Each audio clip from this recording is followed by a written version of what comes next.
Hasidic movement, I could have really included the Baal Shem Tov, but we don't have a good picture of him, so I'll choose one of his later students, really a student, Rabbi Shneur Zalman of Liadi, known to his followers today as the Alter Rebbe, also known as the author of the Tanya and the spiritual father of the Chabad Hasidic movement. Contrasted to the Alter Rebbe is the great Elijah of Vilna, who is known as the Vilna Gaon, the great Nagdic thinker, who bitterly opposed, and particularly his students, bitterly opposed the innovations that were proposed and enacted by the previous figure in the Hasidic movement. Although, as we shall see, after about 50 years of intense battle, they managed to find a modus vivendi with each other. Turn your shitty bots off. Dog. Can't stop. Won't stop. Can't stop. Won't stop. Can't stop. Won't stop. Turn your shitty bots off. Dog, calm down. To gain from the outside world in terms of its science, its culture, its literature, poetry, and so on. And the Jews should fully engage in it. His movement was directly opposed by both the Misnagdim and the Hasidim, as we shall see, but we're going to let that unfold over the last couple of weeks. And as I mentioned, these arguments find their expression even in contemporary days, where on the left here you see the elder Shtisel, Shulam, and the actual, non-Haredi actor, I should say, Dov Glickman. Although on the surface, one sees on the left a figure with the Hadras Manim, the big full beard and so on, but the worldview, it can be expressed precisely in a Chiloni individual as well. Same with the younger Shtisel, Akiva, played here by Michael Aloni. I really didn't have to show you these two pictures because I already made my point for this previous one, but I couldn't resist. I find that I'm often mistaken for Michael Aloni. When I'm walking down the street, people say, isn't that Michael Aloni?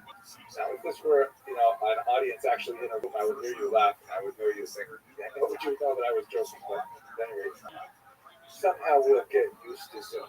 So this long 18th century that represents the debate between these three fundamentally very different ways of looking at Judaism is really expressed in our contemporary period as well.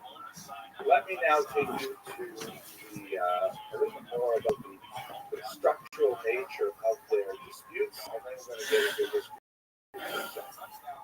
So, this is a little bit experimental for me. This is something new for this particular lecture, but one way I think that we can categorize Turn your shitty bots off. types of rebellions, and I would like to say that each of them, as much as they Won't would stop. like to say that they are really Rockefeller. representing tradition, that they are representing something which has a long background in Jewish history, they are each rebellious in their own way. They are each presenting innovations.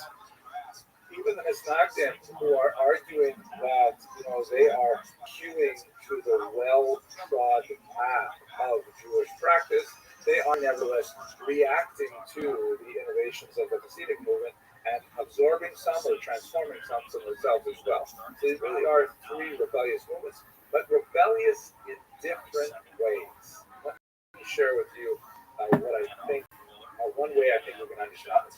First off, you have the Hasidim who are involved in a rebellion of discovery. What I mean by that is the Hasidic innovations, which were really quite significant in the middle of the 18th century. There are a lot of things that they initiated with regards to traditional Jewish practice that the Misnagdim thought were absolutely heretical or immoral, way too radical to be accepted. But the Hasidim, of course, didn't look at them this way. They looked at their innovations to Jewish practice and thought as discoveries of modalities of thinking and behaving as Jews that had simply been lost with time. They thought that they were discovering practices which went back centuries and had fallen into disuse. This is, in fact, something we see the precedent for this in the Talmud as well, where there are discussions about, for example, Tzav Ivri, the Paleo Hebrew script, which was according to the Talmud. Look at this athleticism. And then reinstituted. And all kinds of things like this are common in Jewish history. So Hasidim see themselves as saying, hey, here's new stuff we're doing that's totally different from everything we've done in the past. They're saying, oh, how wonderful it is that these wealth springs of knowledge have been opened up and we have discovered these practices. So they perceive their innovations as restorations.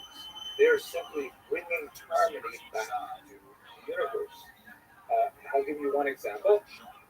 The tremendous inclusion of Lurianic Kabbalah in particular. A series of ideas that were promulgated primarily in the 16th century in spots with the work of the great Kabbalist Rabbi Moshe Cordovero, and then his student who later eclipsed him, Rabbi Isaac Luria, the expanded explanations of the Zohar and the discussions of key concepts like tikkun and various rectifications of the world, and the drama of the Zoharic universe as understood by Rabbi Yitzhak Ari as being of a divine cataclysm that has to be held off by the behavior of the Hasidic Jews.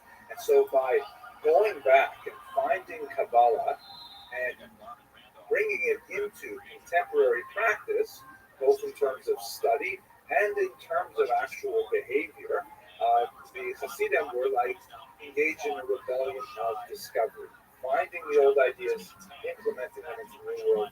We'll talk much more about this, God willing, next week when we focus on the work of the Hasidic movement. By contrast, you have the great opponents of the Hasidim. And in fact, that's exactly what the term Maccabean means. They are opponents. They define themselves literally by opposing the new Hasidic movement.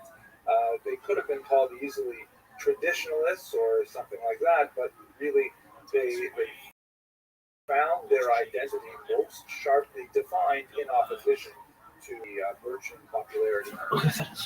So when we look at their rebellion, and once again, look at this move. Look at his footwork. Began to do after they became conscious of the reality of the threat of Hasidism for the loyalty of the masses in Eastern Europe, they argued for some new stringencies and some new practices, but argued that they were in fact reification of old practices, not narrowly precisely the way they described them. And as the Hasidim viewed any new innovation, such as the introduction of study of Kabbalah for people under 40, whereas the Hasidim viewed that as a restoration of a prior practice, the Mitnagdim viewed any such change as antinomian, which is a fancy word meaning against the law, against what is acceptable. I'll give you a different example. The Mitnagdim are very particular about times of day for prayer. Right? There is the slot of time that is associated with the Shacharit, morning prayer, time of day associated with the afternoon prayer, and the time of day associated with Maariv, the evening prayer. And all of these times of prayer, of course, are associated with the position of the sun relative to the horizon. Right? And certain windows of time. If you've seen any synagogue calendar, they'll always have precise times when the Shema has to be recited in the morning, or you can't say Maariv until a particular time, things like that. By the way, it reminds me of a joke. I can't help it. I have to tell you. First Jewish clergyman in outer space. They have a special ceremony. They put a rabbi, a priest minister, on the space shuttle. Not an offensive ethnic joke. And then they go up and they orbit the world several times, and they come back down. They land at Cape Canaveral, and the journalists are all crowded around, and they say, "So, you're a holy people, men of the cloth. What did you think of when you were in outer space?" And the Roman Catholic priest says, "I thought." And magnificence of God's creation. And they asked the Protestant minister, he said, I thought the humility, the kindness of humanity is the scope of section. And they asked the rabbi, and he said, who had time to think? Shachas ben Kamara, Shachas ben Kamara. Hopefully you're laughing to that. I can't hear you laughing. All I see is your screenshots. But whereas the Litvaks, also by the way, the Snagdim, as we shall see at the end of this lecture, they're associated primarily with the cultural region known as Lithuania, which does not precisely conform to the political boundaries of the country, known sometimes as Lithuania, but they're called Litvaks. Litvaks are typically distinguished from other Jews by their bold wit, their scintillating sense of humor, their superior fashion sense, and many other features. So the Snagdim emphasize periods of time for prayer, and the Hasidim say, you've got it all wrong. It's not about the exact time of prayer, the time that you pray. It's about the nature of your relationship to God in prayer. And if you need more time to sleep and prepare yourself in the morning for prayer, then you can just slide right past those regular times. The most important thing is the communication with God, not the communication with your clock. And so the Hasidim had much different times of communal prayer. The Snagdim said that's totally unacceptable. It's antinomian, and it represents a type of heresy of practice. So there's very dramatic conflict set up between them. We will outline many of those next week. To give you an example of how innovation was perceived as antinomian by the Snagdim, I go to a 19th century figure here, very influential figure, named Rabbi Moses Schreiber, known popularly as the Hassam Sofer, the signature of the scribe. That was the name by which he was known. And he instituted a saying, which is a little bit complicated to express. If you're not familiar with the background, I'll try anyways. There's a type of wheat that may not be consumed until a certain date has passed in the agricultural calendar of Israel. That type of wheat is called Hadash, new wheat. It's right about this time of year when it becomes very significant. So the Talmud says, Hadash asur min Torah. New wheat is forbidden by the Torah. You're not allowed to eat it until after a certain date. Then you're allowed to eat this wheat, which is called Hadash. And the word Hadash literally means new. So Rabbi Schreiber, the Hassam Sofer, famously said with regards to the Hasidic and more importantly the Maskilic innovations, he said, Hadash asur min Torah. And what he meant by that was not to translate it as the new meat is forbidden by the Torah, but anything new is ipso facto forbidden by the Torah. We may only rely on things which we have already done in the past. So that's like a real strong statement of this rebellion of tradition, saying we are going to stick so hard to the past, even more than the past stuck to the past. That's the sense of Chadash and Surah. So that's two rebellions there. The rebellion of discovery, the rebellion of tradition, which is their opponent, and then finally we have the rebellion of expansion. And this is associated more with the so-called Enlightenment thinkers who were following They argued that the Ashkenazi culture in particular was excessively rigid and small.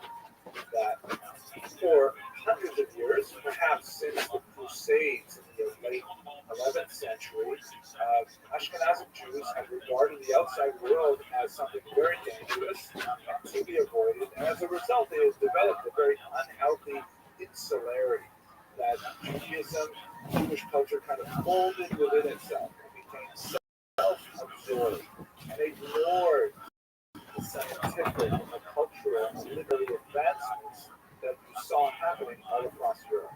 The Maskilim said it is time for us to expand our horizons and to look at achievements of non-Jewish culture, to evaluate those achievements, and to participate in their continuing expansion.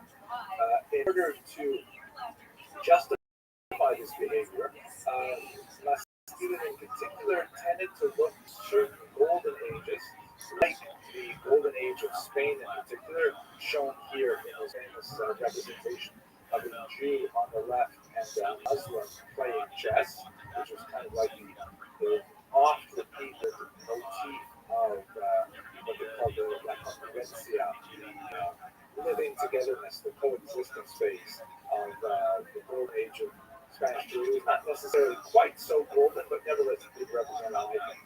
And they see any kind of innovation as a type of correction, as if to say, hey, what's going on here in East Central Europe in the 1700s is all wrong.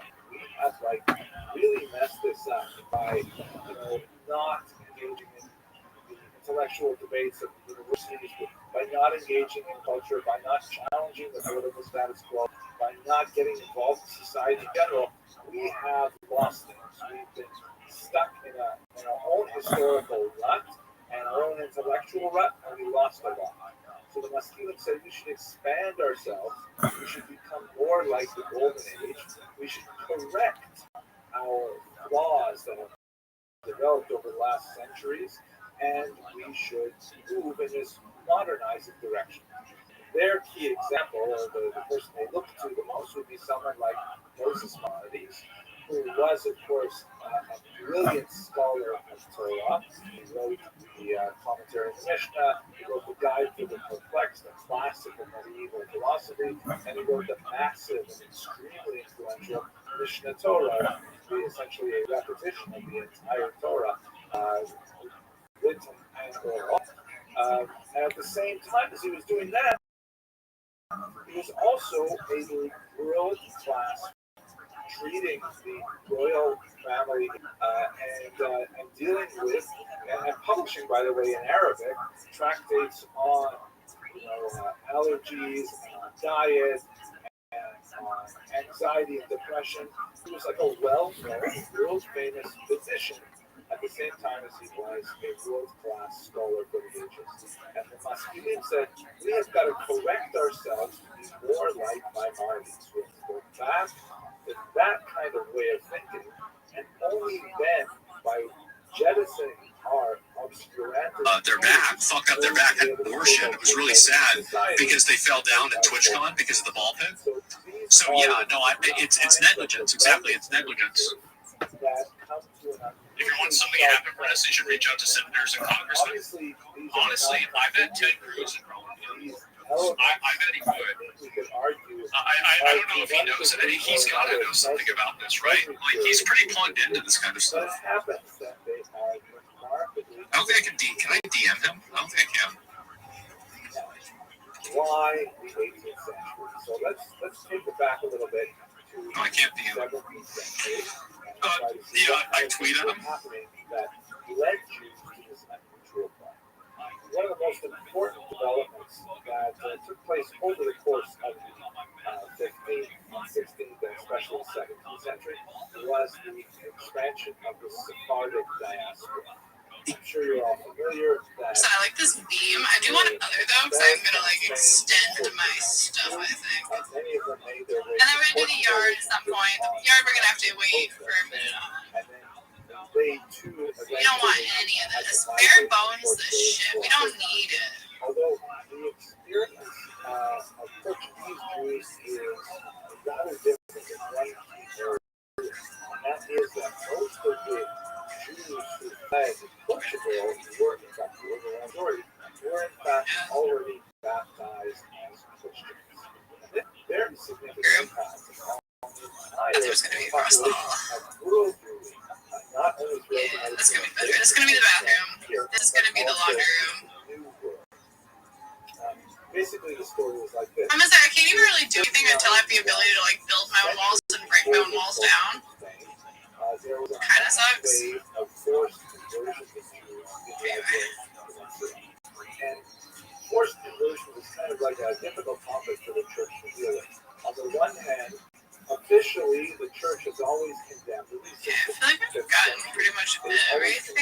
get out of here. Baptism and adherence to Couple Christianity things here and there that I is something that a missed. person Not too takes willingly. concerned about. It loses value. Rid of them to keep their guitar. So the churches pretty much, for most of its history, condemn forced baptism. Still, they have Should to pick up some trash around the place. Make sure we get on that noise. Last thing we need is for there to be trash all over this place. They have already been subject to enforced baptism. At this point, the church was not very clear or consistent. In many cases, the church said, well, we didn't like the fact that someone went ahead and forcibly baptized a person. For example, the son of the rabbi of Okay, so here's what I'm thinking, right? I'm going to level this out to the rest of the house, break down this wall, and then keep this one. Otherwise, I might keep it as like a lowered section and like have like a little dining space or something over here. A cute little bar or something, like right over there. I don't know. We'll see. We'll see what happens. Just, we just gotta get through it, There's so many options. There's so many possibilities. Yeah, there's some trash. Alright, it's just gross anyway for that. So we'll just wait till later. It'll be fine. Until then, sit on the floor and get to the next house. Formerly Jewish, who still consider themselves Jews, associated with Jewish community. I found if we do that, like that house just one part at a time is not as bad. Forcibly baptized, and yet they were freed from all of the disabilities that were associated with Jews. They could attend colleges, they could take any kind of job they want, they didn't have residency restrictions, and since they were typically literate and numerate and urban, they had a significant advantage over the vast majority of the Spanish population in terms of advancing within the social and economic framework of the nation. So over the course of that 100 years, Jews who were newly baptized, as it were, they had their, if it said Christian on it, they could go anywhere with that, even though they still were behaving like Jews otherwise, kosher food and so on. They had the run of Spain in ways that they didn't have ever before. And so that's why the Spanish crown brought in the dreaded Inquisition that strove to examine those Jews who were actually literally Christians who were still behaving as Jews and to persecute them to try to get them to either behave properly or they were, so to speak, relaxed, as the term goes. They were relaxed to the secular authorities and even burned at the stake. Ultimately, Spain couldn't, the Spanish crown came up with the idea under Torquemada, the Grand Inquisitor, that one of the main reasons that this was going out of control, there's a lot more to say about why it was out of control, but not for today, the reason why we couldn't control the problem was because the non-baptized Jewish community was still present. And so these newly baptized Jews still had lots of sources of information on the Torah and how to do kosher and all of these various practices. And so that's why Torquemada made the suggestion, the Spanish crown accepted it, to expel the Jews in 1492. The Jews who had not been delivered. And that's what this primarily shows. Portugal is a slightly different situation. They initially accepted the Jews. They didn't have a lot of choice about it because they were overrun by illegal immigration. And they let them be for about 5 years with some persecution trying to get them to convert. And then finally in 1497, they forcibly converted all of them. And they imposed their own imposition, which was even harsher than the Spanish one, and lasted for centuries. So this gave even more impetus for these Portuguese Jews, who were now technically Christians, but really wanted to return to Judaism, to leave Portugal for the New World, for different parts of Europe, and in many cases to resume their Jewish identity, but not necessarily giving up the privileges of being able to travel and do business like Christians. I know this is I've given you a long preface here, but why is this important to our story? Primarily because they're carrying a totally new set of ideas with them. One of the classic examples of this is the man portrayed on the right here. Uriel da Costa was his name. This is a painting from from the early 20th century, Shmuel Hirschenberg's amazing works. He was associated with the Bezalel Art School. Acosta was one of these Portuguese Jews who was raised as a Christian, and like many of these Jews, he was not even told that he was actually Jewish by his parents until he was a young man, because parents were always worried they were telling their children, and the children might tell other children, the Inquisition would be on him. So he was delighted to hear that he was actually Jewish, and they fled Portugal and they made their way to Amsterdam. But when he got to Amsterdam, he was really upset. Among other things, he found that the Jewish community was not living up to the standards that he expected of them. He had only encountered Judaism through Christian texts, Hebrew texts, rabbis, Jewish educators forbidden in Portugal. So he had read the New Testament and the Old Testament, and he figured that's what Jews should be like. And he was disappointed to see that Jews sometimes speak Russian Hara, and sometimes Jews don't behave properly. He ended up denouncing the Jewish community in Amsterdam multiple times because he was kind of like, a Baal Tshuva who says to people, hey, don't you have to bench after you eat that cookie? Things like that. He was like so difficult and irritating to them in the Amsterdam community had other concerns. They ended up ritually, they excommunicated him 3 times, and unfortunately he ultimately chose to commit suicide, leaving behind an 11-page suicide note that described his religious frustrations. But he brought with him a very critical eye towards Judaism that was born from love. Meaning he was not an the only thing I have to do now is just the movies, I'm pretty sure, which is he good. was a Jew trying to discover That shit's Judaism annoying. and saying, wait a minute, why are you doing it this way? Why aren't you behaving the way the Torah requires you? This kind of insufferable internal goal. Sitting on his lap is this fanciful that truly is unlikely that anything like this ever happened. That's a follower only on fucking Kick because my god, those fucking annoying messages are gonna keep popping up today. I don't understand why people do that. I don't understand. It doesn't make any sense to me.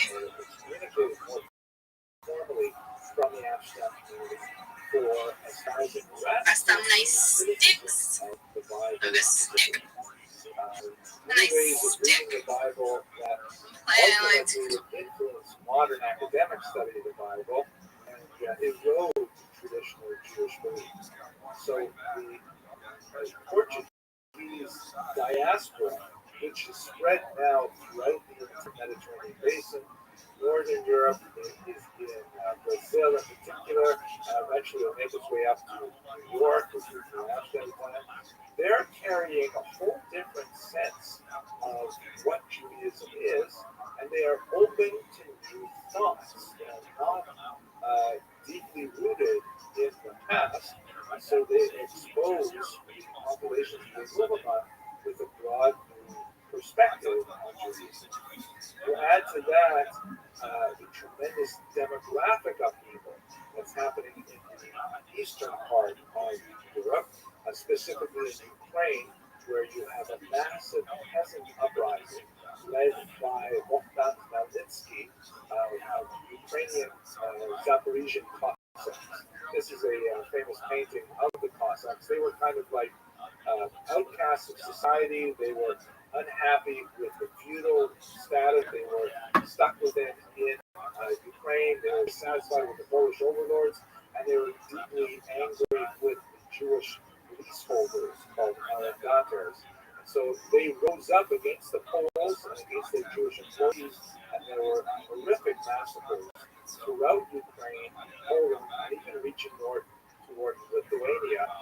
It's hard to get a really good number on how many Jews were killed.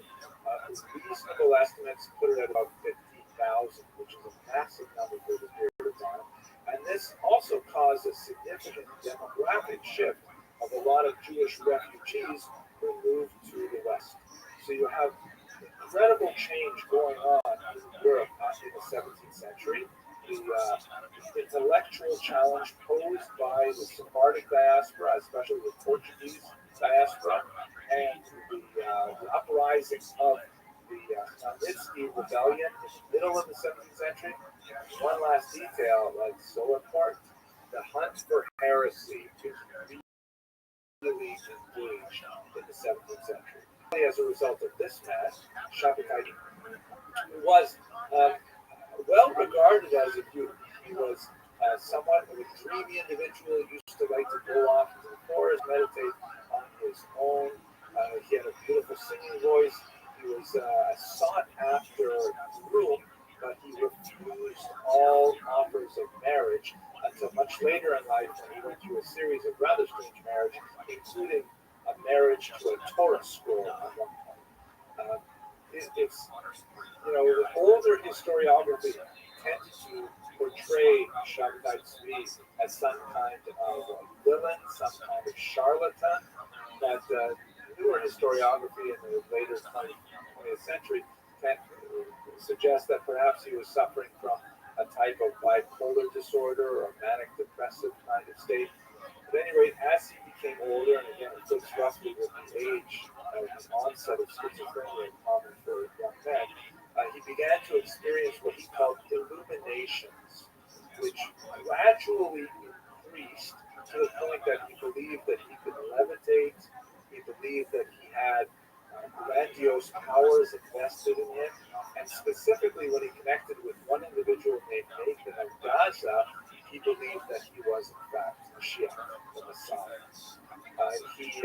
Nathan of Gaza was a supreme propagandist and was able to parlay a lot of the popularity of Shabbatai Tzvi into a Europe-wide movement in which all over the continent, in particular incidentally in Amsterdam, where we were just a few minutes ago, Jews sold all of their belongings, sold their property at pennies on the dollar in order to push Shabbatai Tzvi to Jerusalem. Shabbatai Tzvi went to arrange a meeting with the Ottoman Sultan, who controlled Jerusalem, and said, okay, here I am, I'm the Messiah. It's now time for you to give me Jerusalem. And the Ottoman Sultan responded, very nice to meet you, Mr. Messiah. I have a better idea. How about I keep Jerusalem and you convert to Islam? And on the pain of death, Shabbatai Tzvi converted to Islam along with his wife, and many of his followers who assumed that, well, wait a second, if Shabbatai Tzvi is Mashiach and the Messiah is converted to Islam, must mean that Jews must also go through Islam in order to the final era of it. These Jews, by the way, were well known right up into the 20th century. They constituted a distinct group in Syrian and Turkish politics. They call it Sunni. But most Jews realized that they had made a mistake by following Shabbatai Tzvi. They returned devastated and penniless back to their homes in Europe, and there was a very sour taste in the collective mouth of European Jewry over any kind of this Kabbalistic Messiah business. So you had a few, surfaces of this. For example, in the Emden Eibeschutz controversy, in which one famous European rabbi accused another famous European rabbi of secretly being a follower of Shabbatai Tzvi. And as his proof, he adduced several of these kinds of documents. This is a Jewish amulet known in the Hebrew as a Kamea, that were lit for various mystical purposes, to bring about healing or to arrange a match or some other spiritual goal. And so there's a lot of fighting. People took the side of, no, he's not a follower of Shabbatai Tzvi. Others saying, so what if he is a follower of Shabbatai Tzvi? And you had a lot of conflict over it. It even affected some of the great classic thinkers of Judaism, such as the incredible Moshe Chaim Luzzatto, known as the Ramchal. His book, the Mesilat Yesharim, is one of the most widely accepted books among all three groups today. Hasidim, and the Haskalah all love the works of the Ramchal, but in his lifetime, he was mercilessly pursued by people who assumed that he was not a follower of Shabbatai Tzvi. Many of his writings, one of the trials that he endured in Frankfurt, many of his writings were lost forever because in a plea agreement to allow him to escape the arrest of the city where the Jewish community, he agreed to give up his writings, which with sealed chests, and the rabbi involved in adjudicating the case ordered the baby buried, and the baby was never found again. So some of the, this is one of the greatest stylists and thinkers of Jewish history, and somewhere his writings are older than underground. Perhaps one day they will. That's kind of like the intellectual environment in the 17th century is like everyone is looking over their shoulder for possible heresy, for the lingering shadow of Shabbatite speak, and there's the demographic of evil. There's like challenges to really fundamental, basic things. Questions like who wrote the Bible? Like, wow, that's the kind of thought that's coming out of Spinoza. All of these things are swirling around Europe when we get to the period under discussion. Let's have a look at this map and just try to understand where Jews It's plus 10 seconds for station identification. Period, and specifically where these movements drew their great demographic resources. This map shows you the growth of the Jewish population between 800 and 1850, which is really more towards the end period. Look at this move. But the reason I like this map as opposed to another one created by this wonderful International Institute of Genealogy is that it shows some growth, the larger orange circles on top of the. So here's a rough map of Eastern Europe.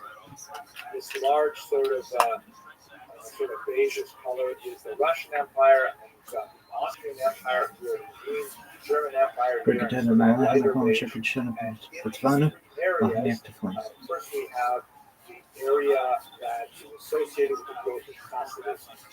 Typically, southern Poland and western Ukraine are the areas where the Hasidic movement had its historic strength.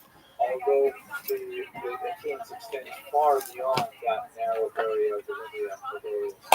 There are even Hasidim in the Lithuanian region. In fact, Chabad is a Lithuanian Hasidic movement, far from the center as it's established under the Bolshevik.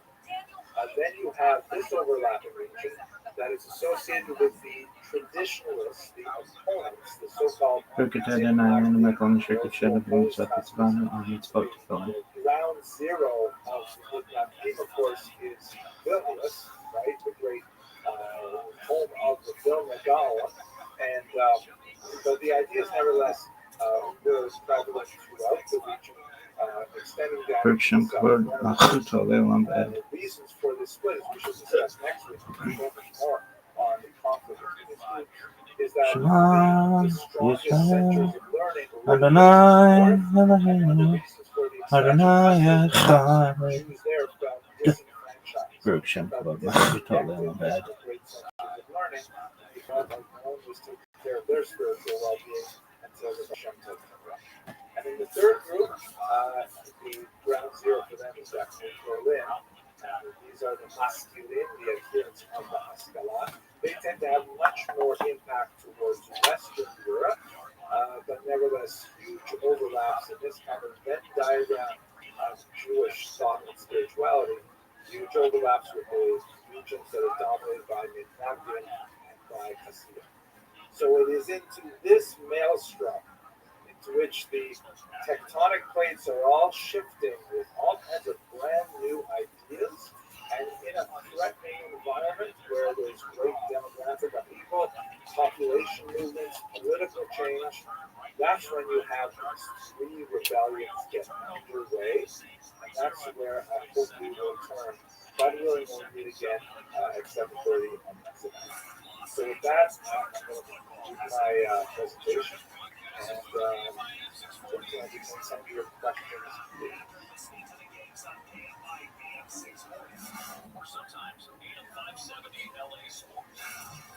Get more Chargers analysis and breakdown on the Petro Supply Show.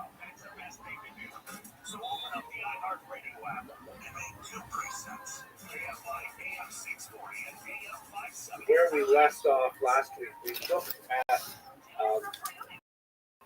the 18th century as the locus of three contemporary revolutions, three movements, intellectual, spiritual movements that had dramatic impact on the way Jews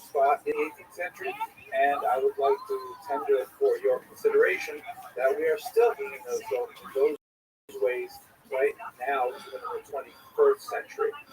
My goal last week was to give you some of the precursors to that tumultuous entry in terms of Jewish intellectual and spiritual history.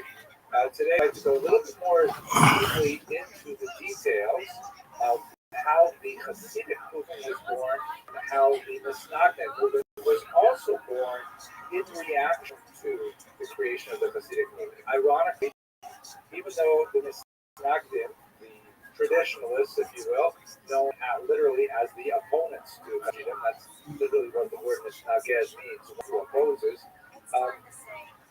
Even though they are, kind of defending the status quo, their vision of the status quo had to change because of their encounter with Hasidism. So even the traditionalism that they claimed to be defending was now becoming reformed or revolutionized as a result of their contact with the Hasidim. So that's my goal for today, is to look at the rather nasty clash between these two movements in the late 18th century. Next week, when we conclude our series, we're going to add to the mix the Maskilim, the Jewish enlighteners, who are primarily based a little bit west in Berlin, and bringing a radical challenge to both the Hasidim and the Misnagdim that will really... Folks, look at this athleticism. It's really unprecedented. 10 seconds for station identification. Okay, so let us start by beginning with the fairly basic question. What exactly is Hasidism? What does it stand for? What is so revolutionary about it? So, if we try to distinguish Hasidism from the religio-cultural milieu from which it emerged, it becomes actually increasingly difficult to really pin down what is precisely different about Hasidism vis-a-vis Misnagdism, the traditionalist background that Jews came from.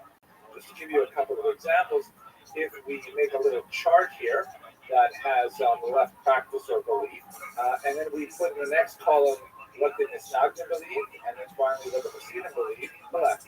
One of the most basic elements that divides Jewish movements is their relationship to the number 613, which of course is well known to Orthodox Jews in particular. It refers to the traditional count of the commandments. Referred to in a Talmudic passage without necessarily enumerating these 613, it later becomes a major point of discussion in the medieval period as the commentators strive to actually figure out what are the exact 613 commandments. Related to this number 613 is this notion that all of the commandments, both those that are explicit in the text of the Torah and those that are explained in the oral Torah, like in the Mishnah, for example, come from God. That is Torah from Sinai, or Torah from God at Sinai.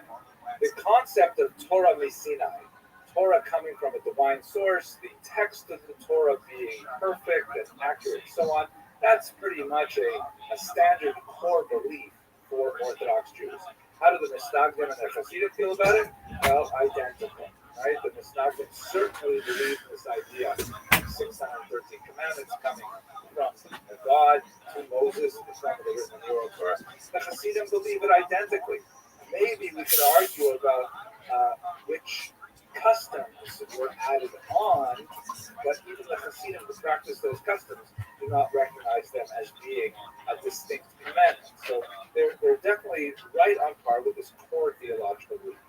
And if we break out of those 613, the three basic groups of commandments, which are really considered sort of the sine qua non of traditional Judaism, then we get maybe a better sense of how they differ. So, for example, the observance of Shabbat is really crucial.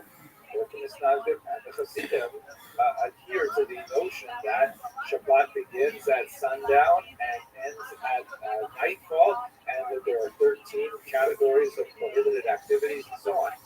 They may disagree on a few details, like, for example, the Hasidim would like to add a little bit more to Shabbat in general, taking it out later than maybe the Misnagdim do, but it's a detail. They certainly agree is sacred.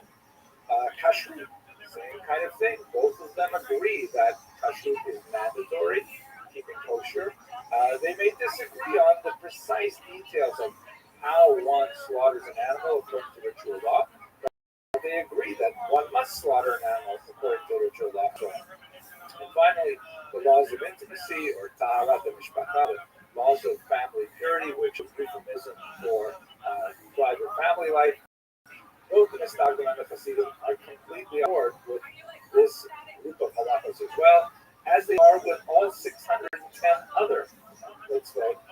So what exactly separates them?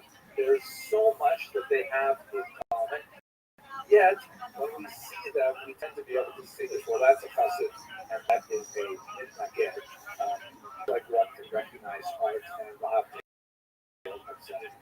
So I would like to tender that it's really a matter of style.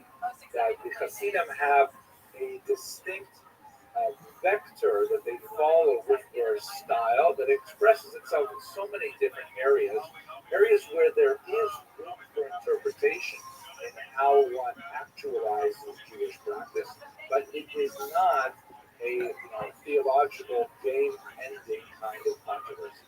Let us recall that the Hasidim are engaged in what I termed a rebellion of discovery, meaning that they are looking back in the tradition, particularly to the Kabbalistic tradition of Rabbi Isaac Luria, the Ari of blessed memory, and they're trying to find details and nuggets of practice and thought that are embedded in that mystical tradition, and to bring it to the fore. They're not inventing things out of whole cloth. They're discovering things that are already present in the tradition. And it is new in that they are adopting behaviors that have not been seen before, but nevertheless, it is not ab initio creation. The rebellion of tradition is what the Mishnah will be exemplifying, in that they're going to try and hold fast to the tradition as they understand it, although, as I mentioned earlier, by the very attempt of forcing tradition to be reified in a model that they understand to be a historical reality, that in itself represents some change of rebellious itself. So I would like to argue that the style vector that the Hasidim follow is that they are Jewish, but even more so. And what they do is like Jewish plus. We see this actually in the name that they use to describe themselves. The term Hasid is hard to translate technically into English. It's associated with the word chesed, which means like kindness, sometimes translated as loving kindness.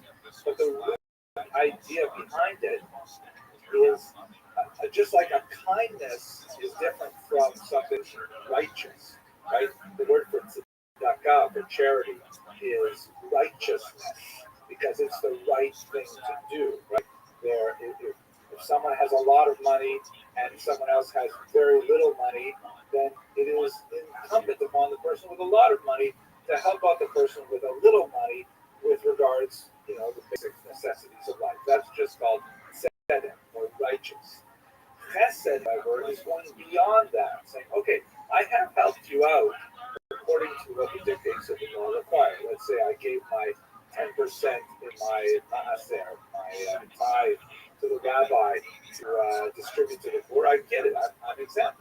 But I see you, and I've already, even though I'm not exempt, I want to do more. That's chesed. It's extra. It's Jewish plus. We see this idea of this chassidut, this extra, expressed in so many ways in Hasidic practice. I'll take one. For example, the visible chaos, the growing of the hair by the temples, which is codified in the Bible, but it is sort of in a negative way. It says you're not allowed to shave the size of your head, but it doesn't say anywhere that you have to let it go until you're off. You're just not allowed to shave it. So the different way of my third is the 15th century was to have haircuts like everybody else. But under the influence of the Irene laws, it said that it has Kabbalistic meaning to allow you very, very so long, the Hasidic say that they're not allowed to age them. You have the long curling locks by the sides of the head. The Yemenites also follow this particular practice, but it is relatively new in Jewish tradition. It's about 500 odd years old, which is like yesterday in the Jewish tradition. It's kind of ironic, I know, to show you this picture from Shtisel, because they're wearing glued-on falsy tails. They're not even the real thing. They're actors, but nevertheless, you get the idea. Now, just to illustrate this, so this illustrates the idea of being a chassid means seeing what I can do and then doing more extreme, more demonstrable, more visible, more in depth. It adds a tremendous amount of life and as well a tremendous amount of behavioral restrictions because of this thrust of this approach to Judaism is so prevalent in Hasidism. But let us not forget that the Misnagdim are also affected by this because it's not like it's off the rails, it's just not common. So even the Litvisha payas, that is the payos worn by Lithuanian Nabin, also is affected by the fact that the Hasidim are growing. So if you know many yeshiva boys who go to places like Medrash Gavoa and Lakewood, or it's very, very common for these traditional establishments to have lots of young men wearing payos, but like for example, tucked behind their ears. It is the Lithuanian adaptation to a Hasidic adaptation, which is an illustration of how it's a rebellion of tradition, but it also represents change as a result of this content. So that's kind of like the style of what Hasidism is all about, and that's really what defines it at its root, is that everywhere you look, you find Hasidim just kind of pushing the envelope of what one may do Jewishly always in a more involved fashion. How did this movement start? Well, there are many, many different approaches in the historiography. I'm going to take them through very quickly basic approaches to how Hasidim got so popular. The first great historian of the Hasidim was actually one of its opponents. He actually will be part of our discussion more next week as well, because he was an important misnaged or an opponent of Hasidim. He kind of regrets writing in the latter part of the 19th century. Many of you may have on your shelves 6-volume translation of his World History of the Jewish People, translated by Henrietta Zold, incidentally. And he had a very, very dim view of Hasidism. He felt that it was obscurantist and backward and illiterate, and it represented all of the worst things about Judaism, going in the opposite direction of what he wanted to encourage, which was more engagement with European culture and society and language and so on. He felt that the Hasidim were like hopelessly superstitious and backward, and he was embarrassed by them. They were the Eastern Jews that were so different from the kind of Western modern Jew that he was trying to approach. On the other hand, Shimon Dubnov, who came from Eastern Europe and remained there, the great historian martyred by the Nazis, his last words to his students as he lay dying in a street in Lithuania from a gunshot wound was "Schreib und Verschreib," write and record, the words that resonated in the minds of all historians of the period since then.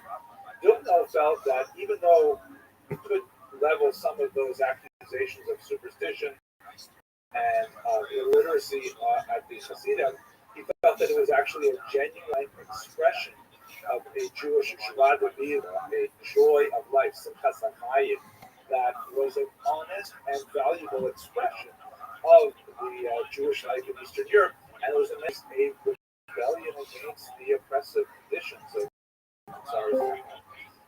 Martin Buber, not strictly speaking. What up, retrograde? Philosopher, rather, nevertheless was. How you living, pimp? Yo, you're muted and deafened. I can't hear you. You're deafened. You're deafened. Nobody can hear you. What are you doing? You're deafened. Retro Raid, you're deafened. Retro Raid, you're deafened. You're deafened. You're deafened. You're deafened. Hey, can you hear me now? What the fuck, man? Yeah. Oh, I was putting sound on. What'd you think? Well, dude, I was yelling you're deafened the whole time, so I didn't really get a chance to listen to it. Play it again, son. All right.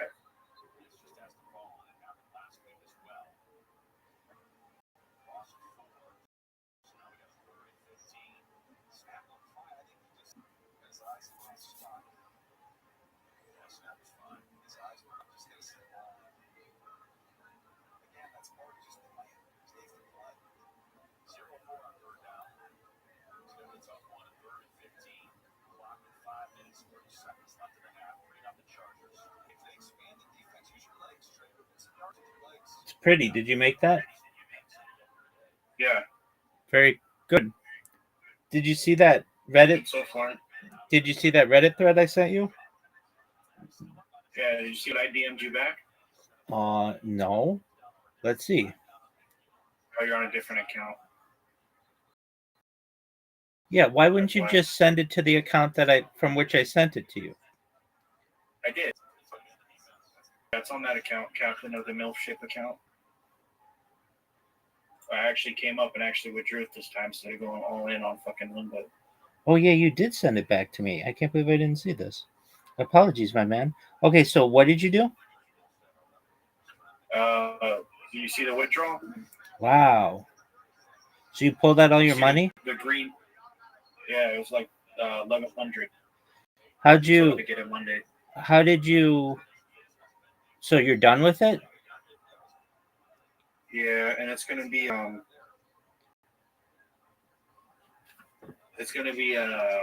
not discontinued in my state. So. Oh, That's okay. the last of it. Okay. I mean, there's still BC game, but I'm gonna be taking a break for a while. Well, that's good, man. You've got a child. You've got a relationship. You got to invest in that. Not saying you don't, and I'm not saying you can't have a good time. But if you're going to have a good time, you want to do it on something where you have some legitimacy in winning. Like when I saw that thing on Reddit, I mean, the first thing I thought of was you. And I'm like, man, my man plays this game really, really well and then blows it on this. But I'm glad to know that everybody else does too. That's Crash, though. We should be anything of Crash, I think. I play Limbo. Limbo's like the quick version of that. Okay, well, whatever. If that has an issue, what makes you think that Limbo doesn't have an issue? No, you're right. It's just, yeah. Well, Crash is glitchy. That's the problem, you know. But there's been times where it's happened to me too. Both Crash and Limbo have done that. You know, it's an unstable site as it is, you know. So, right. I don't know. I'm done with Steak. Steak's a piece of shit. I get that. If I were you, if I were ever gambling, I would just always if I gamble ever online, I want to have a screen recording going all the time, every single time. Because if something goes wrong, you need your evidence, and you can't just be like, "Well, I think it was at this time," and they're just gonna be like, "Okay, we'll look into it," and then they never do. Yeah, they never care. Can you imagine how much money Steak is stealing from people by just having these little glitches? Way too much. I mean, like, perhaps millions of dollars. I'm sure it is.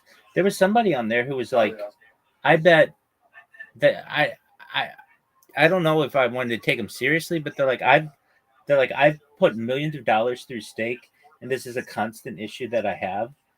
Whenever I contact support, they say, what time was it? We'll look into it.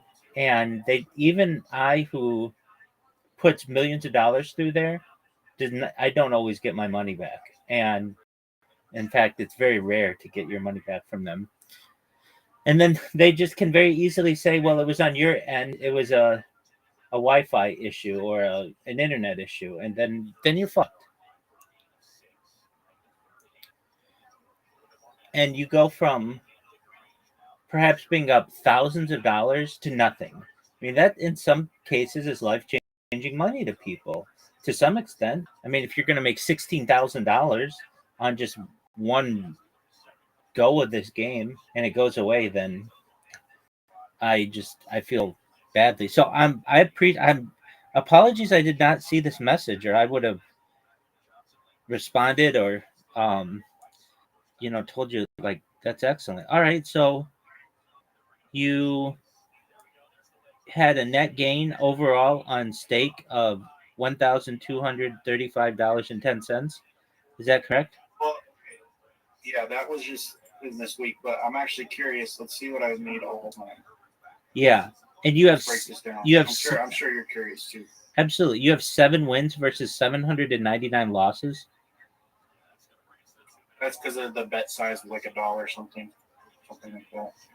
Yeah, Or but quarter, I can't remember. yeah, but shouldn't you have shouldn't you have more wins than that? Like 7 to 799 is like 100 to 1 win to loss ratio. Well, here's the thing too. What happened in those bets is those 7 wins are when I hit 100x with a $5 bet. So when I smacked that 1,200, you could see the dip where you could see where it came up and then it slowly started going down again. Yeah. And then I just went rocketed up on that green dick right there is what I like to call it. Right. That's because it hit a 90x like 4 times in a row on a $5 bet. So that's 500, 500, 500, like smack, smack, smack. And that rarely happens, but it can happen. So when it happened, I was like, fuck, I need to stop. You can see in the background, you see this amount $5, net gain 445. But before that, I was doing quarter bets and 10-cent bets for a 900x multiplier. I'm like, well, this is shitty. It's never hitting. So I dropped it to a 90x multiplier, and it hit back to back, like over again. And I was like, well, shit, now I'm done. Right. So it depends on the multiplier you play and your bet size. Like I could have a way smaller bet size and take a bunch of losses because I have the bankroll. You know what I mean? Right. But here, let's break this down real quick. Overall, so I can do crypto. There's a way I can just export it and re-export it through a tool. So I'm going to do card first, and then I'll do the crypto because crypto's kind of easy. Sounds like first we're going to do deposits. We're going to see what we have here. I'm going to open up a sticky note real quick. All right, so we have. I'm going to do a simple calculator here. Do you think you're up overall or down overall? I should be. Down overall? I should be up. Wow. How many pages do I got in here? 8 pages, 9 pages. It's just better to download the whole page. Yeah, exactly. Put it into a spreadsheet and then just total it. I don't know how to do that. All right, well, I'll show you how to do it. Okay, so take that data, Control A, put it into Excel or Google Sheets. Well, here's the other problem. Some of these say gold coin, and then they'll say 100.5. Like, you'll be able to remove them. Okay, I get it. This part right here is the actual deposit amount, this first part. The other two, I don't want anything before. Okay, so just select that. Or we just need this middle number. That's fine. Put it in Google Sheets. Okay.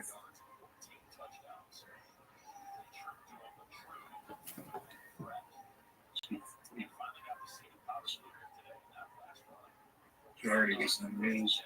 Blank spreadsheet. Yep. Okay. All right. And in the upper left corner, just hit paste.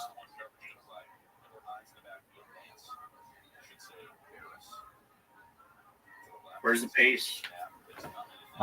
You can just hit Control V. Yeah, that's what I was thinking. Or just in edit. Oh, there you go. Okay. Now, are they in different cells? No. They're all in the same cell? Yeah. Okay. open file, open, and open the CSV. Yeah.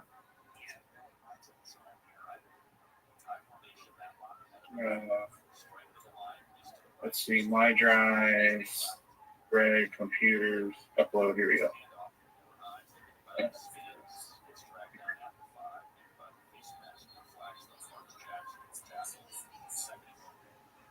Okay, there we go. Excellent. Look at that. Yeah, there you go. Okay.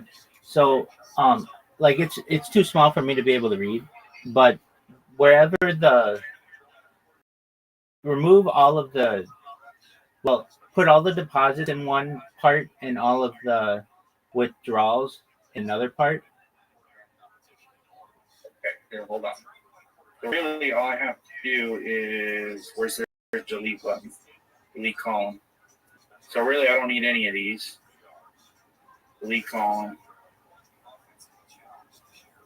Delete column. Delete column. Cool, I made it really easy. Delete column. So really, this is just deposits right here. So how do I add this? Okay, it should just add it for you at the very bottom. No. Yeah, just click the column. Okay. And the bottom, like right above your start bar, it should total it. What's in there? Do you see a number?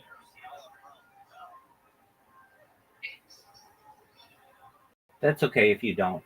Okay, so what you do is just in a blank, just in like in row B or column B, yeah, press the equal sign and then the letters SUM, so like sum.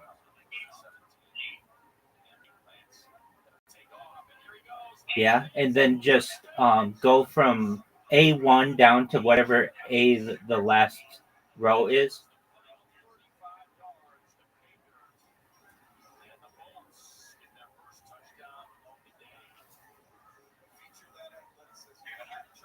And then hit enter. 8224. If 224 is the last one.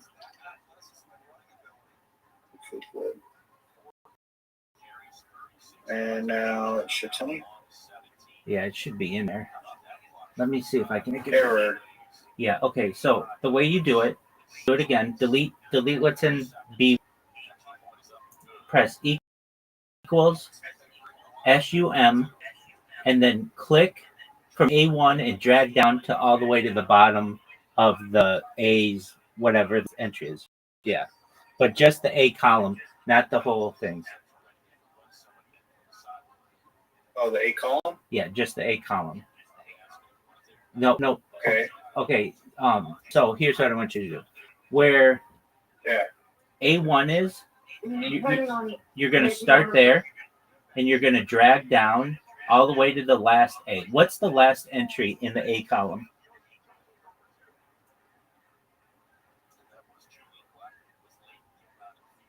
What's the last entry in the A column? Like, is it A10, A20, A30, A40, A50? What is it?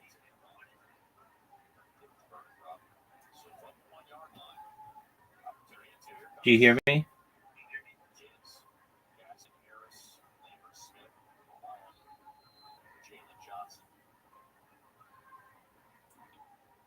All right. What was that?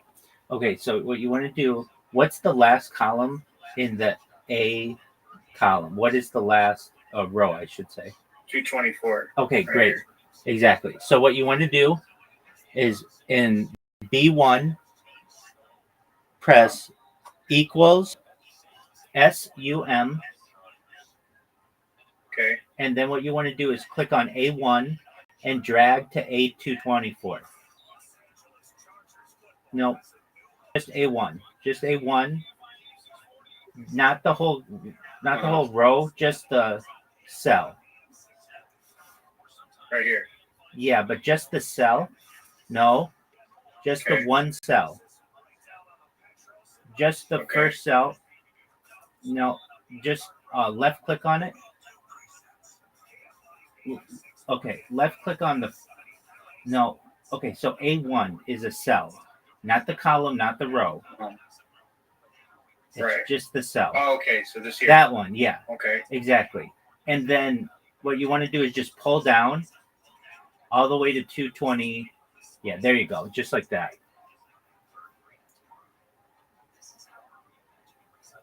You got it. Okay. Okay. And then press, it should be still in your B1. Press enter when you're all the way down. So click this and press enter, Yeah. or just click enter. Now you can just press enter, I believe. That didn't work. Okay. So did you press? Oh, it says a comma and then dot.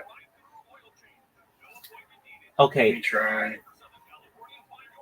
Maybe it needs to be not be in a different cell. No, it needs to be in that cell. No? That cell's fine. Okay. Okay, so just equal sum. Uh-huh.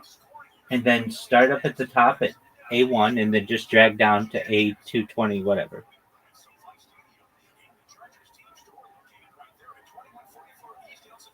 Okay, I could select it.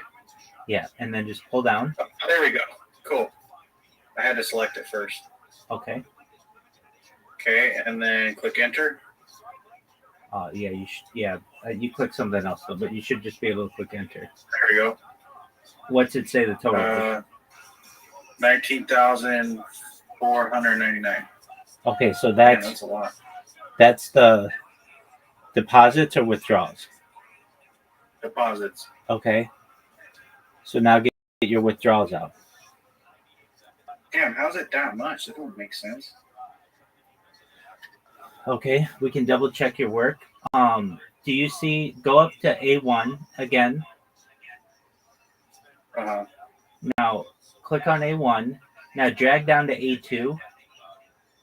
Okay. Yep. Okay. Okay. Now you should see it on the very bottom of Google Sheets, the numbers adding.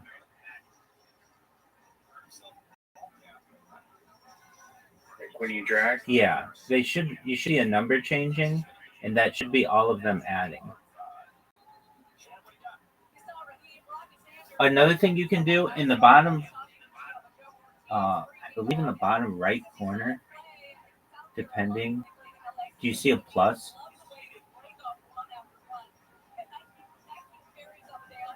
Right here? Bottom right corner. Oh, it's add sheet. Side panel. Oh, right here. Yeah, add-ons. No, that's okay.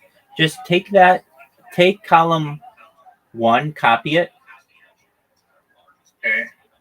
the whole column, and then just put it in ChatGPT and ask it to add it for you. Yeah, that's probably easier.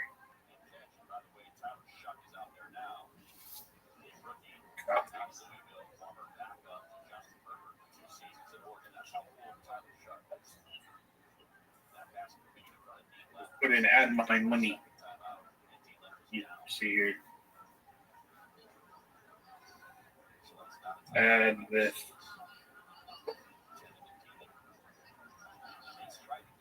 Oh my god. You don't have to log in. I don't think I would have to, but You don't have to. Just it says continuous guest. Okay, that's fine. there we go. You got it. And then at the end say add these. Add these.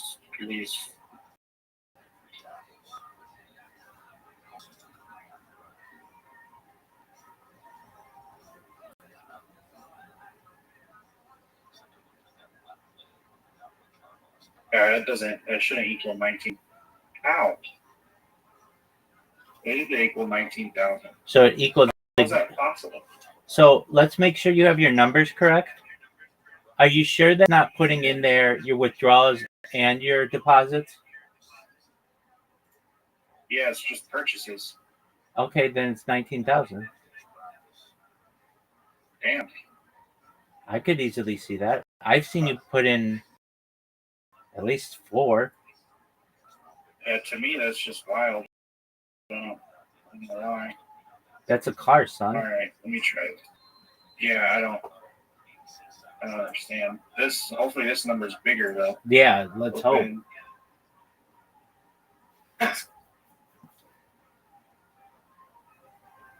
Oh, there isn't a lot there, Chief. Okay, well, just grab the column with the numbers, copy it, and then paste it into ChatGPT.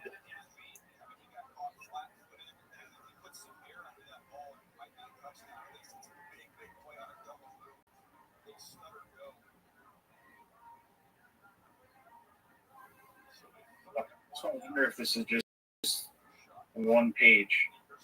Because there's a whole other page. Is there a 987? Yeah, there is. Okay. Add this.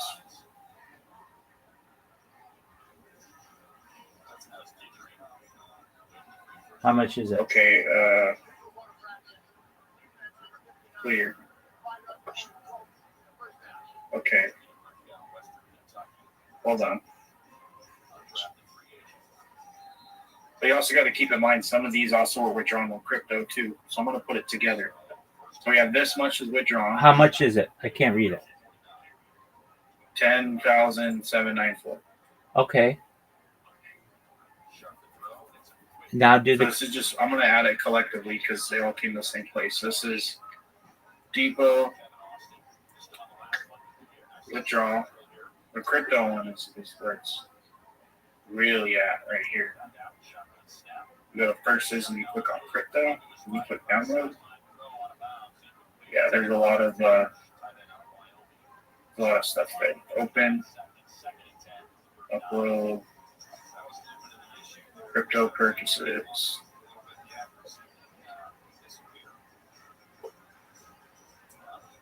That's where it's really interesting. So,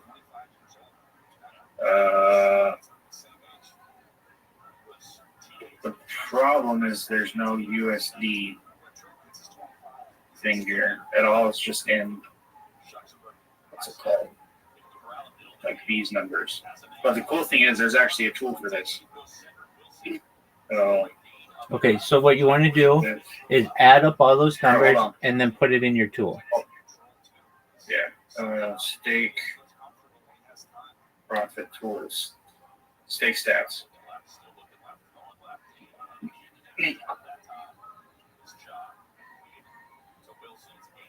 Okay, you got a bet analyzer, profit loss calculator. We're gonna go download, purchases, upload your redemption.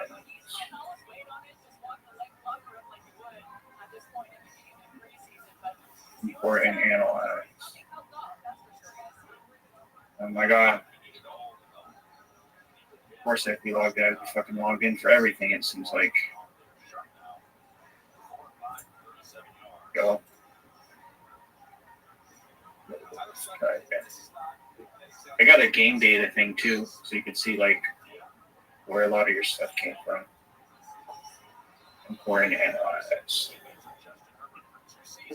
Analyzing. Okay. End balance 6,471 profit. Okay, so you add that. You've lost like this. $3,000. That's really not that bad. No, it's not. It's a lot better than it was looking. Yeah. Used to be a lot better though. Yeah.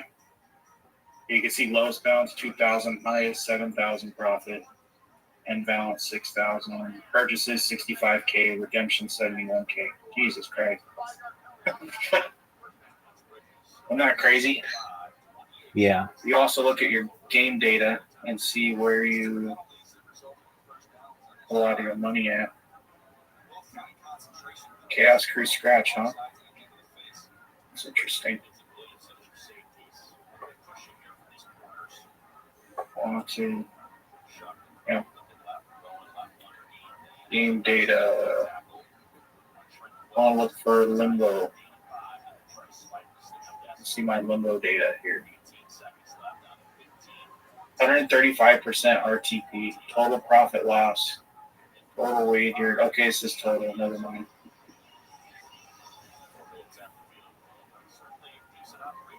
That's crazy. Imagine betting 20 grand on Limbo. You could see all kinds of shit here, like Gates of Olympus. Gates of Olympus 1000, 98% RTP. Highest win is 330K. Highest loss is 8K.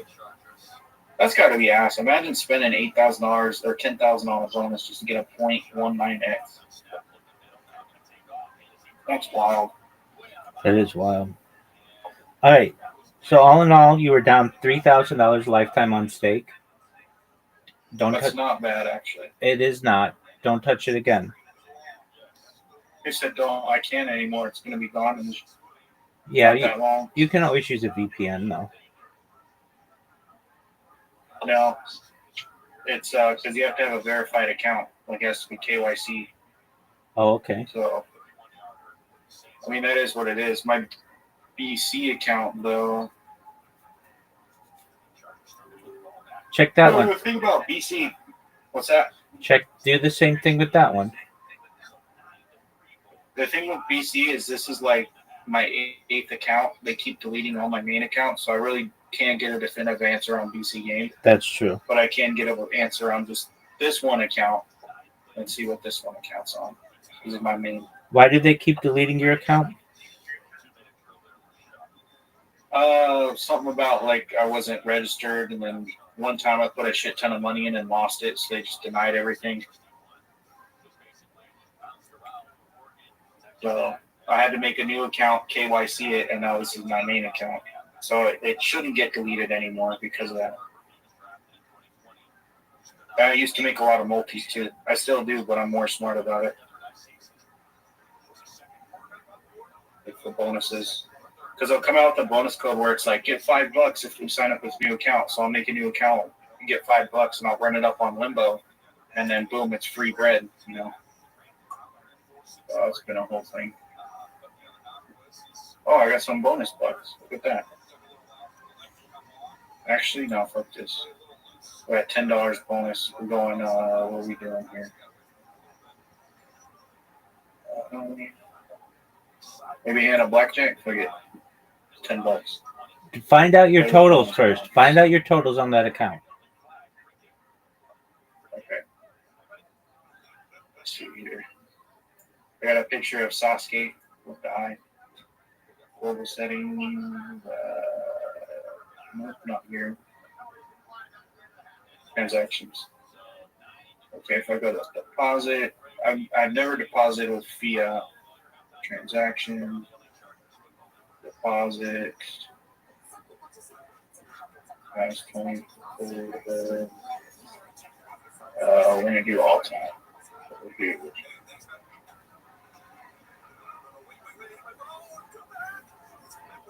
How far can I go back? The farthest I could go back is May. In past 60 days, for example. 2, 4, 6, 8. There's like 1,000 right there, basically. Withdrawal in the past 60 days.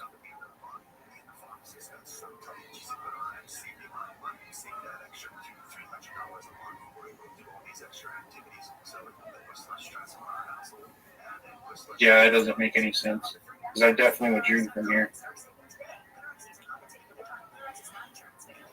See, there's that. And then withdrawal. Yeah, I don't know. Something's fucked.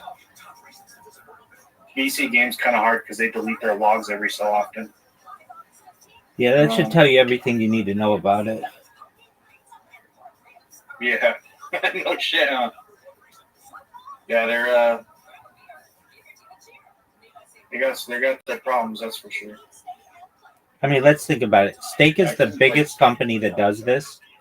They do the most advertising. They have the most users, and they have these issues. So can you imagine what this one that no one's heard of has? People heard of this game.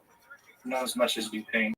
But If I took 100 Americans right now, less than 3 would know what the fuck you're talking about. probably.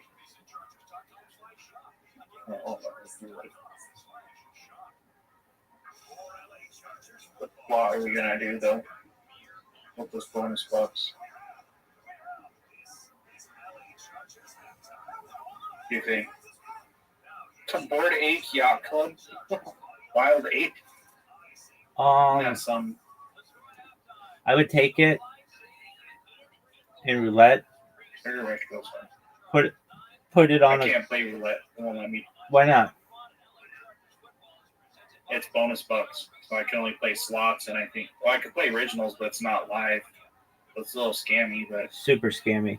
Can you play blackjack? Original blackjack with no dealer on here. Yeah, it's just computer scam. Yeah. Take it. I mean, there's some slots, but yeah, but dude, those move so quickly. You can't keep track of what's going on with those. Sometimes. I mean, do whatever you want to do. Do what makes you happy. Need some help. Hold on a sec.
Chargers on New Orleans' 5-yard line.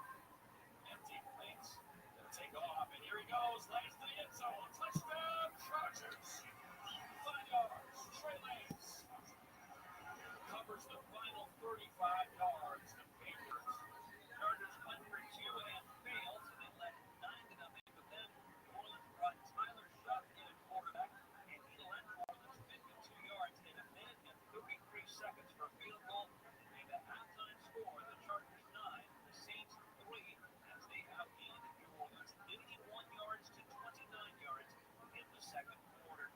Stay tuned as Matt Money Smith, Daniel Jeremiah, and Shannon Barrett set the second half of SoFi Stadium activities. The halftime score: the Chargers 9, New Orleans Saints 3. The LA Chargers Football Network.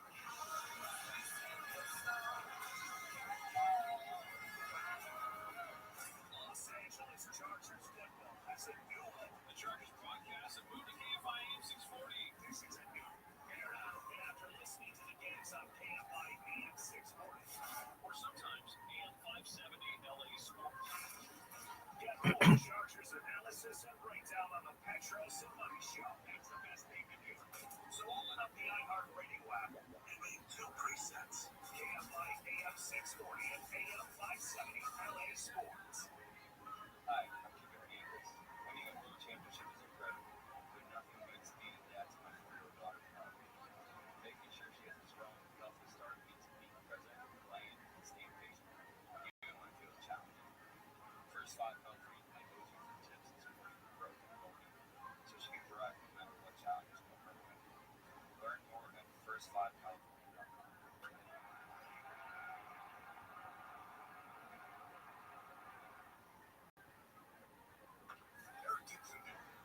Spot in the devil, Spotlight 29.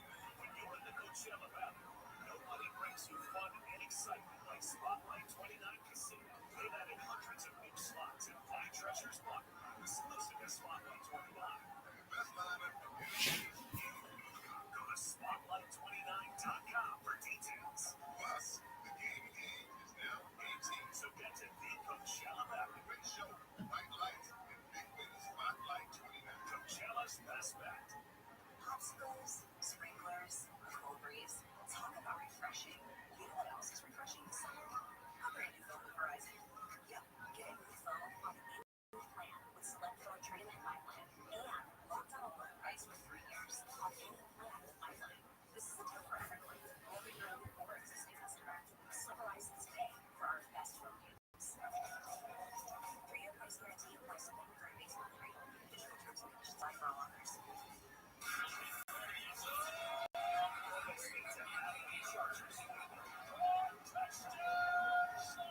Right here on the LA Chargers Audio Network.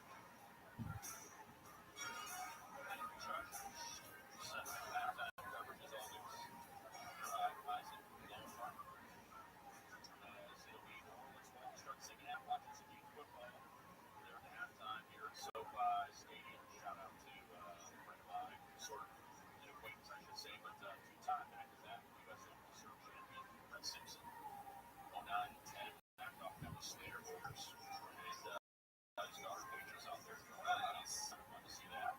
Cool. And had no red zone TDs, and that picks up for Jesse there left off. Chargers number 1 in the league. Just 45 conversion rate from the red zone on touchdowns. They had a goal-to-go situation from one. They stoned them, and then they're on the 2-minute drill, and the home run for just a field goal. So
shy of the 3 zone.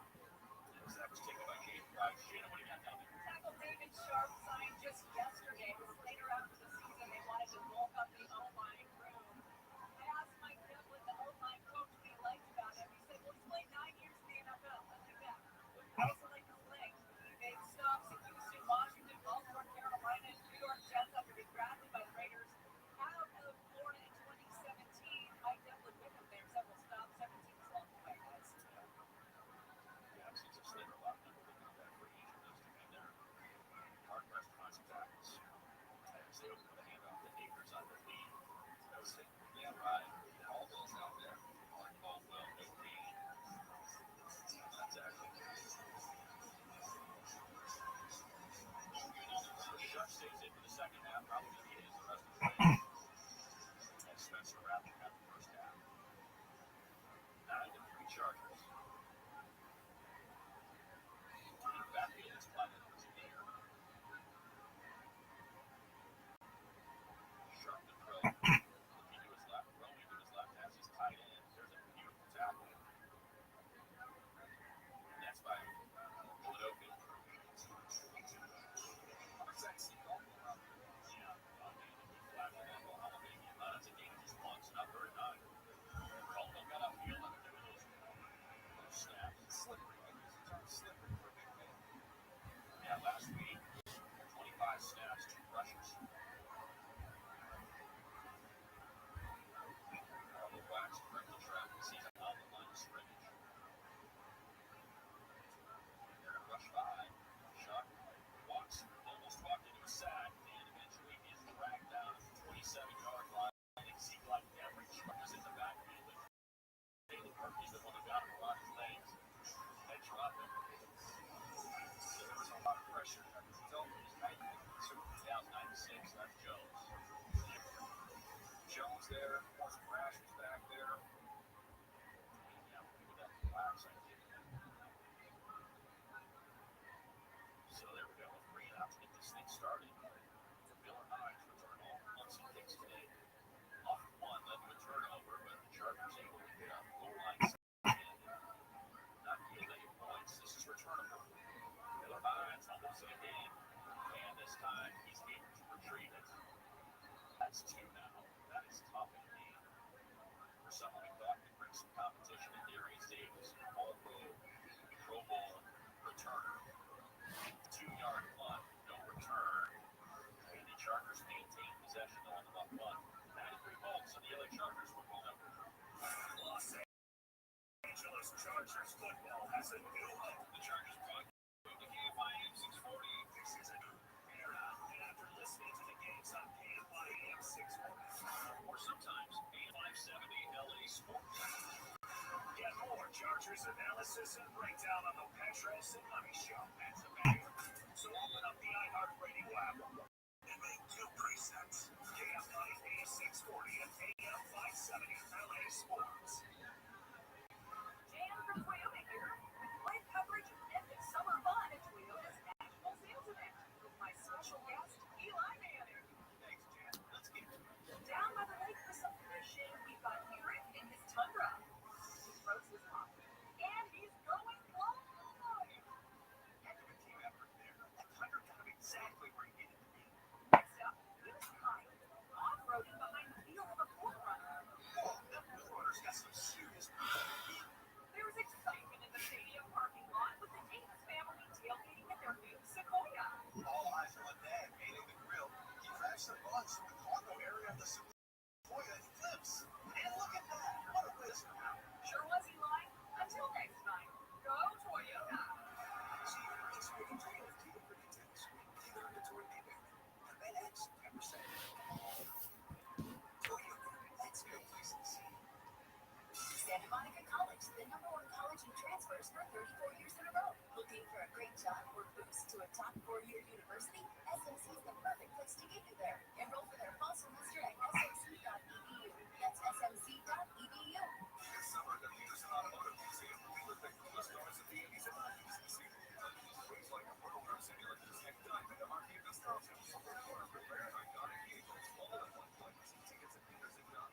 So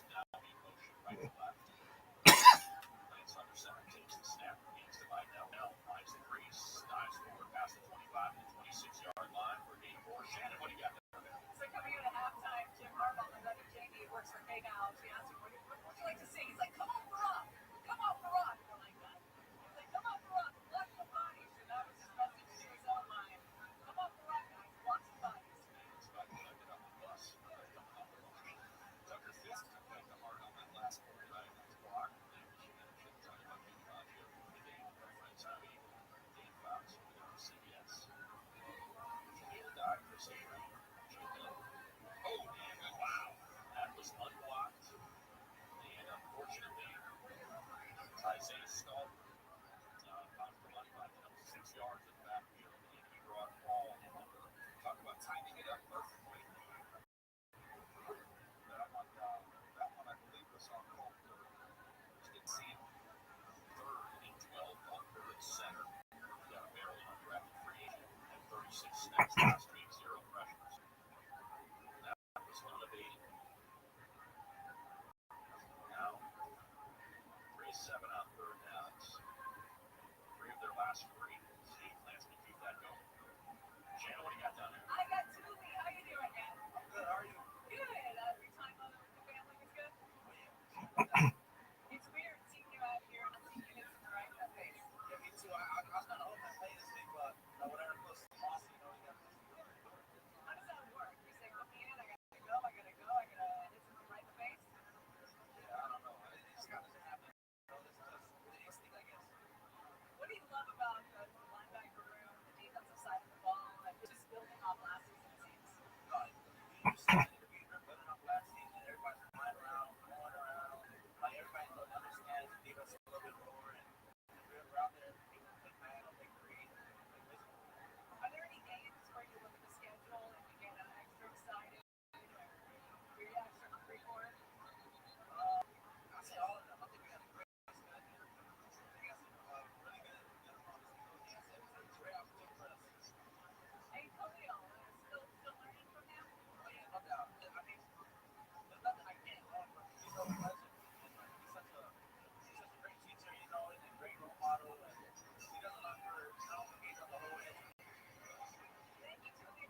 And he followed it up by translating many of the Hasidic stories that he encountered with a slightly tendentious editing, trying to locate the beauty of Hasidism and its appeal in the narrative power of its stories that were such an important part of Hasidic teaching. But nevertheless, it's like Dubno, arguing for a kind of a natural wellspring of Jewish wisdom expressed in Eastern Europe. Sholem, a great expert in the Kabbalah, pioneering researcher, he said essentially, in a more negative way, that Hasidism was the kind of hangover of the followers of Shabtai Tzvi, we discussed last week, the displaced false messiah of the 17th century. And many of Shabtai Tzvi's ideas and attitudes, approaches to Judaism were captured by the early Hasidim and regurgitated in a theologically more acceptable format. So he definitely had kind of a negative approach to that. Ben Zion Dinor, an Israeli scholar, fascinating approach, essentially argued that it was essentially economic in nature. Because of the structure of the Jewish community, you frequently had corrupt rabbis who could essentially buy their position in order to live off the tax receipts for kosher meat and the candle tax and so on. And the Hasidim, by following charismatic leaders that were separate from the community, could avoid paying the taxes to the town rabbi. And this created an alternate revenue stream and an alternate power structure that allowed the spiritual leaders to live. And finally, in this kind of rapid tour of some of the major approaches to how Hasidism acquired such momentum in his work, the thought of Ada Rappaport-Alport is especially fascinating, looking at the gender aspect of Hasidism. Now, this is an area of research that requires a lot more study, especially because, for the most part, Hasidism is a male venture. We talk about the Rebbe's are almost completely male. There are actually a few really remarkable female Hasidic leaders even in the 19th century. And it's almost always about male Hasidim going to visit their Rebbe's, hearing their teachers. You don't hear a lot about the women, but Ada Rappaport-Albert really pioneered the study of the impact of modernization and women's thought on the world of Hasidism. Too much for us today, but I think fascinating insight into their work. So, as you can see from this quick look at 6 important historians, there's no real Raging. on a single central cause for the rise of Hasidism. By the way, like I went to open up the game on the day of the update, and like a pop-up came on my PC that I had to accept, and it was by Ricochet, which is what they should have done 4 years ago, is installed anti-cheat software onto our systems, but they didn't want to be invasive. I'm like, dude, get a life! Oh my gosh, they need to fix this botting situation. It's a literal one account. Going around and just botting people. I'm great, Rally. Raging on ranked. That's what my title should have been. How exciting. Who is a great historian who did what was largely impossible for much of the 20th century, which was to get behind the Iron Curtain and actually look in the archives and see what was going on in the Polish-Lithuanian Commonwealth at this time when Hasidism was born. So the problem is that for researchers of Hasidism, until Professor Rothschild did much of his research, we were limited to the literary study of the lives of people like the founder of the Hasidic movement, Israel Ben Eliezer, known as the Baal Shem Tov. We had very hagiographic books like this one, Shivchei Havesh, which means in praise of the Baal Shem Tov, which was kind of like a melange of good historical data buried within miracle stories and legends and some obvious falsifications or fabrications, especially because this went through several editions, and you usually see layers of editing material that was added, and it was really difficult to tease out who exactly founded the Hasidic movement. And there were even some scholars who doubted whether this Israel ben Eliezer was a real person. But when Professor Rossman made it to Poland and got into archives there, which had been largely closed to Western scholars during the bulk of the 20th century, he not only discovered that there was a real Baal Shem Tov, but he even found his tax returns. Amazing. What we're looking at right now is just one of many fascinating documents that he found, in which there is a kind of like a property evaluation and tax remittal document that was prepared in Polish for the Polish Crown. And you can see that in house number 93, it's kind of like enlarged here, in house number 93, there man living called Baal Shem, and in other documents it's spelled out more clearly. Baal Shem Tov was his name, and he was exempt from paying taxes. What Professor Rossman discovered is that, yes, there was a man named Israel Baal Shem Tov, and he lived between 1699 and 1760 in this town of Medjugorje, and that he had a tax-free existence. Not quite as a rabbi. Sometimes in the documents he's actually called a rabbi in the sense of a professor rather than necessarily a physician. Man, it's been a long time since I've been there. Appears to be the provision of amulets and spiritual guidance to the people of Medjugorje. Services rendered in return were provided with he was provided with a salary for himself and his dependents, and a free house in which to live, like a parsonage, as it were. So he was a real figure, and he served in a quasi-rabbinic fashion, not precisely a rabbi in the sense that we've seen in other contexts, but really as a proto-Hasidic leader. So let's try and understand the Baal Shem Tov within the context of his precursors, to try to understand why this middle-sized village would hire a person like the Baal Shem Tov in the face of the possibility of traditional rabbinic leadership. This is a photograph of my good friend and colleague, Dr. Yochanan Stern, in his youth. This picture was taken in Kiev in 1992. He was one of the first people to gain access, just like Professor Rothschild. He was one of the first people to gain access to Soviet archives working in Kiev, and he especially worked in the Vernadsky Library, where he discovered the writings of one person called Hillel Baal Shem. The term Hillel Baal Shem turns out to be extremely important here. The person that we associate with the foundation of Hasidism is called Baal Shem Tov. I mean, his proper name was Israel ben Eliezer, but Baal Shem Tov literally means master of the good name. That's a literal translation, but it's not actually an accurate translation. A Baal Shem means a master of God's name in the sense of somebody able to write a good. Dennis, we'll bring sugar.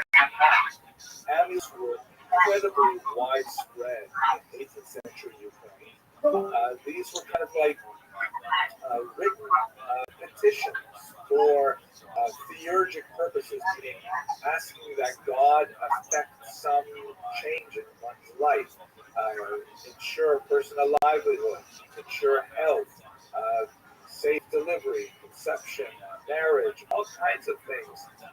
Would go to a person who was called a Baal Shem, a master of names, the name of God, and that person would write out a document for you, sometimes illustrated with mystical symbols and things like that, and then that would be sort of like your Jewish prophylactic to protect you against danger. This sounds very foreign, perhaps, to a 21st century mindset, but if you go next time to your local Judaica store, you may find like this little rack there with these laminated cards that you can put in the crib of a newborn baby, or a little Birkas Habayis, a blessing on the house that you might take home and put on your wall, or a special prayer for one's practice, one's business, one's medical profession. These are all essentially in the category of amulets, the Hebrew term or Aramaic term is kmeot, that were professionally produced. And as you might expect, many of these ballets were essentially snake oil salesmen. They were, charlatans who were producing these things for money, and they had no special training, and they were just, it was just a business in people's hopes, fears, desires, and so on. The Baal Shem Tov, by the way, Hillel Baal Shem was perhaps the most famous of these tens of Baalei Shem that Dr. Petrovsky Stern discovered that were wandering around Ukraine at this time in the early 18th century. Hillel Baal Shem was one of the more interesting ones in that he left behind a large manuscript called Sefer HaMeshech, in which he wrote down all kinds of samples of legitimate amulets with instructions on how to create them, how to manipulate the divine names with various spellings and so on, when it should be used, when it should not be used, and so on. And he specifically directed that his book should not be published. He did not want to make that big trip from manuscript to book because he felt that the printed book would be too widely stated, and these were secrets of the Torah that should be preserved only for legitimate people. So that's the cultural milieu from which the Baal Shem Tov emerges.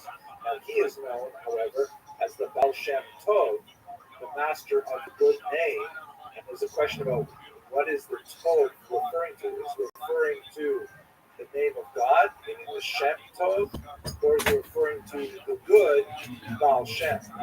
When you look at all those other charlatans and snake oil salesmen and late night TV salesmen, this is not like the Baal Shem Tov. It's really distinct from it. But ultimately, he is performing the same kind of function in 18th century Medjugorje and is highly valued for this.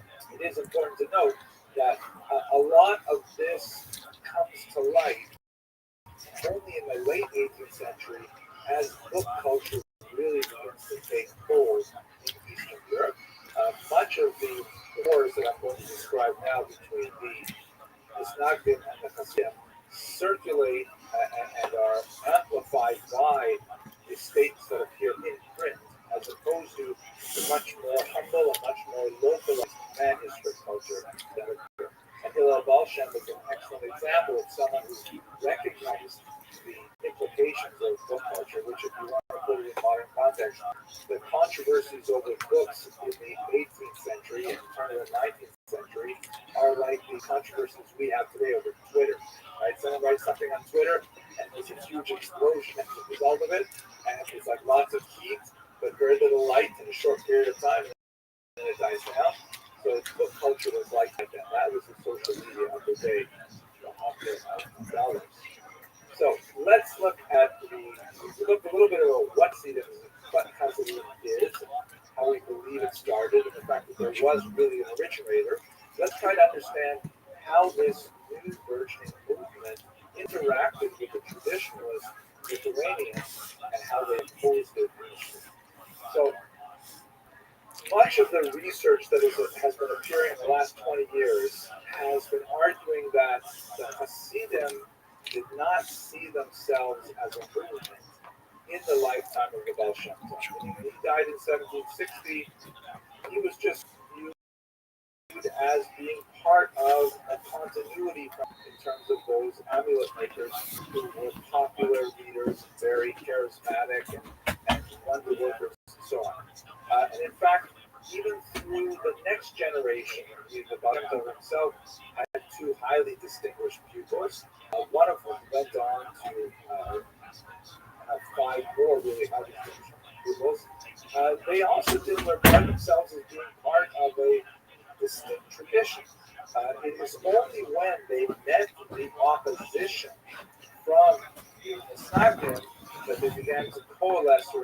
idea that Hasidism was a thing unto itself. Now, I mentioned that the Baal Shem Tov had two very important Talmidim, or students, Yaakov Yosef of Fornoye and Dov Ber, the Maggid of Mezrich. Dov Ber is, for our purposes, much more significant because, unlike Yaakov Yosef, Dov Ber assembled 5 really important students. And it's also clear from the research into his work that it's not like he was trying to establish a school. The 5 of them really only met with him very infrequently, and some of his most important students, like Shneur Zerman of Ziadi, actually only met with him in a very limited fashion. But nevertheless, these 5 disciples, who are kind of like the intellectual grandchildren of the Baal Shem Tov, they are the founding dynasty. So everything comes really from these 5 students. I'm going to identify one particular, which could certainly speak about the other more in great length, but for tonight, and given the scope of our talk, we look at Rabbi Shlomo Zalman of Ziadi, who is the founder of the Chabad Hasidim, very important Hasidic movement in America and around the world today, and also very much involved in the conflict with this map. This map here from Marcin Boltinsky's amazing historical atlas of Hasidism gives you a sense of the spread of the Hasidic movement from Mezrich as a result of the work of the Maggid. As I mentioned, the subconsciousness of the Hasidim saying, hey, we are a thing, we are a movement, really begins right around the death of the Bear, because that's when they begin to feel the real weight of the opposition of this man of Vilna, known as the Vilna Gaon. The Vilna Gaon, in whose years were 720 to 1797, was the unparalleled spiritual king of Eastern Europe. He did not, strictly speaking, serve as a pulpit rabbi. He rather spent much of his time learning in seclusion. He composed a tremendous amount of commentary on the Talmud and on Kabbalistic literature as well. And he began to react to reports of the behavior of these followers of the Maggid of Mezrich and others, and news began to circulate that he was going to support a ban, a sheriff. That is a formal repudiation of these rabbis and their students, and that this would have tremendous implications for the functioning of this nascent movement. What were the main charges? Well, I'm going to list a few of them in order here, and we'll unpack them in pieces. One of the first charges, what was wrong with these Hasidim, especially because you saw in the very beginning of the section that there was so much light. You lose the numbers?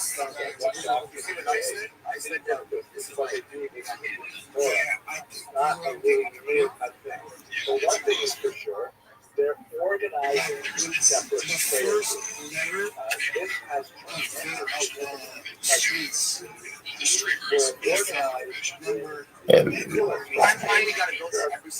No, I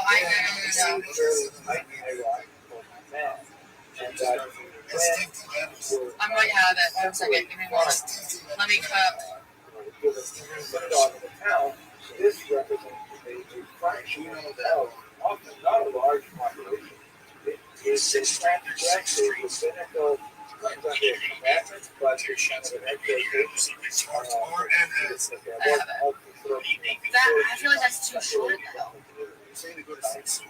It would be more serious than what we see in America today. It's regulated. Right? As we saw earlier, I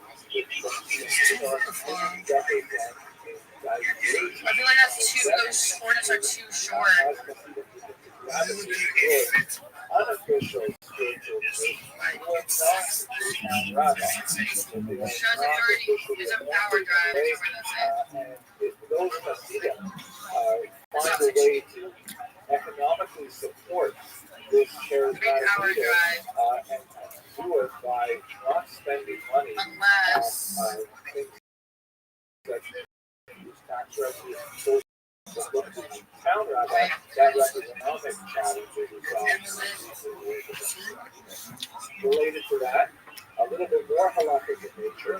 The Hasidic more mandated prayer time.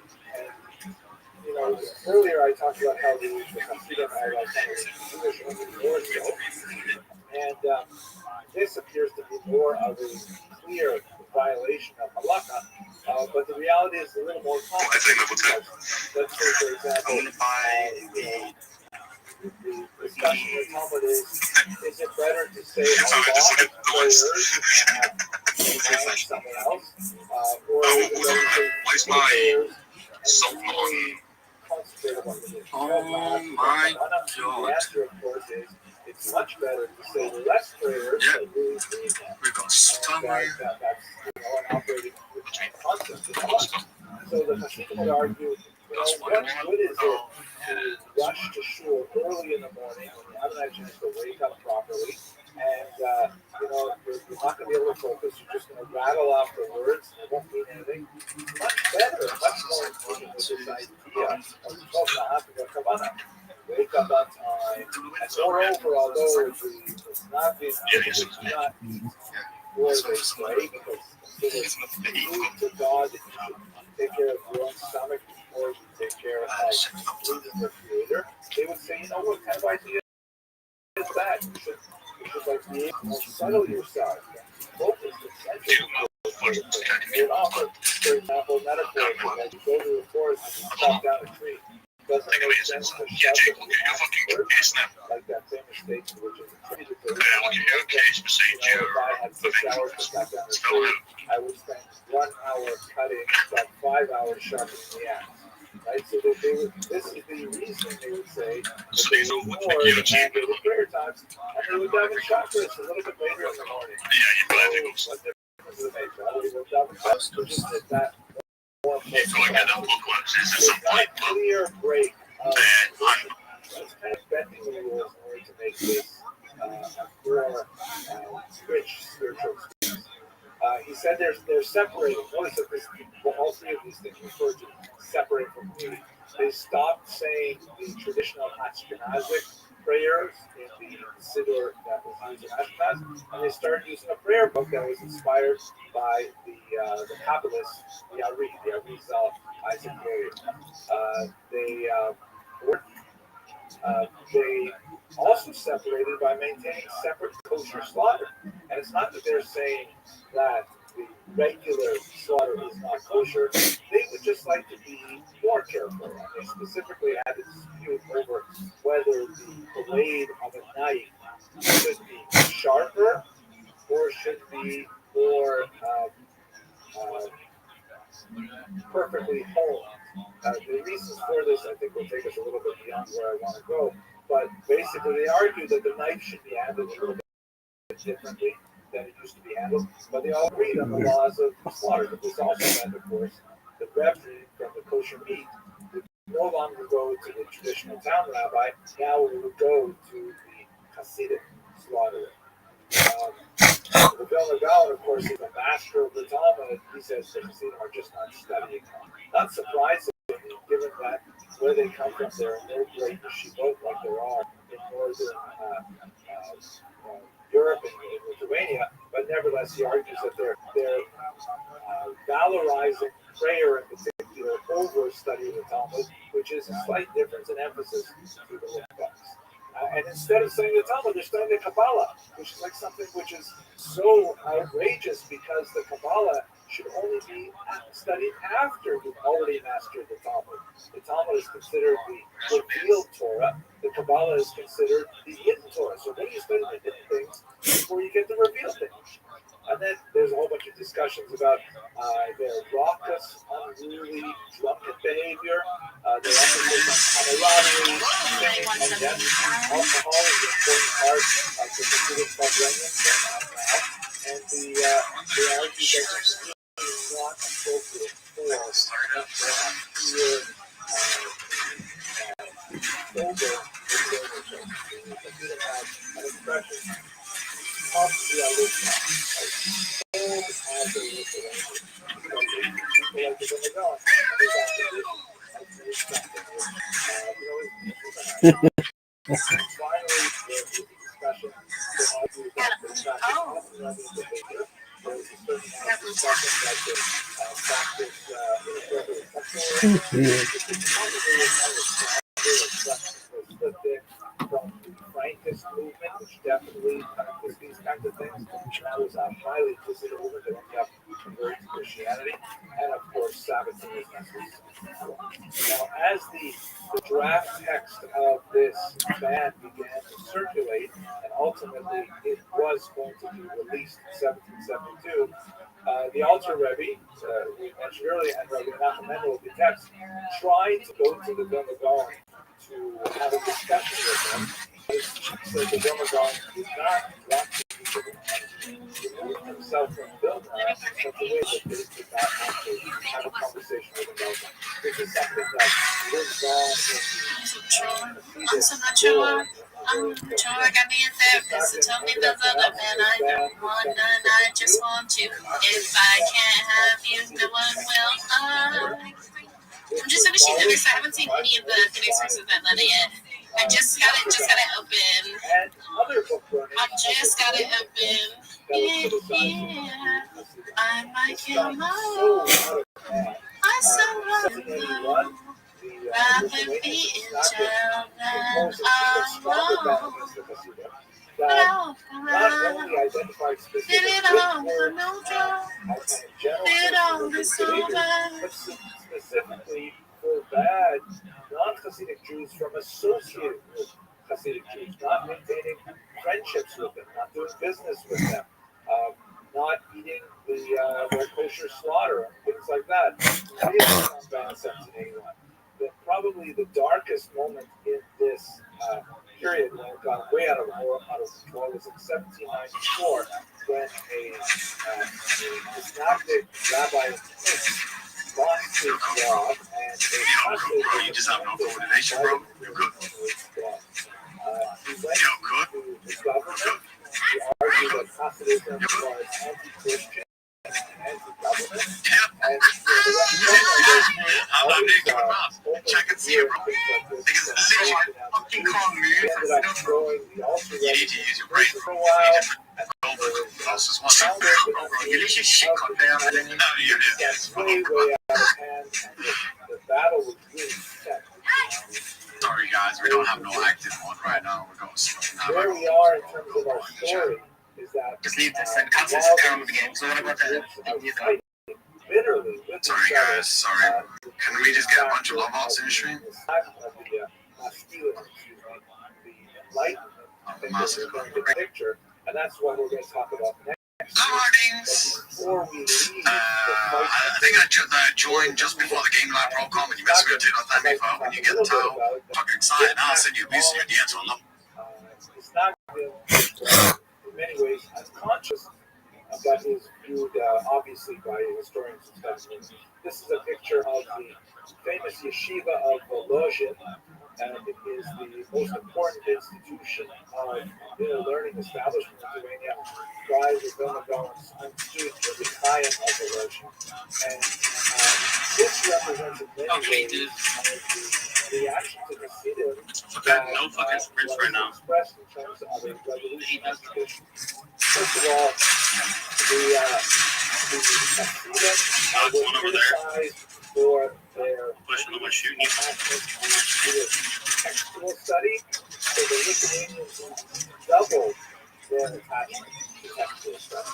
In order to see just how far they were from these Hasidim, who instead of engaging in study, which by the way, oh my god, there is definitely some grounds for that criticism in the 18th century, but as you move into the 19th century, this appears pretty quickly.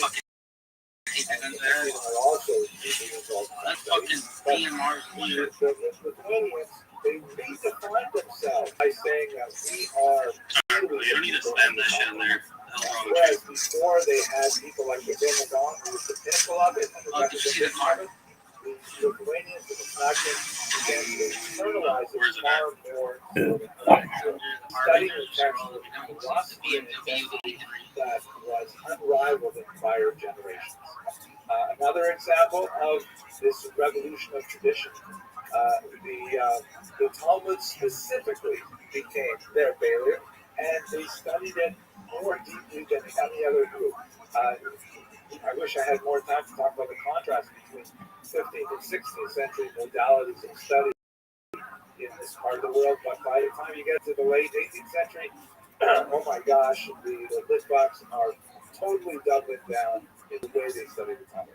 And the Kabbalah is fascinating because, of course, the Vilna Gaon himself was a master Kabbalist, and so it's not like they could say we're against the Talmud, against the Kabbalah, against mysticism.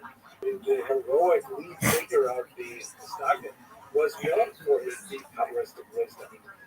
So what they instead did was they carefully parsed out who can study it. It remained solely for the elite, and barriers were created to try and socially ostracize people who studied Kabbalah too early. Those, by the way, right into the 21st century, even though some of the greatest Kabbalists, such as, for example, Rabbi Rothschild, the great teacher of the Arizal, said that people should begin studying 25 years of age, but that was pushed back to 40, pushed back to people over 40, reading Talmud and posting and so on. There was a pushback on popular Kabbalah. Rabbi Chaim of the wrote this rather amazing book called Nefesh HaChaim, The Life of So it's just taking you a while.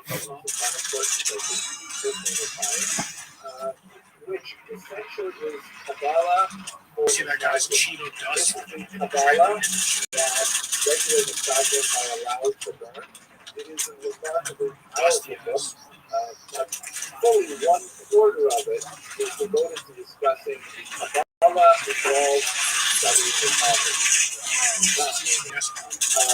finally, when you run examples of things, you'll see more closely than anywhere else. One of the ways that I can list it in some of the church factors is more pronounced later than, but one of the arguments against the Hasidim was that they inappropriately idolized their charismatic leaders. This guy. Welcome. How are you, Nando? It's been a long time since I've talked to you. The last time was in January. All right, Pimp. What's good in your neck of the woods? You sling a dick like it's going out of style? I just smoked a cigarette and drank a beer. That's baller. How you feeling? Pretty stressed, bro. Not gonna lie. Why is that? Because, like, I don't really know what I want to do with my life. I don't know what I want to be. Okay. What are your thoughts? Like, let's do process of elimination. Do you want to be a marine biologist? No. Okay. Do you want to be an astronaut? Not really, no. Okay. Do you want to be a professional athlete? I wish I could, but I can't. Okay. Do you Not want to anymore. Do you want to be an exotic dancer? Oh no, absolutely not. Okay. Do you want to have anything to do with the adult industry? No. Okay. So how about like working in tech? In tech? Technology. Like as a CEO? Well, in time, but I mean, starting off like a developer, project manager, and then working your way up. I mean, possibly. Most people told me, like, I asked a lot of people, what do you think fits me best? And everybody told me IT. But I just don't really know where to start with IT, and I also don't really know what the daily work even looks like. So, yeah. Okay, well, the way that you start is you get a certification, and they're pretty cheap and inexpensive, and then from there, what's the daily work look like? Generally, at any large organization, it's going to be something like, let's say you're going to work 8 to 5. You'll either be in the office or remote. If you're in the office, you get in at 8. Basically, you'll check your email for the first hour, see what kind of problems happened overnight. You'll prioritize your different issues. You'll work on those from like 9 to noon. You'll take lunch from noon to 1 or so, and then 1 to 5 ish. You'll continue to work on projects and push out your projects for other people on your team, and then do the same thing 5 days in a row for like 30 straight years. It sounds pretty monotone. Yeah, it's fun though. It's fun. I mean, they break it up. It's not that bad. And it's not all hard work. And if you're working remotely, it's even better. You could do it in your pajamas. You just wake up, wash your face, brush your teeth, shower. You don't even have to shower. Just get in front of the computer and start going about your day. Then you don't have to commute. You don't have to put on business clothes. It's a good deal, and you'll make 6 figures 6 figures? easily. So 100K plus per year. Yeah, I mean, that is a lot of money. that's why you do it. Wait, are you actually a Rothschild? I am. It's my last name. Wait, so like actually part of the Rothschild family, or just It's like a not big the family. Rothschild? There are 3,000 of us in the United States alone, about 10,000 of us globally. So it's a big family. And your family started like in the 18th century, right? No, we started at the Bible even before then. I can trace my lineage back to the Bible. Really? Word, dog. My grandmother's grandmother, her name was Matilda Zegelmeyer. The Zegelmeyer family is from Betzazel, who was the chief architect of the Mishkan in the Bible. But you said Mathilda. What was her surname? Zegelmeyer. Zegel is the Yiddish the pet name of Betzazel from the Bible, and Meyer means enlightened. Oh,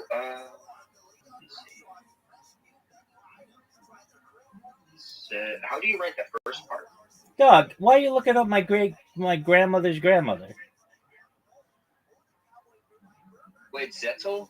Zettel or Zekel? Oh, no, actually, I found it, yeah.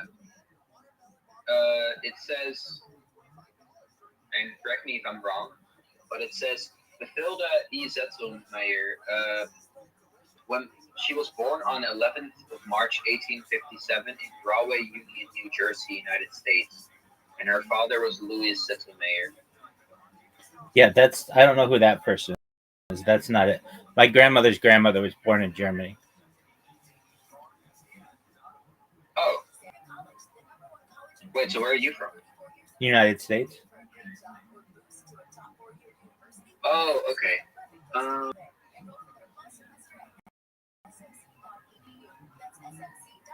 Yo, dog, how did we get into my lineage? We're helping you with finding a job. Maybe one of the reasons why you can't find a job or you don't know what you want to do is because you can't focus. Yeah, I mean, I have ADHD, so.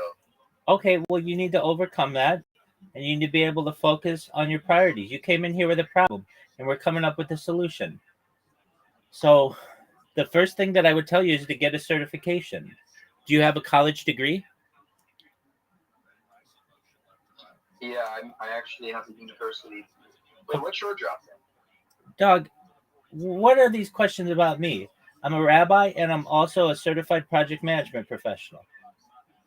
Now, back to you. What is your degree in? What my degree is in? Yeah. Security. Like IT security, or like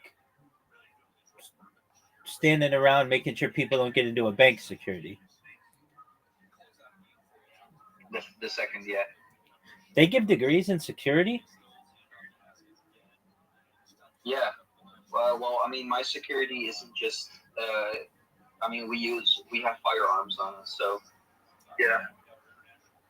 Yeah, but that's not a 4 year. I mean, I'm not saying that you don't have a 4 year degree. I believe you. It's just like, what do you learn for 4 years aside from firearm safety, how to walk around a warehouse, how to lock a door? Well, it's important for us to be prepared, so to be sure that we don't, it's a lot of like. Let me see what the translation is really quick because I'm not from the USA.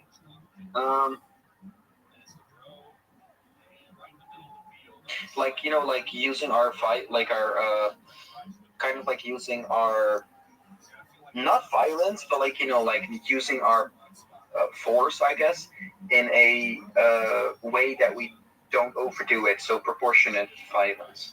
Okay, I get that. So why don't you work in security?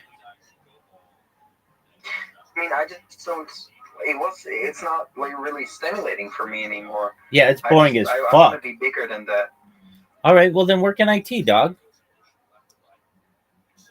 I just want to be remembered. Okay, well that's a different story. You can be remembered for a lot of things. Do you want to make money or do you want to be remembered? I want legacy. You know. Okay, that's what you want more than anything? Yeah, I think so. I'm looking for status Do you and have power. do you have the ability to be a live streamer? I guess, yeah. Okay, well why don't you live stream? Because I'm not sure when it's going to start to create income. Well, then you don't have the ability to live stream. I mean, you do, but not. You want to make money doing it. It takes a long time to make money to do it. Right. So you need I a mean, yeah, so that you, makes sense. so you need a job. Okay, so I can tell you that a Salesforce entry level position pays $120,000 a year. All you need to do is get a Salesforce certification. Salesforce. Word.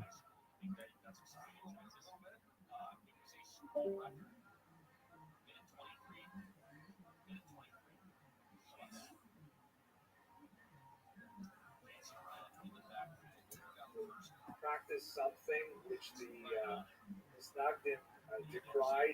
That is this concept of Mesirat HaMachshava, the transference of thought, where a typical chassid would say, "Who am I to pray to God? I'm not holy at all.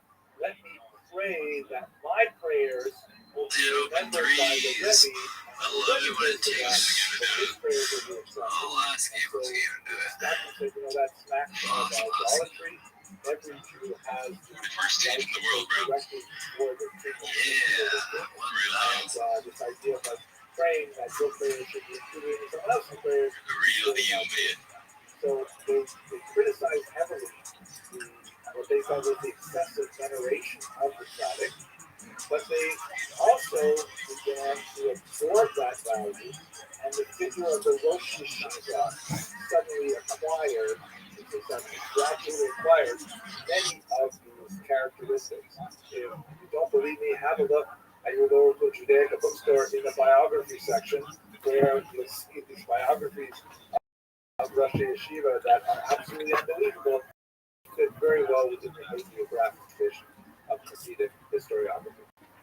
So that's basically what happened in the late 18th century with the birth of the Hasidic movement and the reaction of the Misnagdim. I'm going to wrap it up here. We have time for some questions, but next week we're going to go on and look at how the introduction of the Western influence dramatically changes everything. Thank you for your patience and your endurance and opening up your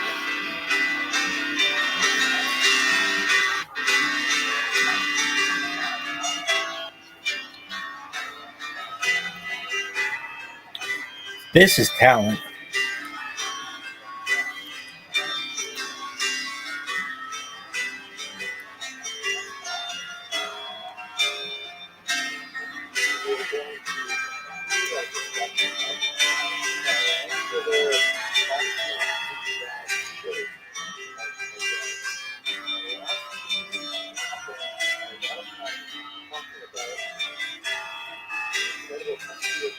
Damn, girl.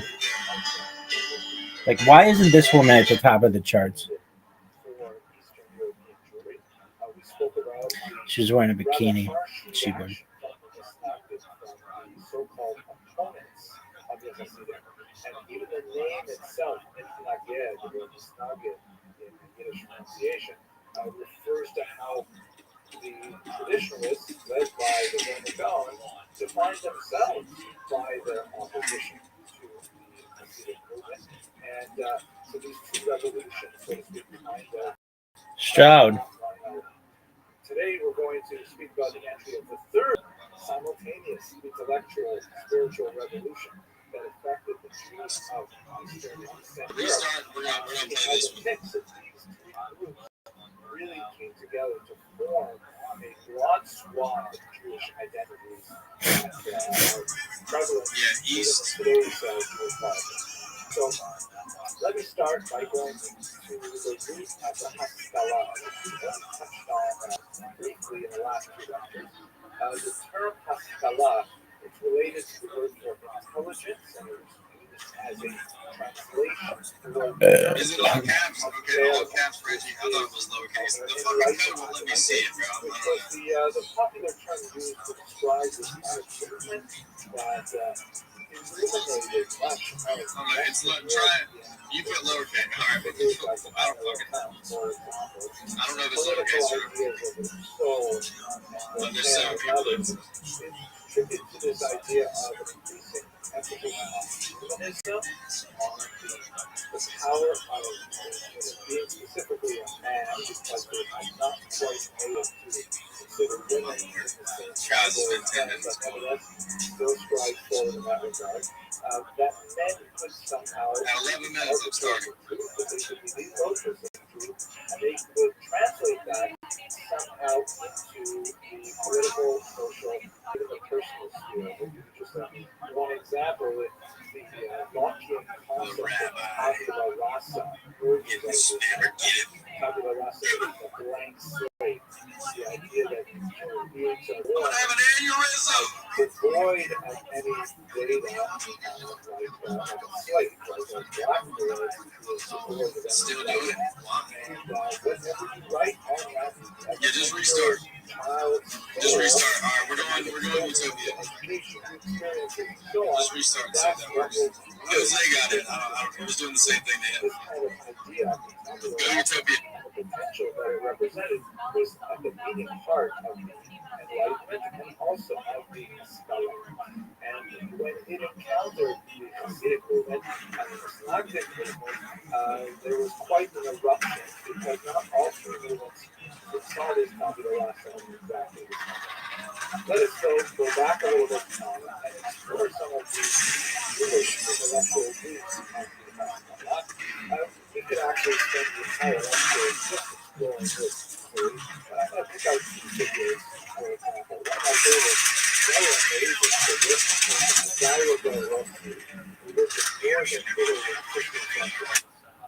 Anyway, not a very person, essentially leader for the American publishing industry, the populace. But it happened in the 1570s. There was not a earthquake in Kerala, and he fled with much of the Jewish community that lived actually in the lowland, very close to the river, and they were worried about their buildings collapsing. So they actually spent a couple of weeks living outdoors, a little bit like my shul during the COVID condition. They spent a couple of weeks living outdoors with the non-Jewish citizens of Ferrara in an unusual kind of environment where all of a sudden, they're all in the same boat. They're worried about what will happen to their city during this literally tectonic change. If you're down to extract, but not killed, then yes, you'll be able to extract. But if you get knocked and then full killed, you stay in the raid.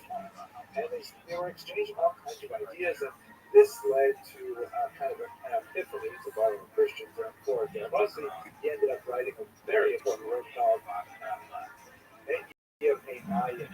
Enlightened Eyes, and it really took a different approach to the entire way that Jews appreciated the world. It was I mean, it's getting too childish. all, then these control victims where the fucking aimbot is just, it's so stupid. They need to fucking nerf the shit out of that. Beam assist is just stupid. Have that kind of, you know, instinctive rejection that we see in the church about the, challenges to Yeah, forget about timeout ban. the center and some revolving around it. There are a lot of things that we can get.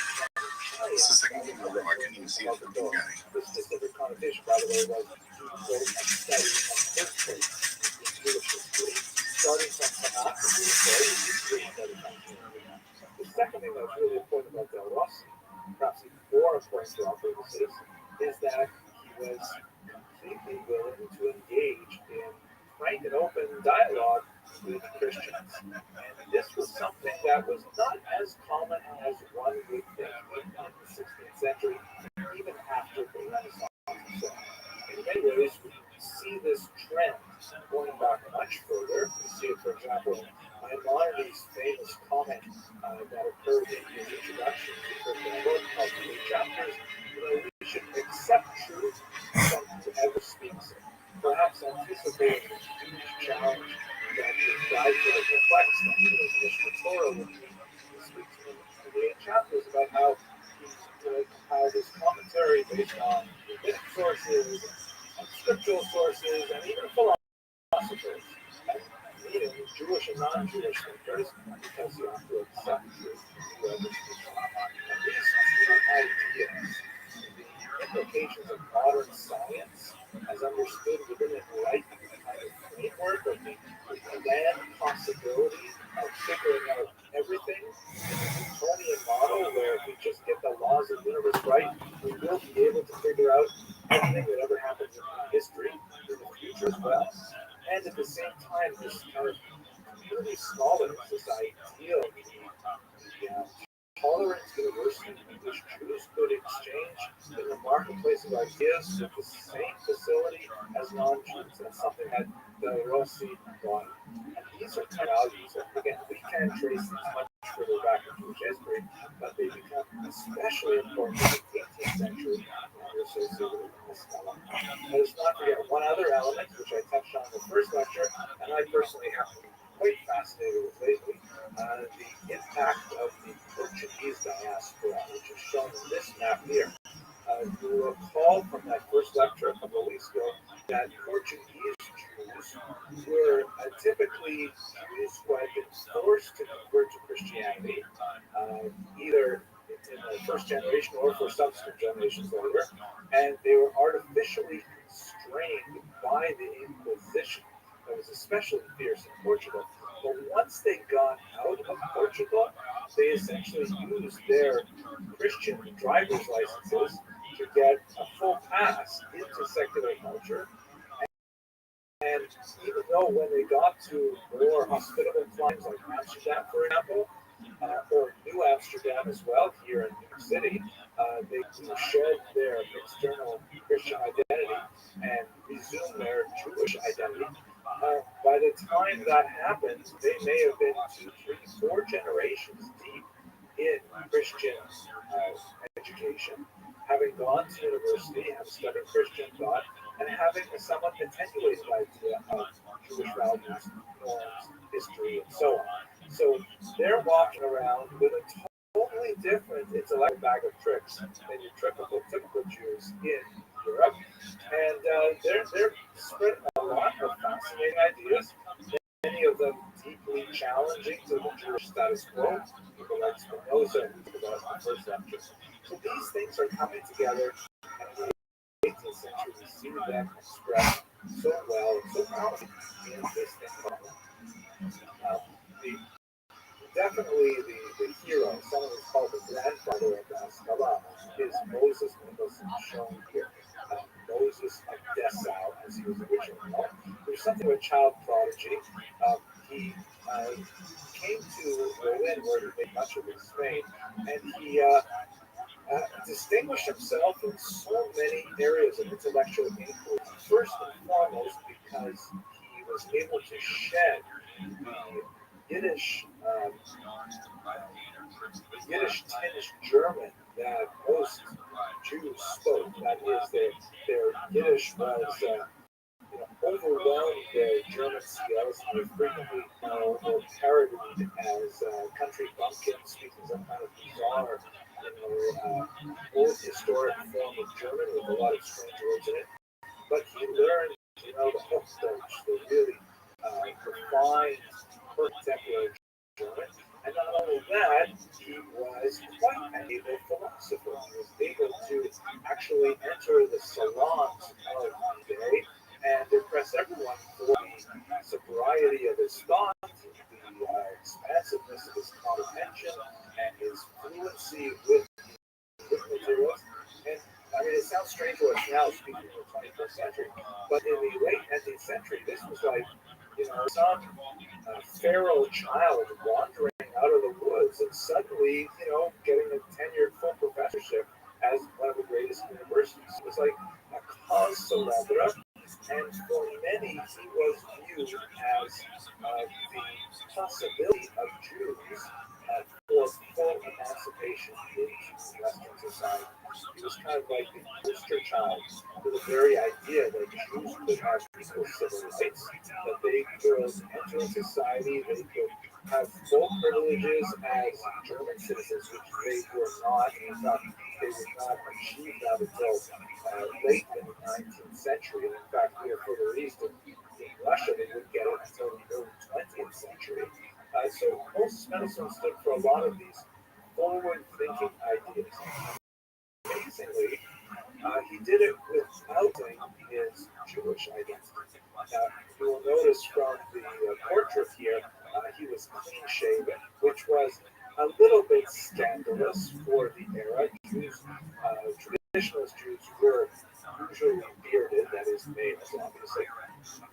Although there were and are halakhically permissible ways to shave the beard, it was definitely not the kind of way that Jews would look in Eastern Europe at the time. This was considered, he was considered a Deutscher, a German.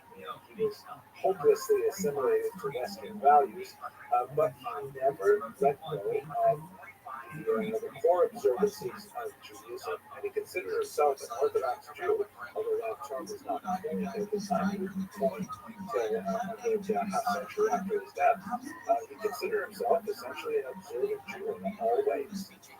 One of the sad aspects of Mendelssohn's life is that he was unable to provide this kind of sophisticated articulation of both a Jewish and a civic German identity to his grandchildren, all of whom adopted Christian lifestyles. But nevertheless, for his generation, for his time, he was essentially an observant Jew who had imbibed the greatest thought circulating in Western Europe at the time, and was essentially saying to German society, hey, you should think about how you treat the Jews because we have tremendous potential to contribute to society, and we can only really get there if, for example, you allow us to attend university, which is completely self-taught. You allow us to, pursue the occupations that are currently closed to Jews and so on. So he's kind of like the grandfather of the Haskalah. But at the same time, you should also be aware that there are other figures, like, for example, Solomon Lyman, who is just a little younger than Mendelssohn, in fact, looked up to Mendelssohn as his mentor in many ways. Solomon Lyman was a very talented philosopher. He debated quite successfully with Immanuel Kant, and he duplicated a lot of the strengths that Mendelssohn had. However, unlike Mendelssohn, he certainly was not observant, and he took pride in this.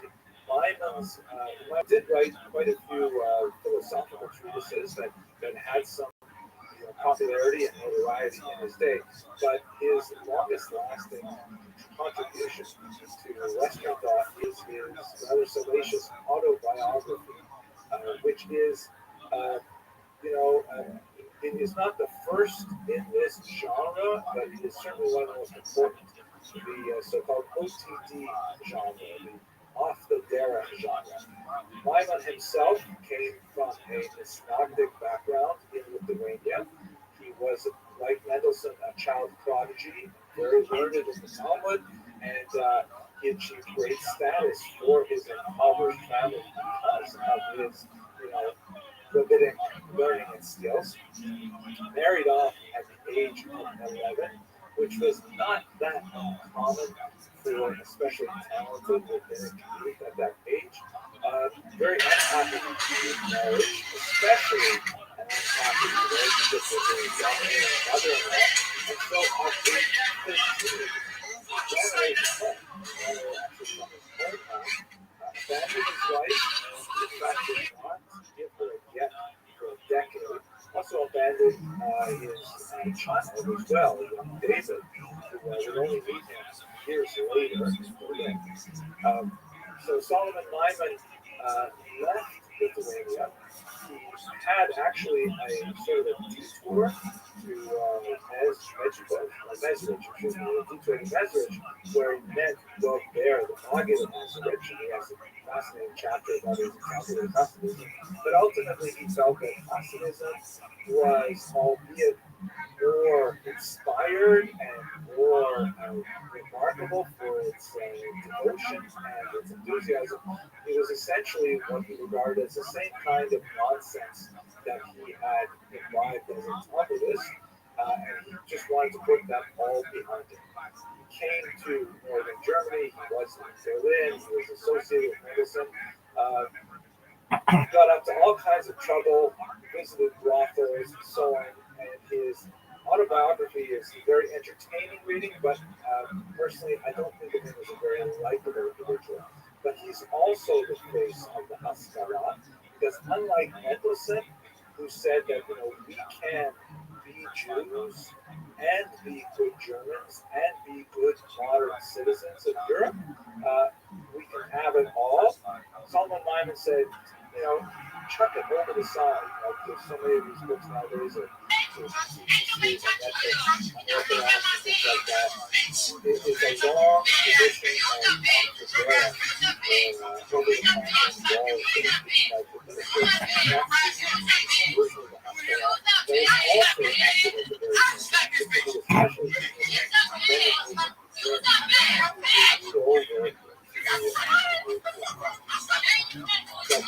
the Haskalah Eastern Europe, just to give you a Western Europe, just to give you a sense of like the kind of issues that they're facing and the kind of solutions that they're looking for out of Haskalah that's so significant. In the late 18th century, there was a self-burial scale that actually lasted for about half a century. The consensus of scientific opinion was that it was impossible to define death by cessation of respiratory activity. That in fact, a person could stop breathing as far as a conceptual device was a measure, and the heartbeat could not be detected, but the person could still be alive and then wake up sometime later. So this was kind of like a mania that circled around Europe. It also reached the shores of America, and the inventions of the safety coffin before the lecture. Apparently, America approved almost 90 patents for different kinds of safety coffins, specifically for this reason. There's actually a word which I forgot that specifically describes the phobia of being buried alive. At any rate, you can see in this particular version. On the left is our dearly departed, who has been buried underground in his coffin, but then and there's this structure that extends from the coffin up to the surface of the graveyard with this flag that looks a little bit like a mailbox flag. And on the right hand, you see this he's woken up from his right hand.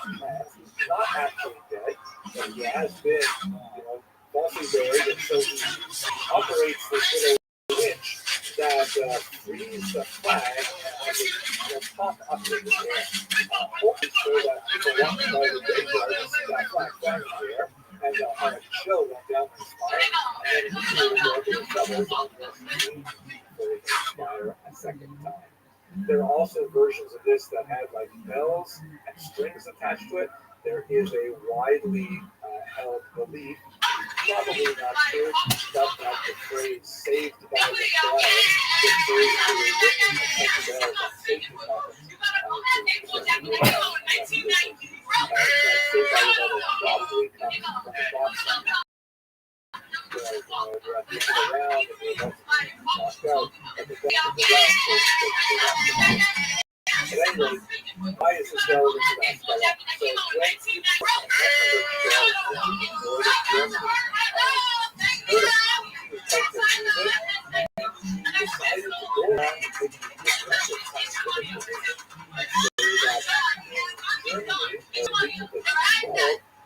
or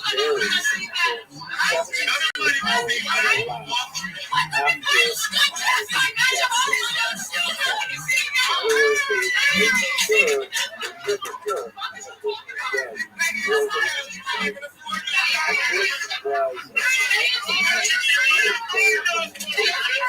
world, no one is buried until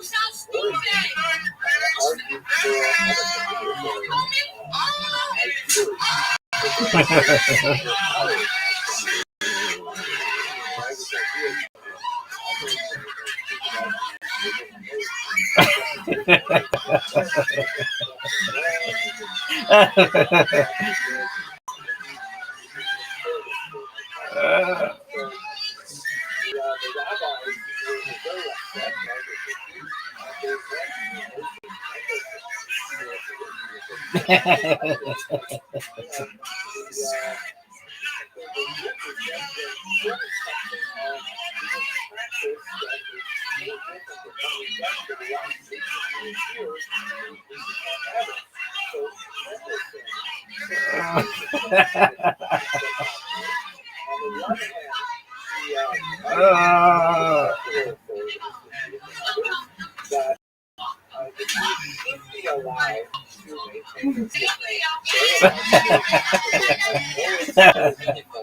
It's the classic.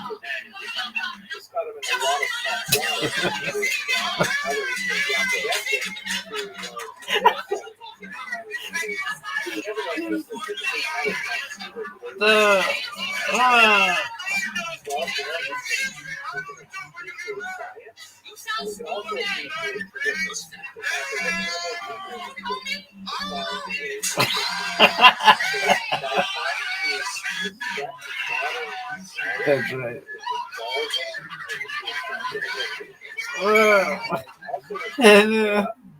But not necessarily respect the traditional sense of the customary behaviors, or we would call people minhagim. things which are not necessarily rooted in scriptural commands or even the Talmud and the Mishnah, but rather, customs that sort of like attach themselves by the dint of Jewish choices over generations that would result in things like, modes of dress and I mentioned beards and things like that were, more regional kind of traditions. The Haskalah, under thinkers like Mendelssohn, said, we should carefully examine and we should certainly remove or at least isolate those elements that are not part of the body itself, but rather things like the externalities. Like, for example, you don't have to wear this.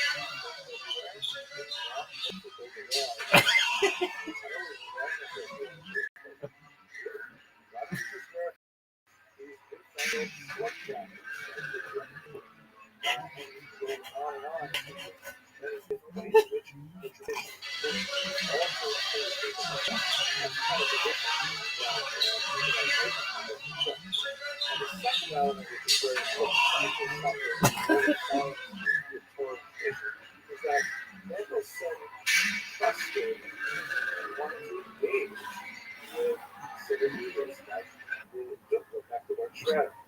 He felt that, for too long, Jews had regarded the non-Jewish world as toxic, as antithetical to Jewish values, and as hostile to Jewish values. And he felt, no, we should, while recognizing that there are a minority of non-Jews who unfortunately don't like Jews because they are not sufficiently educated as to who Jews are and what we stand for, we should nevertheless embrace our non-Jewish neighbors with open arms and, be happy to join with them in the exalted experiment of constructing a multi-ethnic society.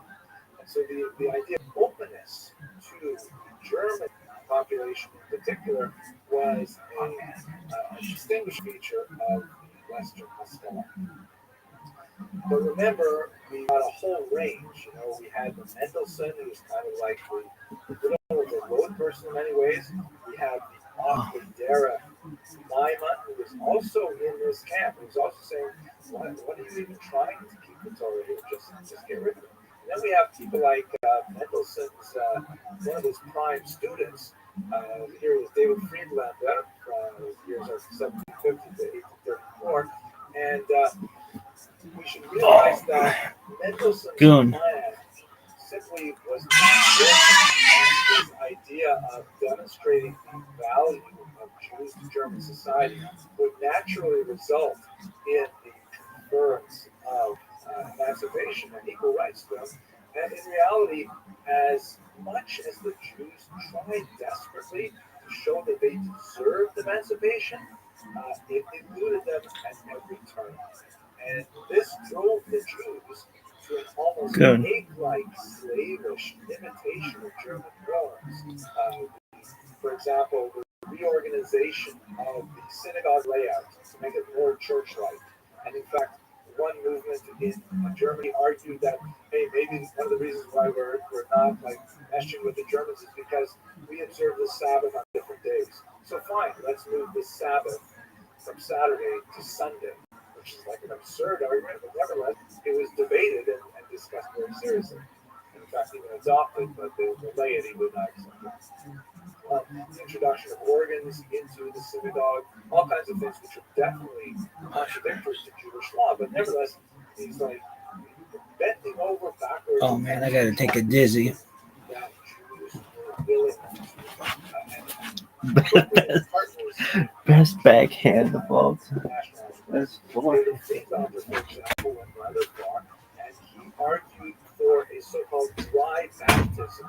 This was supposedly put forth in 1799, realizing that one of the only ways that Germany seemed to be willing to accept Jews as full members of society is if they would convert. We see this over and over again with great figures like Gustav Mahler, the older, or Karl Marx's parents, who were all baptized, Haine Kaine, the great poet, that the only way they could really, get university positions, get reasonable jobs, get published in certain places, and so on, is if they formally adopted Christianity, specifically Lutheranism.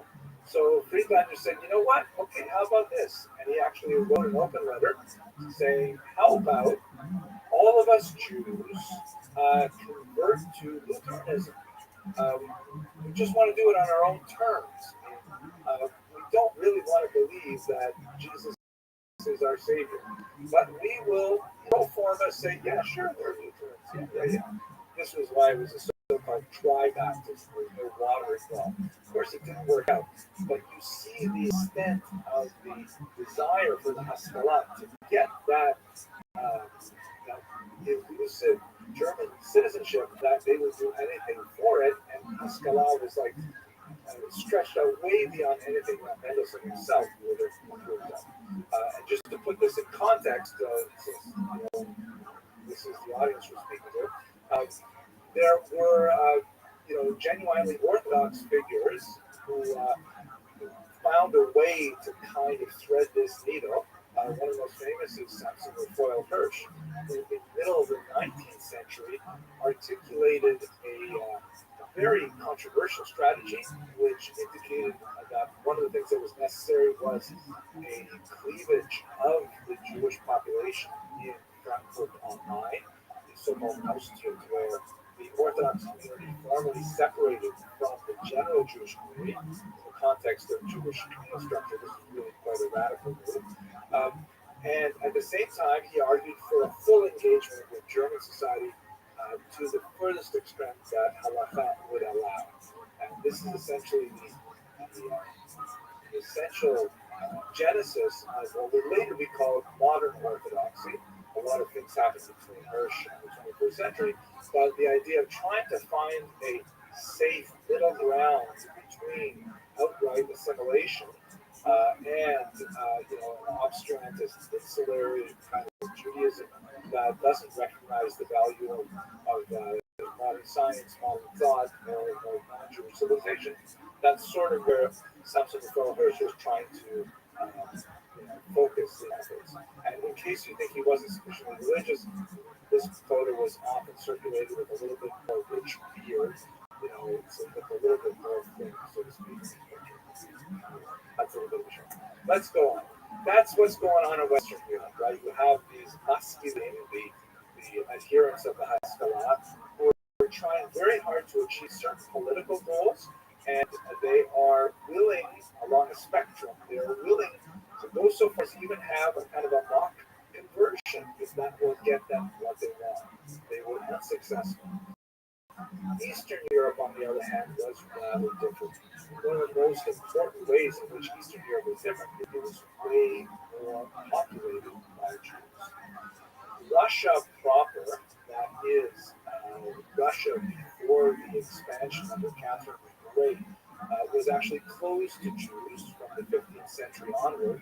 But when Catherine expanded the region right around this time in the 18th century, she actually ended up inheriting a massive population of Jews, which she promptly sequestered in a region called the Pale of Settlement, which basically extended from halfway through Latvia all the way down to the Black Sea, encompassing the southern half of Latvia, Lithuania, Belarus, a big chunk of Poland, Ukraine, Western Ukraine in particular, and Bessarabia. These were all the regions of the Pale of Settlement, and there was a massive Jewish population there that far outpaced both the absolute number of Jews in Western Europe and also their concentration. Jews were heavily concentrated in medium-sized villages all the way up to cities in Eastern Europe. As you can see, the black dots indicate cities with over 50% Jewish population in 1900. Less so at the time period we're discussing, because there was an unusual population boom that especially affected Jews over the course of the 19th century. But nevertheless, you get a sense of the difference in scale because of the massive number of Jews that lived in Eastern Europe as opposed to the West. Also, we should understand that there's a huge difference in the political and cultural and linguistic context of these regions.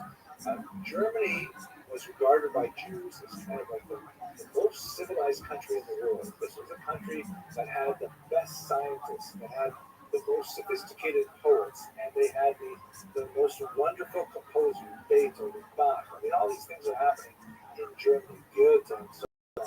They're like so excited for Germany. Russia, by contrast, Jews were not especially engaged with it at all. As I mentioned a second ago, the proper was actually closed to Jews, so Jews couldn't live in St. Petersburg or in Moscow unless they had special permission because they were especially wealthy and they were involved in commerce or they were talented medical professionals. Otherwise, the vast majority of Jews live among the large non-Russian populations that were part of the Russian Empire. Ukrainians, the Poles, the Lithuanians, the Belarusians, and so on. And their cultures, especially their literary cultures, were way behind what was happening in Germany. The Dostoevskys, the Tolstoys, and so on were just the beginning of the huge rush of great Russian literature, but that was happening, towards the end of the period that we're talking about. So it was, Jews were just not attracted to these things. There was no real desire to assimilate to Russian culture, which is quite different from what you have in Germany. Furthermore, Jews living in this huge swath of territory, the Pale of Settlement, had massive linguistic affinities with each other in the Yiddish language, which was so strong there, and not at all a minority language among Jews, that it actually evolved eventually into a distinct movement of its own. And any kind of challenge to traditional authority, religious authority that you would find with Ascalon in Western Europe, in Eastern Europe, it tended to move away from assimilation and more into acculturation. It was expressed in movements that we understand today because they're incredibly influential. Yiddishism, right? The whole engagement with Yiddish literature, Shalom Aleichem, Mendel Forum, the culture of it, and so on. It translates really to Broadway and to Hollywood. Zionism, the great political experiment of the Jews that was heavily weighted towards the demands of Eastern Europe, and Jewish socialism, the Bund, the Arbeiterring, of course, elements of Jews, the Communist Party, the Mensheviks and the Bolsheviks, and so on. These are things that happen because the Jews are in such great numbers and not especially attracted to Russian culture. Linguistically, they either doubled down on Yiddish or they explored Hebrew. They generally did not say, hey, let's all speak the vernacular. A little bit different in Poland. There was a much stronger level of Polish Jewish synthesis than you had, let's say, Jewish Lithuanian or Jewish Ukrainian, but nothing like the German Jewish synthesis that really drove Ascalon.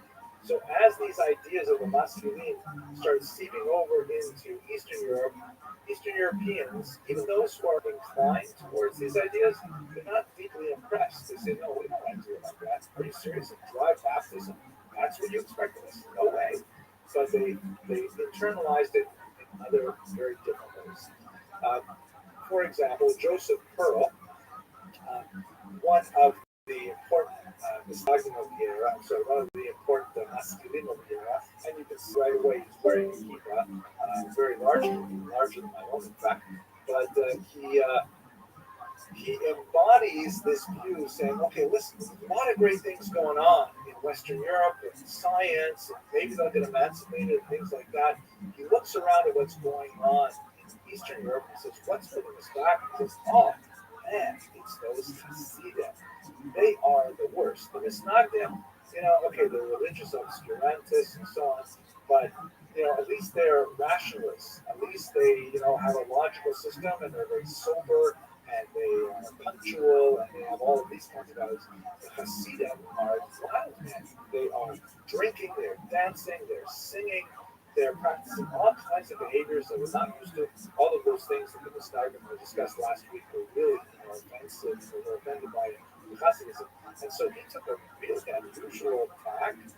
He composed false Hasidic books, which were designed to be parodies Okay. of Hasidim, that is satires.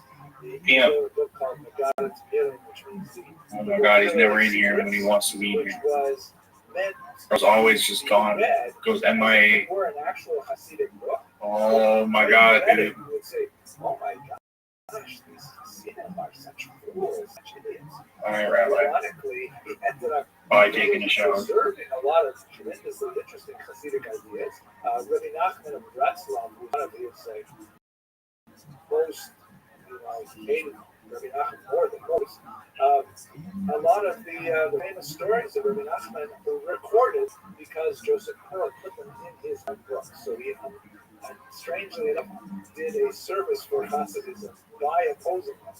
And the thing is, people like Joseph Pearl, even though he was a dedicated educator and he made tremendous contributions to the general education in Tarnopol, in Western Ukraine, nevertheless, he simply could not get any serious traction with his opposition to Hasidism, especially through this strange device of writing these parodies of Hasidic gods. But you see how Girlfriend.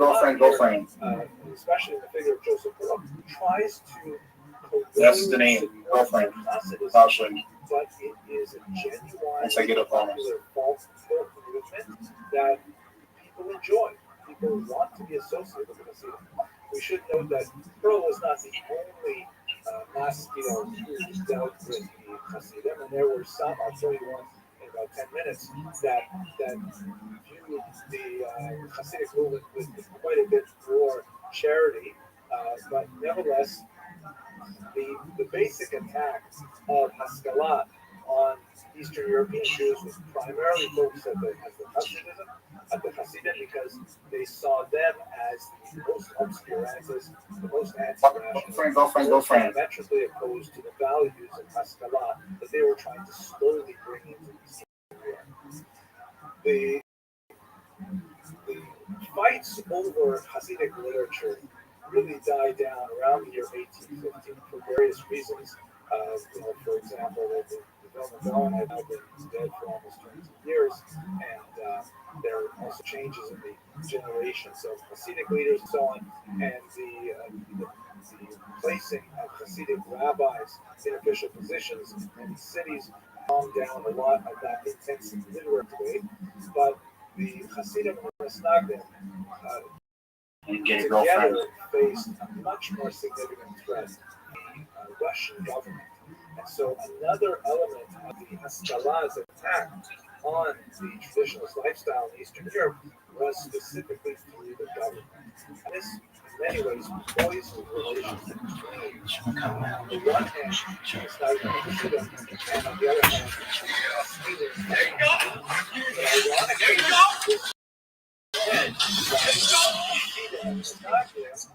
had common cause against the Haskalah. And so, to a large degree, this helped form what I call today a Haredi bloc of Litviks and Hasidim, because they both saw the Haskalah as an existential threat, which they were. Tsar Nicholas I here, who was one of the most influential tsars to rule Russia, had a lot of ideas about how to deal with the Jewish people.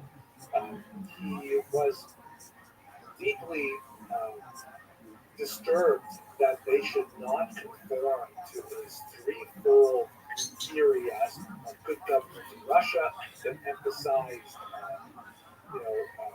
worship of the Tsar, that emphasized Russian Orthodoxy, which the Jews could not conform to, obviously Russian Orthodox Christianity, not Russian Orthodox Judaism. And finally, the idea of narodnost, which means people builder, peopleness. He wanted Russia What up, pimp? to Russian citizens of the Russian Empire.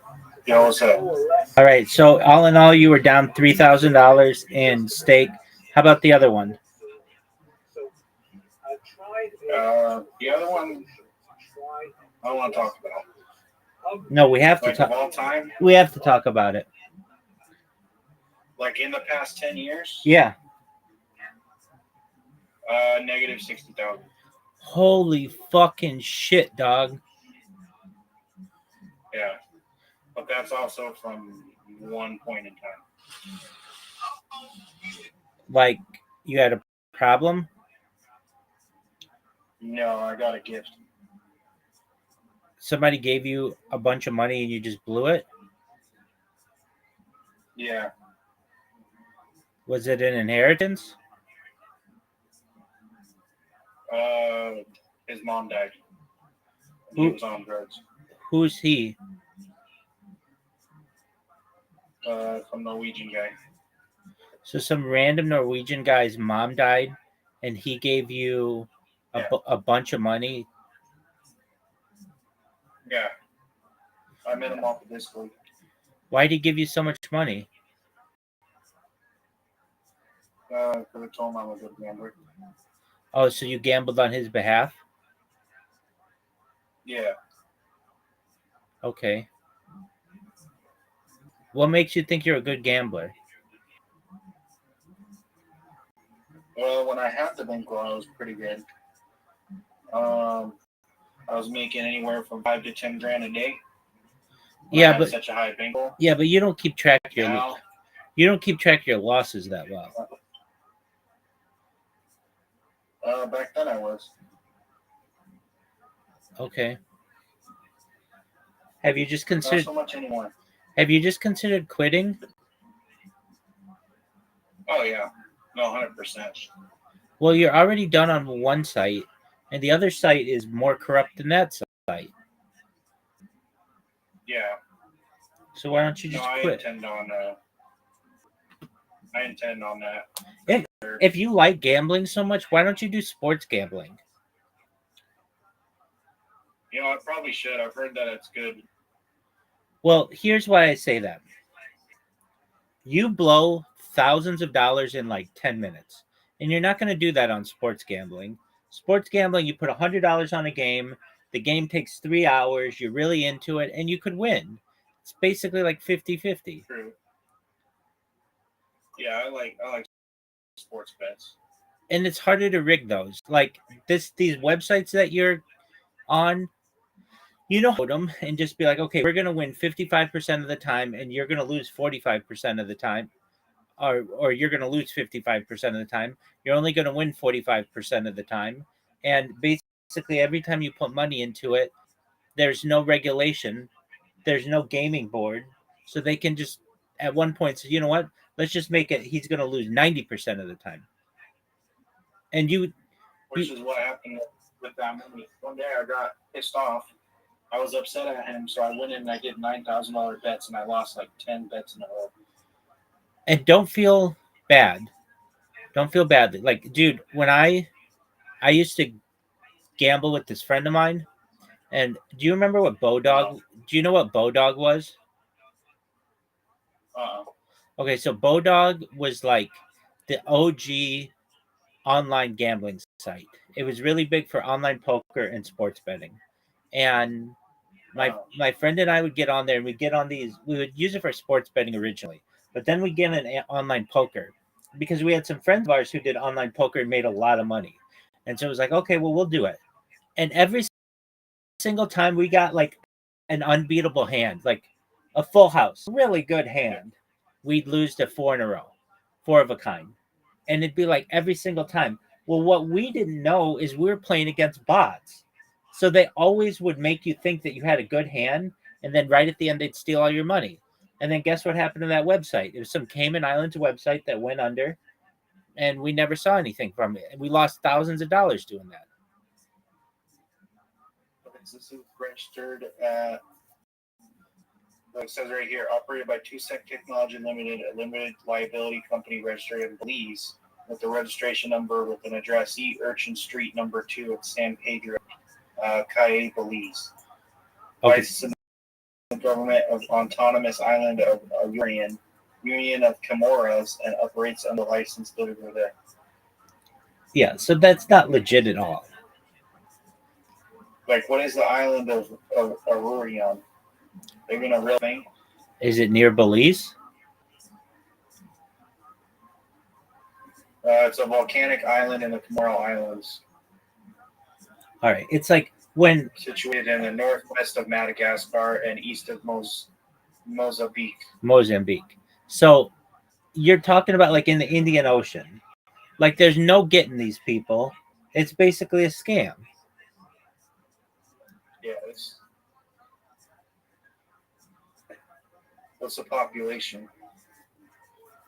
That's how you really know right here. Okay, they have a decent population.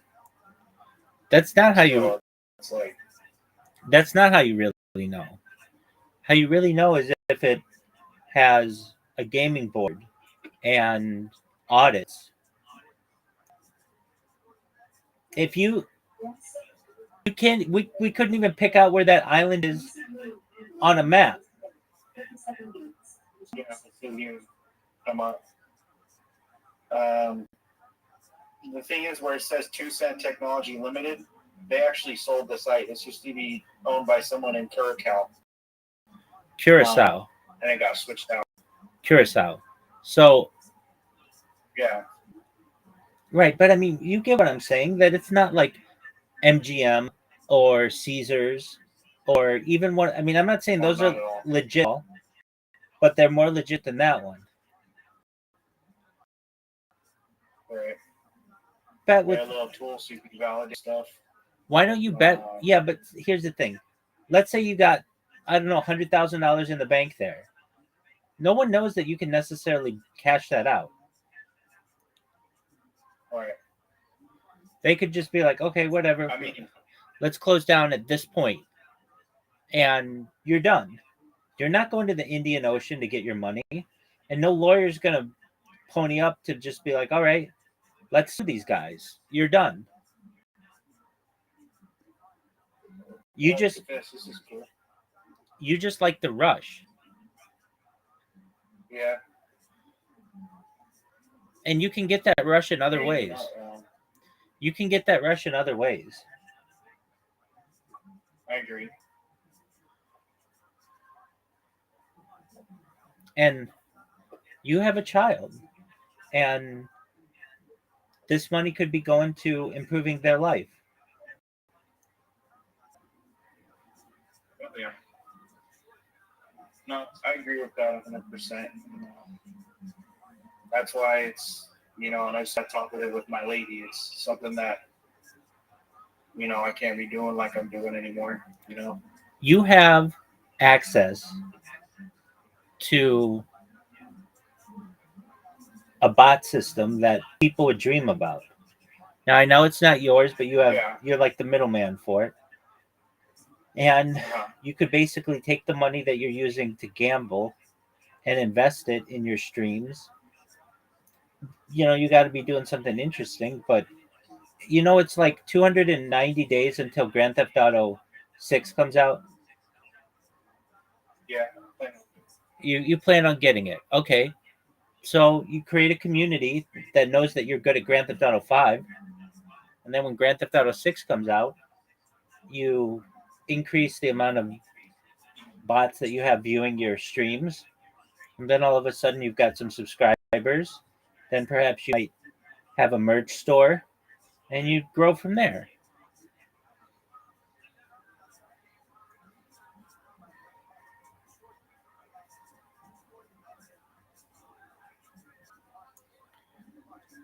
The online gambling thing, though, is sustainable. Yeah, exactly. It's not the way to go. I like it. I mean, it's cool for you to come in here, but I've also seen you in some sad shape too.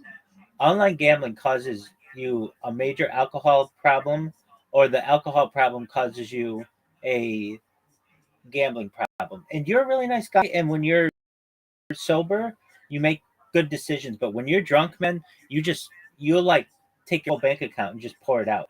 It's like, wow, he has no control when he's drunk.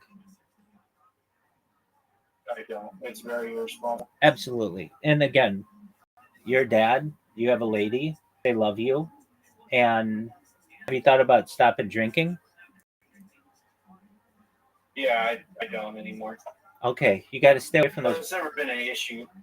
Oh, it has been. I've seen you lose thousands of dollars because you were drunk. Well, no, but I mean, like, it's not like an every night thing. You know, It's it's got a weekly. lot better. It's weekly though. Yeah, So you just stay away from that. not the last two. Okay, but that's Yeah. good. That's good. Do you smoke pot? No, Why not? because I work as a correctional officer. Oh, okay. Well, that'll do it. Okay.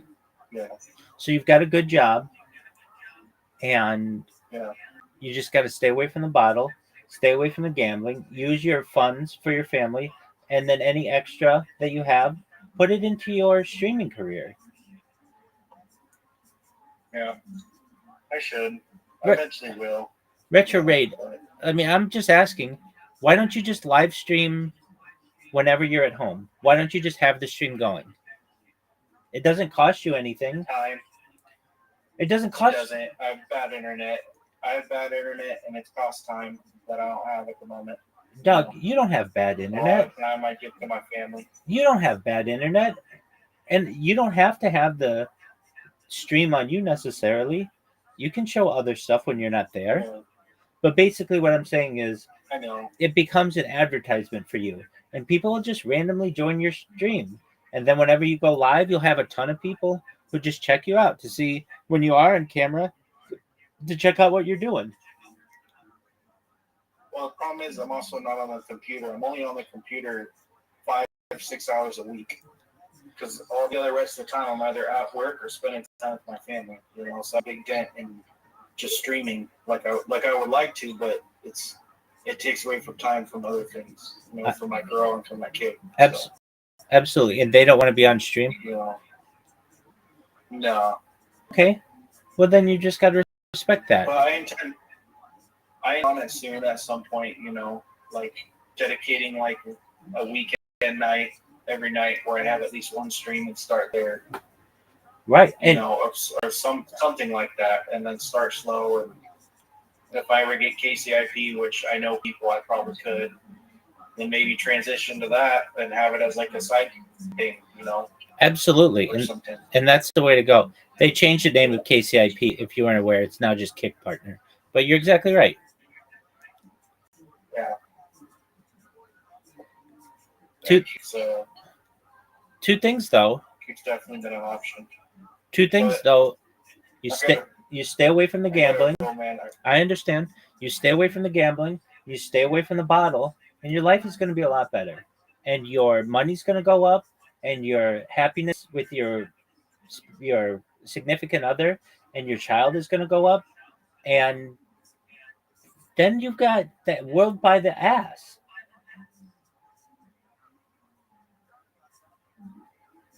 If you can just stay away from two things, and they're pretty easy. One, gambling is a pain. It's a pain in the ass to do. And secondly is the bottle. It tastes like garbage. So you've done it for 2 weeks. Now make it 20 weeks. When you can go half a year and you haven't had a drink, then I'm going to say, okay, now this guy's got an opportunity at some real success. I'm not telling you anything, no. You know all these things, and you say them to yourself constantly. So you just got to do it.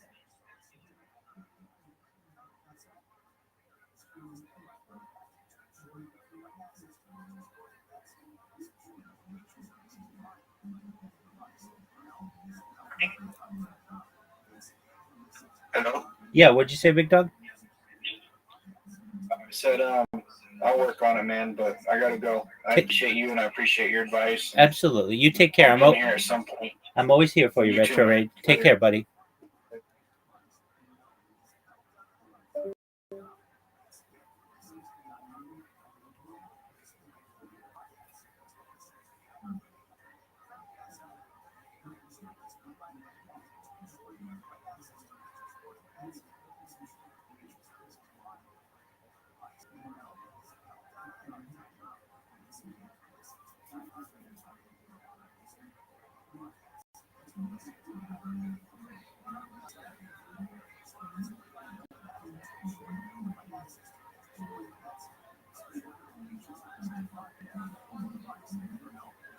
Fucking comment.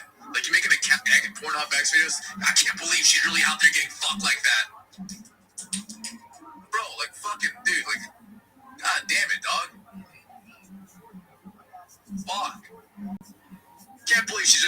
Can't believe she's out there getting fucked, bro.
Us, and at the same time they're alien Judaism, and hoping that that would bring them into the Russian fold per se through a form of assimilation. The carrot element of this was in the form of the Crown Schools, which was a network of Russian-sponsored schools that enrolled Jewish children and purported to use the Haskalah methods of education to enlighten them and to expose them to science and the Russian language and all kinds of things like that. This is one of the reasons why Yeshiva Volozhin closed down, was specifically over whether or not the students there would have to learn Russian. And it's clear that it's not because they felt that the Russian language was somehow completely, divorced from everything Jewish, but that they felt that it was the leading edge of much worse things. They brought in masculine like Max Lilienthal, who initially tried to set up these so-called crown schools, but when it was discovered by Lilienthal and others that in fact these were like very thinly veiled attempts to actually convert Jewish children to Russian Orthodoxy, with actually priests working on the payroll and so on. Lilienthal ended up giving up and he actually retired here to America where he made a career here. And this was the carrot, enrolling kids, Jewish kids, in the crown schools. The stick was that if you didn't enroll your child in the officially Russian-sponsored school, then your child would be exposed to the Russian army under the so-called Kantonist system. Beginning in 1837, Nicholas I said that Jewish children as young as age 12, legally, in reality, many children younger than the age of 12 were taken, would be conscripted into the Russian army. There's a lot more to say about this terrible decree. It had a tremendously corrosive impact on the Jewish leadership in the communities as well. But it was essentially a death sentence, Jewishly, for the Jewish boys who were taken off to the Tsar's army. One thing that many people don't realize is that service in the Tsar's army army was 25 years in length. And Nicholas I, recognizing that conscripting adults at 18 years old, Jewish adults at 18 years old, they were already so steeped in Jewish thought and culture and family connections and not even be married at this point, they would never completely assimilate. So that's why he backed it off by an additional 6 years, at which point they would have 6 years of military education, and then they would serve their 25 years in the Tsar's army. A horrific thing. These children taken away from their families, and you can see the desperation in this contemporary Russian painting describing the removal of the countries.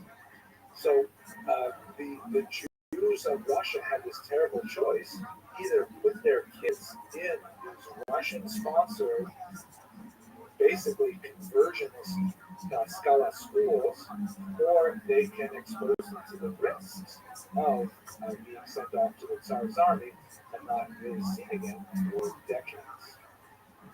This is the reason why I'm here. My grandfather Oliver Shaw did not want to fight against the Japanese in the Russo-Japanese War on behalf of the Russians.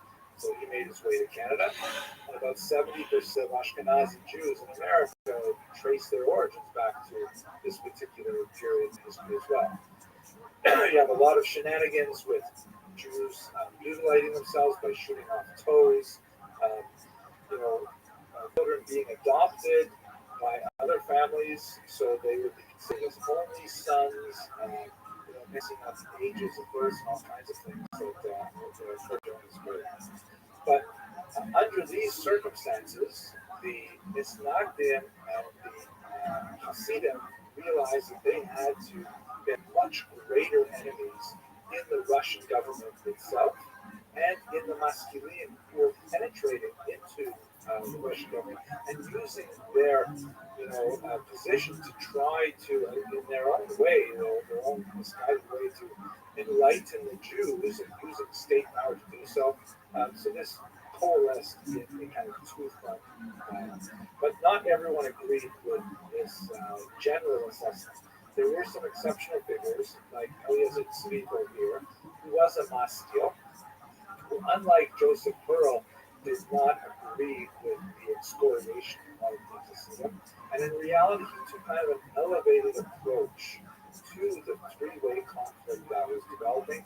And I'd like to just close with a quote from a book he wrote called, appropriately, Shalom Al Yisrael, in which he writes, God saw that there would be 3 shepherds, Rabbi Eliyahu in Lithuania, this is the word of God, to safeguard the Torah, to purify the Talmud, and to oversee its logic and its diligent study. The Hasidim in Volhynia, which is in southern Poland, western Ukraine, to martial devotion and to fan the embers of feeling, because the Snagdim in Lithuania, like they say in Yiddish, called to be a Litvak, cold as a Lithuanian. They have the nominal sense of logical power and reason and so on, but they're cold. They're like very tachlis oriented. What is the detail? And very focused on the argument. The Hasidim, on the other hand, is so warm, and maybe they're not quite as demanding about what's happening around the edges, and they're much more inclusive, and they're much more into, for example, prayer. The founder of Chabad Hasidim said he went to the Magi in order to learn how to pray. He learned to learn Hasidic thought. He went to learn how to pray because they prayed with great devotion. And they prayed with enthusiasm. Right? Hasidic Verbringen is a wonderful thing. And finally, the great sage of our people, Moses ben Menachem, that's Mendelssohn, in Germany, called him to place the cradle of enlightenment in the land of religion, and argued in this regard that a lot of the ideas that we began with today with Azaria Del Rossi really conform to that Maimonidean thought of listening to the truth and accepting it from whoever speaks it, and be valuable for the Jews. In fact, allows the Jews in the 19th century to really excel in so many areas of human endeavor. But I have to conclude with Shalom Al Yisrael because I identify identify very much with this idea of different magnetic polarities that affect the Jewish people, alternating between that austere religious text-based thought and the divine enthusiasm of religious ecstasy and the open-minded nationalism of modernism. These three ideas really form quite a bit of the Jewish community today. And I think it is the diversity of thought, the multiplicity of perspectives that really helps the Jews exist as a community, as a people of America. Thank you very much for your attention and your endurance over these 3 weeks. It's really a great honor to speak with you.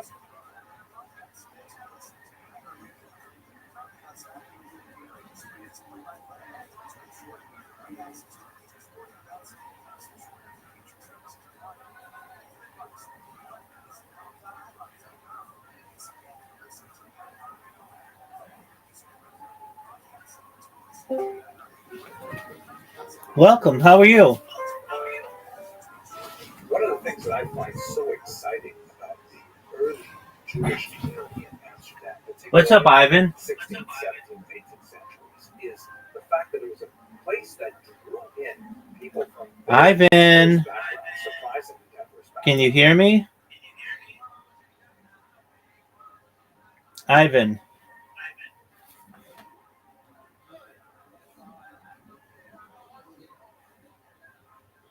Yo, dog, can you hear me? And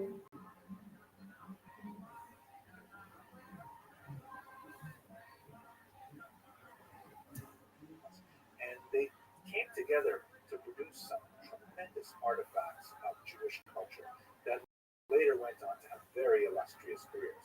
One of those documents is the Amsterdam Haggadah 1695, and in particular, the copper engravings that really set the signal for many Haggadahs for centuries, right up to and including the Maxwell House Haggadah that was very popular here in America. Now, we all love reading Haggadahs with great illustrations. And the person that we have to thank for the Amsterdam Haggadah is that unusual individual named Abraham Bar Yaakov, whose years were 1669 to 1730. He was born in Germany, probably in the Rhineland, and what little we know about his background is that he was actually a convert to Judaism. He was originally a Christian pastor, a Protestant pastor, and he moved to Amsterdam at the age of 26, and that's where he converted and began to, use his talents as an engraver and presumably as a pastor because he had great familiarity with the illustrated Bibles in circulation at the time, and he brought those talents together in the Amsterdam Haggadah. We know just a handful of facts about him. He was apparently married twice. We don't know about his first wife. Perhaps that was when he was still Christian. His second wife, however, was Deborah Oops, a very famous family of printers. Her husband was actually employed by her brother, Solomon ben Joseph Oops, who published the 1712 reprint of the 1695 Haggadah that Abraham Bar Jacob is associated with. And it was Abraham Bar, Aramaic rather than Ben, Yaakov, and normally with a convert you had Yaakov Bar Abraham, but there's no question about it because he referred to himself elsewhere as the Mishpachat Abraham Avinu, meaning from the family of Abraham, our father. But anyway, let's have a look at this amazing Haggadah just for a few minutes. So here's the title page of it, absolutely gorgeous. You see there's representation of Moses on the right, the lawgiver, and Aaron, the high priest, on the left. Extremely influential design that was repeated again over and over again. And copper engraving was a technological upgrade from previous forms of illustrations. Here you can see gorgeous rendition of the daughter of Pharaoh receiving or finding baby Moses in the Nile. You see right in the center of the river, in the mid-ground there is Moses in the basket, and then sort of compressed timeline.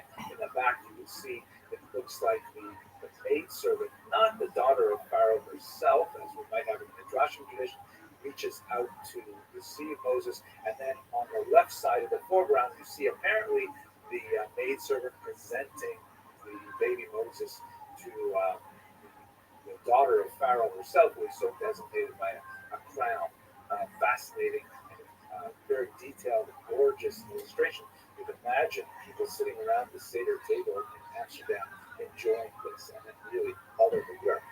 If the previous image might have appealed to the young daughters in the family, perhaps with maternal instincts, this one is definitely designed for the young boys in the family with this dramatic image of Moses beating the Egyptian who entered the danger as described in the book of Exodus. And you can see all around are various activities involved with building Piton and Ramses, the cities described as the slave cities that the Jews were involved with in the book of Exodus.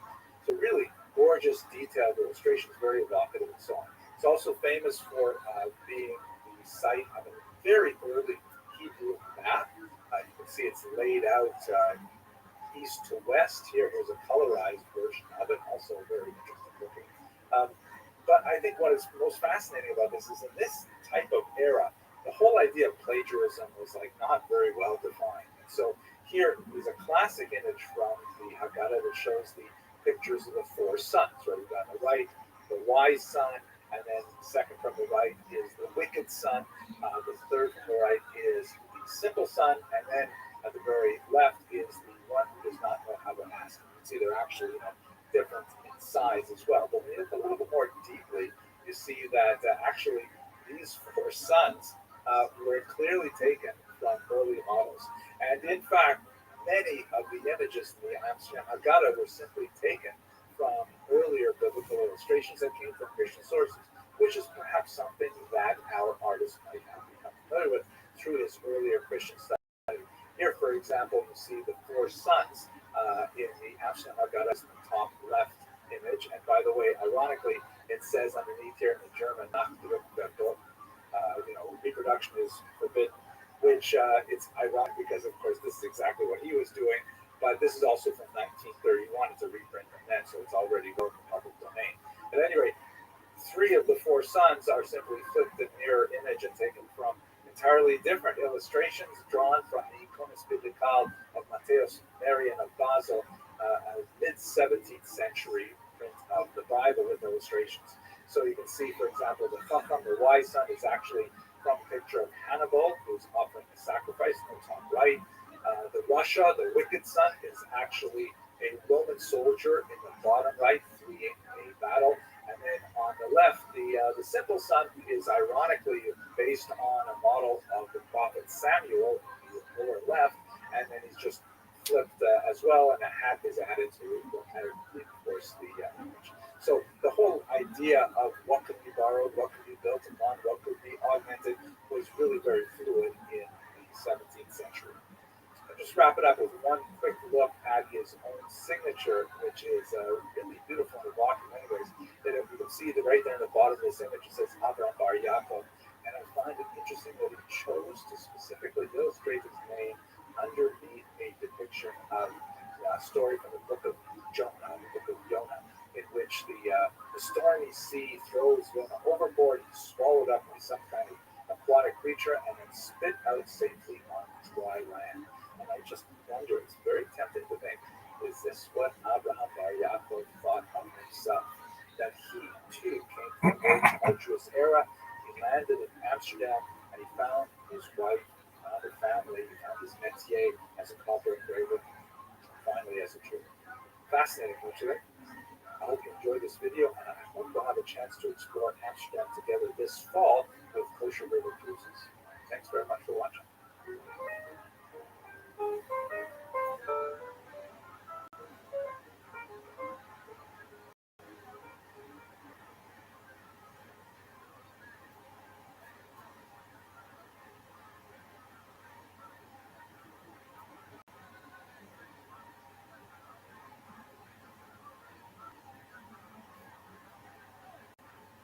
One of the most fascinating and fun aspects of my career as a Jewish historian is the opportunity to explore some of the exciting historical sites of Europe, in particular with kosher riverboat cruises.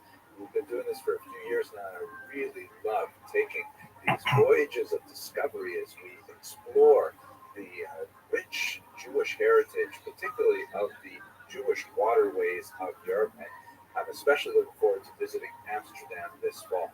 Here's a little Vorspeise video, a little appetizer to give you a sense of the exciting nature and unique nature of the Amsterdam Jewish community. And I think one of the most fascinating elements of this unusual Jewish community is the deep involvement of Portuguese Jews. So let's look at one in particular, a rather tragic example, but nevertheless illustrative of the kind of spiritual, creative, intellectual energy that is brought to Amsterdam by the Jews from Portugal. I'm speaking specifically about Uriel Acosta, also referred to as Da Costa, who was born in 1583 and passed away in 1640. His tragic story has been dramatized and produced in many different cultures. Here, for example, you see a poster from a fairly recent Polish production of his sad life. He was born in Portugal in 1583 to a New Christian family. What exactly does that mean?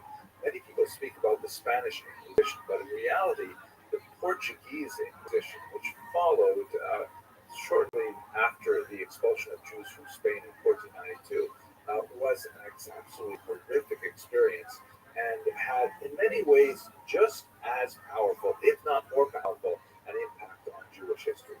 Because the Portuguese Jews were forcibly converted in 1497.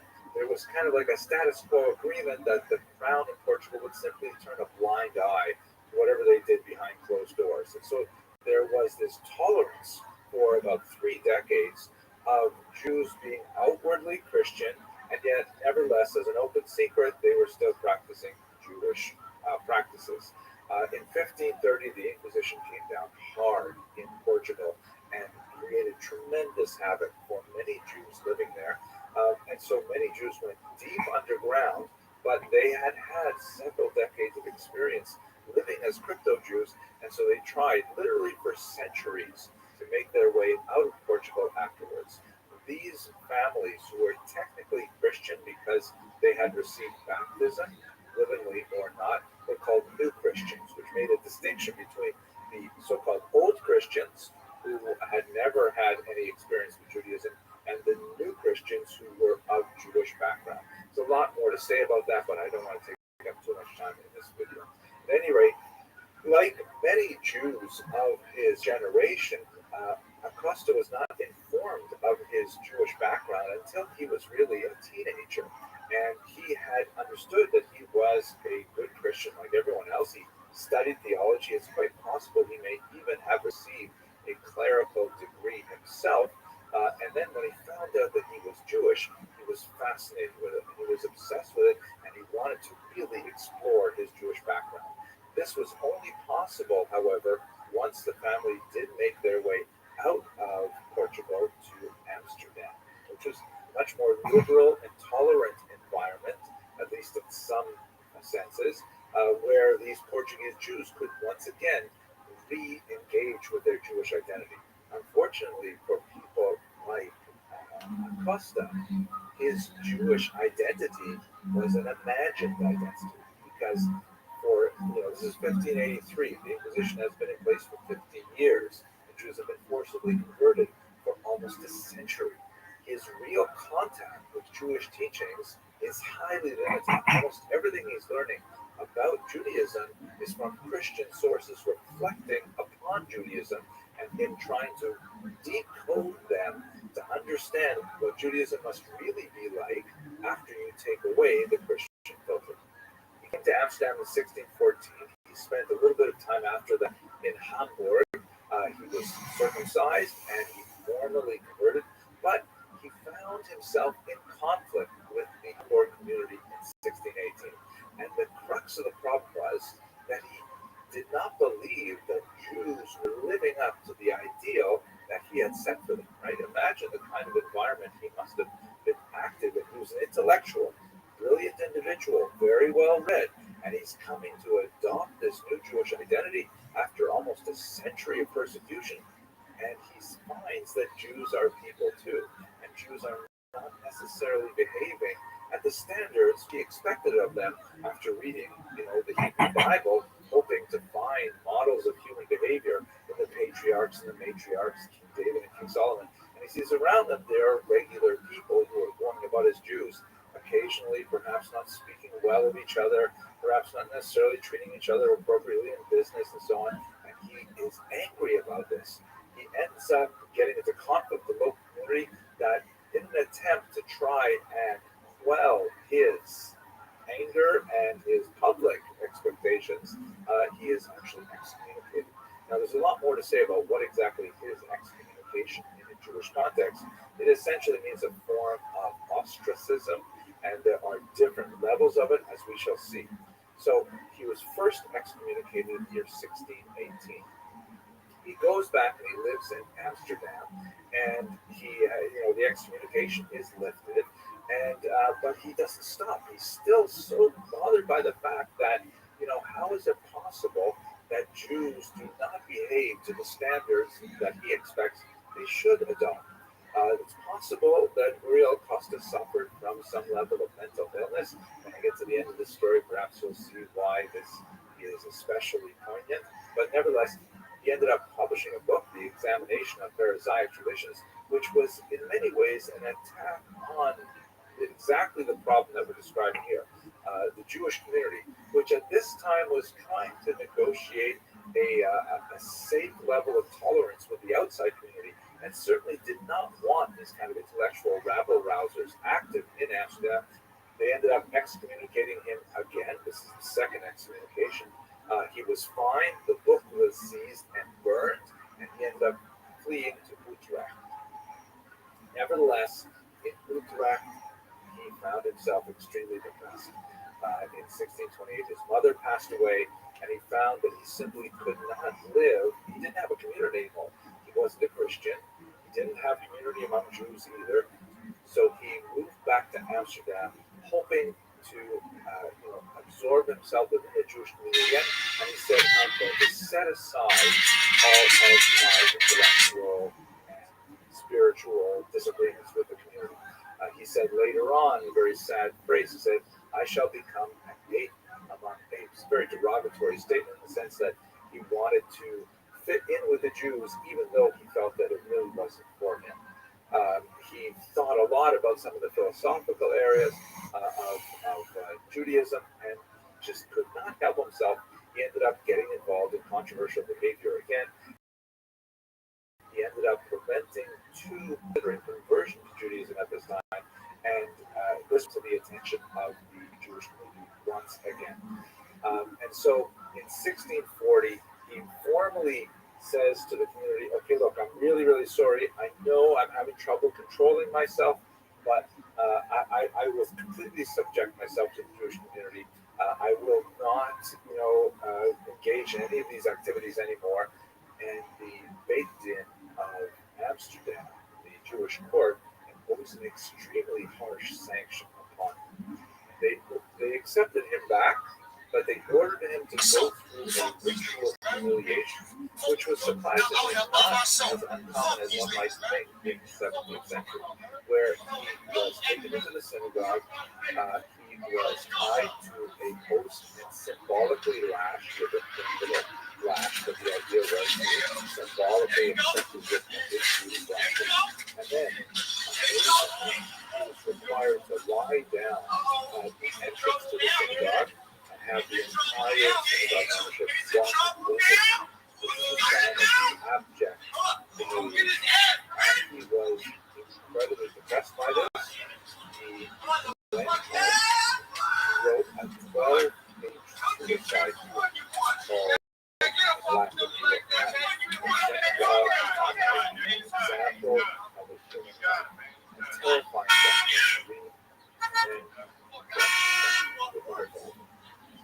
terrifying story, incredibly sad. Obviously, an individual who is deeply invested in Judaism, and yet because of the vagaries of history, the persecution of the Inquisition, he was distant from Judaism in a normal way. He had no Jewish community, and then he developed this special idea of what Judaism must be like, and he was never able to really, make sense of the difference between Judaism and regular Jews, and he ended up taking his own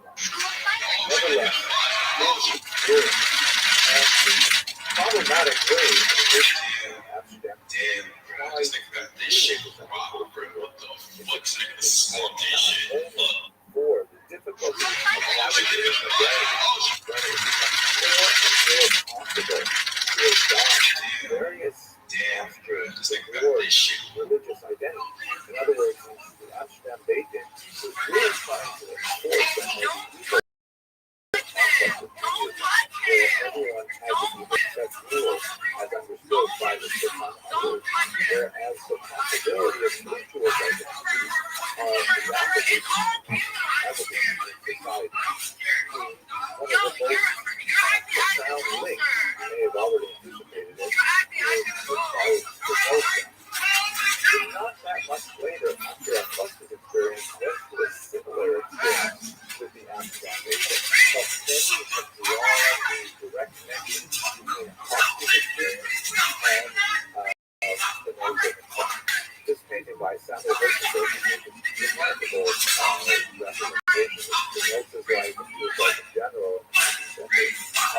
He shows young Spinoza as a innocent child with colorful clothing, long hair, holding on to flowers, sitting on the lap of the much more brooding,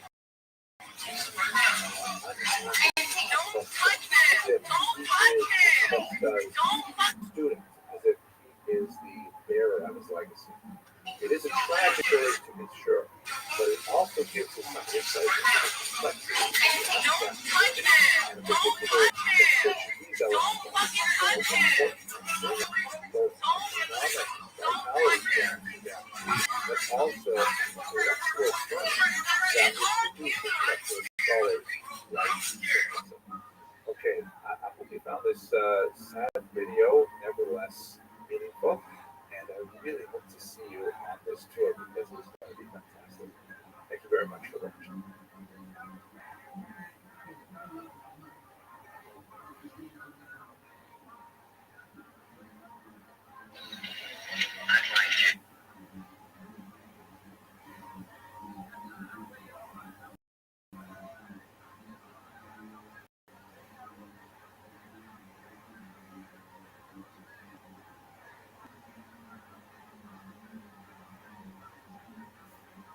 Like many of you, I can't wait for this horrible pandemic to be over so that we can get life back to normal. And I'm especially looking forward to traveling once again with Kosher River Cruises, where we're going to be touring Amsterdam in the late summer and then a few other trips coming up after that. One fascinating little incident associated with the Jews of Amsterdam is a remarkable moment that occurred to an exceptional individual named Menashe Ben To legend, I paid the price. Very important. The self-proclaimed Kung Fu expert is a viral sensation, destroying his actors with ease, but Pacquiao was no actor. When they met in the ring, it was complete domination. Despite a huge height and weight disadvantage, it wasn't long before he was clinging on just to survive. Pacquiao began pleading to quit and stop the fight. Showing courage, he beat the count and was saved by the bell. To make their way out of Portugal and then reclaim their Jewish identity and remain their way to Amsterdam. He was actually born probably in Lisbon to a crippled Jewish family. He was actually baptized under the name Manuel Giaspero. The Inquisition accused him that he was his father of practicing Judaism secretly and very narrowly escaped his gained alive in Africa. And so the family escaped from Portugal and made their way to Amsterdam, where they reclaimed their Jewish identities. Manuel was given the name Menashe. His brother was given the name Ephraim. Those are two children of Joseph that in Jewish tradition going to have gotten along nicely despite the fact that they were brothers. And this is one of the reasons why Jewish parents left their children the name of Menashe and Ephraim so that they all get along. And became a child prodigy. He's actually extremely talented, not only in Judaic studies, he had a very kind of like broad-minded approach to things. He studied widely and he was multiple languages. People like penetrate, he was very fanatical in his outlook and really established a continental presence for his intellect. He was not especially wealthy. He was given barely as a writer, and especially as a publisher. The specific incident of the 10 tribes occurred in 1644 when Antonio Ventimiglia, who was also one of the Portuguese conversos, who was living under a Christian identity and traveling the world. And he made his way to Ecuador when, and the story he tells is absolutely fantastic, he is guided by an indigenous guide to a population that lives across an impassable river. But when he encounters them on the other side of the river, they address him in Hebrew, they recite the Shema prayer in Hebrew. He reveals himself as a Jew. He proclaims that his parents are Abraham, Isaac, and Jacob. He meets with the people on the other side of the river frequently, although he is never able to actually cross that river. He nevertheless sees them and speaks to them across the way. And they are apparently indigenous Ecuadorian peoples who are claimed to be of Jewish origin from the tribe of Reuben. Our Lady, of course, is from the tribe of Levi. Now, Aaron thinks it's an absolutely fantastic event. He travels back to Amsterdam and he relates his story there. Menachem ben Israel was present at the time when he related the story. He actually transcribed it. And although he doesn't publish it, the story begins to circulate and slowly gains the attention. In particular, applause from church were especially interested in Alan Lee's story because there is a marinarial movement that specifically associates the rediscovery of the 10 lost tribes of Israel and their eventual conversion to Christianity as indispensable elements in the ultimate second coming of Jesus Christ. And there's a lot being published at this time, especially with the encounters with First Nations and indigenous people in America. Here's one copy of a publication that occurred just around this time by Thomas Thurgood, Jews in America, or probabilities that Americans are of that race, meaning the indigenous people, the First Nations, the Native Americans, are in fact Jews descended from the tribes. This is the second paragraph. With the removal of some contrary beliefs and earnest desires for secular endeavors to make them Christian. Right? That's the kind of like the larger religious project of the Protestant clergy. And so they begin tracking the story and then begin talking to the Passion of Israel. We also recall around the time of Shabtai Tzvi, there's a lot of messiness going on the continent in England and also among Jews at this time. Menachem ben Israel begins to get caught up in it. He begins to write the story of these Jews discovered in Ecuador. And although he obviously doesn't buy into the Christian end story, he does begin to write about it. He writes a book called Sefer Mitzvah Yishon, the book of the Hope of Israel. This particular publication, which was issued a couple hundred years later, in Lemberg, modern day Lviv. The subtitle is Al Davar Aseret HaShvatim Mishkan Mishkan, on the matter of the 10 tribes and the place that they're living. He also issues this in Spanish here. You see Esperanza de Israel, the Hope of Israel, and of course in English. There it is, the Hope of Israel. There's things Israel on the side. It's a fascinating story about how he got involved in this, and he became quite a bit more famous as a result of the story that in fact the people in Ecuador may be part of the lost tribe. As it happens, it's highly unlikely that they are the lost tribes. Right? Who were those lost tribes? Really recall in the late 8th century, the Jewish people in Israel were divided into two monarchies. The southern one was called Judah, the northern one was called Israel. And as a result of foreign invasion, a large proportion of the population of the northern kingdom of Israel was transported to these three areas, as far as the biblical time you can see here on this map. A couple hundred years later, then Judah would also be attacked, and a large population of this population would be deported to Babylon, specifically at the lakes of the Tigris and Euphrates Rivers. Here's a map of what these regions conditions would look like today. So the inhabitants of the northern peninsula were sent off to, let's say, western Syria and the Kurdistan region, and then out into Iran, Iraq, the very rough estimates. But there is some archaeological evidence that suggests that these were there. There's for example, pieces of clay that were filled with more inscriptions that clearly bear Jewish references. There are names found in some of the older records from young schools are discovered. There's also been some fascinating finds, although subject to some dispute by many archaeologists, that these particular strange devices are often found in the settlement dating back to the 18th. So it's quite possible that Jews were in fact living here. Well, so that's kind of like the end of the story with Michelle with regards to Trump. But it is fascinating because definitely developed his Messianic thinking and association with the idea of the Jews spreading out to all the corners of Europe, the Kansai Haaretz. And one space where he actually had quite an impact is in England, because at this time Jews were formally not allowed to live in England, and the Nashib in Israel had a dramatic impact on Oliver Cromwell in particular, with regards to the possibility of England living Jews. They had been expelled in 1290, and this was part of the unfolding of the Messianic era as an academic star.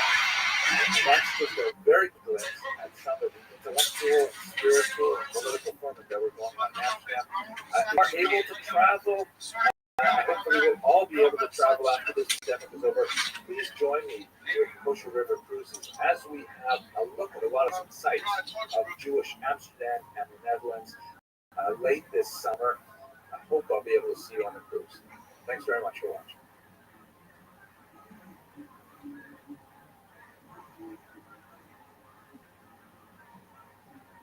I got the baby in here. Kevin, if you touch this beautiful little man, I swear.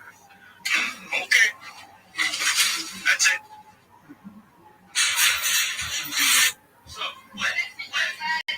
Here's hoping that the conditions will improve significantly over the next few months so that we'll be able to get back to travel. I'm especially looking forward to visiting Amsterdam in the late summer with the river cruises.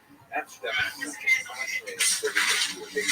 And let's just take a few minutes right now to talk about one of the figures who appeared in Amsterdam in the 18th century, the incredible Rabbi Rothschild. One of the most amazing things about the connection between Amsterdam and the Mall, as you is that Amsterdam was the city of refuge. Not only as we saw in previous videos, some of the Portuguese versos who were forced to accept, wanted to return to their own identities, did not do so in the Iberian Peninsula. They had to find a safer location. Amsterdam was one of those locations, and we see it in particular with Rabbi Rothschild. So first of all, who was Rabbi Rothschild? He was a child prodigy, a genius, who wrote quite really stellar works of literature that made a phenomenal impression on many different sectors of intellectual life in the 18th century. Perhaps he is most well known for a book called Silas Mishayim, The Path of the Just, which was regarded as absolutely incredible for the self-guide and ethical guide, a masterful statement of Jewish morality, and the way in which it could be applied to an individual in a personal program of development. I myself enjoyed it tremendously. I've studied it many times, and every time I make my way through it, I feel some incremental growth in my own personality and a desire to read it again. His work was accepted amazingly well across the spectrum, at least when you look over the course of the 18th century onward. For example, the remarkable diversity of people who really stood on top. There was the famous Moses, who was the enlightenment figure who argued that we should engage more fully with secular non-Jewish culture, that Judaism had something to offer the general European world, and that even European studies, culture, literature, art, music, science, and so on, also enrich the Jewish perspective, also in the world of literature, the famous professor at the University, Joseph Klausner, argued that the Ramchal was actually the first modern Hebrew writer that was actually producing works of, actually was a playwright in modern Hebrew, and that all modern Hebrew literature stems from this thinker. For those who are very close students of Ramchal, they know that actually one of his most cherished areas of intellectual activity was the Kabbalah, mysticism. And it's in this regard in particular that is especially beloved by Hasidim. The Maggid of Mezrich, for example, one of the most important early Hasidic leaders, argued that the generation was not worthy to understand the Ramchal. He was such a tremendously important figure. And on the other side of the Jewish spectrum, we've already talked about masculine, we talked about Hasidim, but Vilna Gaon, the great Litva, the Lithuanian traditionalist thinker, who in many ways was opposed to the Hasidim, also found the Ramchal's work incredibly valuable. He once famously wrote that there is not a single word out of place in Mesilat Yesharim until chapter 11. That's what that word is. Maybe the story also said that they were alive at the same time as the Ramchal. Their lifespans just overlapped very slightly. They walked all the way from Lithuania to Padua in Italy. The biography of Ramchal is phenomenal. As I mentioned, he came from Padua in northern Italy, where he was regarded as a child prodigy. He wrote his first book, he wrote grammar, which he actually wrote one of the first books of how to engage in public speaking, and he actually attracted himself a remarkable number of medical students at the University of Padua, which is one of the few schools in Europe that would admit Jewish students. They had some interesting kind of disabilities. They had the tuition, they had the offset some of the students non-Jewish students, but anyway, they did a medical degree at Padua. Some of the brighter Jewish medical students all over Europe were attracted to the special circle that formed around the Ramchal, specifically studying Kabbalah. However, this attracted a lot of particularly when Ramchal started discussing their radical ideas about Kabbalah, because he understood that this very close. That he was attracted in particular by a figure named Rabbi Rothschild. He thought that this young individual, who was in his early 20s at the time, was actually a secret follower of the disgraced Shabbatai Tzvi, who led a disastrous messianic movement in the 17th century that resulted in the disappointment of hundreds of thousands of Jews all around the world who had thought that this might actually be the moment when Jesus would return to Jerusalem. It was so amazing how widespread Shabbatai Tzvi was in some of these woodcuts that even non-Jews were talking about it because in fact so many Jews selling their properties and putting it off them where we had a very large problem and preparing to pick up a new Jerusalem. However, Shabbatai Tzvi, when he confronted the Ottoman Sultan, was given the alternative of continuing his quest of losing his head or converting to Islam.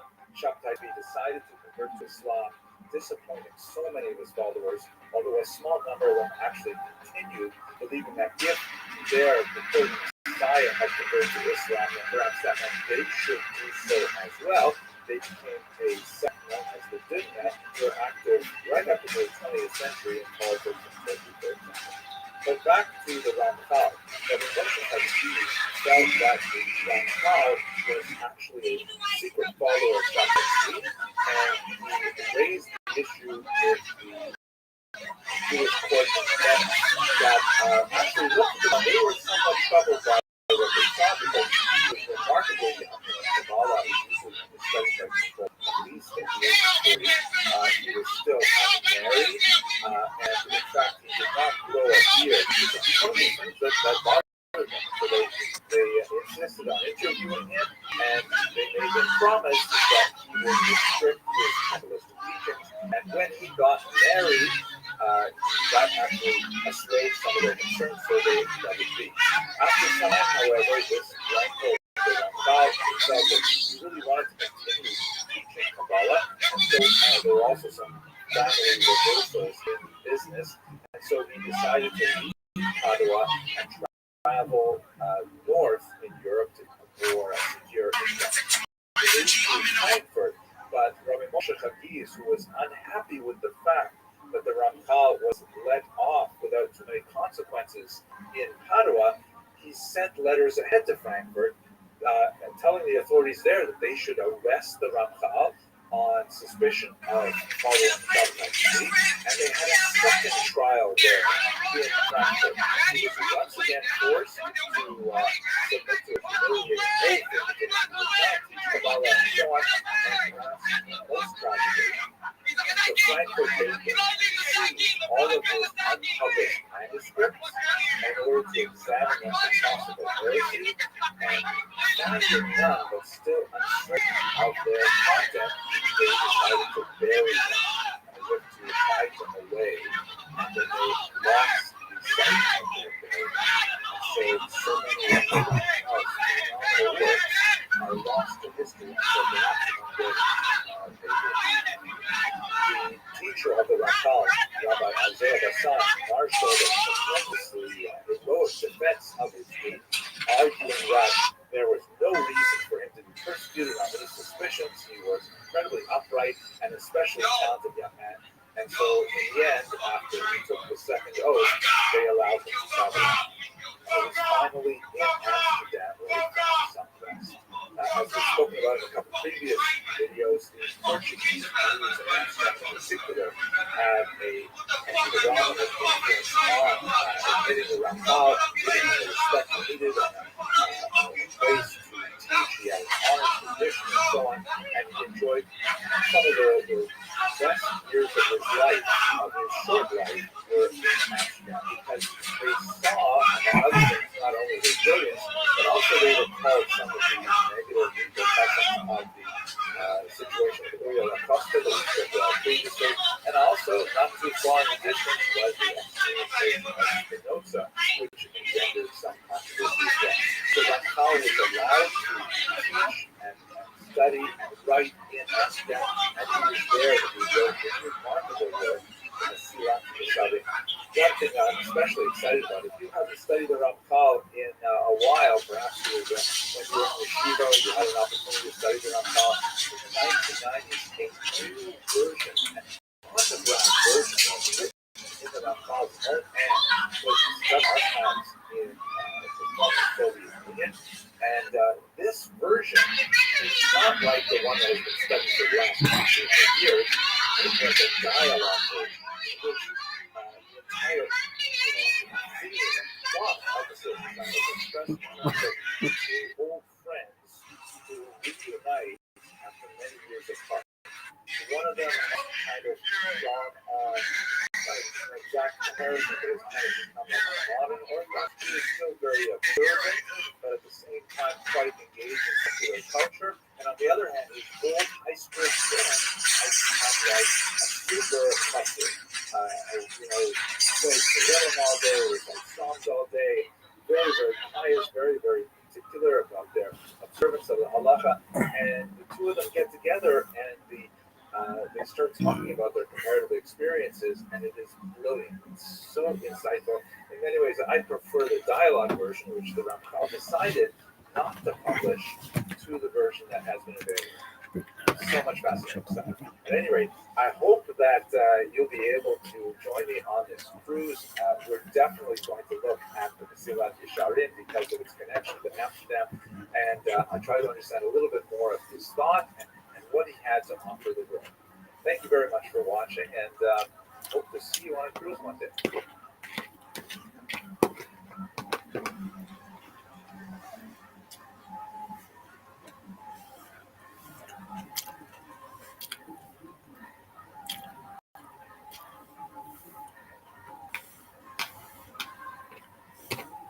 I am David Lawrence. I'm one of the directors of Kosher River Cruises, and I wanted to thank everybody who is attending. We thought we would reach out to some of our guests for a little taste of hopefully what will happen soon, more sooner than later, and to give everybody just an idea of some of the.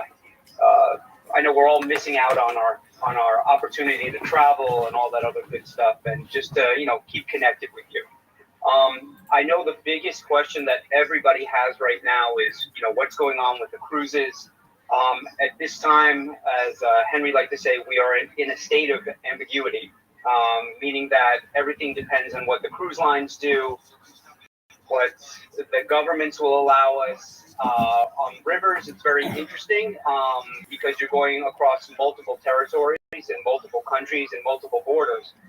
The Amsterdam cruise, obviously, we're in the Netherlands the entire time, but some of the issues are the ships coming up the Rhine from Germany. So there's a lot that goes into who's deciding where, when, what, and how, and we're keeping our communication is constantly open. We just don't have an idea right yet. The minute we do, we'll let everybody know what's happening. And like we have our Dream Now cruise later, everybody signs up for a cruise if they want, deposit necessary, and then that just holds your space. We hope, and we kind of need to know, obviously, same as you, for airfare and everything else, pretty much around 90 days prior to cruise, we're going to have that stop dead date or just, an update as to what's going on, because we all need to know what's happening so we can prepare for it. So we're hoping, praying that the cruise might run for our Netherlands. If not, then the first cruise that we'll be having our Douro cruise, which is in Portugal. That gives us a whole bunch more time to prepare for that, and hopefully things are a bit calmer. So I am now going to turn it over to David Krause, one of our directors, scholar in residence, all-around good guy, and he's going to take it from here. Thanks, everyone. Thank you, David. And thank you, everybody who have joined us today. It's so nice to see some of the familiar faces, although only behind the names on the screen. And so just very quickly, Henry had the great idea of doing this sort of a little tasting of the cruise in the form of a particularly interesting lecture on the Jews of Amsterdam and the Netherlands. And this is, for me personally, and I think you will agree, this is one of the most intriguing, one of the most interesting stories of any Jewish community on the European continent. And there's so many layers of history in Yiddishkeit in it. Amsterdam is known not just for the Jews. It was the nickname Mokko, which obviously comes from Yiddish, and it's sort of a version of Makom, the place to be. And Amsterdam really is a place to be.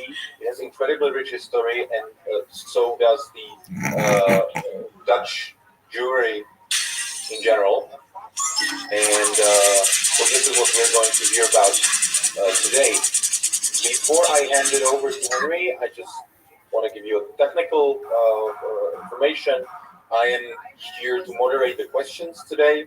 So in the Q&A section, please feel free to type in any questions you might have, and we will address them after Henry's lecture.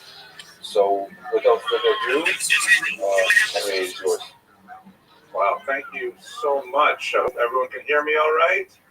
And let's just have a quick look at the screen share. Is that coming through okay? Everyone sees the beautiful picture of the canal now in Amsterdam.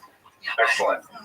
So, like all of you, I am incredibly excited about the potential trip to Amsterdam, and I am definitely putting in extra energy of petitions to the Supreme Being that he should allow this pandemic to, subside as soon as possible, and not only obviously for the human cost that it has placed upon all of us globally, but also in a very selfish way, so that we can get back on the road again, and especially on the rivers of Europe.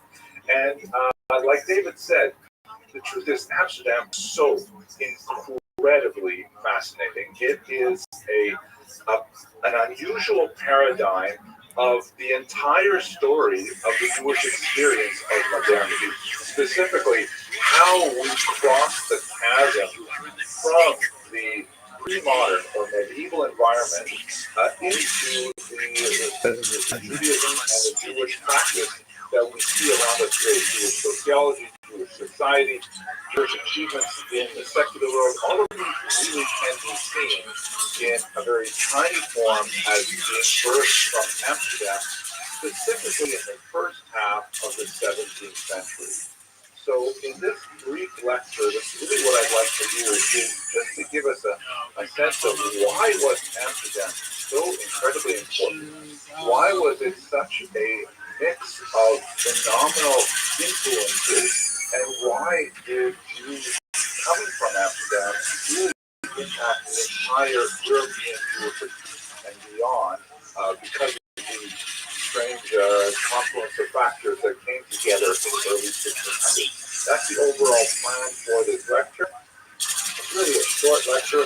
I'm hoping to keep the remarks somewhere around 30 minutes max, and then we'll have plenty of time for discussion of the ideas that come out of this introductory talk, and hopefully we will be able to continue much deeper discussion as we are enjoying Malcolm's fine cuisine and the beautiful sights that surround the windows of the cruise ship that we'll be together on shortly. Okay, so let me start with the origins of the community. Let me just explain a little bit about where Amsterdam is. Now, I know that many of you on this call are quite educated and quite well traveled and are aware of these things, so forgive me, but I'll just take a couple of minutes. For those of us, especially those of us in America, to know a little bit of the actual geography of the Netherlands and Amsterdam, and then we'll get to the Jewish part of it specifically.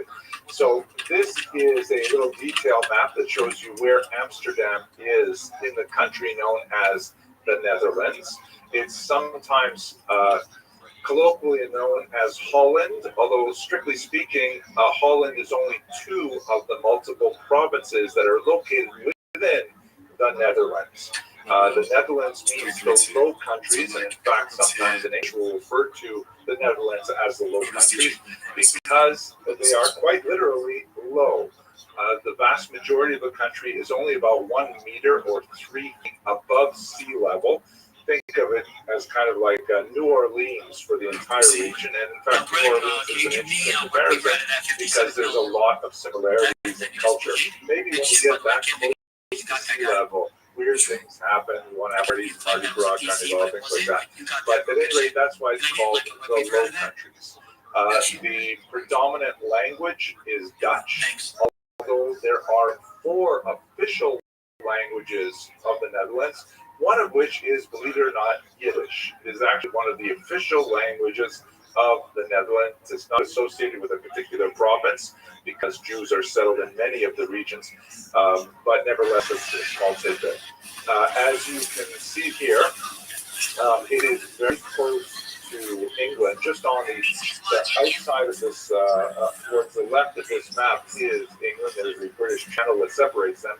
So Amsterdam is especially significant as a maritime center and as a mercantile center. That's in fact one of the reasons why Jews were so attracted to it, was because it had phenomenal potential for international commerce, especially when the New World was discovered.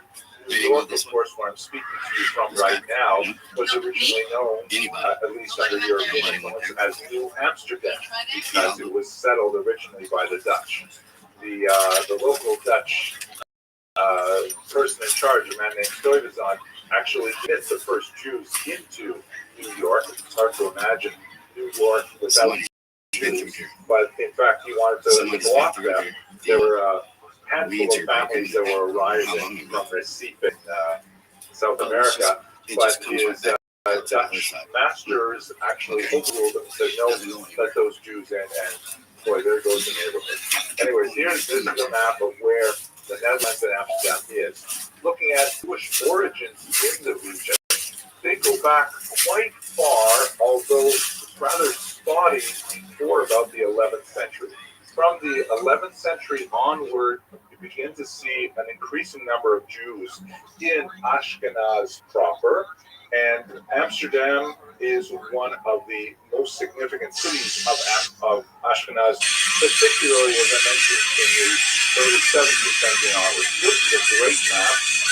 It shows you the pattern of Jewish settlement by DNA sequencing, not by historical documentation, which has some really fascinating things.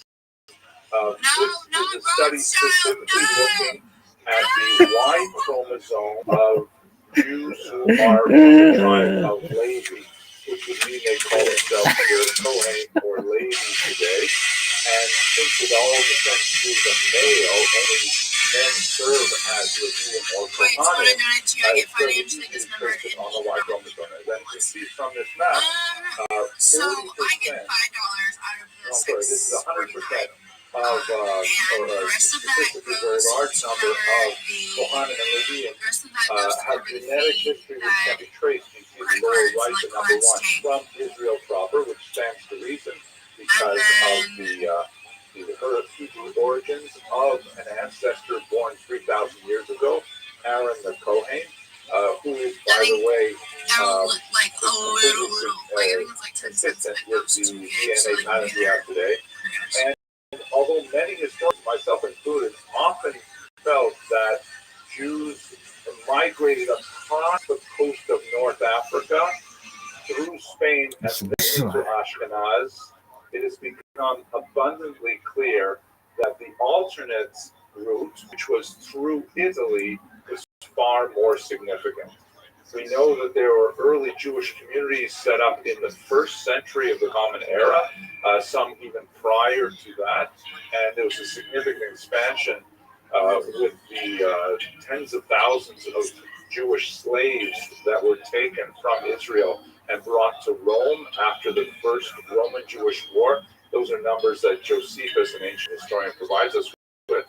And fascinatingly, if you look around where the number 2 is in this map, modern geneticists have calculated that about 40% of Ashkenazi Jews today trace their origins to 4 in north of Italy sometime around the year 1000. Another one. I find it ironic there are 4 women, probably their names were Sarah, Rebecca, Rachel, and Leah, just guessing.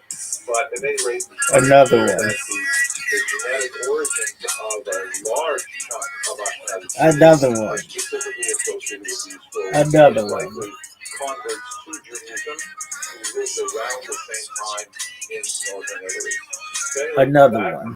Creates the nucleus of the community in the Rhineland, which was known to Jews as Ashkenaz, named after a figure that occurs in the book of Genesis. And then, as a result of pressures that are both political and anti-Semitic and economic, a large majority of them move to the east, where they populate the regions of Lithuania, Estonia, a certain amount of Estonia, Latvia, especially Poland and Ukraine, later Russia. And that's why most Ashkenazi Jews in America hail from Eastern Europe, but their roots come via the Rhineland of Ashkenaz. Following that, if you look where the number 4 is, there's a reintegration of Sephardic Jewish genes as well. But to bring this all to a close, the Jews of Amsterdam, while historically there are very old medieval roots from the numbers shown from number 1 to 2 here, there's a much more significant migration after the Spanish expulsion of 1492. That's what I'd like to take you through again.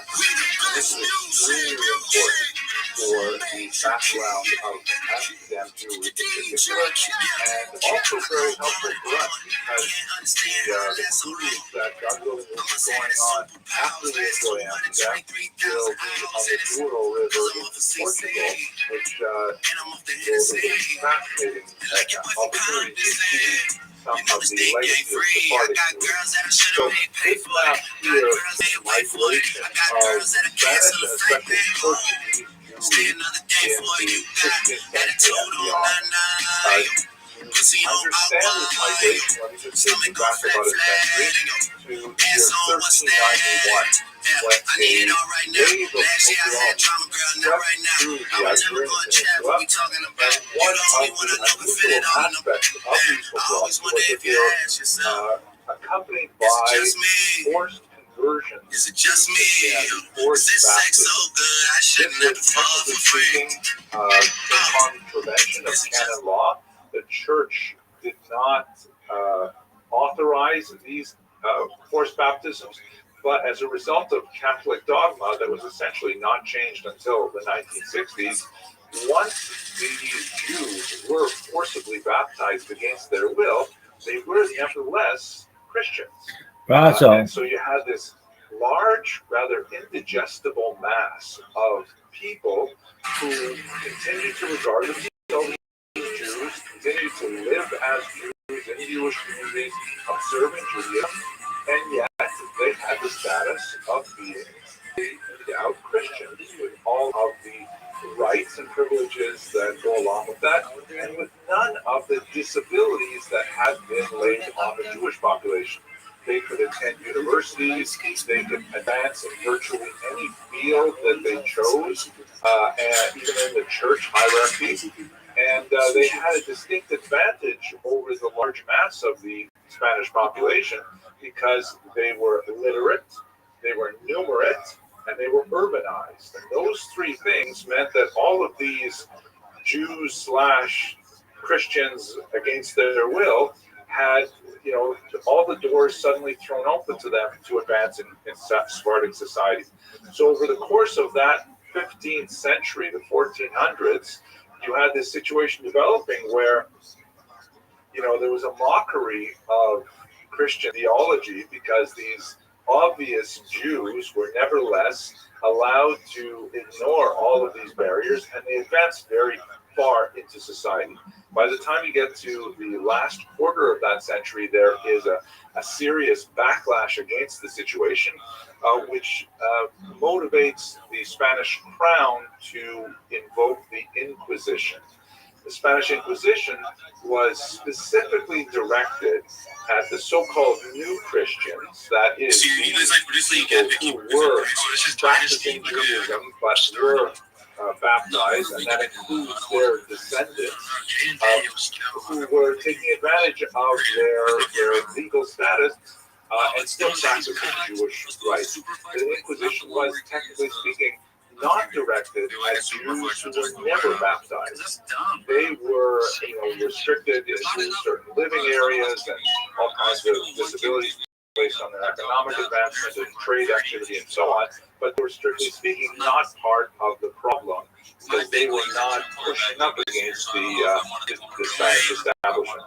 The Spanish Inquisition, which we'll talk about a lot more when we're speaking about the Douro River trip, but as I'm sure you're familiar, it was a horrendous kind of purge atmosphere that completely subsumed Spanish society, where people were economically incentivized to betray their neighbors, because once a person was accused and condemned of Judaizing, of secretly practicing Judaism, their property was forfeit.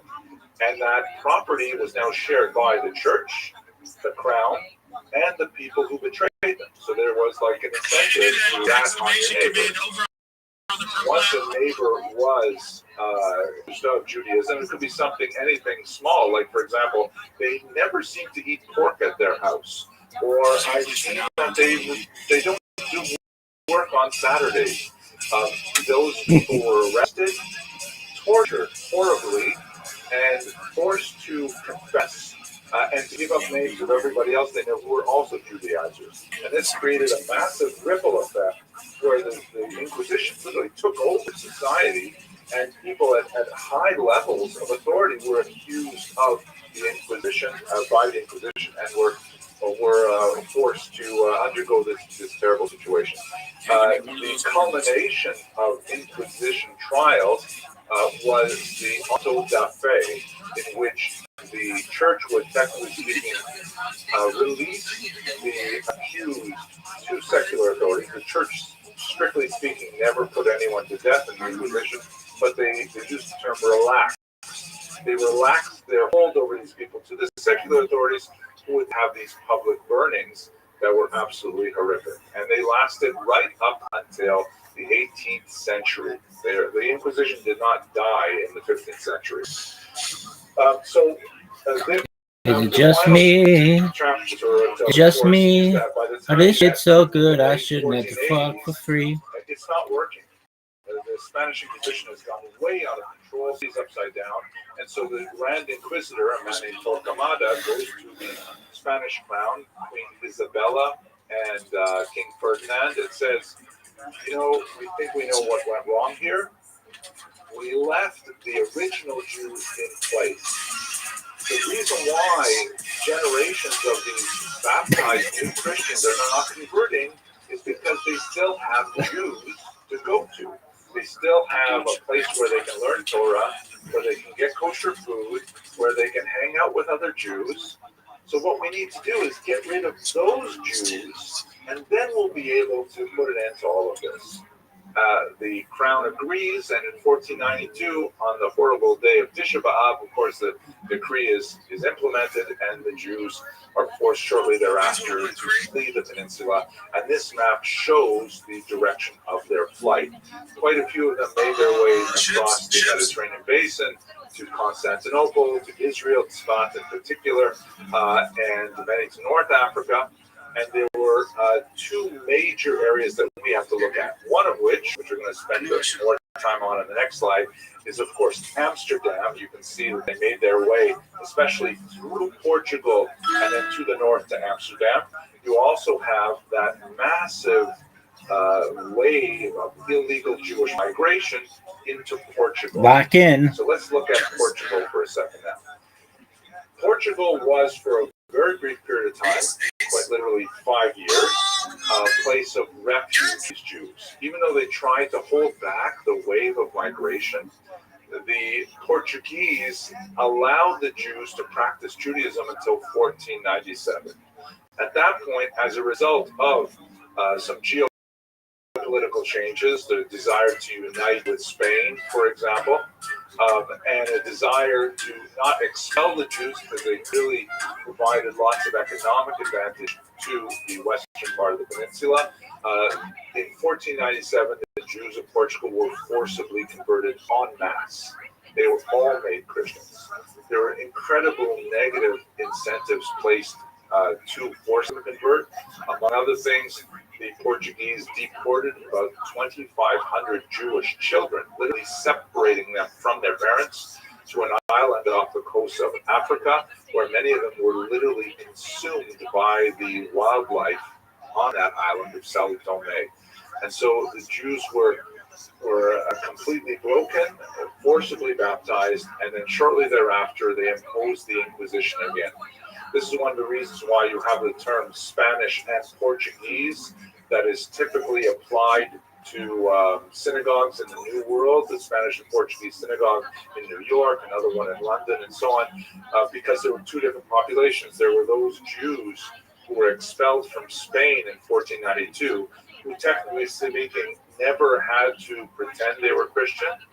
And then you have those Jews who fled to Portugal, were forcibly converted to Christianity, and then over a period of several generations managed to escape Portugal, but they left with a tremendous lacuna in their knowledge of Judaism because they have been held back from any kind of instruction in Judaism, an open practice for as much as a century. So that brings us finally to Amsterdam. And Amsterdam was a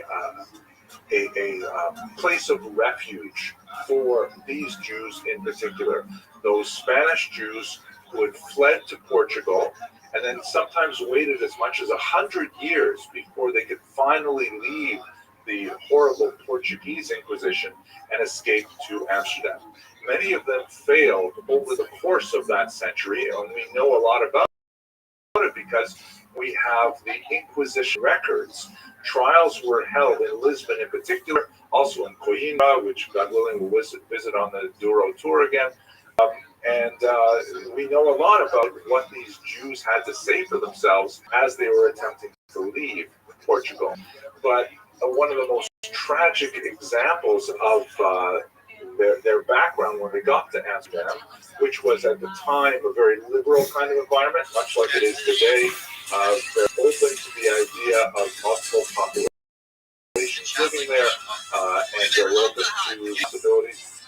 We see in the figure of Uriel da Costa, who is shown here in black, with the kind of a fanciful image of Spinoza, the great philosopher, sitting on his knee. It is unlikely that anything like this actually happened in real life, but they did reside in Amsterdam for a very brief period of time.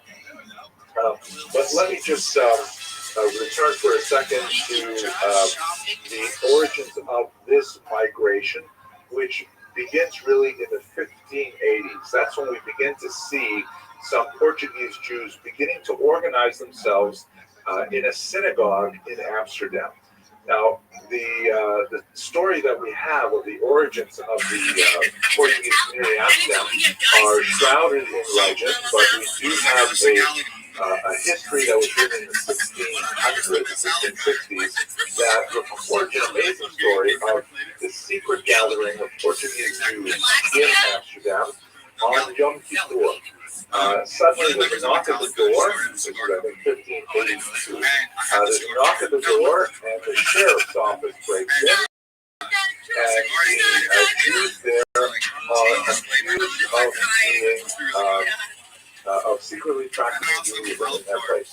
Amsterdam at this point did not officially allow Jews to reside there, but they were residing as Portuguese individuals, right? Because they were technically Christian.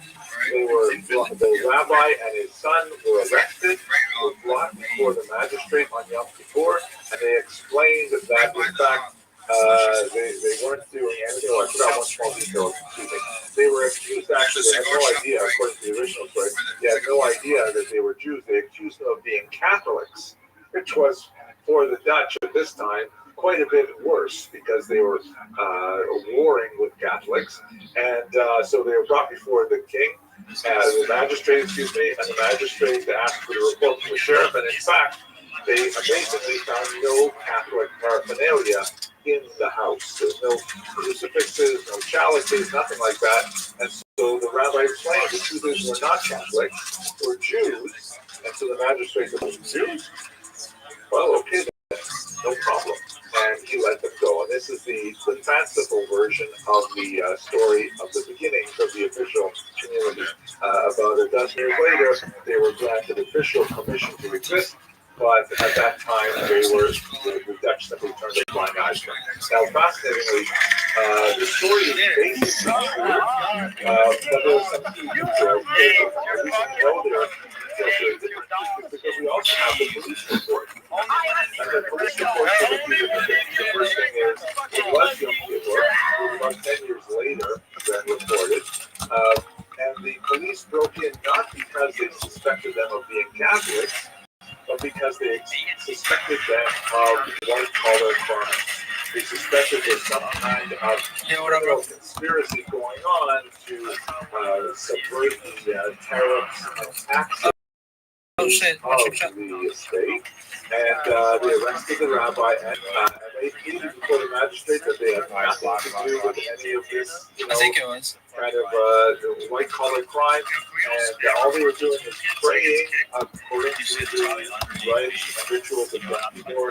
And that's when the magistrate said, okay, fine, you guys are not white-collar criminals, it's all as far as we can tell, and he let them be. That's the origins of the community.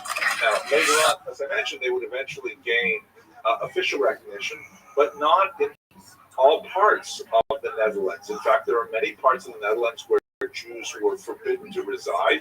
There are other parts where they are allowed to reside, but only in certain small restricted numbers. and they all had to sign statements of good behavior. And even in those places where they were required to reside, they had all kinds of disabilities, like if they were drawn into a court case, they were intrinsically believed to be liars, and they had to take the ore judaico, the Jewish oath, which meant they had to undergo a ritual humiliation in order to prove that they would tell the truth. Not only putting their hand, for example, on a Tanakh, which is a very common thing. You put your hand on the Bible and you swear to tell the truth, whole truth, that kind of thing. But Jews were required to, for example, their chest, stand on a newly slaughtered pigskin, sometimes even hold a Torah scroll to swear they would tell the truth, because they were intrinsically considered to be untrustworthy. At any rate, by the time you get to the year 1600, you definitely have a small, officially tolerated presence of Jews in Amsterdam. And they're primarily these Portuguese migrants. They are functionally illiterate in Judaism. They have been living for a century now without any access to Jewish teachings, to Jewish texts, and they practice a kind of like half and half Judaism, half and half Christianity. They take advantage of their Christian identity to be able to travel wherever they want in Europe, and only when they feel sufficiently safe do they begin to reveal themselves to be actually Jewish. This happens, incidentally, in the town I mentioned earlier, Recife, which was actually a Portuguese-held island off the coast of Brazil, which many Jews fled to as Christians. And when Amsterdam took over that small island in the 1650s, they essentially came out of the closet and said, "Hooray!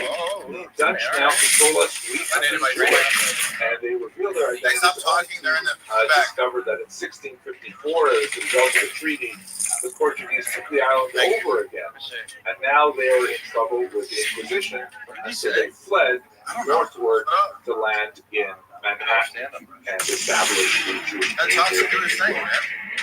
Okay, so if we go back to Amsterdam now, we have figures like Uriel da Costa, who I spoke about in the video a little while ago, who is a remarkable figure. His parents tell him as an adult that actually he's Jewish.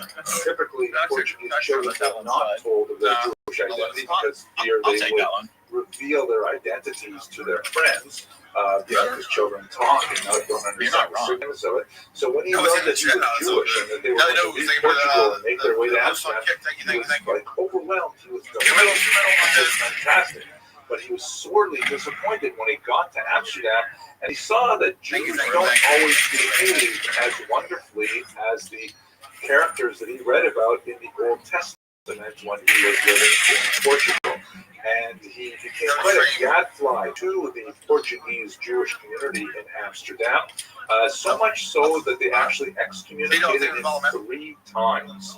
The idea being that by trying to moderate their control over his behavior, he would stop making such a mess and stop, representing Judaism as being somehow hypocritical to the larger world. Uriel da Costa was a very great intellectual. He actually wrote books in Portuguese in order to communicate, and in Latin, by the way, how he felt about Judaism, and it was like an embarrassment to the community. He ultimately, after a ritual circumcision, a ritual humiliation, he actually committed suicide, which was in itself also a terrible humiliation to the entire community.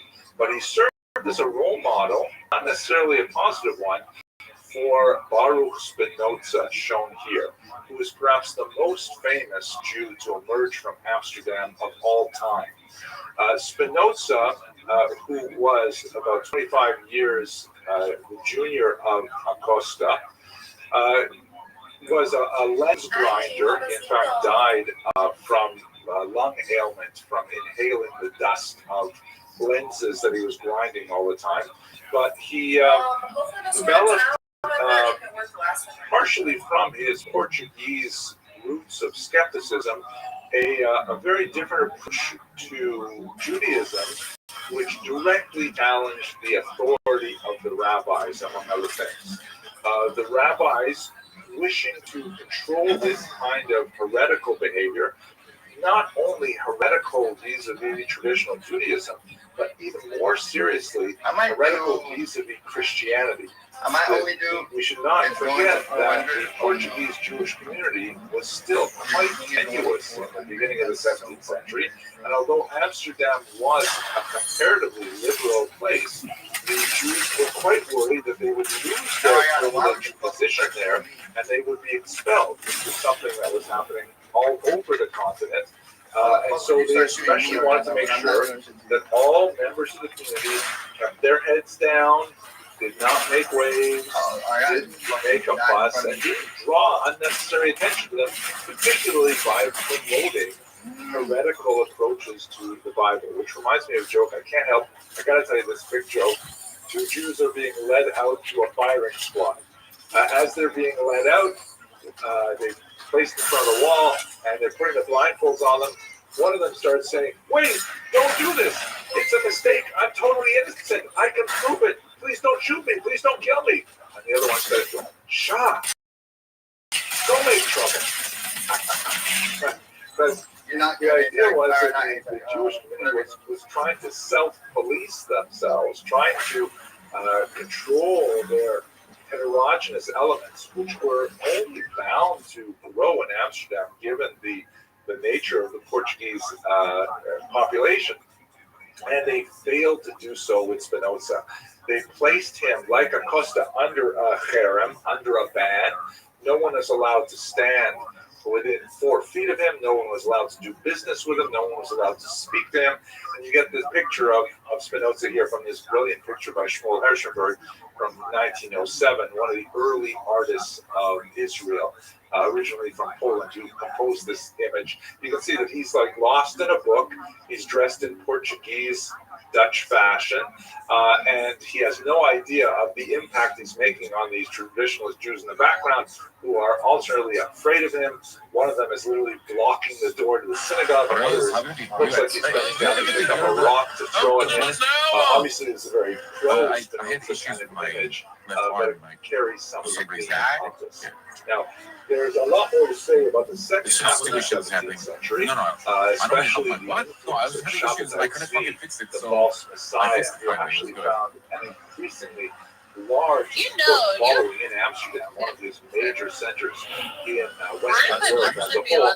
But I'm not going to take us too far in that direction. Suffice to say that there are I think from responsibility with the fucking billion because I didn't realize how we haven't done Jesus however, with this one idea of Amsterdam I realized, as a brother, refuge. I think maybe one or two people knew who the Although was, the Jewish but community majority of struggled people don't to know contain how to its block, like how to actually block. You know, like they might know where to go, exceptional but when individuals they like block, they just Acosta put and their like car in front Spinoza. of a cop and There's stood no still. question that they And you know how value like that just highly the idea of they get plowed out of the Amsterdam way. being a point of refuge, People being a need to learn place how to where rolling block, like how Jews to like could flee move to like in the short term like the group that we as they go were with needs to waiting like for Messianic redemption in Israel. And we see this yeah, in exactly. particular in So one that's the plan today. place, Let's go through some shit right graphically now. at any rate. Let's get a group What you're together. looking at Let's make right sure we here plan things is out. I'm gonna tell people one of the specifically most what they're going literary and how they're products blessed too. of Also, the like I said, Spanish, I the think I Sephardic should be planning it diaspora. out as the This is driver the too. so-called I don't Ferrara think I need to Bible, rely which on was someone else published making in the calls Italy on where to in the block. middle of Was the it? 16th century. And And it was a translation from Hebrew into Spanish, very valued by Bible scholars of the day, and it was largely translated by Spanish and Portuguese refugees who made their way to Italy, and there was a very, very great sponsorship by two amazing women of that century, Gracia Nasi and also Benita Abravanel, very important figures from Spain, who used their great wealth to promote Jewish causes. At any rate, on the frontispiece here, on the title page, as you can see here, there's this strange choice of an image of a ship in distress, lost at sea with a broken mast, surrounded by monsters and these strange looking like wind gods on the outside graphics, as if to say that the Spanish expulsion had tossed the Jews out into the Mediterranean, out into the Atlantic on uncertain destinations. And after great difficulty, they managed to find their way to places like Ferrara and places like Amsterdam. To show you the Amsterdam people, this is a very small detail from what you may actually have in your home. The Maxwell House Haggadah, which was based originally on the 1695 Amsterdam printing of the Haggadah, which featured some amazing illustrations by a man named Abraham Bar Yaakov. Abraham Bar Yaakov was actually a Christian.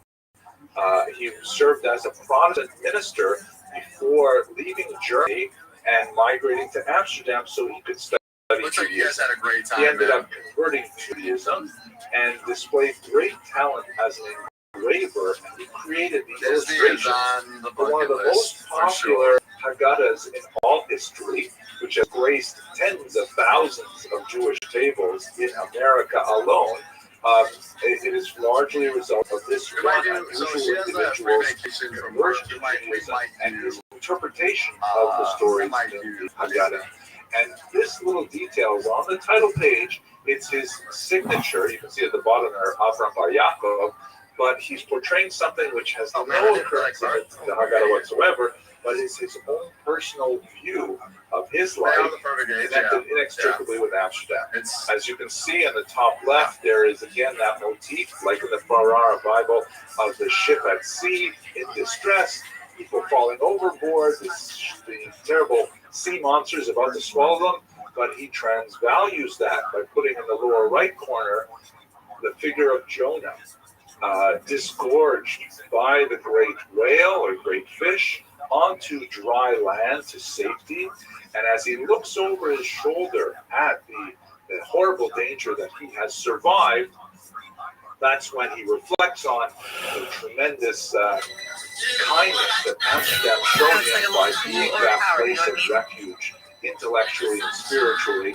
And this is part of the Amsterdam Jewish story in a very small image. So I'm hoping that you'll have the opportunity to speak at much more length about the entire history of the Jews of Amsterdam from their earliest origins up until the 21st century.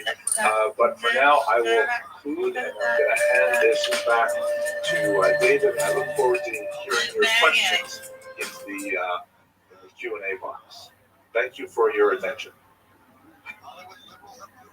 Wow, thank you, Henry. This was, I have to tell you, such a interesting and thoroughly executed lecture that, believe it or not, there are no questions because you said it all. So, thank you very much. And question, David. If no one else is ready to ask. No, everyone is afraid to ask the first question. So if someone wants to start with the second question, we'll be good with that. Maybe I will again act as the thumb during the Haggadah, asking simple questions, because I know you don't like hard questions.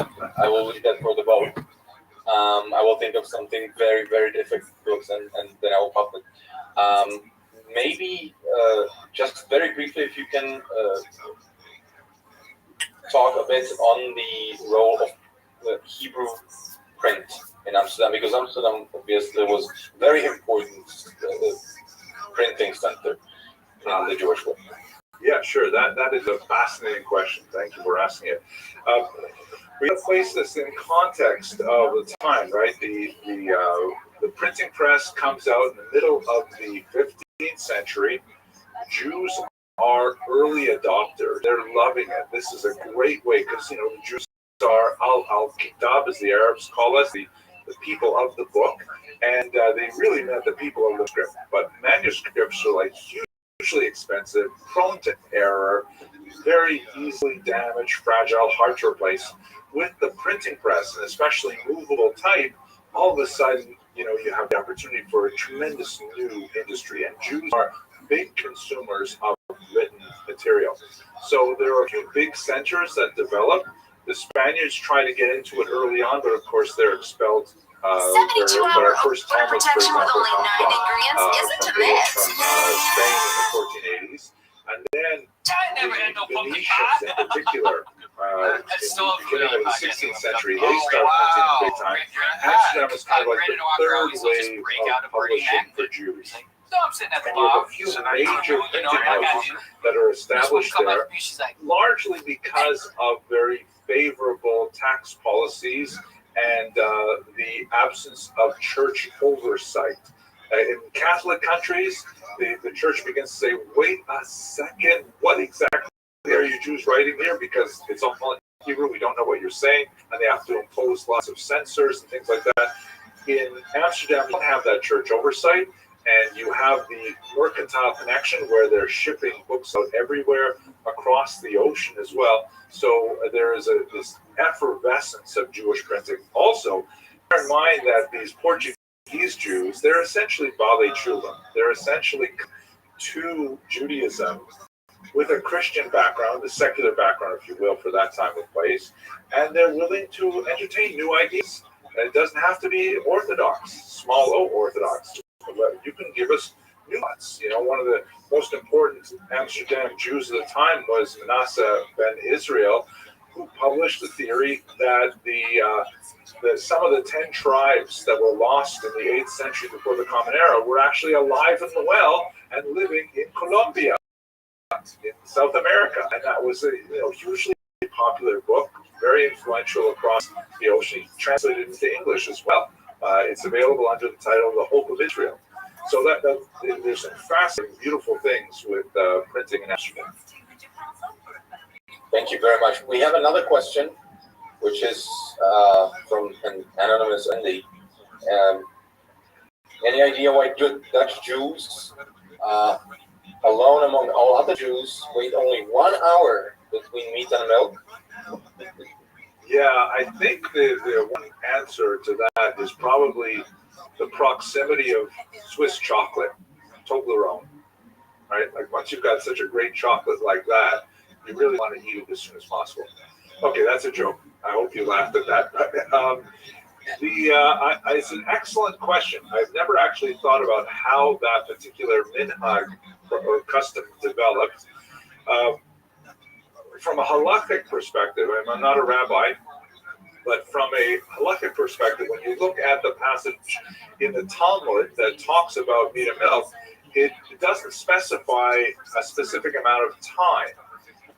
And when you get to the expositors of halakha, especially the Shulchan Aruch, 15th, 16th century and onward, that's when it begins to find its expression in text in a very reified fashion.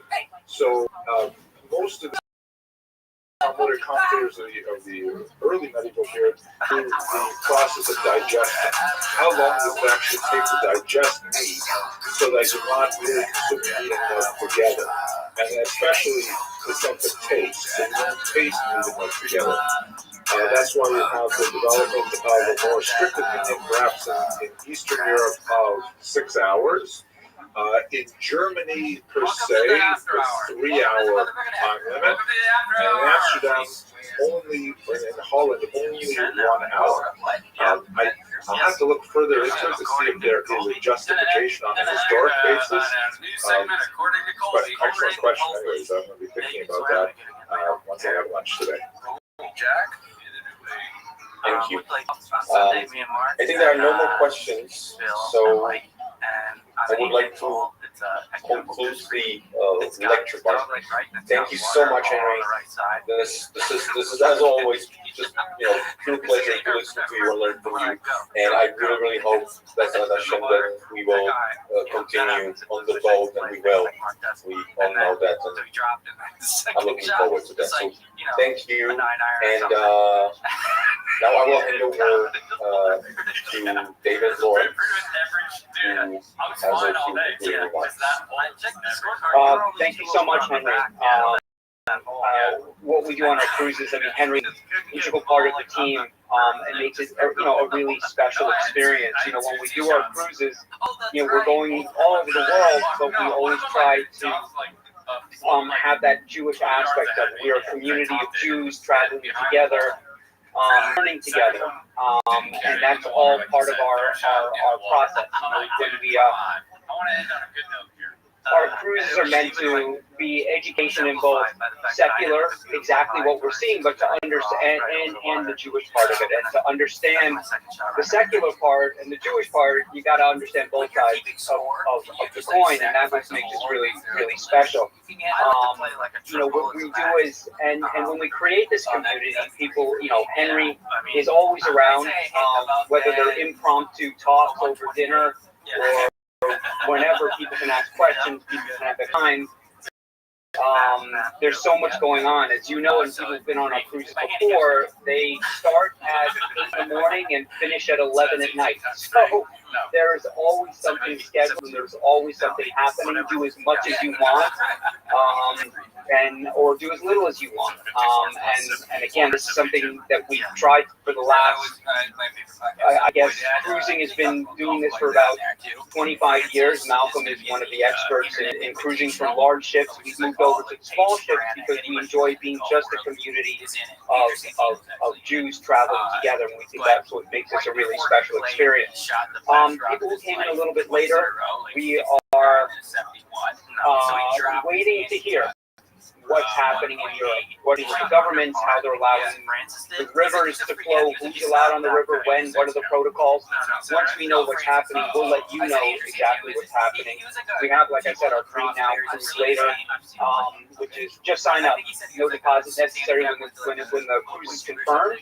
And at that point, you can make a decision if you want to come or not. And if Amsterdam doesn't go, if the Netherlands doesn't go, again, our next cruises will start in October in Portugal.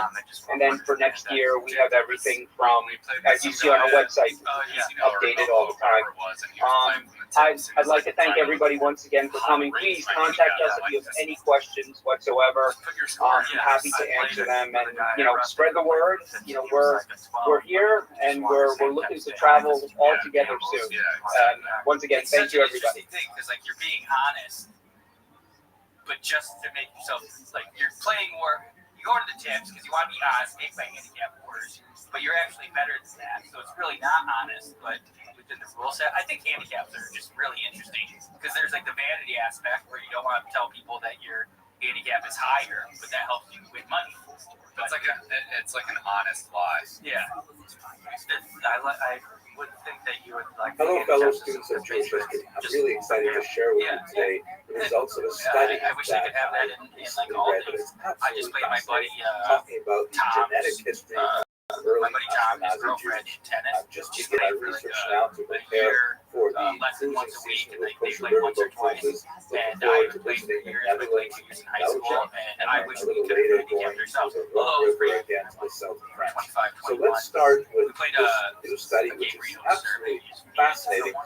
Talks about the genetic history of early Ashkenazi Jews. So first of all, let's understand what are the regions we're speaking about. If you look at this map here, you see basically the settlement of Ashkenazi Jews begins in this northern central part of Europe, primarily Germany, the Rhineland, and these locations were where we begin to see Jews showing up from the 6th through the 11th century, especially around the Rhine, started getting much more concrete historical data. Then, of course, goes up towards the east, in particular, eventually No, I swear to God, it's like $60 a year, and then you get paid for it for time or something. I only ask because when I'm driving around LA, all the tennis courts is very busy, and I have friends that play tennis too, and I'm like, how do you do it? Most if you're not going there and you're going to a regular tennis court, the LA parks, you have to reserve for it. So it's kind of like a tea time, you book a time, and then you show up. And it's the over model, an hour. That's why I haven't played for so long, because we'll be spontaneous, let's go play tennis, but then you just look at with you today, just to confirm it, indicates that most Ashkenazi Jews, or at least a plurality of them, have their roots in the Middle East, You were too far away. region of ancient I Israel, yelled at you. with the It's just strongest bad. mixture of Italian Back in and conversation. that they migrated from the Oh, I actually won this Israel in the to tennis the match. peninsula before they This is made when their way Tom works at to Paramount. This the is heartland of Ashkenaz in Nickelodeon Northern Big Europe. Tots. There's Yeah. also a significant admixture of Guess who will be going Sephardic to Jewry. Nickelodeon You Big see them Tots? coming It's from good. the You love it. Iberian Peninsula after perhaps a trek Yeah, across look at this North picture. Africa, Terrible. and then moving into Provence, the southern France, and then up That's into good. Look at him. the I Ashkenazi wouldn't. heartland. You But couldn't. Yeah, you the gotta main zoom in on trend 50 of screen TV. migration, which has I tried to wear historically been green accepted shorts to the based fall. on literary I was gonna evidence, ask about like the shorts look Polygamous cute. family, They're settled free there, and bird so on. dogs Has that always I been got from Theo through 6 the years Italian ago. race. Partial DNA results have indicated that there's support for DNA research has definitely been cutting edge of historical work, looking at these original populations. When I One was of the done, studies that I we was looked at a really while ago done was the after the hour, but then like discovery 5 of the hours later, remains I of was like, I want to 17 play again. people who were Justin and I got sadly tennis thrown rackets down a and well in played. Norwich, England. Radiocarbon dating of the remains suggested that they came from the 12th century, a period when there were great massacres of Jews connected to the Third Crusade. And in fact, when the DNA analysis was performed on these remains, it did confirm that these were Ashkenazic Jews, very well matched to contemporary Ashkenazi. And as you can see from this image here, which comes from the Natural History Museum, they were able to actually reconstruct their faces Whitaker or Sean based Connery saying based you're on the man now, dog. DNA that Shred is is so collected. terrible. They're also able to reconstruct some of their complexion, eye culture, color, and things like that. They were also able to determine, for example, that the children had blue eyes and red hair, which was sort of a stereotypical way of depicting Jews in the 12th century as well. So it's just fascinating to see these kind of episodic bits of information. The problem, however, is that He in was a Jewish basketball law, player. Sean Connery, Jews I think, are adopted prohibited him to from have simply some digging up genetic graves like and then Sandra taking Bullock DNA samples. blindsided things. That's totally unacceptable. And in fact, in Israel, whenever a All I know is about basketball. there's some Look kind who of we have construction here. going on, and they find the remains of What's some up with you? ancient cemetery, How much is like they that have right to take there? all kinds of precautions. They Yeah, can't even dive in and start Yeah. dissecting the remains of these ancient. Yeah, that's you. You're So kind of there's have like a always whole been a different great vibe. This is how difficulty you in look like actually every single day. conducting Now that this you move. research. Very grateful to my colleague, Dr. Ellie Dolgan, who is a science writer who shared with me this fascinating living here, but same shit, that's going to be appearing in a very prestigious journal soon. And it gave us the results Thanks, of a new study that has comes from been Erfurt, lifted. Germany. What's the status Let on me the show you that study and He hit his head explain again. how they yeah. did this in greater detail. The genetic history of early Ashkenazi Jews. So first of all, It's getting worse and worse. So I'm hoping, I'm praying, I'm wishing that which has a known, maybe this is like the curse is on the bottom and everything is uphill The from here. title of the article is Genome-wide Data from Medieval German Jews show that the It doesn't go away Ashkenazi until you founder say, event have you got this predated the 14th motherfucking century, sage? and there are over 20 I haven't even had this authors, shit out. really prestigious We need to institutions add all over this. the world, led by You're right, you're right, you're right. I gotta together that this has to be the no amazing on my list. piece of research. It's about 100 pages long in total. I was so fascinated to read it. Here's a photograph of so my the right hand actual hurts discovery itself. It's a cemetery just outside the city walls the of screen in my ancient car Erfurt, or on medieval Sunday Erfurt. because I was You trying see to drive in the home top from the picture, screen. the Like city an hour and a wall half. is just there on the right, and in the bottom And you my see phone was actually too the hot and wouldn't discovery give me of the directions. the remains. Now, That pissed me off once to it high was heavens, and I punched the suggested that screen these in were my car. Jews, the study actually went to Why would you do that? frontier authorities of Jewish law to ensure that Apple CarPlay. the remains were treated with Didn't break proper it. respect. Didn't break it. In I fact, kind of the research my was hand a little conducted bit, but it entirely feels on good to punch teeth something, but that then your were hand hurts. detached Yeah, from but that's why it the works. skulls of the You got punched deceased, through that which thing. constitutes a different category of One time I punched remains.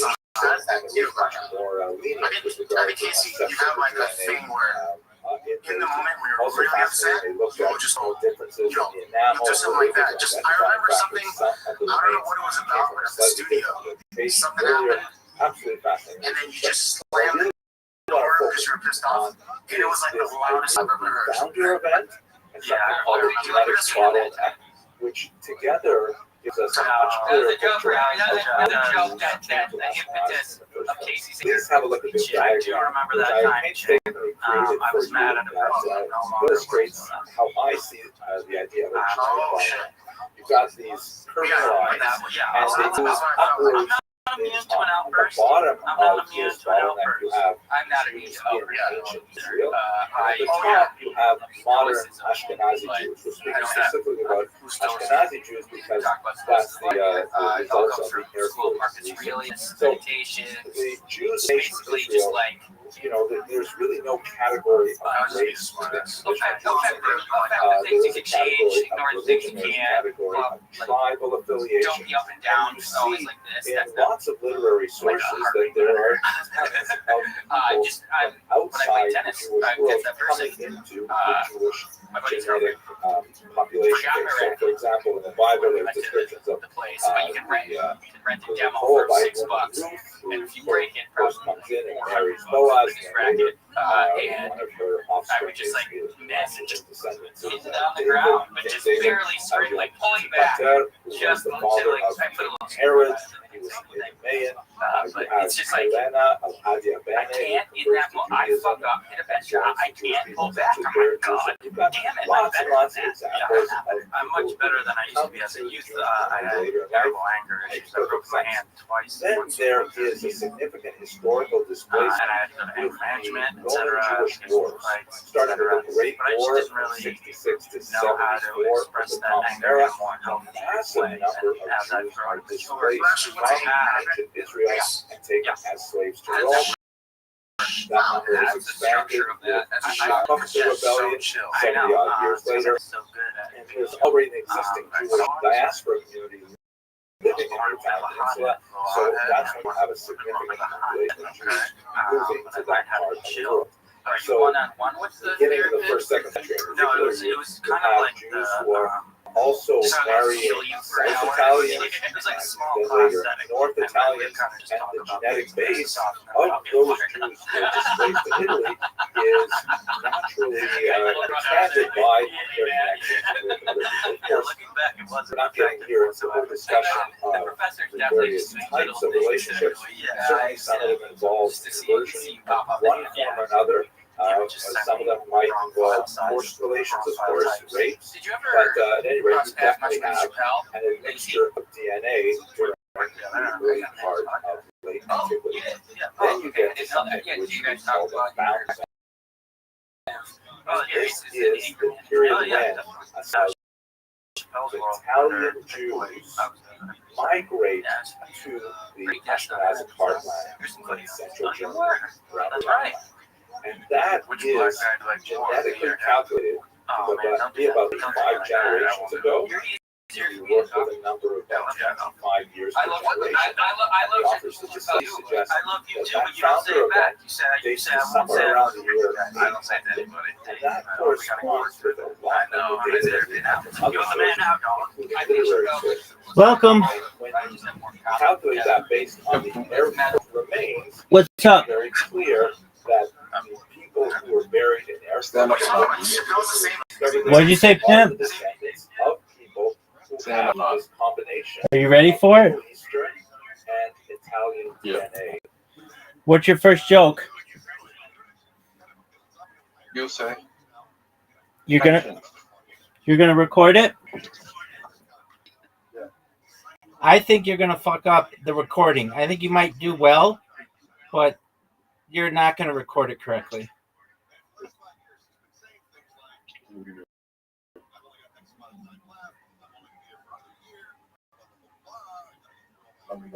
No.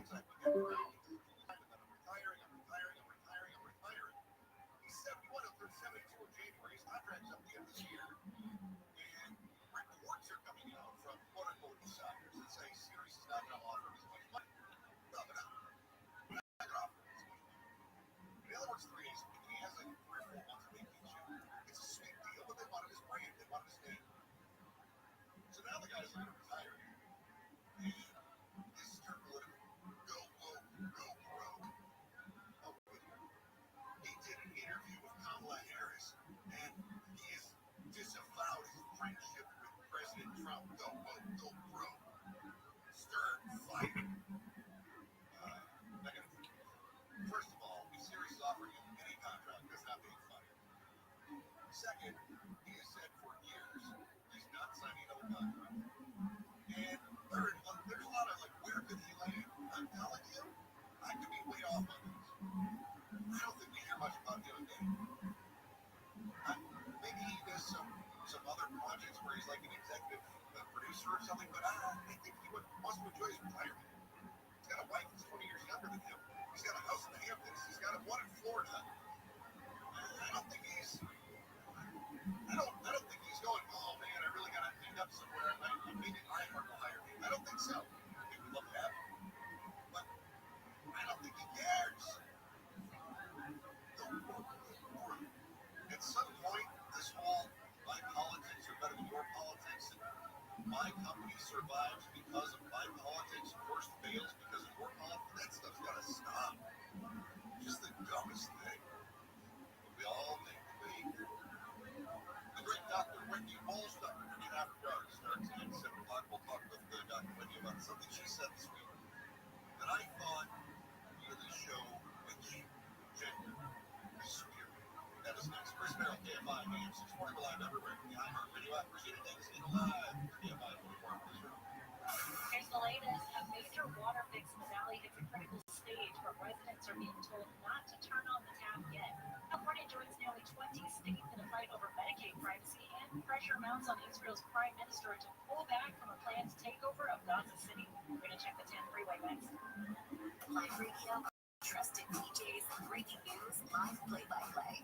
This music and podcasts just for you. It's the free iHeartRadio your way. Join the millions who already have it. Download the free iHeartRadio app, the #1 app for radio. It's easy to tell if you've had way too many to drive. But what if you've had just one too many to drive? Never underestimate just a few. Less driving is drunk driving. A public service announcement brought to you by the U.S. Department of Transportation, the Ad Council, and the station. President Trump is calling for the CEO of Intel to resign. It was to do social arguing that Liquid Dan is currently conflicted and must resign immediately. Trump's comments follow Arkansas Senator Tom Cotton's letter to the semiconductor firm questioning Dan over concerns with its ties to China. Reuters previously reported that the Intel executive had investments in hundreds of Chinese tech firms, with at least 8 having ties to the Chinese military. The president is using charts put together by a Fox Business analyst to defend firing of the Bureau of Labor Statistics Commissioner Martin Slides. In the Oval Office, Stephen Moore told Trump he fired stats chief overestimated job growth by 1.5 million jobs over the last 2 years of the Biden administration. Trump fired Erica McIntyre after the Bureau revised the May insurance cuts downward, claiming she was politically motivated. The company that makes Barbie dolls is trying to block a copyright request from a Washington, D.C.-based podcaster. Ken Riverine wants to copyright the name of this critical podcast, which is called Coffee with Ken. But Mattel has filed a lawsuit to try to block that request, saying their brand could be damaged by the use of the name Ken in the podcast title. Riverine says he's planning to fight the lawsuit, saying the complaint is an overreach since Ken is such a common name. I'm Tammy Trujillo. A San Francisco jury says Meta and Google collected data from users of these Flow targeted tracking app. They had sued Meta, Google, and others accusing them of collecting private health data for targeted advertising. Flow, Google, and Interface company Flurry settled out of court, but jurors found Meta intentionally eavesdropped on users without their knowledge. Financial damages are still to be determined. TV movies in theaters this weekend. Disney Lexi sequel Freakier Friday and Weapons, both aiming to make up to $30 billion. I'm Monica Nelson with your consumer and business news. 2 new films at the box office this weekend. Off to good starts. The horror film Weapons making $5.7 million in previews, while the body swap comedy sequel Freakier Friday made $3.1 million in previews. You're me, and I'm you, then you and us. I'm Grandma, sweetheart. The Freakier Friday sequel starring Lindsay Lohan and Jamie Lee Curtis expected to make $27 to $30 million. Weapons has been getting great reviews with a 96% critic rating on Rotten Tomatoes and is expected to make between $25 and $30 million in its first weekend. Kelly Clarkson's ex-husband dead at the age of 48. A representative for the family confirmed Brandon Blackstock, who is also Clarkson's former talent manager, battled cancer for 2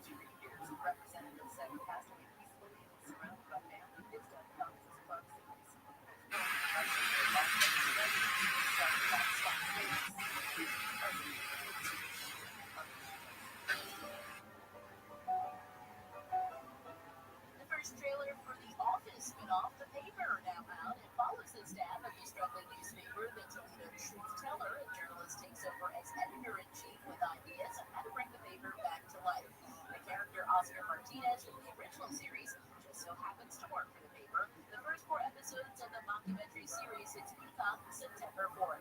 That's entertainment. I'm Jennifer Bolsoni. Loves basketball court open because the players get dribbling. Road-worthy, but also one of the simplest ways to share other. Big announcement. Can I have a drum roll, please? A drum roll, Lloyd. That's how I drum roll.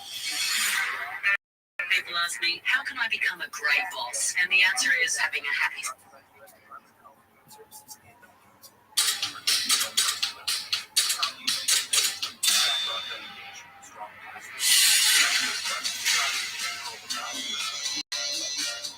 Innovate sells products made out of paper, toilet tissue, toilet seat protectors, and local newspapers. And that is in order of quality. Here is one of my articles I'm particularly proud of. I'm scrolling, and I'm learning a lot. A little town, where you're waiting like a factory line. My name is Ned Sampson. I am your new editor-in-chief. Have you read this paper? Uh-huh. How do you think it compares to any other paper? It sucks. But we are going to make it better. I hope it's not too disruptive to have me come in and sort of shake everything up. Oh, no, don't be so self-deprecating. Welcome, volunteers, to your first staff meeting as workers for the Toledo Truth Teller. How many of you have actually written for a paper? I wrote a paper in junior high. Not quite the same thing. I've tweeted. You've tweeted? I'm in a group text. This is terrific. Let's go. How is it doing? 7 highly motivated, tenacious Buckeyes are out there hunting for news. You'd be a fool to bet against that. Not again. I'm not agreeing to any of this. I will make this unusable. Who's that?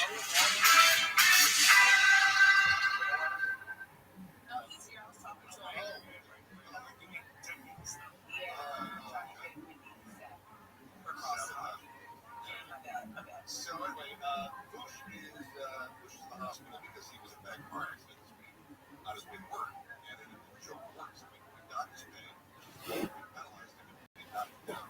So he loses some seat work. But he was in ICU. His ID burned up. This says no left turn, but then the GPS is telling me to turn left. Someone is not breaking the law. Yes, those things. It's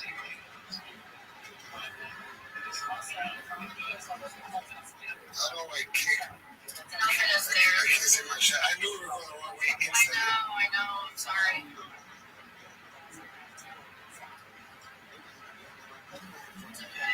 Okay. No one found it. Okay. No one even has a clue yet. Oh, we do. I just pulled up to the temple. That's crazy. Because there's kids outside with shiesty. Well, I talked the locals down. I was like, we're not going inside. I had to, someone called someone on the phone. I was like, security for the temple. I couldn't talk to them.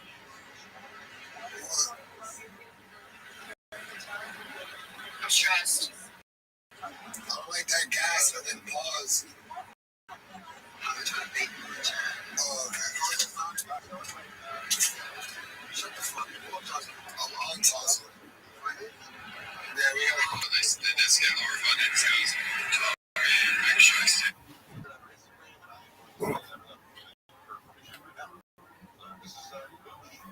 He's not on the rhythm. Hey guys, Steph for the food. damn. I'm feeling a lot better. You can lick me, right? But Anyway, we interrupted by a piece of shit.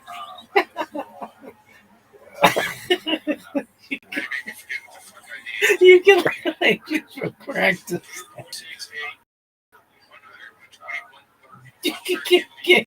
You can like me for practice. There we go. Nash, you take care of all the orders for this place. Oh my god, this fucking bullshit in a fucking way. 130. 130.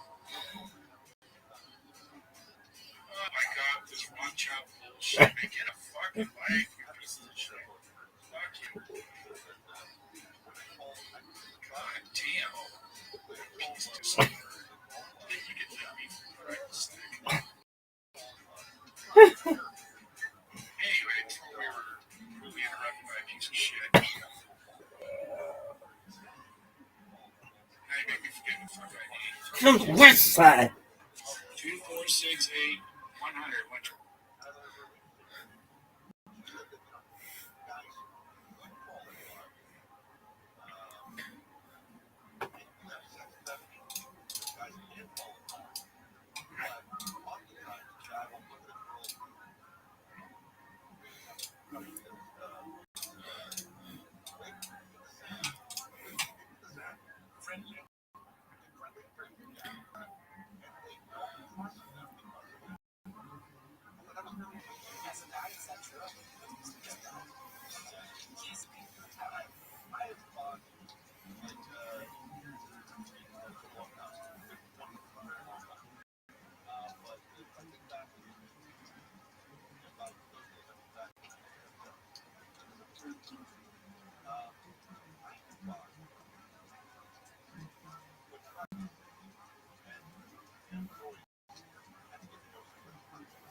Seen him 10 times, right?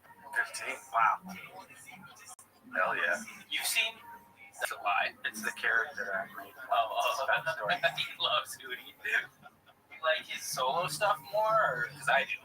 Wagon Wheel? Yeah. Rock Me, Mama, or All Right, or Like, all right. This, I like that. or I love All Right. I saw Chris Rock the other day. Where? That's Santa Monica. Santa Monica. Just walking with coffee. Wow. I looked at him. Did you slap him? Yeah. Yeah. You guys see that Will Smith bit? I don't know how old it is, but you guys know what bit about. Oh, yeah. It's good. I don't really have much. I wish I would have done it. So I wish you wouldn't have said it more. Look, fine. There's a couple something we pushed off a couple weeks. What's that? Your AI Tinder conversation. Unless We talked about last week. did we actually? Yes. Yeah. you were going out to talk to your Armenian friends to get your orders. You were waiting on their orders. Yeah, bro. It's not everything. Yeah. Update: have not wrangled the white Arabian horse for Red Dead. Oh, I was gonna ask you about that. I got on it, and I'm getting closer. We're gonna get it. People in the comments were saying like RDR and stuff. I'm like, what does Renner to Ritter have to do with this episode? And then I realized, Red Dead Redemption, you goof. I know. It's incredible. I woke up last night yelling, "I'm sorry!" And she's like, "Oh, who are you apologizing to?" I was like, "It was the game. I was playing the game." Great game to play to like That's really how much are you playing right now? I played about 4 hours. You know, honestly, that makes me happy. That's the most I have. That makes me happy because you don't seem like the type of guy that can just chill and do the one thing at a time and like just have fun and get immersed in something. So that makes me happy that you're doing that. I have the same thought about myself. Yeah. I'm like, turn on, only focused on the game. Yeah. I do have a really bad phone addiction. Like, always looking stuff up. Like, I'm out on a walk, I'm looking stuff up on my phone. I'm just staring at one big 75-inch screen, you know, being one with nature. But looking stuff up on your phone, you could also chalk that to like semi-producing. It's 100% how I justify it, but I've taken it too far. I should just do an hour on Twitter in the morning. Fucking, you can get all the stuff. The next day, the stuff you miss. Welcome. What's going on? How are you, Havens? Good or funny or fun? I think. Okay. You're locked in today. Do you know why? Why? Because I have one question and one question only. Yeah. Are you slinging dick like it's going out of style? I just asked you the question. You don't even know what it is.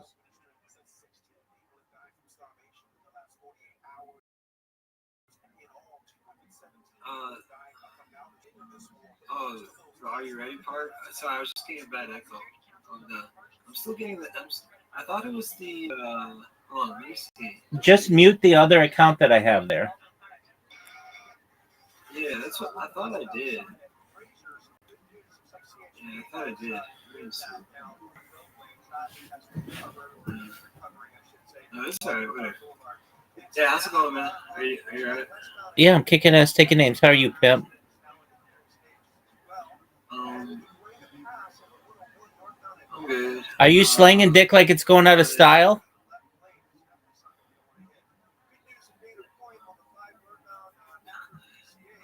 Not really.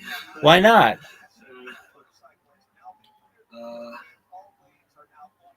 I mean, I have to like. I got other priorities. What's a bigger priority than slanging dick? Yeah. What's a bigger priority than slanging dick?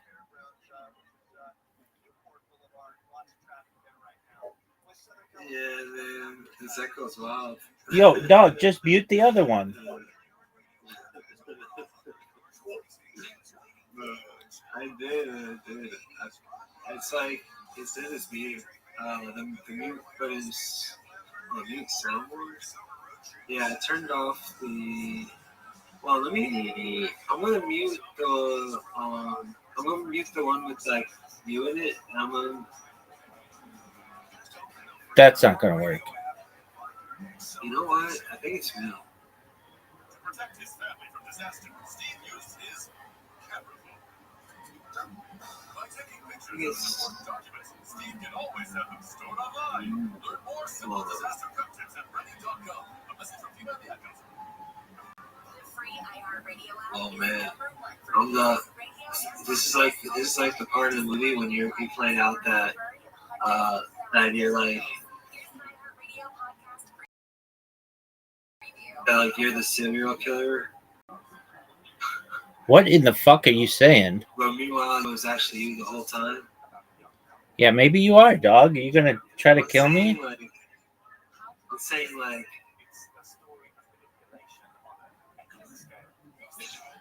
No, I'm saying like I thought the echo was you, but I think it's actually coming from me. That's right, baby.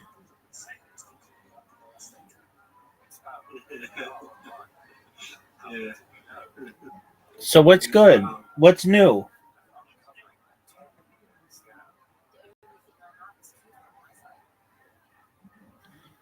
Oh, so one of my viewers had a question for you. What's your viewer's question?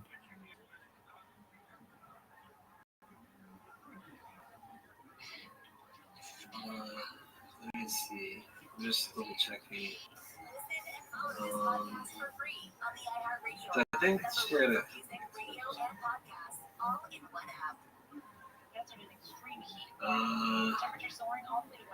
So okay, so it's Chris from Vermont. She wants to know. Wait, so I'm just trying to see. Ask the rabbi to send me photos. Wait, oh yeah. She needs one to have 5 people a day. Oh, she needs like people to join her political party. Tight. What's the name of her political party?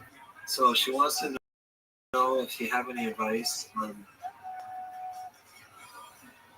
I forgot the name of her political party. What's the name, Chris? How are we supposed to promote it if you don't know the name?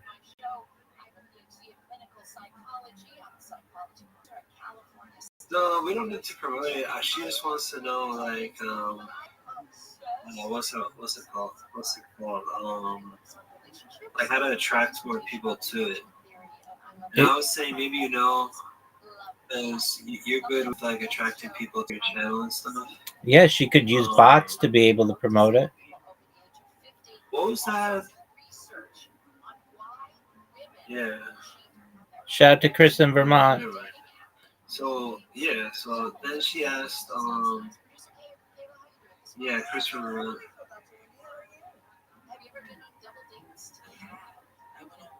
I'm the one echoing. It's my fault, guys.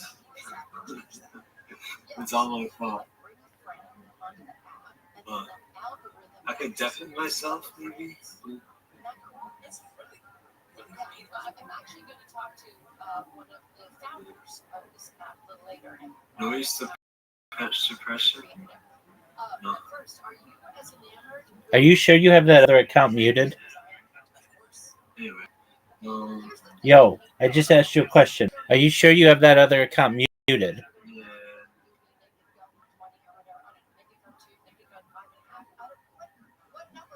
You know what's weird? Oh, I know what it is. I think it's because I had you open in the other tab. My bad, man. That was the whole thing this whole time. I found out that You were the serial killer. I found out I just found out I was the serial killer this whole time. Word, dog. Because I had you, because I had you open in the other tab. All right, what do you want me to do about it? So, Chris in Vermont, she wants to know how to promote her political party. Has she considered? Has she considered creating a bot to do it? Yeah. What do you use to create a bot? Like, is there a service or something? Or? I do it for free. I use a piece of software known as JitBit Macro Recorder. What was that first word? JitBit. JitBit. JIT. BIT. JIT. No, JIT BIT. Bit. JIT. Bit. Oh, bit. Oh, I see. Oh, cool. See, Chris, I'll give you this. I'll give you the link to this, Chris. Best macro recorder for Windows. So then you can just do some macro recording. So this is how you record your keyboard strokes. And then so you can just record yourself going to kick and then go into a channel and then or Twitch too, maybe, I don't know. And say, hey, are you from Vermont? Vote for me. Yeah, I wouldn't recommend that because nobody's from Vermont. But what I would recommend is using Snapchat because Snapchat has location services and then she can get everybody around her. Oh, so you can, you mean Snapchat advertising or just is there a way to just send a message to everyone around you? There's a way to send messages to everyone around you? Oh, cool. Yeah, I haven't used it much. So yeah, so you can do that too, Chris. You can send out some messages on Snapchat to everyone around you, and you can just what's the range? Is it 5 miles, 100 miles? It's variable. Another one she could use is Whisper. Whisper is definitely location based, and that I think 50 miles. Oh, cool. Whisper and Snapchat. Chris wants me to share her website. Yeah, what is it?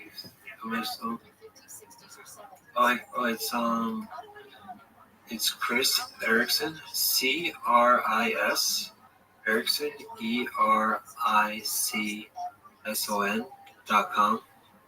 So that's CRIS and then ERICSON.com. Oh, she's a marijuana legalization advocate. Chris Erickson, you're amazing, girl.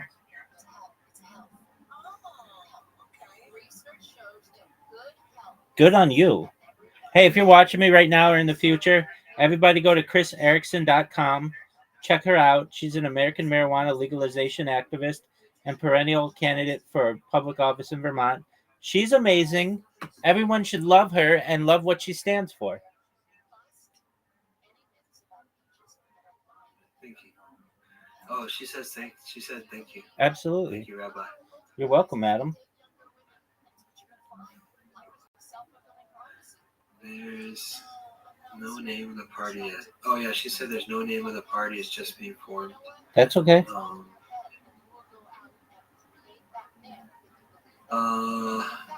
Zai wanted me to ask you about Epstein. Do you think he killed himself, or do you think it's like whatever, murder? I think he's still alive. Oh, you think he's still alive? Word. Where do you think he is? Like, what do you think's going on? I mean, he had the money for a private island, multiple private islands, so he could be anywhere in the world. But he has high-powered friends who could probably house him. Ghislaine Maxwell was being housed in New Hampshire, and like there was a global search for her, and she was there for months and nobody knew about it. So he could just be hanging out in one of their houses. My evidence for this, and it's pretty clear to me that he was not killed, is number one, there's no video of him being killed. Number two, the guy who they said the pictures of the guy who they said was Jeffrey Epstein has different ears and a different nose than Jeffrey Epstein does.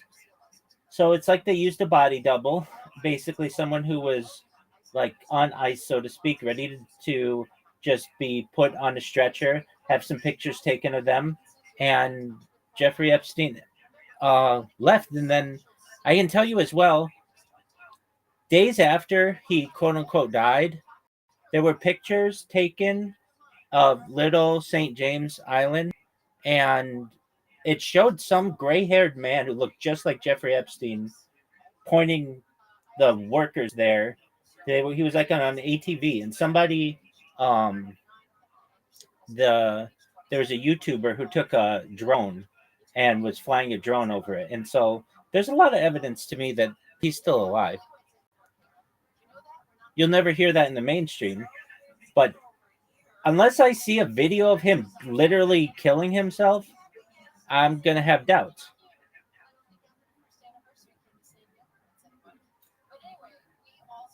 Another thing is they had cameras on him 24 hours a day. They had cameras in his cell. It would be very easy for them to just be like, here's the video of him in his cell. Even if they, in the way that they said that his body, the way he was murdered, he had like multiple lacerations on his neck or whatever.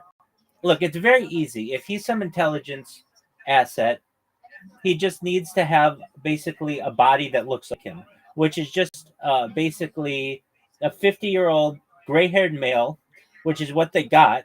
If you look at the one, if you look at his autopsy photos, or what, it wasn't even an autopsy, but the photos of his supposed dead body, when you look at the ear, which is very difficult to recreate, and it's like an identifier of a human. You look at the ear that they have of that body versus the ear that he had in all the pictures. It's pretty obvious to me they're not the same guy. Even the face looks different. They literally just took some guy with gray hair who somewhat looked like him, took some bad angles, and said, "Oh, here's the body." But in my opinion, if he had all this power, he was a billionaire. He owned multiple islands. He had so much power that he could just walk in and out of jail whenever he wanted when he was in Florida, that it's very easy for him to just get his intelligence cronies and say, look, all I need you to do is get a body that looks like me. We'll say that I killed myself in jail or somebody killed me or whatever, and I'm just going to walk out and I'm going to go live with my friends or go live on another island somewhere and just chill. And he also had enough money to be able to get in touch with plastic surgeons to be able to change his look. So I don't know. I just don't believe it. And I'm entitled to that opinion. People can say that I don't know what I'm talking about, and I will just say to them, let's look at the evidence. There's no video of him killing himself. There's no video. Everybody talks about these videos, but none exist. Then let's talk about the one or the two pictures I've seen of the body that they say was him, and the ears are different, and even to me the face is different. So we have basically a look-alike body swap, and he just perhaps walked out of jail. There's no evidence that, and they have literally cameras on him. If something happened to me right now, there are a bunch of cameras on me, and people would be able to say, okay, this is what happened to Rabbi. He's got cameras on him 24 hours a day. And Jeffrey Epstein had the same thing. It should be very easy for the Metropolitan Police to pull up that video. The fact that they don't, and the fact that they use what's called the red herring. They say Epstein doesn't kill himself. But nobody talks about Epstein just didn't die. Nobody talks about he just got away. And I think that's what happened.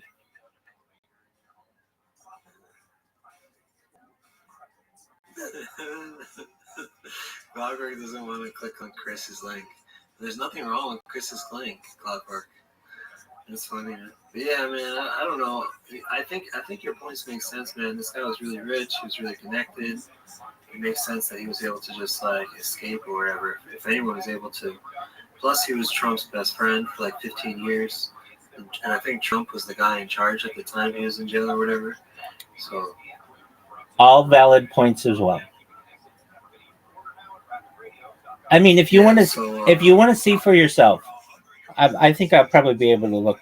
Okay, so if I go to Epstein, dead body,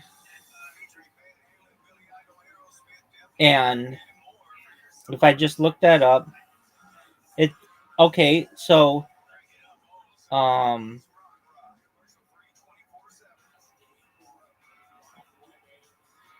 just going to go to images, and it's very difficult to find.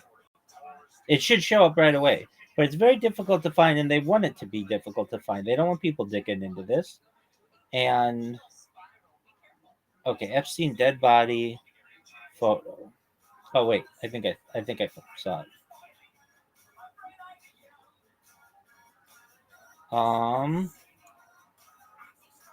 Yeah. Okay, so it's from TMZ. So TMZ, they have a picture of him, and it doesn't look like the same guy. It looks like a different person to me. His hairline's different.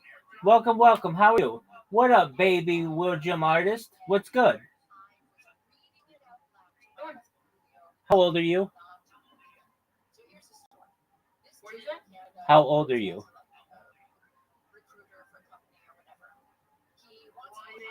Okay, it takes too long for you to answer that question. You need to go. You have to be at least 18 to be here. Take care. Bye-bye.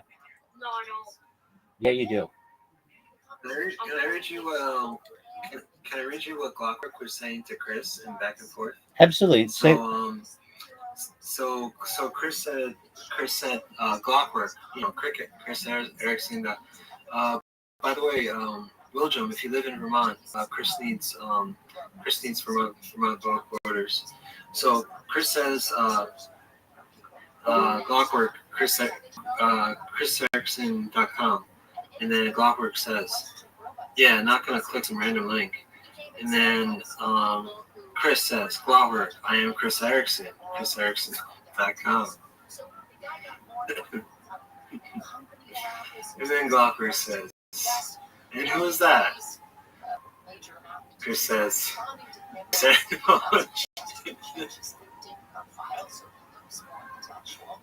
Chris Erickson is me. And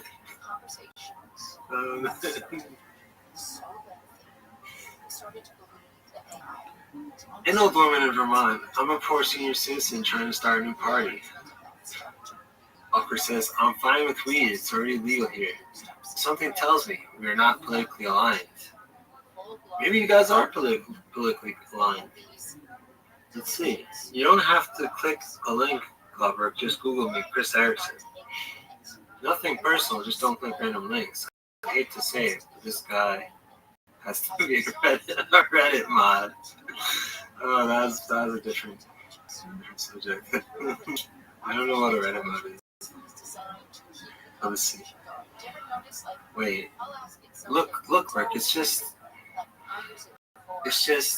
if you're a Vermont registered voter and you want to help start a new political party in Vermont, please email Chris Erickson, whatever.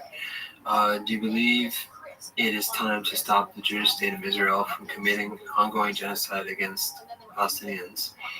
Do you believe it is time to make marijuana cannabis legal under federal law? Do you believe it is time to stop giving corporations hard-earned taxpayer dollars as subsidies?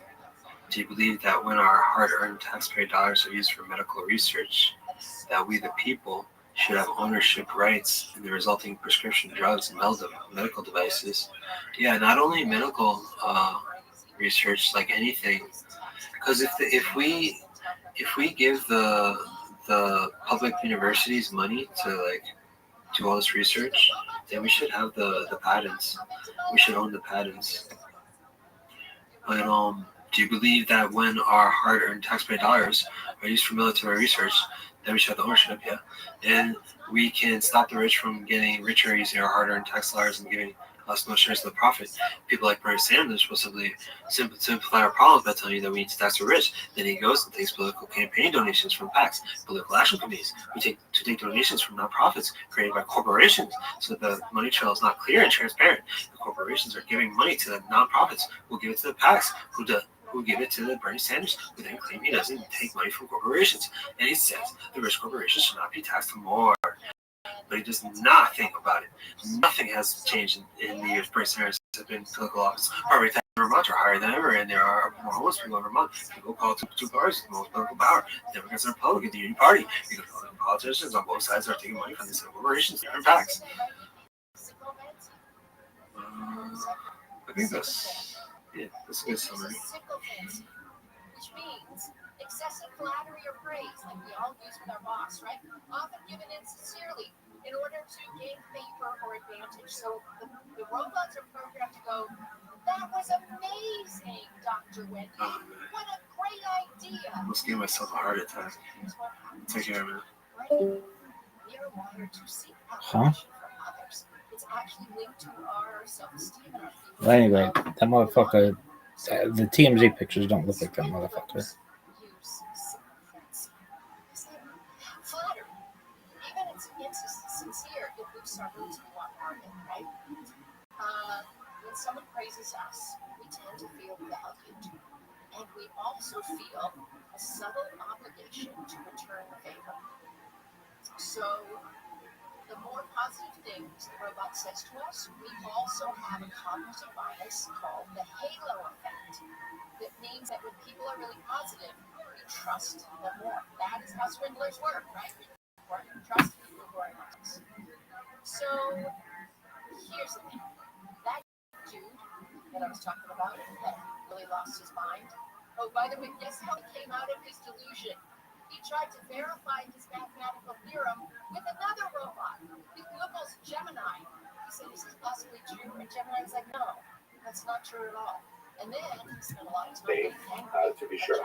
Another fascinating thing is that the narrowing of this genetic bottleneck, because the people who were born from 800 in Ashkenaz till about 1350 are basically drawn from this very small sample of people. And in fact, the authors observe that modern Ashkenazi Jews, even after another 700 years, are also really closely linked to the genetic profile that they see among the Erfurt domain. So even though there's been a tremendous amount of change in the Jewish world over the last... Yo, Zoot, are you ready to lose? Zoot, are you ready to lose? Yeah. All right, pimp. Why'd you abandon me the other day?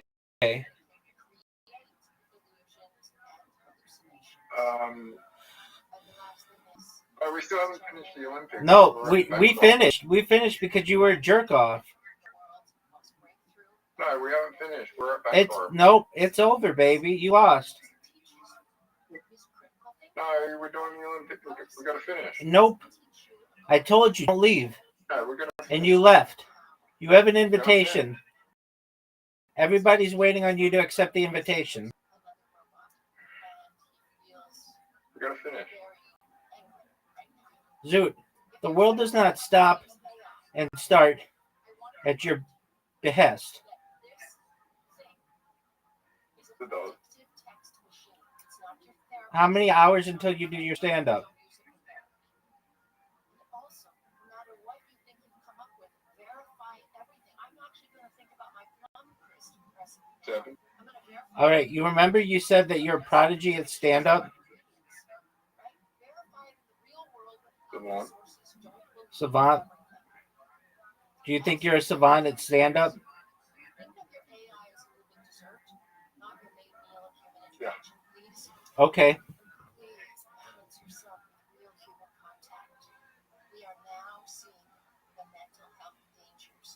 And you're going to record yourself, right? Yeah. What does a savant mean? It's like someone who's a genius at something. I like how you call yourself a savant, and you didn't even know what it was. The genius at something, but an idiot at everything else. Not necessarily. An animal shelter in South Orange County is going wild. Mission Viejo Animal Services Center is launching Wild Tunes, a program to play music in a shelter. That's savant syndrome. No, you don't. You need to be a savant at something.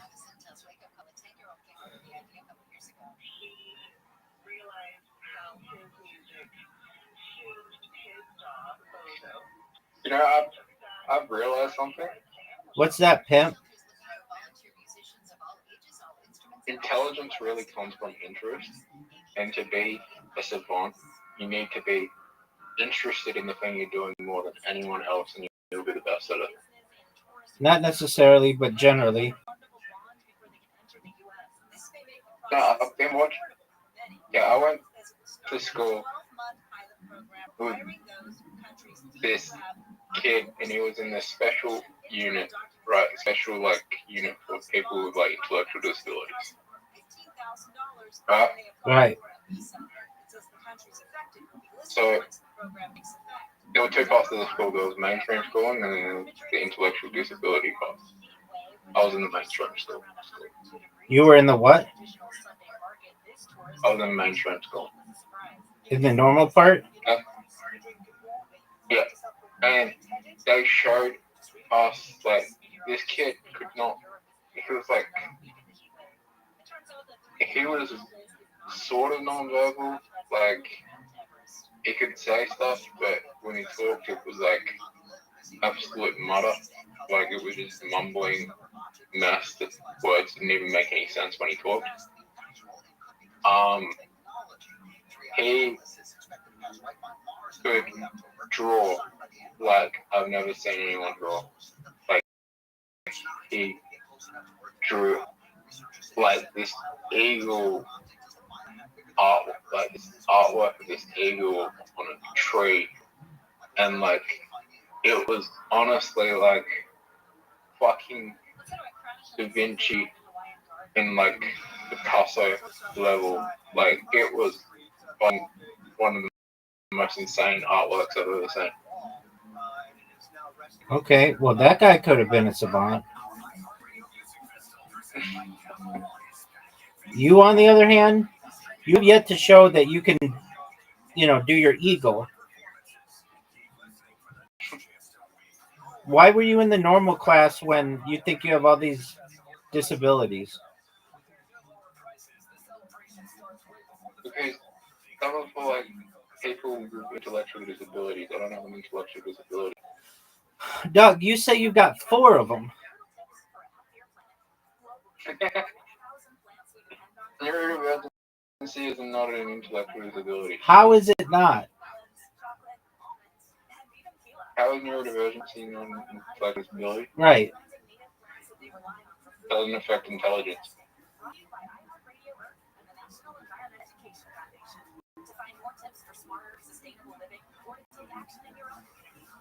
Aren't intellect and intelligence quite similar? Intellectual disability means not intelligent. Means you're not intellectually functioning.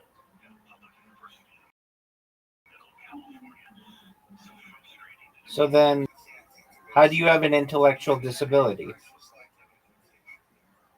So I don't. Didn't you say you have 4 of them?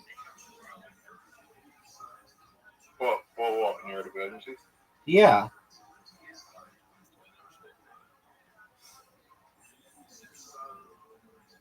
Undiagnosed or diagnosed?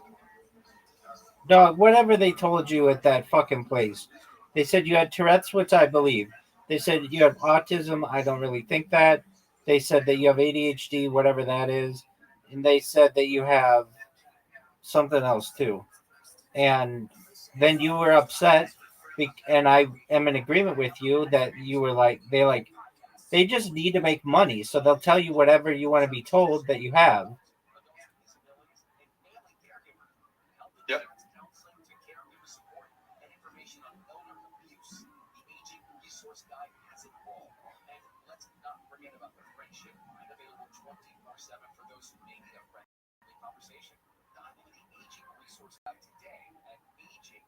Here's the reality, right? What's the reality, pimp?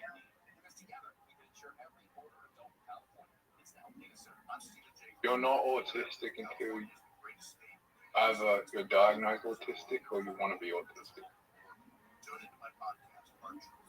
That's the actual reality. Is that the reality, big dog? Yeah. Out of all the neurodivergencies, it's the one that makes the least sense. Okay, well, it doesn't. Because it's a spectrum of things with personality traits. Anyone could be on the fucking spectrum. Like, you have one thing. Oh, you're on the spectrum. Like, it just doesn't make any sense. It's so broad. The fact that we call it a spectrum means everybody's on it. Yeah, that's what I mean. It's okay. So broad. And it's like, where you're at.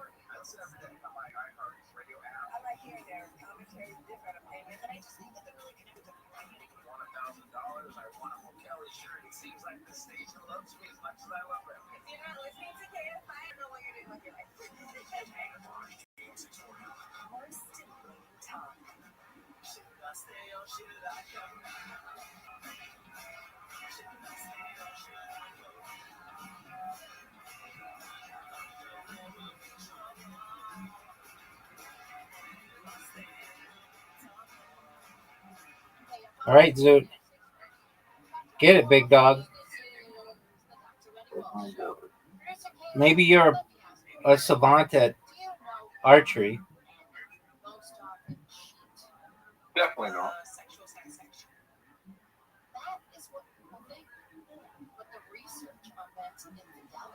That was a miss.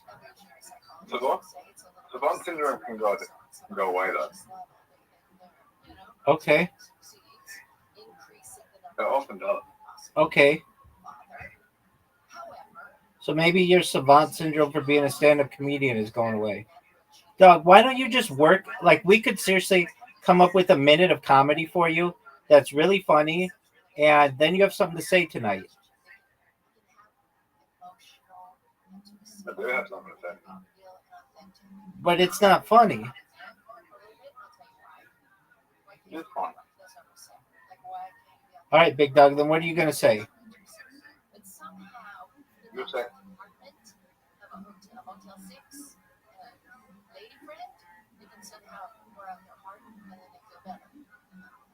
What are you going to say?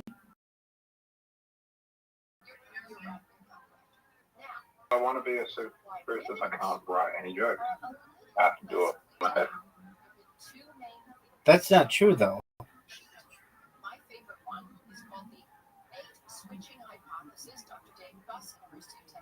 Takes more skill. Yeah, it takes more skill.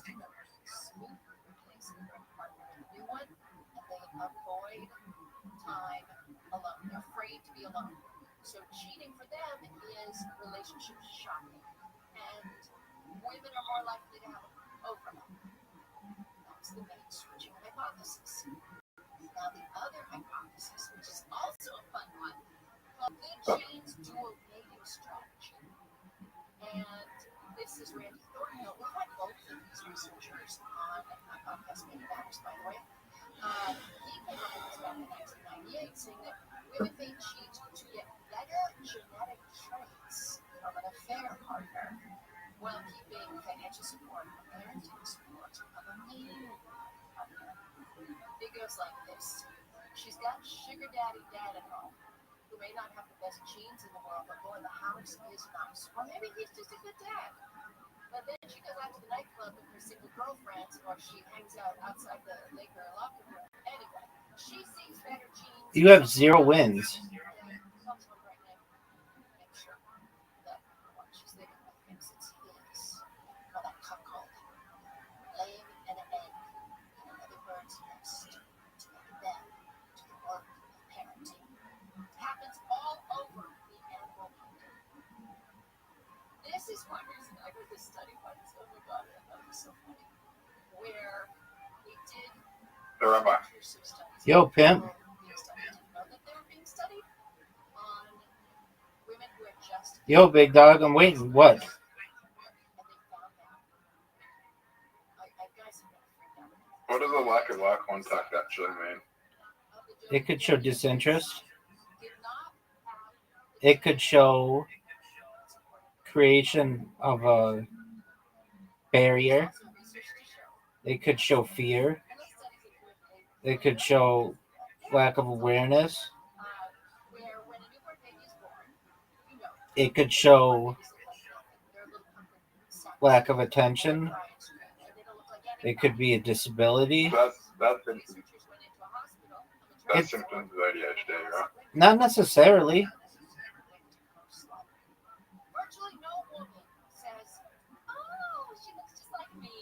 I have known people who are out there to remain nameless. I've been very close with them, and they have thought that they were better than other people, and they wouldn't make eye contact with them.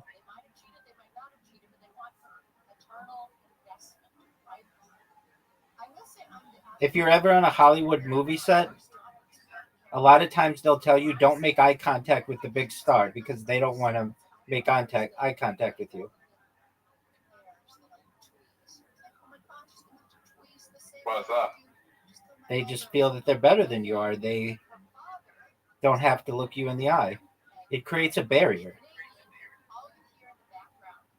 I mean, do those Hollywood stars look people in the eye when they're acting? Yeah, because then they feel the people are on the same level as they are. But if it's just like some intern, they'll tell the intern, don't look so-and-so in the eye. They don't like to be looked in the eye. I've been on a red carpet.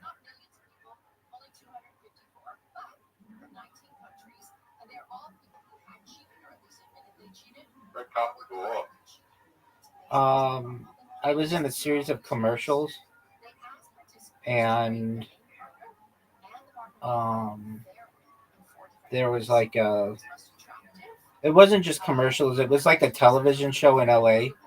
It's called This Is LA, and they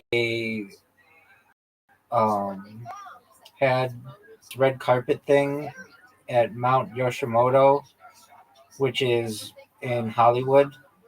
It's like a big hoity-toity. Let me look this up.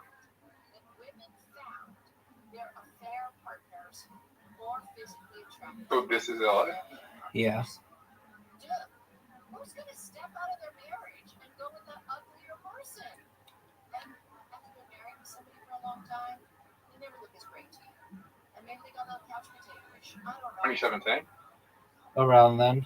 They spent money on this study to find out that women have affairs with men who are more attractive women. They also found that the women said that their main partner, the primary, How many episodes you in? was definitely I was just in one. going out with playboys, so looking for those cheaters. I was just in one. They did not find their partners overall more desirable than any other race. In other words, they were cute, and that was it. So these interviews What season? support the dual I don't know. marriage idea, right? It doesn't support the main switching. They weren't relationship shopping. They were going to somebody with better genes, maybe if they got pregnant, they have that good day operation. What did you do in it? They interviewed me for a technology project I started. A what project? A technology project, an app I started. That is a term for splitting mating goals between two different partners. Oh, 8 years ago. Okay. Different benefits for different partners, and this supports that other research I said. They say, oh, my wife doesn't listen to me. We can't really talk. But when I go to the Holiday Inn and I meet this woman, she listens to me. Do you know that you have an invitation?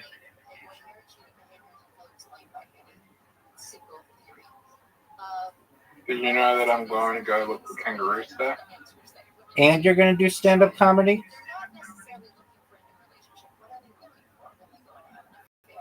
Yeah. She wanted extra help with her kids. What? If she's having an affair with, he's going to help her with kids. Are you going to go? Sometimes girls will hang around and pretend to be like the great. Zoot, you have an invitation.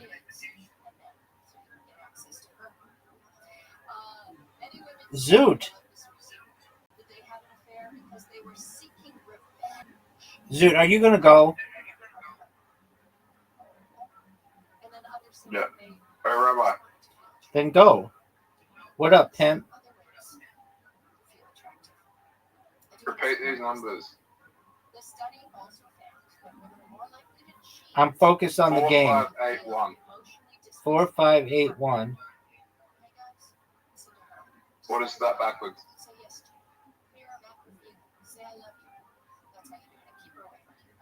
1854.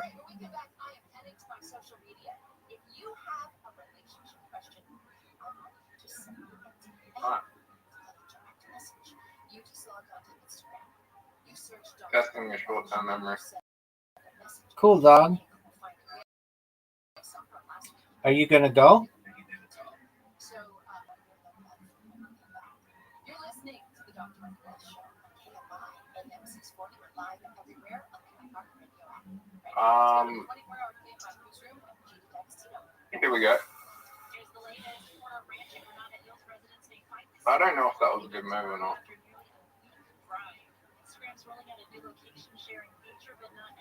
Do you know why I said I don't know if it was a good move or not? No, I don't know. Why did you say that?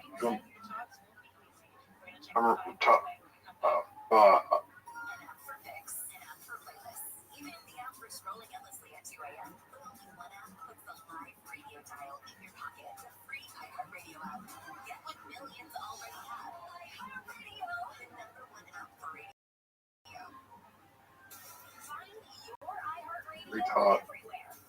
Calm down with your words.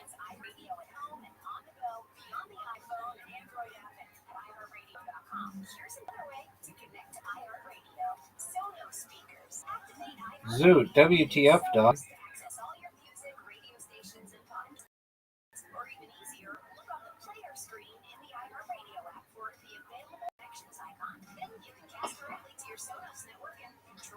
What's the best?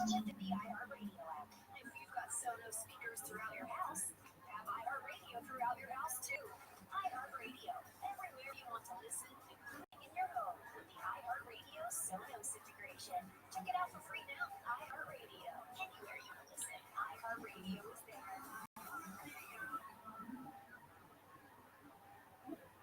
History of cinema. Few films have been as successful as The Godfather.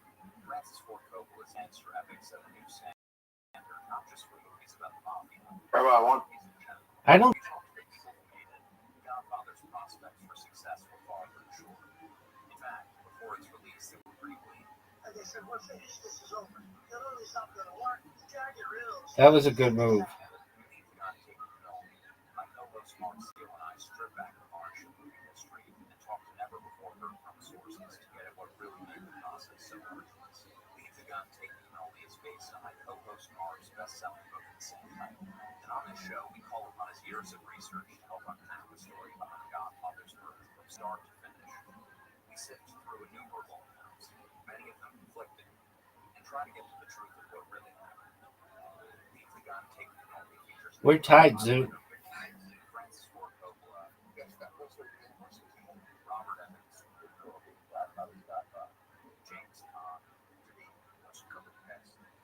Hydro Rush.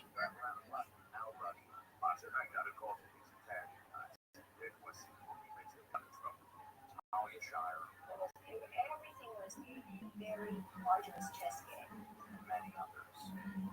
We still aren't entirely sure what's true and what's not, but we can promise that our 10-part series gives everyone who is involved a chance to tell their side of the story. Listen and subscribe to Leave the Gun, Take the Penalty. Listen on America's #1 podcast network, iHeart, and the free iHeart app. Listen now. From the producers who brought you Princess of South Beach comes The Setup, a new romantic comedy podcast starring Harvey Ian and Christian Navarro. You're up, pimp. Follows one man's search for love in the Big Apple. The thing is that I actually every time I opened it, I got hit with this wave of nausea, and then my heart started beating like so fast. Meet Juan, the lonely museum curator. His true love, art. His biggest fear, never. Oh, big one. Big move, son. But when the perfect man walks into his life, well, I guess I'm saying I think so. He actually is too good to be true. This is Colin O'Connor. To pull off this heist, they'll have to get to She's so wanting to do this. and jump into the deep end together. When you're dating a con man, how do you know if it's true love? Not just one. Are you sure? Listen to The Setup. Listen on America's #1 podcast. Big dog, you're up. Open the free iHeart app and listen. Big dog. My name is Paola Pedro, a medium and the host of the Ghost Therapy podcast. Where it's You're doing pretty well, you know that? It's about learning through them and their perspective. Slide down. Listen to the Ghost Therapy podcast on the iHeartRadio app. iHeart is America's #1 You just helped me. network. I don't know if that's true, More podcasts like this. but I know that I just took the lead, son.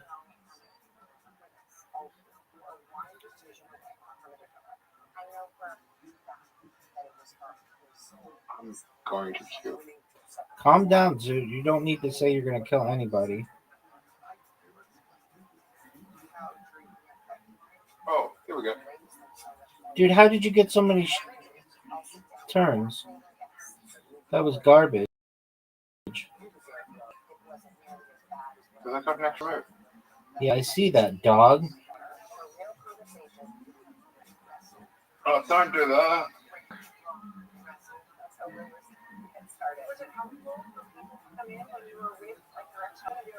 Rabbi, Yo, pimp. you're moving the berries further away. What do you want me to do, big dog? Oh, I forgot to evolve.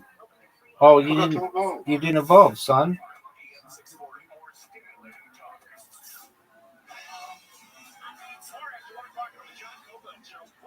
Oh, you know what I just realized? What's that, big dog? That we're all fire. We'll talk about it after 1 o'clock tomorrow on the John Cobell Show.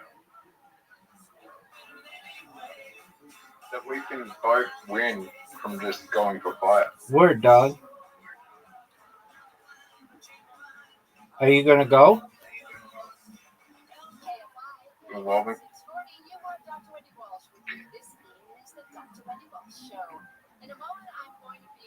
I'm in front of you by a bit. I think this is a good move. Oh, I just helped you. I gave you an extra move.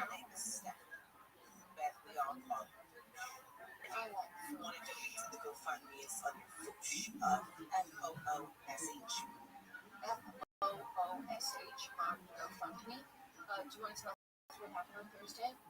Yeah, so we've been talking about it pretty much since Friday throughout the show. She was coming into work on the Tim Conway Jr. show. He's the board out for Tim Conway Jr. as well as Mo Kelly. And on 95 and a car cut him off and we swerved to try to avoid car. Hit a medium and it flipped over it and the car burst into flames. There were three amazing Samaritans that pulled him out of the vehicle. And Big dog. What are your thoughts on this move? So that was in really bad shape, but they were able to tie it up with something and save it. And he was unconscious. I believe all of his identification, his phone, and everything. You suck. In the car. Calm down. So he was Are you gonna go? I just realized I'm gonna do something. I thought I had another fucking phone. You don't, Sphinx. Major miss. One of the biggest misses that we've ever seen in this game.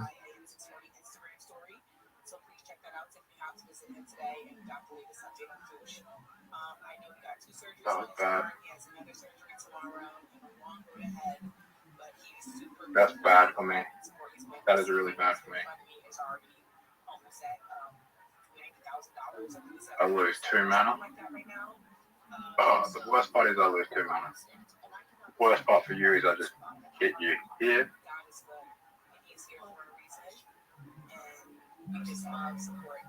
Rabbi Rothschild. What up, pimp? You're a gangster. I am. I'm the East Side pimp and the West Side gangster. I'm the West Side gangster and the East Side pimp, baby. Oh, what a big miss. What a big miss. You fucked up.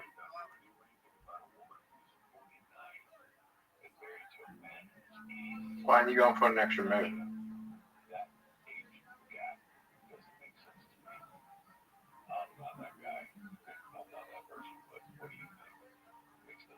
Can he win? Can he win now? That's a good question, isn't it? No, the question is when did they get married? They got Can married. he win? Already had dementia, and then she's got rid of. She moved in Rabbi, last minute. That's what I mean. On the other hand, you actually helped me, you dickhead. I know I did. Are you gonna go? sometimes it is. Yo, dog, are you gonna go? I'm trying to figure it out. Sometimes people date young. Yeah, let me figure out how to win. Just because they want somebody to help them out. Sometimes it could be financial care. Sometimes it could be sexual care, domestic care, all kinds of child care. So it's hard to judge a relationship from the outside. If they've been married for a really long time, You won. years, You won. 29 and he was 69, and maybe he had some financial security for her. You won. She doesn't love him. Like, why should we judge just because It's over, baby. It's over. Big dog. Let's go again. Are you sure you want to go again? Yeah, I'm gonna win next game. Are you sure? Yeah. So that's the answer to that. All right, let me head to my social media. If you want to come on Instagram, come ahead. The handle is Dr. Wendy Walsh, Dr. Wendy Walsh. Oh, we're playing the same level. All right, here's the first question. Dear Dr. Wendy, how can I tell if my partner is truly the one? Rushing red. Okay, same roof. I love my partner. Sometimes I wonder if we're truly compatible. Are you gonna go? Are you gonna go? Yeah, I'm thinking. Okay, we'll think. How can I tell if my partner is truly the one, or if I'm just settling because it's comfortable? Oh, I can't believe you're gonna do that. There are many, many the ones out there. There isn't like one soulmate. If you have good relationship skills, you will be attractive to more people, and you will be attracted to more people because you'll have compassion and empathy and be able to build some emotional. How did this help you? And also, Why didn't you go for the purple? you know what? Because I could go for the berries, baby. Extra move. I love my partner, but sometimes I wonder if we're truly compatible long term, or if I'm just afraid to be alone. The plug that is right. Do you have an attachment I feel like that was a good move. where you have an Are you proud of it? style and you literally are afraid to be alone, so you'll No. be with anybody? Why not? You and your therapist can come to the end of that Um, question. No matter what you do, you're going to help me. That there's no such thing as just the one. And relationships should feel comfortable. You still help me. Okay, let's see what you've got, big dog. I don't feel the same excitement I used to. Is this what happens when I fucked up. Yeah, you did. I pressed the wrong way. I mean, what do you want me to do about it? my mom used to say to me when Anyway, I was coming home from school, I'm bored. gonna do a little bit of damage. If you're bored, you're bored. You'll be excited. Oh, and then he just heals anyway, so my damage doesn't even count. That's correct. Actually, that actually might have helped. Because when you first meet somebody, your brain gets assaulted with a neuro cocktail of hormones that feels so delicious. You just got psycho bitten. And over time, your brain gets used to these hormones, just like a drug. And you need a bigger fix and a bigger fix to try to get that same kind of excitement. Right? Just know that this is normal. You should not be worried. There, that answers your first question. There's always a follow-up question. And this one is, I feel bored lately. Is this a normal fix for something wrong? I will tell you what's wrong. Two of you forgot to add novelty to your relationship. It's really important that you do other things together. That you Oh no. Oh no. Oh no. Oh no. Oh no. Oh no. Zoot. You know you got 3 blues. Oh, fuck you. Oh. Oh my gosh, this is so amazing. I do want to say this, Big dog, are you gonna go? Are you gonna go? No way, and you're gonna hurt me? Oh, that was fortunate. He comes home from his day and goes, get this. And I know when he says get this, there's a good story coming. This is what keeps people together, right? So, bored. That's what my mom says. Yo, pimp, you're up, baby. I think I asked this question before. What's that? Does redoing the IQ test change anything? I think it prepares you for it, so it doesn't make you any smarter necessarily. You might do better, but the results are the results.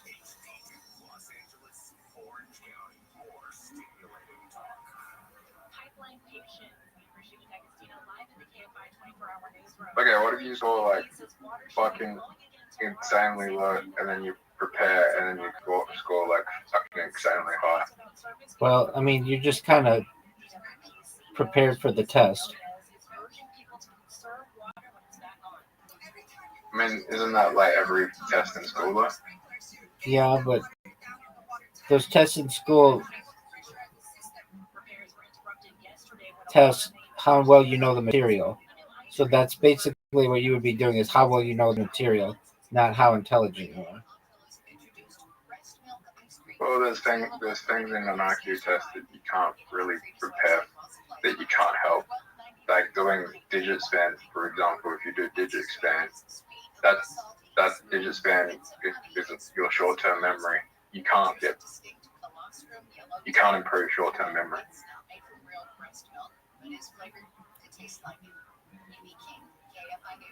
Instagram has a new feature that lets users share their location with friends, but ABC's Christian Cordero says some people are raising privacy concerns. Right, you can improve short-term memory, but you can't know the answers to the questions, short-term memory questions.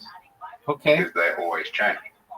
Okay. So you can train to increase your short-term memory, which means that your short-term memory can improve. Redistricting plans say they don't believe the governor or attorney general can remove them from office. Minority leader Gene Blue says the legal move will not work. Did you know that I just evolved? The only areas you would be cheating on to improve from IQ tests would be general knowledge. By knowing the general knowledge questions, the IQ test, which would be cheating. Okay. That's really the only area that you can really cheat on. Okay. Are you gonna go?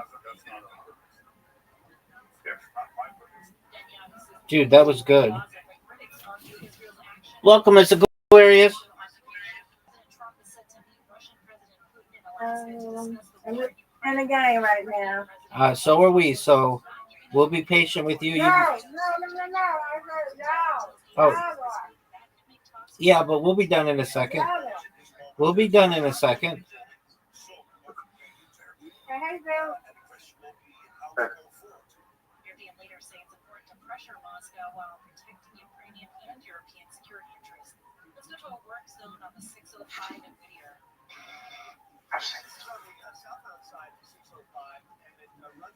How was your day, Miss Aquarius? It was good. How was yours? It was lovely, thank you. That's good. You're welcome. Thank you. You're welcome.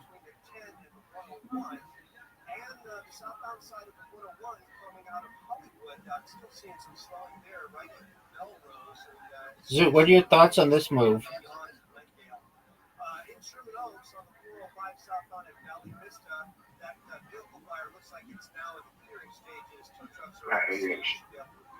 Calm down, Zoot.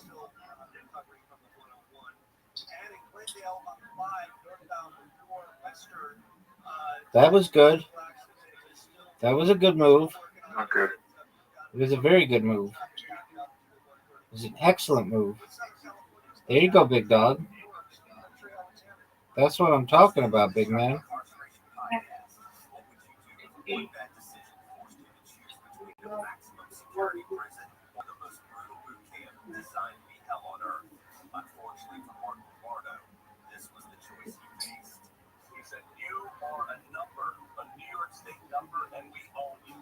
Oh, no, Zoot. No, Zoot. Zoot, no. Zoot. This is not good for you. No, so just do it. Oh, Zoot. That's big time. You're up, Zoot. Zoot, you're up. Zoot, what are you going to do? What's my best move here? No one knows. My best move is to block you from your next move. Are you sure? Yeah.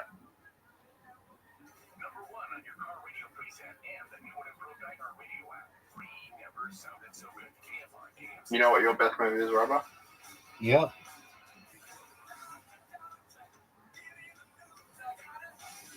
That wasn't your best move. Are you sure?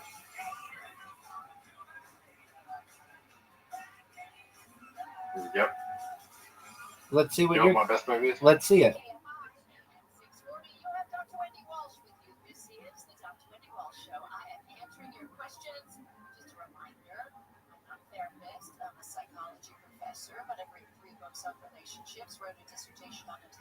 That was good. That was a really good move, Zoot. Send me a DM on Instagram Here's one. Dear Dr. Yankee, my partner and I express love very differently. I show love through words and physical touch, but my partner is more about acts of service. Zoot, what are your thoughts on this move? How do we bridge the gap between our love languages?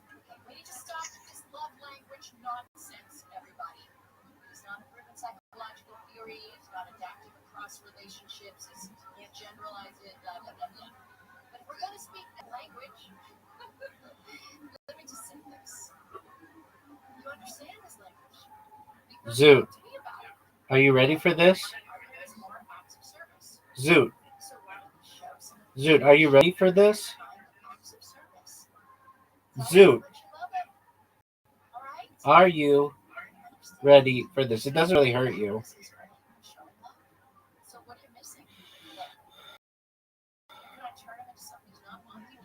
Oh, Zoot. What are you going to do?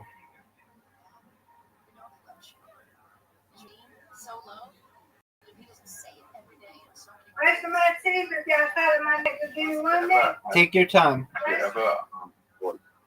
Zoot, are you gonna go? Oh shit.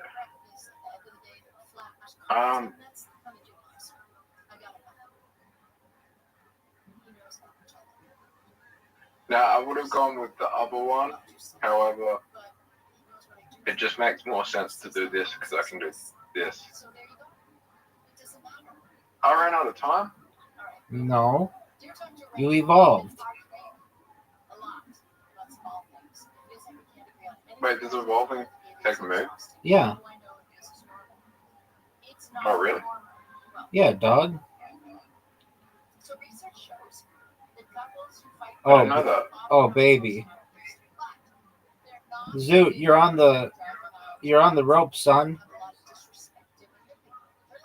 I didn't know that evolving takes a move. Well, what do you want me to do about it?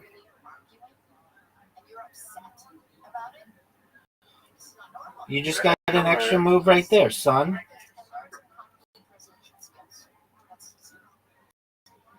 Oh shit. What are you gonna do, Zoot? I don't think you can win a next move. You just but you can get a very, very big advantage. You just hydro rushed me. I know. You can get a very, very big advantage.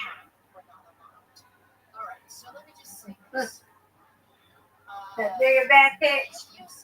So, are you winning? He is not. Zoot, what are your thoughts? What are your thoughts on the move, Zoot?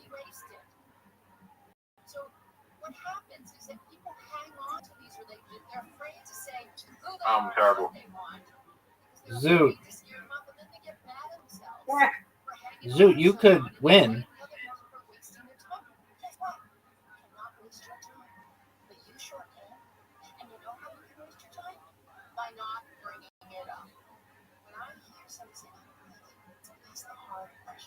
Zoot, you just won. Oh, no, you didn't. Because you're... No, he didn't. Oh, Zoot. Zoot. Dog. Oh, you just won. You just won. You just won.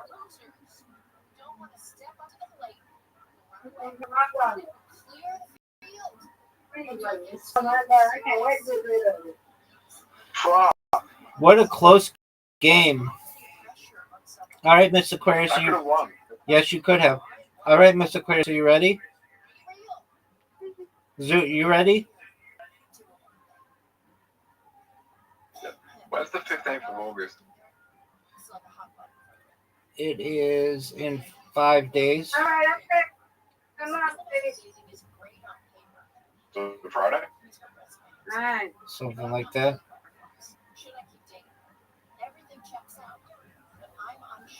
Zoot, come on. We're waiting on you, dude. Zoot, you have 10 seconds, 9 seconds, 8 seconds, 7 seconds, 6 seconds, 5 seconds, 4 seconds, 3 seconds, 2 seconds. Come on, Zoot. I don't think you want to play. Zoot, do you not want to play? He does. Zoot, you have an invitation. Zoot. Zoot, accept the invitation. Zoot, come on. Zoot. Zoot. Zoot. Zoot, what are you doing, dude?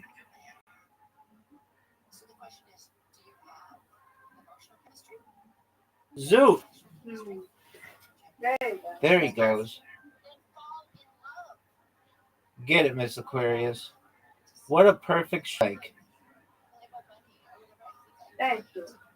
You're welcome. Zoot, you're up.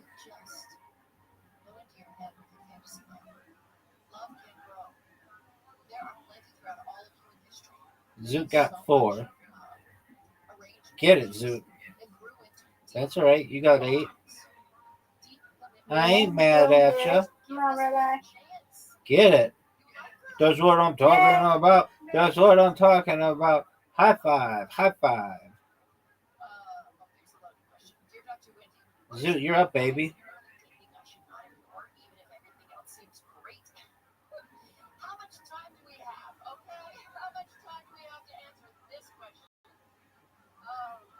Hey, that was a good spare. That was an excellent spare. Thank you. You're welcome.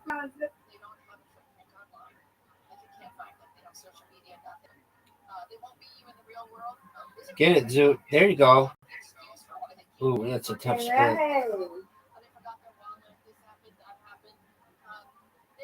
Get it. Check her out.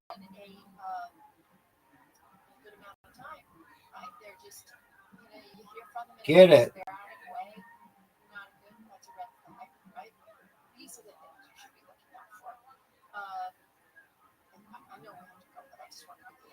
Get it, Zoot. No, Get it, it's Miss me. Aquarius. Get it, Miss Aquarius. That was good. I know. Get it, Miss Aquarius. Get it, Miss Aquarius. Get it, Miss Aquarius. There you go. Good job, Zoot. You up. That was you. You're up, Zoot. That was Zoot.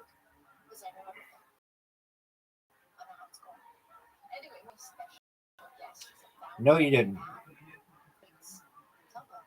Yeah, we're going in reverse order. The lowest, whoever gets the lowest score wins. I don't think that's how it works, big dog. Right, let's go. That's how it wins. Right. Ooh, what a fortunate spare. What a spare.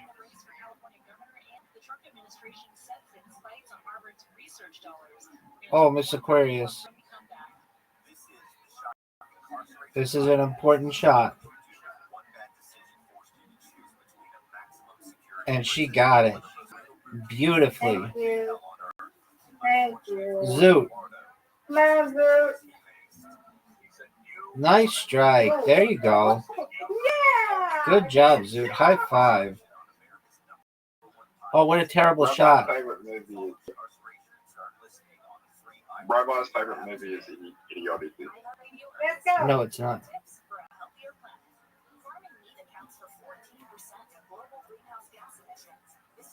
Get it, Miss Aquarius. Nope. Yep. That's good. You've got 64. Rabbi's favorite movie is Idiotic. No, it's not. That's not even how do you pronounce it. It's idiocracy. Get it, Zoot. Zoot. Get it, Zoot. Thank you. That's a miss. Zoot, get it this time. There you go. Oh, let's go, let's go. Nice Yeah, spare. that's there. Perfect. Zoot might get second place. Get it, get it, get it. That was a good strike. Yeah. Oh, good job, Zoot. Let's go. He might be leading. Let's go. If you do, I will be so happy. Come on, Rabbi. I beat Rabbi. Oh. How does it feel to lose to me? Zoot, I didn't lose to anybody. We all win. That's right. Now let's see you win the whole thing. Beat Miss Aquarius. Beat me. Yeah, beat me. Yeah, Now's your chance, Zoot. This is an invitation. That's the lowest score you've ever gotten. No, it's not. No, it's not. No, it's not a loser though. We all win.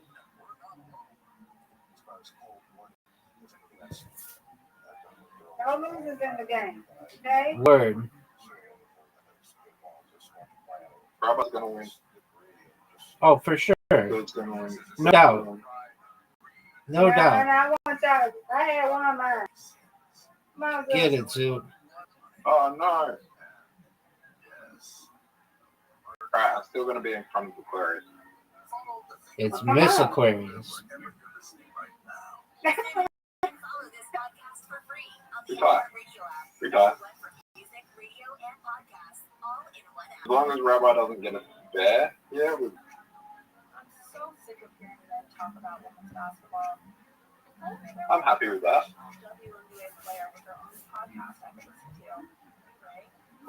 Aquarius, right. It's Miss Aquarius.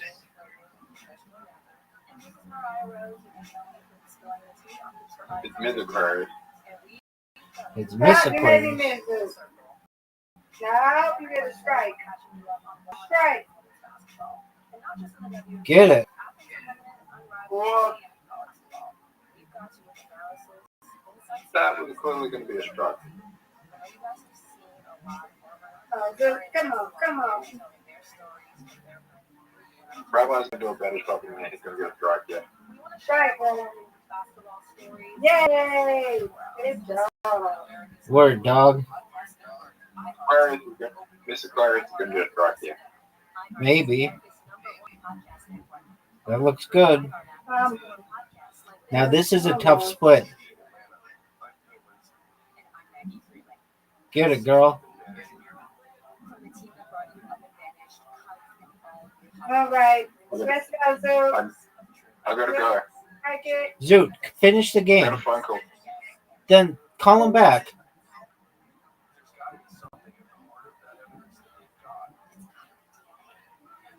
I don't think she likes it. I don't like this. You gotta sit here and wait for this.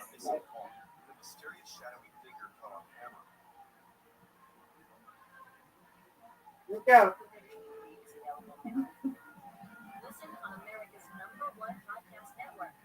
This will hold up the game.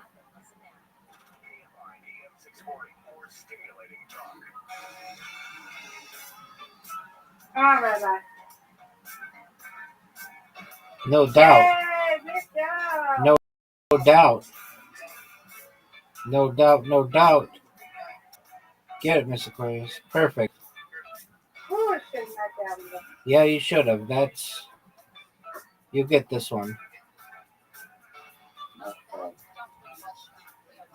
Oh, yeah, good. Beautiful. Thank you, Rabbi. You're welcome. Yay.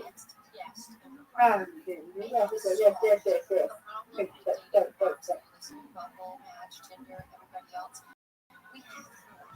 There's this dating app that's taking place on dating apps. People are getting literally burnt out. They don't like losing, do we, Rabbi? No one does. But we don't lose. We don't lose. Right, you're going to have to talk to him and tell him. No, Absolutely. he's still a winner. I don't get mad. Because I'm a winner. Word.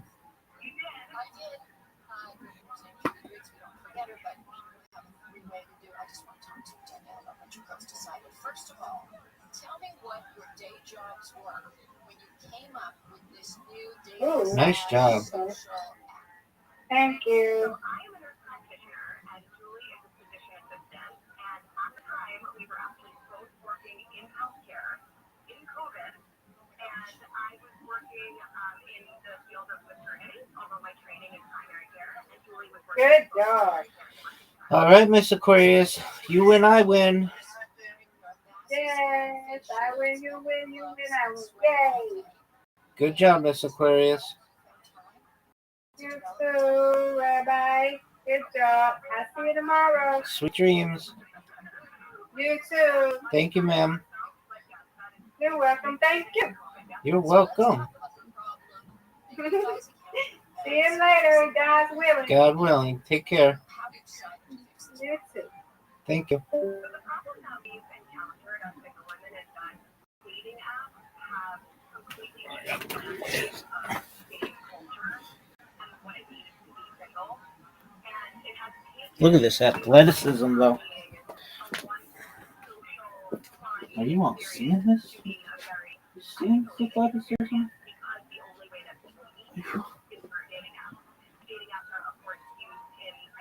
Are you all seeing this athleticism?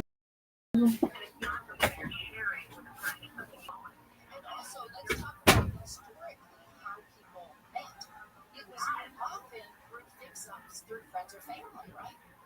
Exactly. It was through TikTok. It was from going to single weekends or single events and having that shared context. And now it's just so arbitrary.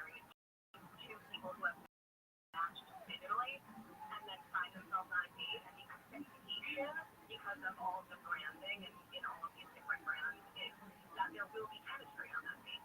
But the reality is there's no shared concept, and so the majority of the time it feels like a waste of your time. You know, I always say that relationships are a bridge between tribes. And if you don't have the tribe involved, then what have you got? Just a bridge then? So let's talk about your solution. Your app is called Foreplay Social. First, when I got the pitch from your publicist, I was like, Foreplay? Is this another porn site? I did not want to talk about this. But I get it's cute and clever. What is Foreplay Social? So Foreplay Social, spelled FOURPLAY, is an app designed by a psychopather and myself to make dating healthier and more social, emotionally, physically. And it lets single friends pair up and create a shared profile and then connect with other parents of single friends so that they can go out together in a group outing rather than going on a one-on-one first date. So it's team dating. It's team dating, essentially. It's social dating. So if everything's a double date, you make a profile with your bestie, somebody else makes it with their bestie. And what is the algorithm look for? Like, is it hard to find another two matches, or is only one? Like, do two people really swing it because they're only two that match? How's this work? Great question. So basically, most of the single people who are on a team have preferences, and then our app uses a combination of your preferences to find other teams that satisfy both of your preferences. So we find you like a pair of friends that match. Now that sounds like finding a needle in a haystack. It's hard enough to find one person to match, but now you gotta find two people. Yeah. So what's great about it is that you actually only have to have one like from one of the teams in order to count as the entire team liking it. So it's called team on board, like you and your friend are a team.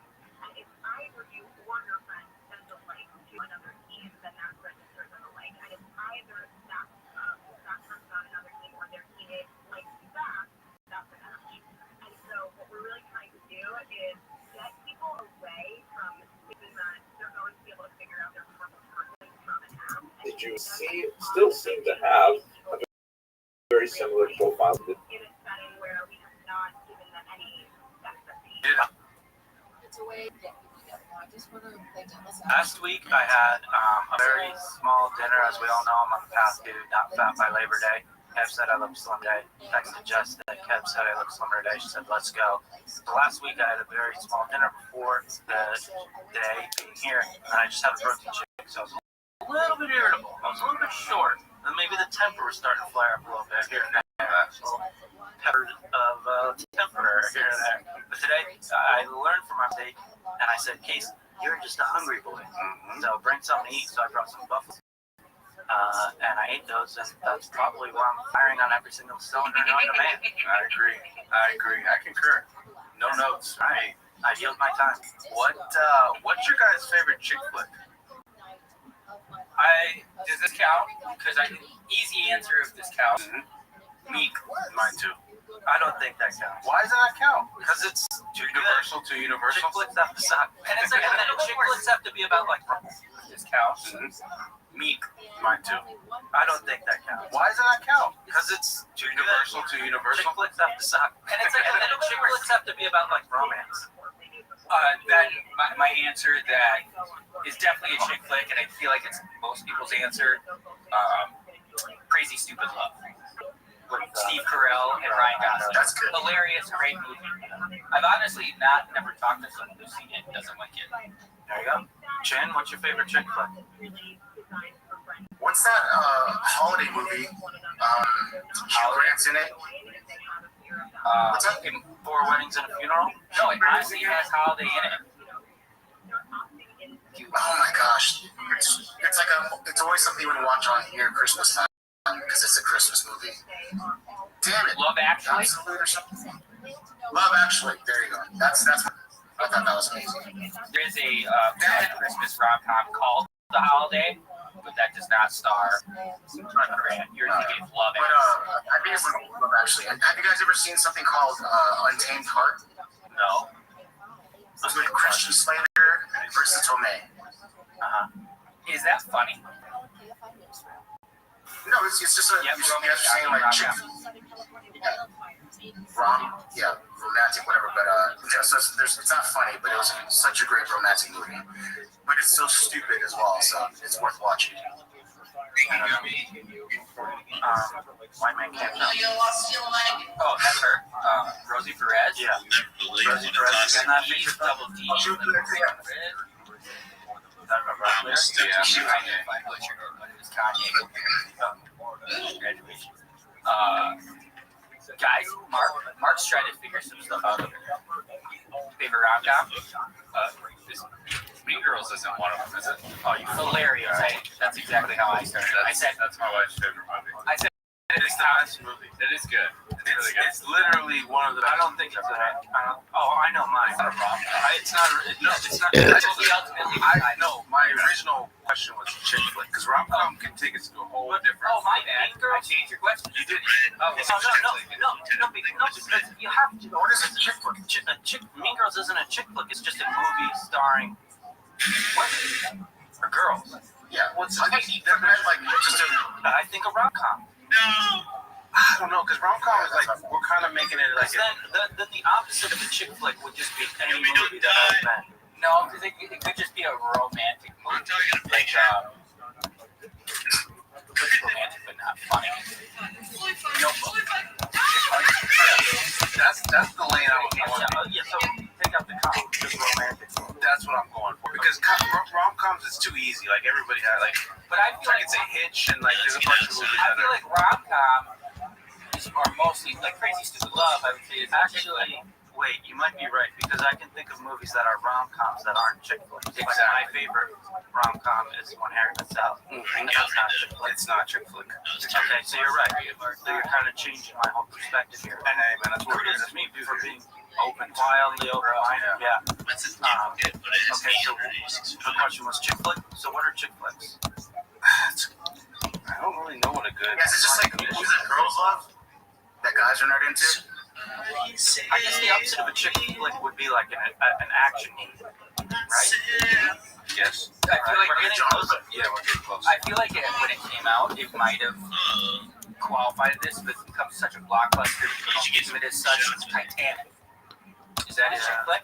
Oh, I fucking love. But that's like a. It was like the most, like the highest box office of all time at one point. So Yeah, I don't think it's a chick. I wouldn't consider that one. it is borderline. Like to make the case, is Pretty Woman a chick flick? I would. I like that. Is Aaron Brockovich a chick flick? Yeah. I love. Then I'm gonna go Aaron Brockovich. I love Aaron Brockovich. That's the one. Okay, here's the definition of a chick. Oh, that's what I was looking up. A movie, typically romantic comedies or dramas. Okay, so we're right to think that is primarily intended to appeal to a female audience. Oh shit, that was a huge photo. I think you can't tell Mean Girls because it's so universally loved. It's unfair. I'm watching that. Oh, like La La Land. I watched it today. You're not even lying. I watched it. Not even lying. I did. So it's a genre that specifically caters to women's interests and it's marketed toward women. You know what I'm realizing as I look at, here we go, it's Titanic chick flick. And Quora, they're like, no, it's both. Quora sucks. Devil Wears Prada is pretty good. I was just going to say, looking at the screen, I love all chick flicks. Devil Wears Prada, Legally Blonde, great. Classic. A Walk to Remember, not bad. Watched it for class. Clueless. I think All he right. gets into the leaves, man. Awesome. Clueless cat. Yeah. 10 Things I Hate About You, is that on there? Yeah. 10 Things I Hate About You, chick flick. Yeah, that's a good one. That is incredible. Yeah. That's the one with Heath Ledger, right? Yeah. And the girl who played, the girl who played Alice Mack from The Secret World of Alice Mack on Nickelodeon, she was in it. And one time I called it the Big Help Pledge Drive, and you call in, you pledge hours, and you could talk. Every once in a while, they have live phone hours. I pledged like thousands of hours just talking to eventually talked to Alex Mack. Wow, really? Yeah, I owed them a bunch of hours. Yeah. Wow. That's the big story. Yeah. And did you guys also know the famous Chet Jackson is dead? Yeah, he committed suicide. Very sad. Just saw that this season was pretty devastating. Just getting over it. Nice. Yeah. So Question, Kev. Yeah, let's give it up for Kev. Give it up for Kev. Haven't had a good one in a while. Wow, Mark, way to tarnish the great segment. I haven't really had one. No, To be fair, I haven't Kevin's not really. even here with us right now. We have this guy. Yeah. That's why. Jet set, baby. Oh, picture. I haven't really had Gotta one. admit that. Yeah. No, you gotta think of a new person. What's your name? I'm Chuck Shuck. Chuck Shuck? Yeah. I like that. I like that a lot. Mark's Vladimir Putin. Vladimir Putin. There's a From Sweden. I do. Oh, Patty the bag. Oh, those are the type of wigs that Patty Bats wear, but actually. right. Dude, you know it's a good wig? The ones that the UFC fighters wear, like the Russian guys. Oh, it's a hat. The hat, whatever the fuck it is. Yeah. I thought that was a wig? I don't know what it is. I didn't say Mark. That was dumb, Mark. You thought that was a wig? No one's hair looks like that.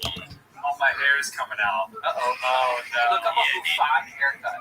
Look, it does kind of look like a Buffon haircut. I think I just meant something that they wear on their head. Oh, okay. I didn't think it was a wig. Okay. Is that serious? By the way, I looked up Guys, Russian guys. Yeah. Love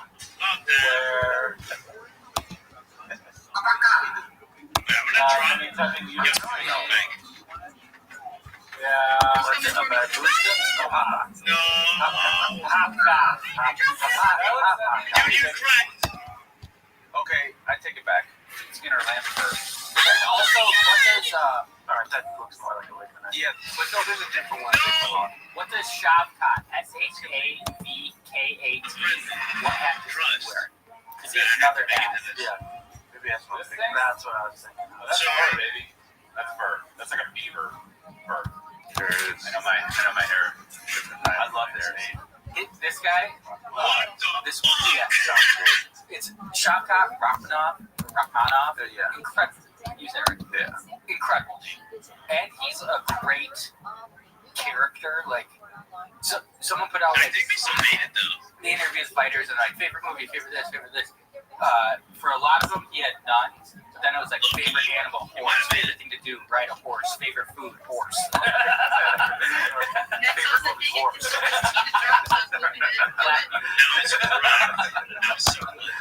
Sea biscuit. Oh, nice. Horse movie. Go. Name game. Horse movies. Sea biscuit. I just said that, Mark. That's your. Mark's out. I'm stalling. 3 left. No, you're out. No, I'm stalling. That's really hard. I'm really good at movies. I got a good one. There. The Secretariat. Damn. I didn't. Triple crown. Did they both? I don't know. I'm done. Chin, I know you know horses. Oh my god.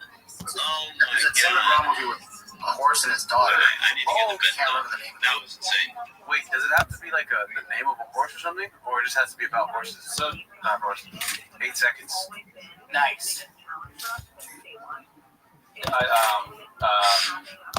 called Flicka. Someone said the black It's about a horse. Someone said Black Beauty, but there's also another black horse. Kevin. Black Stallion? Yeah. Guessed it. Who's in it? I don't know. Let me look. Jason Momoa. Kevin. Oh, this is a fun game. We'll get to this. Yeah. Oh, damn. Crazy. Pushing the limit. That's alright. That was fun. I don't know who's in it. I don't feel like looking either. Nice. 1979. Honestly, it's an option. That's not who's starring in it. Alec Ramsey. I look who that is. All right, so we got the Horse Whisperer. Jeez. Could have just made, dude. You could have just made that up. Yeah. Holy shit. Made that up. I was going for Spirit also. The horse Stallion, Hidalgo. I don't know if that's really about a horse or not, but Viggo Mortensen. There you go. War Horse. Don't let your eyes rise. Drumline. Of course, or what's the other? We take that first thing. Come on, dude. What's the one where they swim?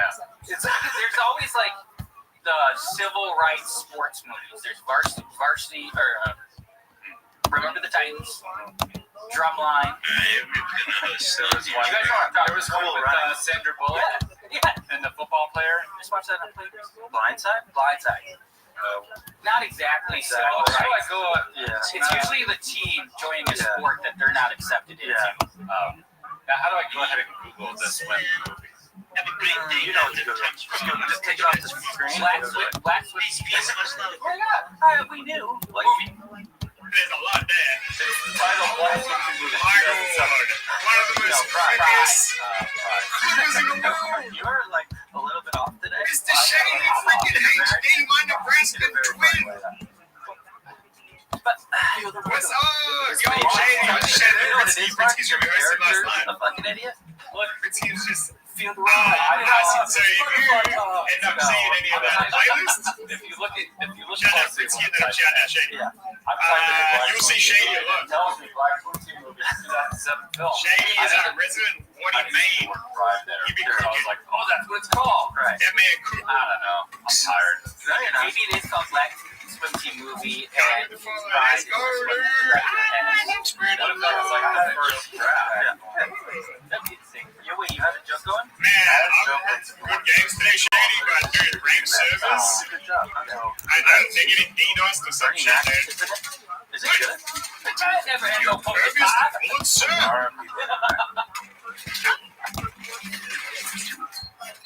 That's a good wording, man. It's still another podcast that left up. Oh, wow. You're a hack. Brandon Walker always will just break out a Bernie Mac. Controller. That's it, Bob. So now you want to be, You know what that guy do? It's for my The mother. new mode? What the heck? That's fine, bro. Nah, rate's not as bad anymore nowadays, you know? The better of wolves become better of wolves. Yeah. Oh my God, you know, epic rate game. That's Look the at growth. that. Let's see a pumpkin pie. I was like, bitch. Alright, now we got a bunch of Apex servers here, so I should be on Apex. You know I ain't never Wait, had no, no you this pumpkin fucking pie. go. Otherwise, Princey's gonna be out here like, this motherfucker out here running clips of weed. Probably how to play the game. Probably he's just a dumb little bitch. I just get that step up to the moment. Exactly like the Azalea. You just had a pause there where You you been nutty? one, Bro.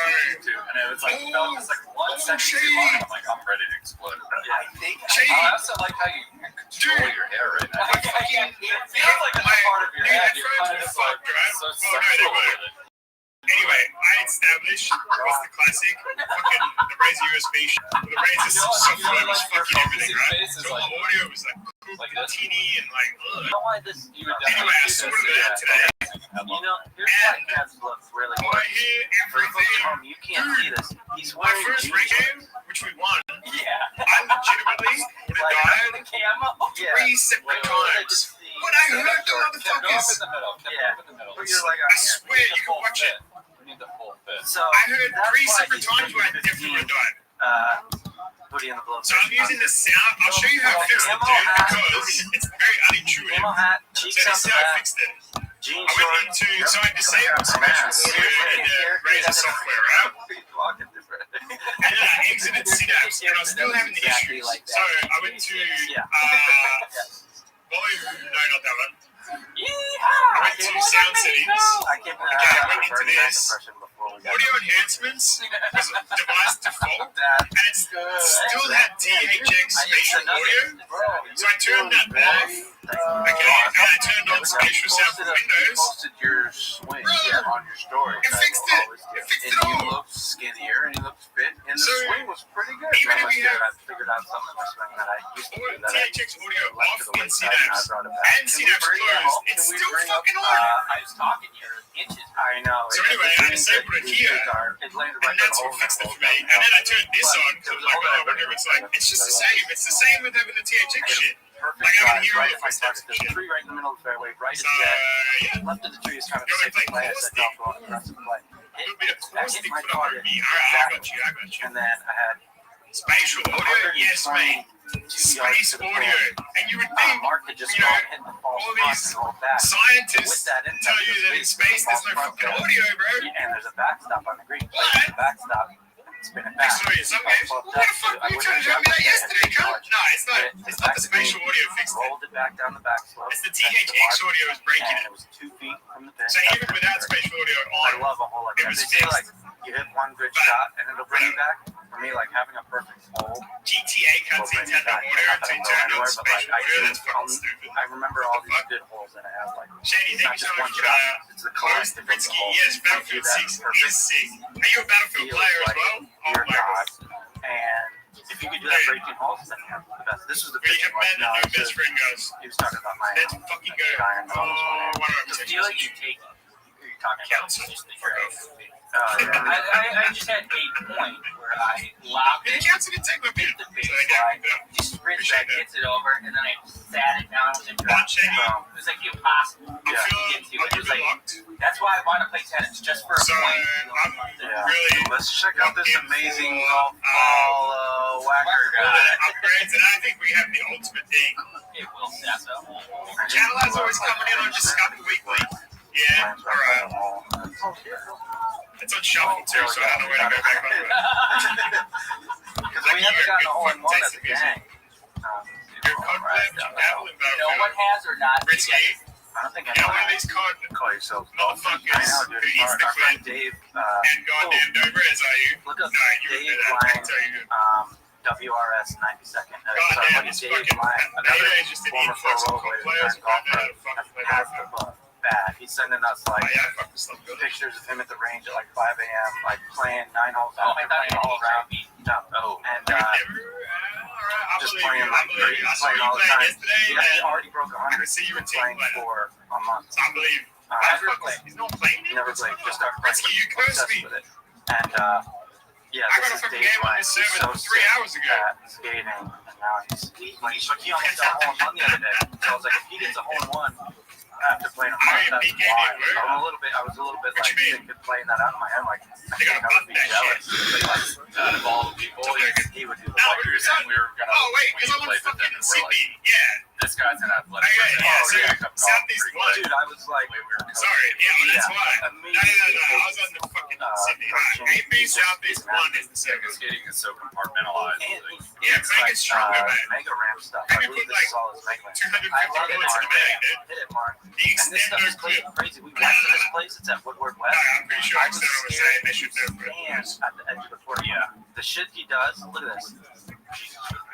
That was. Yeah, that's the big area. That's fucking. I think that Dude, I was standing at the top of that quarter pipe. I was standing at the top of that quarter pipe. I reckon in like Battlefield 1, You would know. Never dropped in. So I did. You had to pull pull the the mega button ramp, and and it'd be there's like, like a mini mega off to the side. So I did that. I was fucking with that. See the mini mega off to the side. But the quarter pipe was just too big. for external. Yeah. Plus, that's just not my world at all. I did not grow up skating park. Look at that. You dug into the old classic crates for this one, Caroline, man. This fucking glass of 900. I remember this track. Some of my favorite. He has to duct tape the skates safe because he's going so fast. If you get speed wobbles at that speed, and then you're that's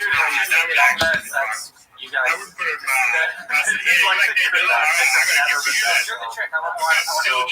So fucked. Disaster on fucking huge rail and then the 70s. All in midair. Tell me what he's doing. Okay. Diligence, Buster off. It's free on internet. Disaster going in backwards? No, disaster just means it's like a gap to the rail.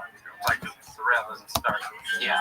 So massive launch to the rail. Risky, you can't judge me for being a stinky bitch because this was a request from external. So he just started playing golf, so watch out. Shady, thanks for your host. Know what you go down to Justice House, like that ramp at the end. What was the rabbit hole? It's so big. He's in the air forever before he got in. Where do sesame seeds come Air is from? like Am I right? consistent. Like, is this the same thing that was in the XP? Or they like kind of? Wait, Yeah, you're a Vantage. So I'm a Fuse man, but Vantage was second most. Harry Bag free. Going on, like Lading wasn't good. Yeah, blading wasn't, but the skateboard was. Yeah. Like my favorite moments I've ever seen live. Yeah, it's like that. Jake Brown did play. Yeah, and that's why it's like when those guys fall, it's so crazy. Jake Brown should have taped up his shoes like that guy did his skates. Yeah. They went flying. Anyway, let's watch Sean Kelso's WRS upload. errors and omissions. Even though you could say it could work, but Casey was talking about how he played at a golf course that was like Jurassic Park, and then I jokingly said, "Oh, you saw a Brontosaurus in Jurassic Park, and that is actually a Brachiosaurus." So apologies by me, and that concludes errors and omissions. That's why Sean Kelsey. Thank you for doing so. Chin's still here. Oh, that's right. Did you see the guy counting your words? Yeah, sorry, we don't have headphones. Because I've been talking. Yeah, no one's saying anything back. They just keep talking. No one's answering. John's like very technical. As you can see, 3-time basset on that. 270 backslide to fish break. What is this? It's our friend Sean Kelso. What is this? Hey, Chin. Hey, Kev. What do you do if you're really good at something, but everybody hates it? That's in my that's in the book. The book, yeah. I said a lot. Like in my head, like you're so calm and chill. Honestly, bro, no one hates rollerblades. I know. People have hate one joke. People. Well, okay. I'm probably just comparing People talk shit. People talk shit. I'm probably comparing it more to dudes on scooters, like at the skate park. Dudes on scooters. People hate them way more than rollerbladers. Because rollerbladers know what's up. Because we've been around now, and now scooters are the new rollerblades because they haven't been around for long. Exactly. But people are ripping on scooters. I don't hate on scooters. Unless you're just a little kid going fucking whipping up a bar spin. The buzzing in my ear is let me hear this. Unreal. It's bad. It's bad. All right, we're gonna wrap this episode up. Did you see Bobby Lee doing rollerblades? No. Let's watch it on the Patreon. It's not anything worth watching on the Patreon. Let's act like it is something worth watching. I like episode. Okay, you want to watch right now? It's 2 seconds. All right. He was balls in his shit. He was putting it. Andrew gave him rollerblades. They were $20 rollerblades, and he balls in his shit. That's all. Very nice. Very nice. You know how much that would have blown up the Patreon had we teased that? Anybody have anything they want to plug? Combat Buddy this Saturday. And also, I don't remember his name, but there's this one guy I keep watching on Instagram, but just funny Shia LaBeouf impression. Oh, I saw that guy. Let's watch that guy on the Patreon. Also on the Patreon, I want to show you guys what's his name? Dennis Washington. Oh, yeah. Shit, I've been watching. We'll also read your tweets. Oh, yeah, we'll read my tweets. We had segments. We had segments planned, but the hair took over. Yeah. I was critical of Mark's tweets last week and Nick's tweets the week before that. So now I'm putting my tweets where my mouth is. You guys can roast my tweets. Folks at home, roast my tweets. I actually thought you were pretty supportive of mine. I was, but I was trying to. Yeah, I think you more or less roasted my tweets. I roasted Mark's shitty tweets. That's okay. Hey. And everybody let me know in the comments if I look more like Jonathan Van Ness or Anomaly/Dream Rare.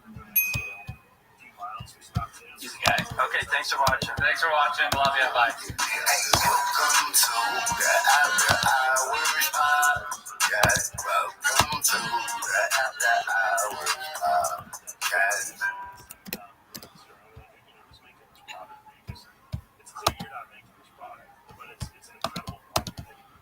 I never had no pumpkin pie. I stole it from another podcast I love called Brandon. Wow. You're a hack. Brandon Walker always will just break out a Bernie Mac bit. He's like, no, I'm sitting at the bar. So now you want to be, you know, that guy dude. This woman come up to me, she's like, hey, you like pumpkin pie? Damn it.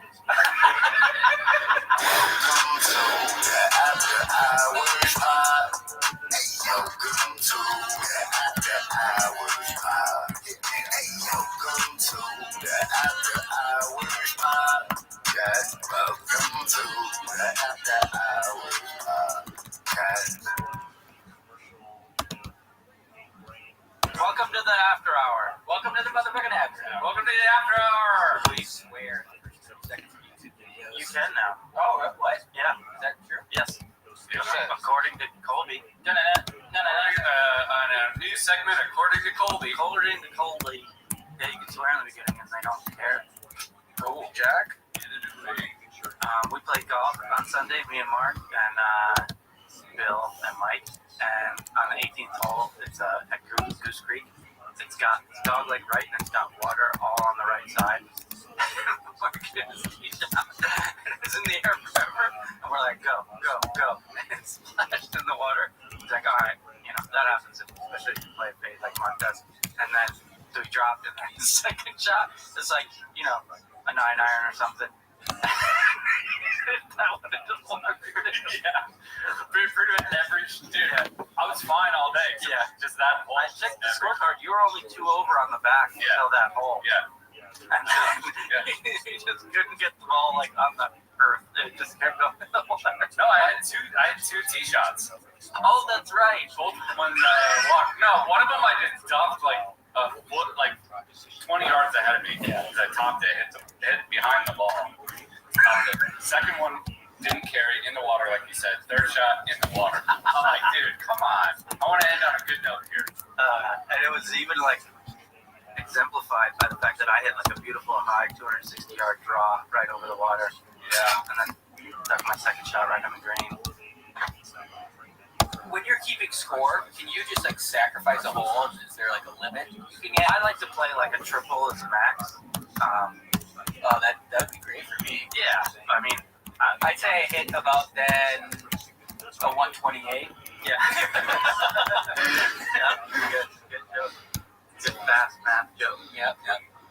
So it's 350. My handicap's 54.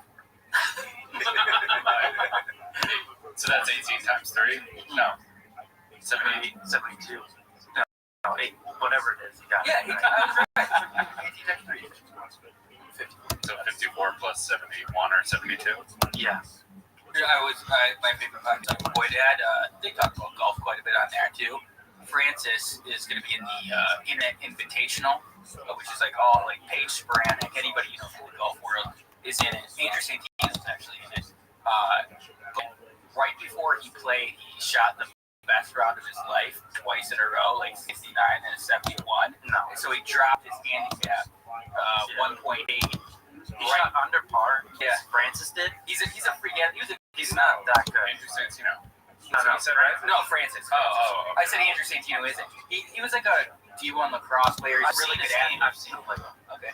I think he said he was a 6 handicap, went to a 4.2 or something with those 2 scores. But basically, the point was he played so well before this tournament, so he fucked his handicap right before. Some people will be sandbaggers, so if they shoot a good round, they just won't put it in the index. Dude, there was one we played with some guy at Casino or Balboa, whatever it was, and he was playing from the tips, and he's trying to raise my handicap. Yeah. I'm like, just put your score in. Yeah, I played with a guy at Rustic who played from the tips, and he was a 12, but he just wanted his handicap to stay high because when he gambles, yeah, exactly. It's such an interesting thing because you're being honest, but just to make yourself you're playing more. You go to the tips because you want to be honest, make my handicap worse, but you're actually better at stats, so it's really not honest. But within the rule set, I think handicaps are just really interesting because there's the vanity aspect where you don't want to tell people that your handicap is higher, but that helps you win money. It's like an honest lie. Yeah. I would think that you would like the handicap system because basically it's just for gambling. Yeah. I wish they could have that in all things. I just played my buddy Tom's girlfriend tennis. She played for a year last week, and they played once or twice.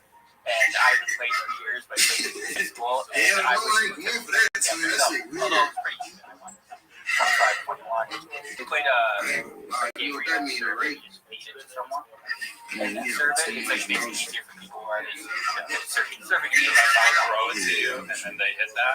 You just hit it off about and then that person can be like, oh, I don't want that again. Oh, really? Yeah. So the person receiving knows they can get a good one. But it was really fun. I was dry heaving after an hour in the heat on Sunday, but I think we're back in it. Was it a rematch? What courts did you play at? The Beverly Hills Tennis Center. Okay. It's extremely cheap. It's $900 an hour. No, I swear to God, it's $60 for the year, and then you can pay $14 per time. or something. I always I only ask because when I'm driving around LA, all of the tennis courts are just very busy, and I have friends that play tennis too. And I'm like, how do you do it? Most if you're not going there and you're going to a regular tennis court, the LA parks, you have to reserve a court. So it's kind of like a tea time. You book a time and then you show up. And it's like an hour. That's why I haven't played for so long, because we'll be spontaneous, oh, let's go play tennis, but then you can't. There's no court. You have to be a little bit more. I'm getting back into it. I'll send you guys a picture of me and just looking like you're doing it out there. No one said anything. That's okay. There's a picture when you were too far away in the picture. I yelled at you. It was a bad. All right, we're gonna keep that for her. Tell us about this shirt. What a fun shirt. Oh, I actually won this in the tennis match. Congratulations. This is my Tom works at Paramount. This is Nickelodeon VidCon staff t-shirts. Shout out to Tom. Guess who will be going to Nickelodeon VidCon next year? This guy. I met you. Oh, wow. Yeah, look at this picture. Terrible. No, he looks good. Look at him. I wouldn't. You couldn't tell. Yeah. Zoom in on a 50-inch. They allege that the company deceptively marketed its popular tequila brands Casamigos and Don Julio as 100% agave, while including non-agave derived alcohol. The lawsuits filed in federal courts in California and New York allege Diageo misled consumers into paying premium prices for products that don't meet the standards implied by the labeling. The company denied the allegations. Deborah Mark, KFI News. Baseball history in Atlanta. ABC's Morgan Norwood says this moment has been 150 years in the making. And with that first pitch, Jen Powell has officially made history. Jen Powell breaking the gender barrier in Major League Baseball, becoming the first woman to umpire a regular season MLB game. After umpiring the bases yesterday, Powell called balls and strikes behind home plate today. President Trump is set to meet with Russian President Putin in Alaska this week, aiming for a deal to end the war in Ukraine. There was a time when anyone would tremble upon hearing the name John D. Rockefeller. Not only was he the world's first billionaire, he's one of the richest people in history. His empire standard concessions without ironclad security guarantees, including potential NATO membership for Ukraine. Trump exploded a peace deal that trades land for an end to the war, an idea Ukrainian President Zelensky firmly rejects. There was a time when anyone would tremble upon hearing the name John D. Rockefeller. Not only was he the world's first billionaire, he's one of the richest people in history. His empire, Standard Oil, became the most dominant monopoly in the world by brutally crushing competitors, taking control of multiple industries, bribing the government into submission, and treating business as if it was war. Because of his ruthless business practices and secretive deals, Rockefeller made many enemies. His career is filled with bitter rivalries like with Andrew Carnegie, and even ferocious battles against US presidents. But before he was the titan of the oil industry, Rockefeller was at the very bottom of society. His story is one of only a handful of cases where someone manages to rise from the depth of poverty to the absolute peak of wealth and power. Rockefeller's story is at times inspiring, and at times chilling. It's an example of what happens when political ambition go completely unchecked. So, let's take you back to 1839, where a young John D. Rockefeller is born into poverty.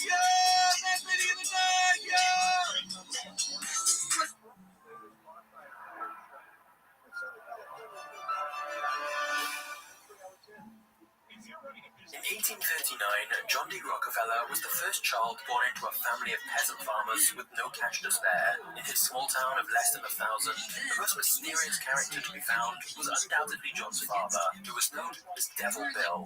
Instead of helping on the family farm, Bill did just about anything else. He was an athlete, ventriloquist, hunter, hypnotist, and even an animal trainer. Once he won a bear in a competition, he kept it as a pet and taught it to do tricks. Bill did a little of this, a little of that, but not much of anything.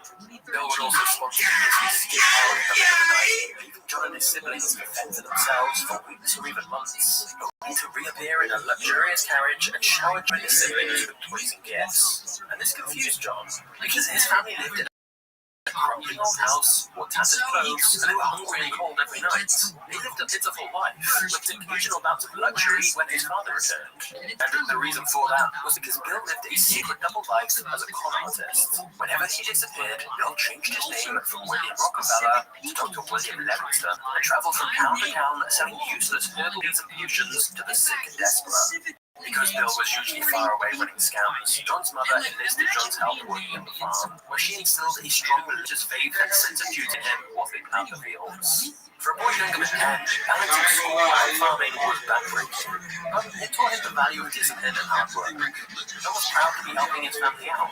In fact, he even started coming up with other ways to make money. For example, John once followed a wild turkey into the woods, stole its eggs, and raised the hatchlings. When they matured into turkeys, John sold some of them for a tidy profit and kept the rest so he could get more eggs and repeat the process.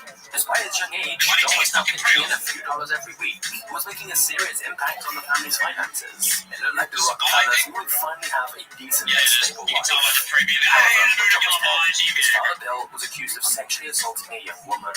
Even though nothing was proven, the Rockefellers still faced public disgrace, and so they were forced to pack their bags and find a new home. Bill would dial back his schemes, his infidelity, and focus on keeping his relationships to his family. But instead, he did the complete opposite. While using his fake identity as Uncle William Livingston, Bill married another woman in a different state where no one recognized him.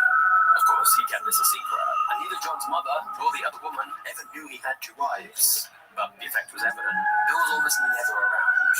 So the Rockefellers moved from town to town, and John took on more responsibility as the unofficial head of the household. All whilst going to school, he kept finding ways to make money, manage the family's finances, and he even started giving out very small loans. Finally, the Rockefellers found a good home in Cleveland, Ohio. But now that John was 16 and nearly done with school, he wondered what the next phase of his life would be. John wanted to go to college, but by this point he had 4 siblings and a 5th on the way. And since John's father was absent even more than normal now that he had his secret other wife, John's mother relied on John to help pay for their food, housing, and education. This meant college was out of the question. John had to get to work immediately, and so just 2 months before his graduation, John dropped out of school and began looking for a job in Cleveland. He was after something big, so he made a list of all the biggest railroads, banks, and wholesale merchants in the city. However, every time John showed up to an interview, people laughed in his face when they found out he was only 16 years old. John faced rejection after rejection, but no amount of humiliation was going to stop him, and after 6 long weeks, he got an interview at a small firm that needed help with bookkeeping. When they saw John's excellent penmanship, they decided to give him a chance and told him to get to work immediately, not even mentioning how much he'd get paid. John was ecstatic, and for the rest of his life, he celebrated September 26th as a personal holiday he called Job Day. To him, it was even more important than his own birthday. Even though it was not a massive operation, John's first job taught him how to deal with suppliers, pay bills, and see the inner workings of a real business for the first time. One day, his boss came in with a check for $4,000 and put it inside a safe. John knew the safe's combination, so when his boss was gone, he opened it up just so he could hold the note in his hands. Hypnotized by how much it represented, John dreamed of someday making as much money as his bosses. And so every morning before heading off to work, he began repeating himself, "I am bound to be rich." On the last day of 1855, John's bosses gave him his payments, $50, which meant he'd only earned a little over 50 cents a day. It wasn't much, but since he'd done such a good job, his bosses raised his salary to $300 per year, the equivalent of around $11,000 today. The raise gave John something he deeply wanted, independence from his father. Now, with his mother's help, he could finally give his family the stable life they yearned for. And from early on in his career, John personally gave around 10% of his salary to various charitable causes. But after 2 years of diligent work, a recession slowed the business down. One of the founders quit the firm. All of his responsibilities fell to John, who became the company's lead accountant. However, John knew the economic downturn had caused a sharp decline in the firm's revenues, and he suspected that soon the firm may have to close down completely. And yet, John wasn't worried. His 2 years of experience in the job had given him a huge amount of confidence, and so John was already planning his biggest move yet. John D. Rockefeller was ready to start his own company. Number 1 on your car radio preset and the new improved iHeartRadio app. Free members sound and serving AM 640. During his first job, John had become friends with Maurice Clark, a 28-year-old chemist who worked down the street from him. Even though John was just 18 years old at this point, he'd developed a good reputation as a bookkeeper in Cleveland. And one day Maurice told him he was planning on starting a produce business and suggested that they partner up together. After saving up a bit of money, they formed Clark and Rockefeller and got to work buying and reselling grain, fish, beans, meat, and other foods. It was tough at first. John and Maurice were often exhausted from the customers out on the road, but owning their own business gave them immense pride. And even though he was a bit shy and quiet at first, John was a capable salesman. Because he was so mature, everyone called him Mr. Rockefeller. The older men in the industry easily trusted him, and the list of clients at Clark and Rockefeller quickly grew. In fact, their biggest problem was that they didn't have the capital needed to scale the business and handle even more clients. But John and Maurice found a smart way to solve this problem. If they wanted to seek a $5,000 loan, they would go around Cleveland saying their firm was looking to invest $10,000, very publicly giving the impression that they had plenty of cash. This simple trick meant the banks were more willing to give them money. And the extra loans they got put them in a great position when the American Civil War broke out, as business picked up even more. As a devout Baptist, John was very strongly opposed to slavery, so he wanted the Union to win the war. However, John was still responsible for feeding his family of 6, and if he stopped working, they wouldn't have any income. So instead of serving in the army himself, John paid $300 for a substitute, and even paid to equip several more Union soldiers. The war gave a huge boost to the economy of the northern states, and Cleveland became an important strategic location for the Union. Local food prices were massively inflated, so John's produce business quadrupled almost overnight. In 1862, John and Maurice made a profit of $78,000, over $500,000 in today's money. Not bad for a 23-year-old, but the opportunity to multiply his wealth even more soon came across John's desk. You see, before electricity, people used to light their homes at night by burning oil inside of a lamp. Usually, this oil came from whale fat, but finding and hunting down whales was costly and difficult, and sadly, some whales have been hunted down to the point of extinction. However, in 1859, someone in Pennsylvania discovered that by using a small wooden structure known as an oil derrick, you could industrial amounts of crude oil that dripped straight into the ground. Mining crude oil this way was cheap and was fairly easy. Profits came quickly, and since so many people were made rich by the oil boom, crude oil was given a name of gold. And that's when John was introduced to Samuel Andrews, a young man who was looking for investors to build a crude oil refinery in Cleveland, which was only a day's ride away from the Pennsylvania oil regions. Andrews had a huge advantage over most of the competition. He discovered that if you applied sulfuric acid to crude oil, it would essentially purify it and turn it into kerosene. When burned, kerosene lasted longer and shined brighter than crude oil. It was a simple process, but the secret was closely guarded by the few who had discovered it. Now that John and Maurice had plenty of money to spare because of how successful their produce business was, they thought it would be wise to diversify their business, and thus they loaned Andrews $4,000 to set up his oil refinery. But again, they considered this as a side venture. John and Maurice kept managing the produce business and let Andrews handle the refinery by himself. Setting it up was remarkably simple, and because kerosene was a superior product to crude oil, it began selling like crazy. John couldn't ignore the numbers anymore. Within only a year, the oil refinery had become the most profitable side of the business. Together, John and Maurice decided to make a bold move. They abandoned previous business and went all in on the oil industry. However, their initial enthusiasm was met by a massive challenge. The supply of oil was always in an unpredictable state. At this point, oil had only been found in one small region of Pennsylvania, so many people thought that it would eventually run out. Whenever someone struck a massive oil field, an entire town of oil hospitals would form around the site, drill every last drop, and the town would disappear. Because of this, there were areas where oil was overabundant and prices would dip as low as 10 cents. But on the flip side, if it seemed like the oil was running out, then prices would suddenly rise all the way up to $14. So to say that the oil market was turbulent would be an understatement. To make the effect slightly, John decided to stay out of mining oil and concentrate only on refined oil.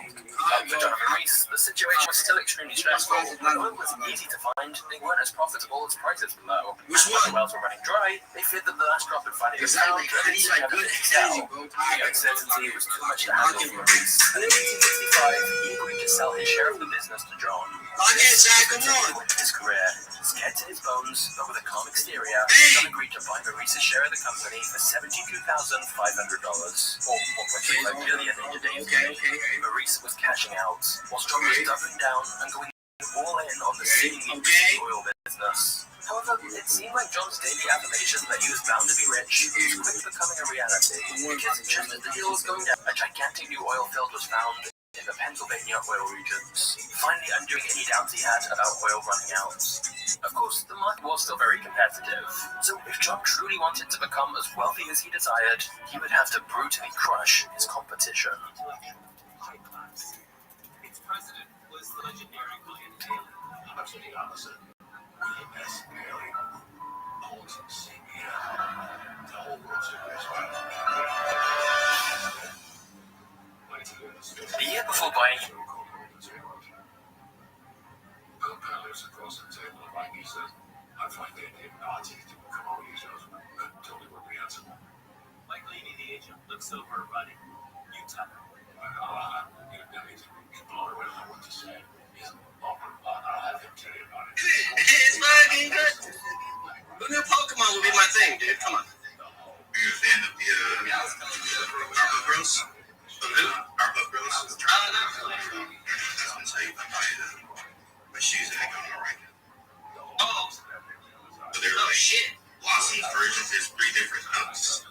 These are Blossom's got like Musto sneaker game stuff. He might. Let me see those. I said, let me see those. I didn't say words. So, what's the camera again? I'll drop this off in case. Those are fucking sick. 0.05% jeans. Yeah. Those are crazy. I noticed the pink shoes. I just didn't know what they were from. And they got a little glow to them. They kind of glow in the dark as well. But, no. KFI AM 640. You can listen to new and full-length episodes on the iHeartRadio app or wherever. Yeah, online. And don't forget to check out your event with Rabbi. Come back to more from this episode. Time to see the latest in KFI Baseball. Here's the latest. More shelter turning up the tunes for its first decade. This year's to be done in August for the Emerson Footwear and Complete. Well-trained and triple digits at catching sports on guard. We're going to go to the 60 freeway when we come back. The Radio app has over 100 commercial-free stations waiting for you to explore. I got some place.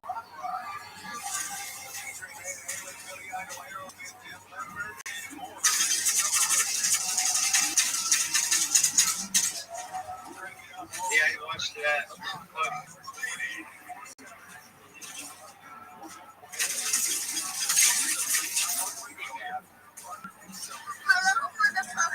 Hello, motherfucker. Saturday workouts. Oh God, no! Get back in! Get back in! Get back in!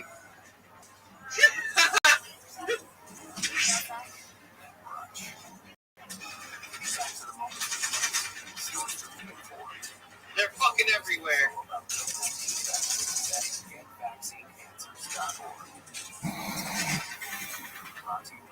Yeah, thanks for the follow. I can't look at the moment. It's getting quite hairy. Oh, it's Google Rabbit again. This motherfucker. Look at this motherfucker. See, every fucking time, dude.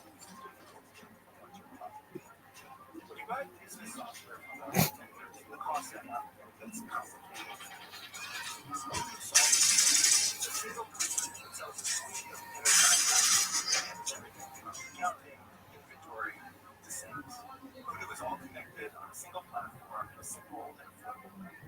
You can save money without missing out on features. Check out Odoo at ODO.com. That's ODO.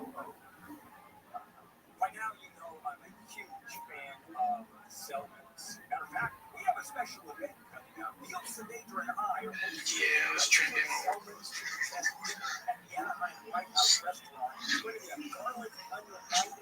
Oh, that's not supposed to check out. California. It's our menu. It's our event. We're inviting 5 listeners and a guest to join us for one incredible foodie night, ending with Selman's, so you don't have to lose your friends and family after dinner. During the month of August, any purchase at Selman's will automatically enter you. Go to Selmans.com and Selmans.com. This is how Selmans.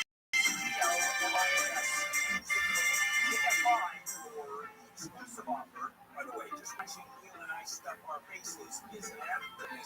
Hope to see you there. Stinky garlic, onion bread, custards. Any purchase at Selman's will automatically enter you. Go to Selmans.com. Promo code JFI. The Free Radio app has over 100 commercial-free stations waiting for you to explore. Like 80s rock. Featuring bands Billy Idol, Smith, Def Leppard, and more for your summer road trips.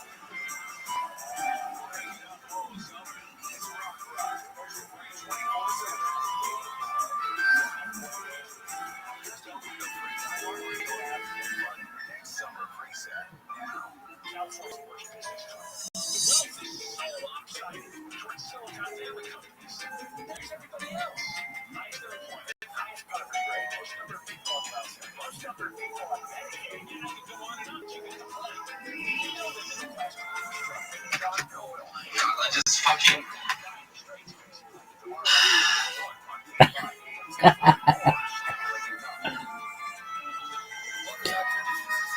Get the fuck out of here, bro!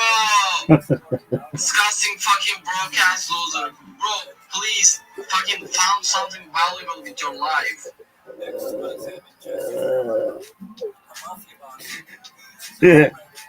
Kafamı bir saniye başka bir yere çevirdim, hemen hesap açıp gelmişsin ya. Allah'ın işsiz maymunu ya.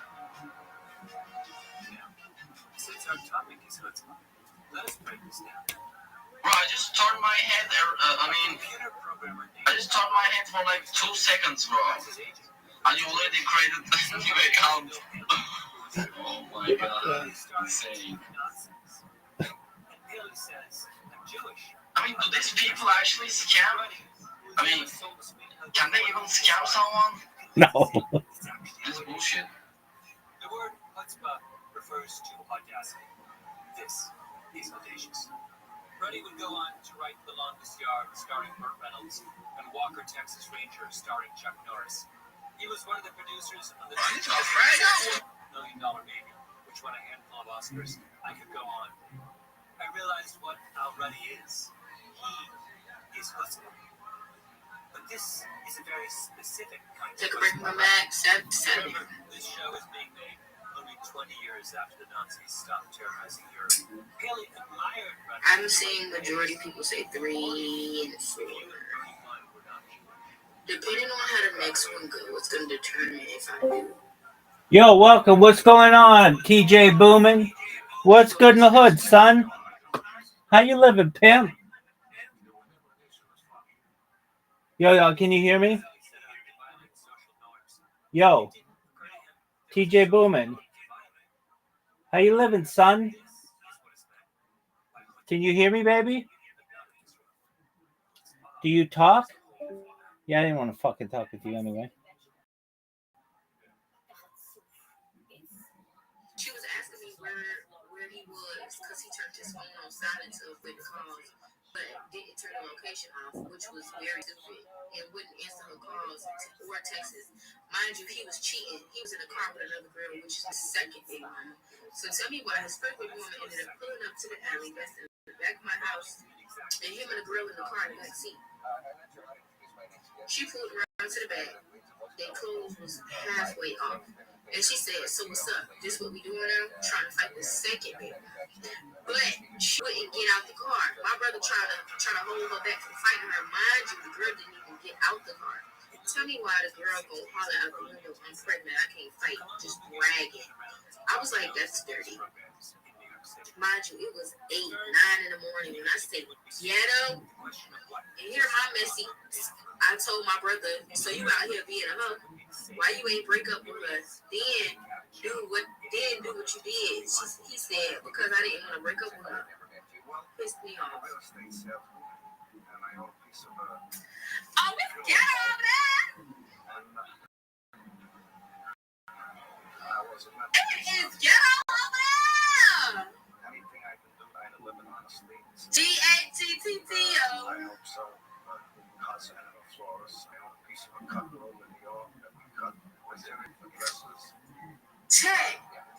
God is ghetto. And I work very hard, very honest and sincere. Colombo's media tour was to promote an organization he had started called the Italian American Civil Rights League. Well, we believe that we are the scapegoats. We are the labeled and stigmatized. And I maintain, and I'll keep saying, that it's each and every Italian American through the United States that there is a conspiracy against. I asked the writer Nick Pileggi about it. What was he like? From everything I hear, and I've seen him speaking on occasion, that it roots with him. He was as mild and calm and relaxed as you could imagine. He was like a dry goods salesman. Pileggi grew up with Colombo in Bensonhurst, Brooklyn. He came up with this idea of the Italian American Civil Rights but their premise was that Italians would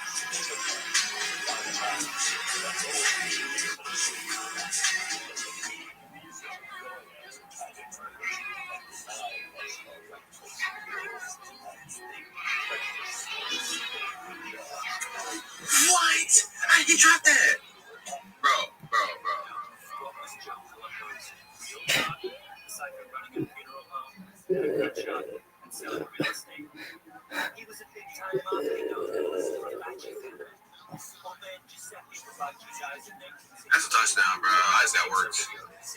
Colombo and a group of his associates started picketing the Manhattan headquarters of the FBI. That protest eventually rose to 5,000. They come up with Christopher Columbus, the greatest Italian immigrant of them all. By the summer of 1970, they have 45,000 dues-paying members. They throw themselves a big party in Madison Square Garden, starring, of course, Frank Sinatra. They go after Alka-Seltzer for their most famous TV commercial, in which an Italian man, overseen by his doting wife, eats one too many spicy meatballs. sometimes you eat more than you should, and when it's spicy besides, Mama Mia, do you need Alka-Seltzer? Italians eating meatballs, according to Joe Colombo, perpetuates harmful stereotypes about Italians. Mama Mia, that's a spicy meatball. Here's my favorite story involving Joe Colombo. In the late 1960s, Johnny Carson was a king of late-night TV and one of the most famous television personalities in the country. According to his former intern, Henry Bushkin, Carson was out drinking one night at Chili's, a bar in Manhattan run by a close friend of Frank Sinatra's, Chili Rizzo. This is Bushkin telling the story on the Artie Lang show a few years ago. It was on, I think, 52nd and 8th, a famous watering hole, and Johnny was in there one night with McMahon. Johnny being Johnny Carson, McMahon being his sidekick, Ed McMahon. And they tried to pick up the wrong girls. He happened to be the wife and sister of a well-known mafioso type of character who was not sensitive about stuff like that. Not happy. Irritated, I'd say. Carson ends up being thrown down the stairs at Chili's. He's so banged up, there's no way he can go on television. Then he learns that the mobster in question has put out a contract on his life. He takes the week off work. He's petrified. So what happens? Joe Colombo makes a deal with Carson's network, NBC.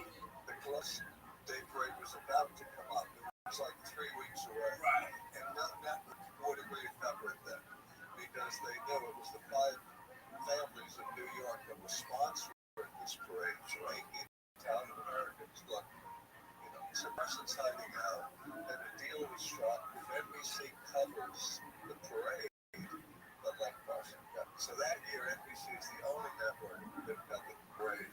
Carson gets it. And what happens the following year, 1971, when Joe Colombo stages the second, even more elaborate Columbus Day event intended for the world that the Italian-American community of New York is peaceful and law-abiding?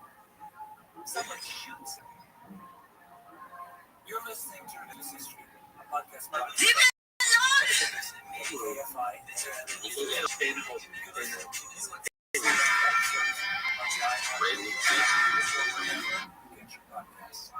and don't forget to check out my new book, Revenge of the Tipping Point. Out now.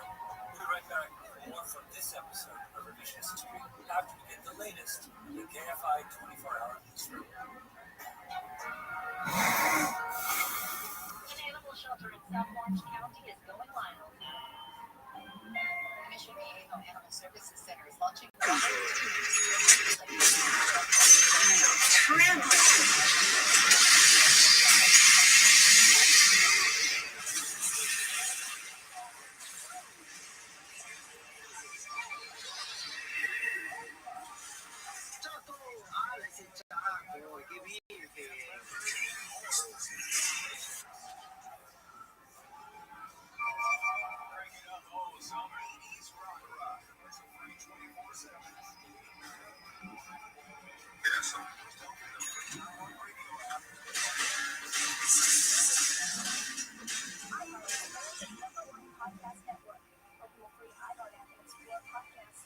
You people,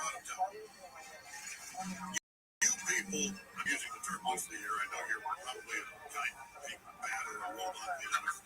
Towers under attack. But you people need to handle this. And I mean yesterday. I mean, if this is an insurance scheme, say more. I can keep it.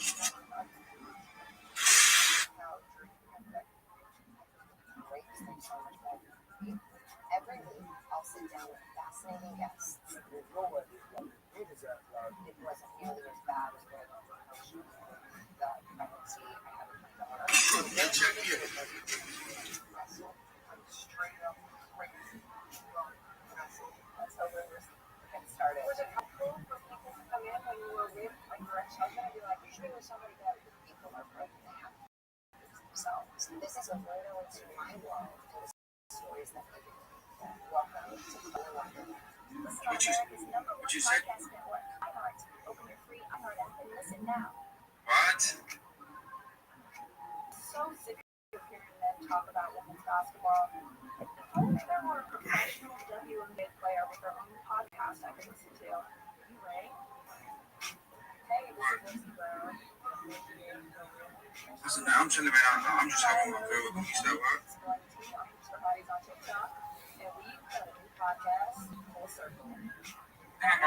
They talk about this shit. And not just in the WNBA, but with You talking about this? It's the kick shit. We've got to analysis, insights. I told you gotta wait until I got texted. Nigga B, yeah, text me back. You gotta wait. You gotta wait. I know what you're talking about. I know what you're talking about. Guys, I just gotta wait. People be busy. Hey everybody, it's me, Katie Muller. Here to talk to you about a new podcast called Casuals, starting January 21st. It's a sports podcast, but for people who don't necessarily consider themselves as listeners of sports podcasts. It's just regular people laughing about sports, not explaining. They might explain, but it's going to be about something very silly, not about something as serious. We're just not going to take it seriously. If this makes sense, you guys kind of get the vibe. Tuesday and Thursday,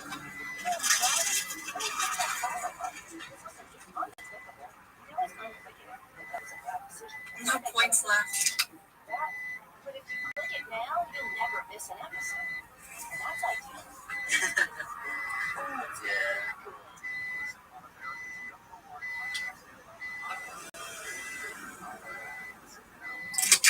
America's number one podcast network. Open the free iHeart app and explore podcasts like this. And I'm Maggie Freeman. They found 23 already.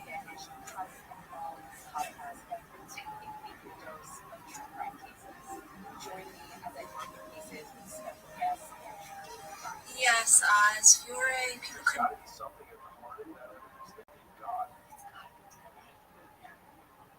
Tune in as Kate takes on the crime in the true Cover Banner style.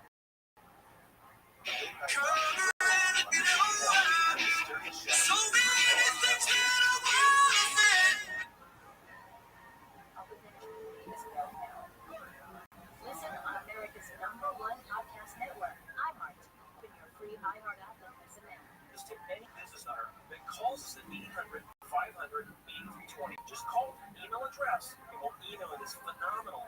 Coin. It's an incredible gift. See if you agree. 3 ways to double sales in 12 months. Jason's training. Did I go in that way? This year alone, Jason has made my training explode. My sales growth is by over 200%. I'm expecting on to close to $5-6 million this year just off the street. Again, call the email address. We'll give you a program that others have paid dearly to receive. 800-500-8320. 800-500-8320. That's 800. Hot dono spot of the night. Thinking about podcasting? Think again. More Americans listen. Gee, the snowman appreciated that pride 2 months during the game. Spotify and Pandora. And as the number one podcaster, iHeart's twice as large as the next two combined. So whatever your customers are into, true crime, sports, comedy, culture, they'll hear your message. Plus, only iHeart Easy there, Claudia. Easy there. We're gonna catch up with chat. Hey, boss man. Get some good rest. Thanks for hanging with us tonight. Now let's get those results growing for you. Think podcasting can help your business? Think iHeart. Streaming, radio, and podcasting. Let us show you at iHeartAdvertising.com. That's iHeartAdvertising.com. Or call 844-844-iHeart. One more time. Call 844-844-iHeart. And get podcasting working for you. Our iHeartRadio Music Festival, presented by Capital One, is coming back to Las Vegas, September 19th and 20th, streaming live only on Hulu. Tickets are on sale now at AXS.com. AXS.com. This week's Marketers Report. Corey Marchesotto, Yeah. Sports, talks about partnerships. I see brands as antennas. So we send out the posting, and what comes back is people who want to be a part of the story. Why are we partnering with iHeart? Because we want to advance women in sports. As the #1 audio company, iHeartMedia can get more people to hear your message than anyone else. For better results for every budget, visit iHeartAdvertising.com. K4 for $188 a month. Easy credit. KiaCarson.com. Our iHeartRadio Music Festival, presented by Capital One, is back in Vegas. All of the arena streaming live only on Hulu. Weekend full of superstar performances. Keep listening for the next chance to win your way there. Capital One is the proud presenting partner of iHeartRadio Music Festival, bringing great products, rewards, and services to its customers. What's in your wallet? I'm just like tired, but like there's nothing that I can do about it. Is it 8?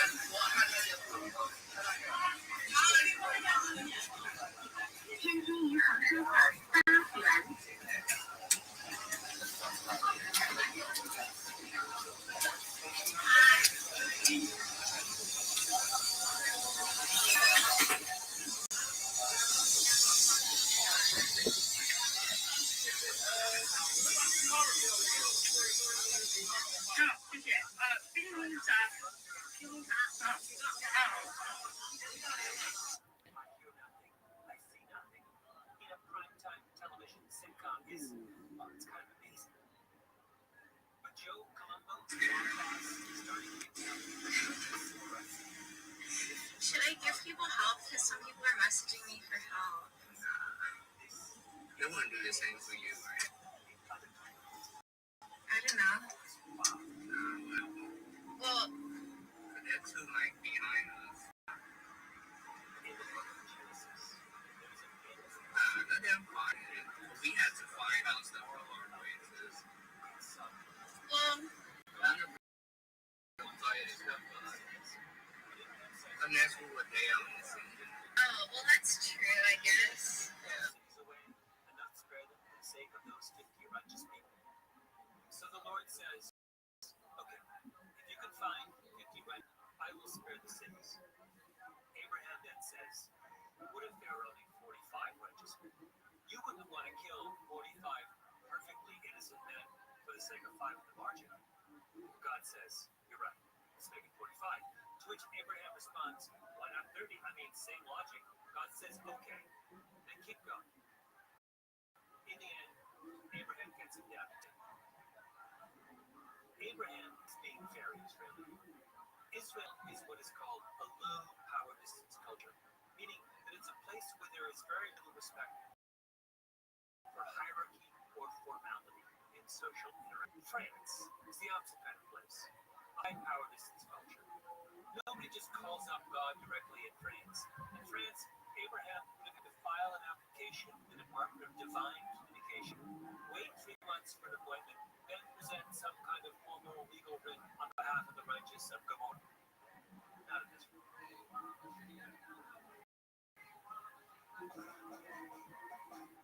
My friend Millie says that since coming to America, she has struggled with the transition to a land of excessive social nicety.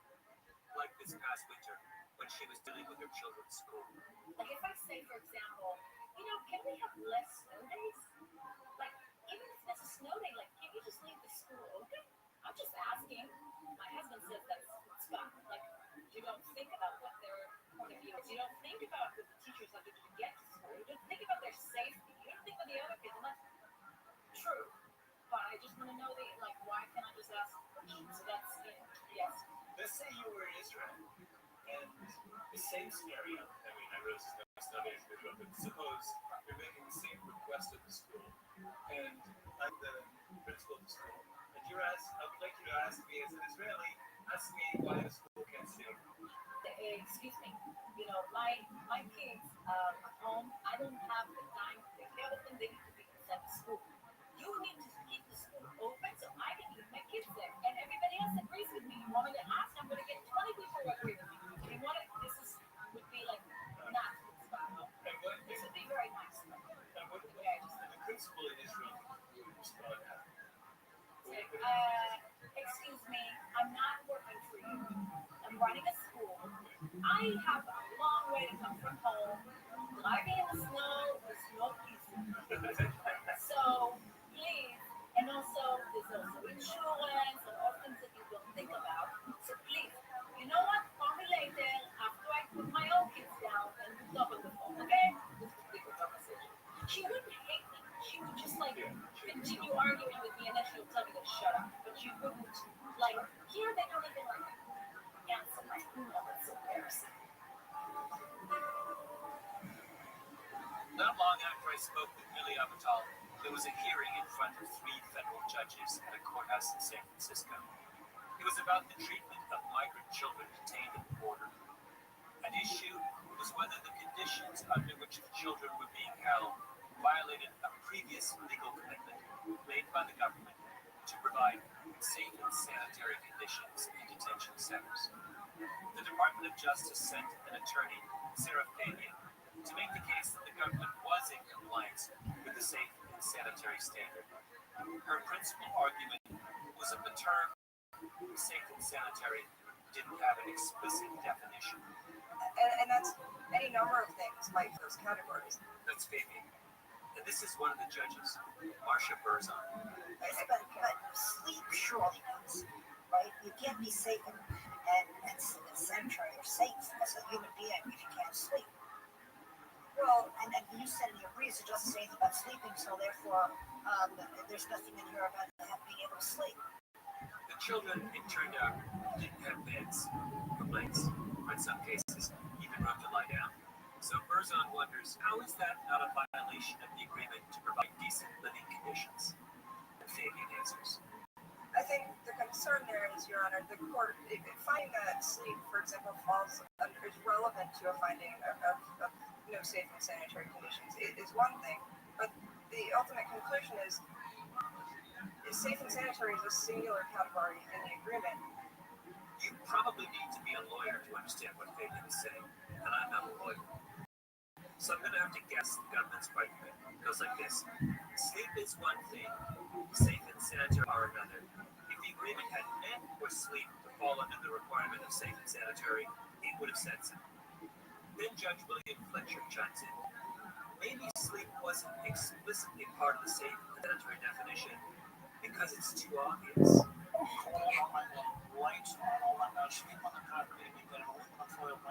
I think that inconceivable that the government would say that that is safe and sanitary. From sleeping blankets, the discussion moved on to toothpaste, toothbrushes, and soap. It wasn't, high class with soap. It was soap. That sounds like part of safe and sanitary. Are you agreeing with that?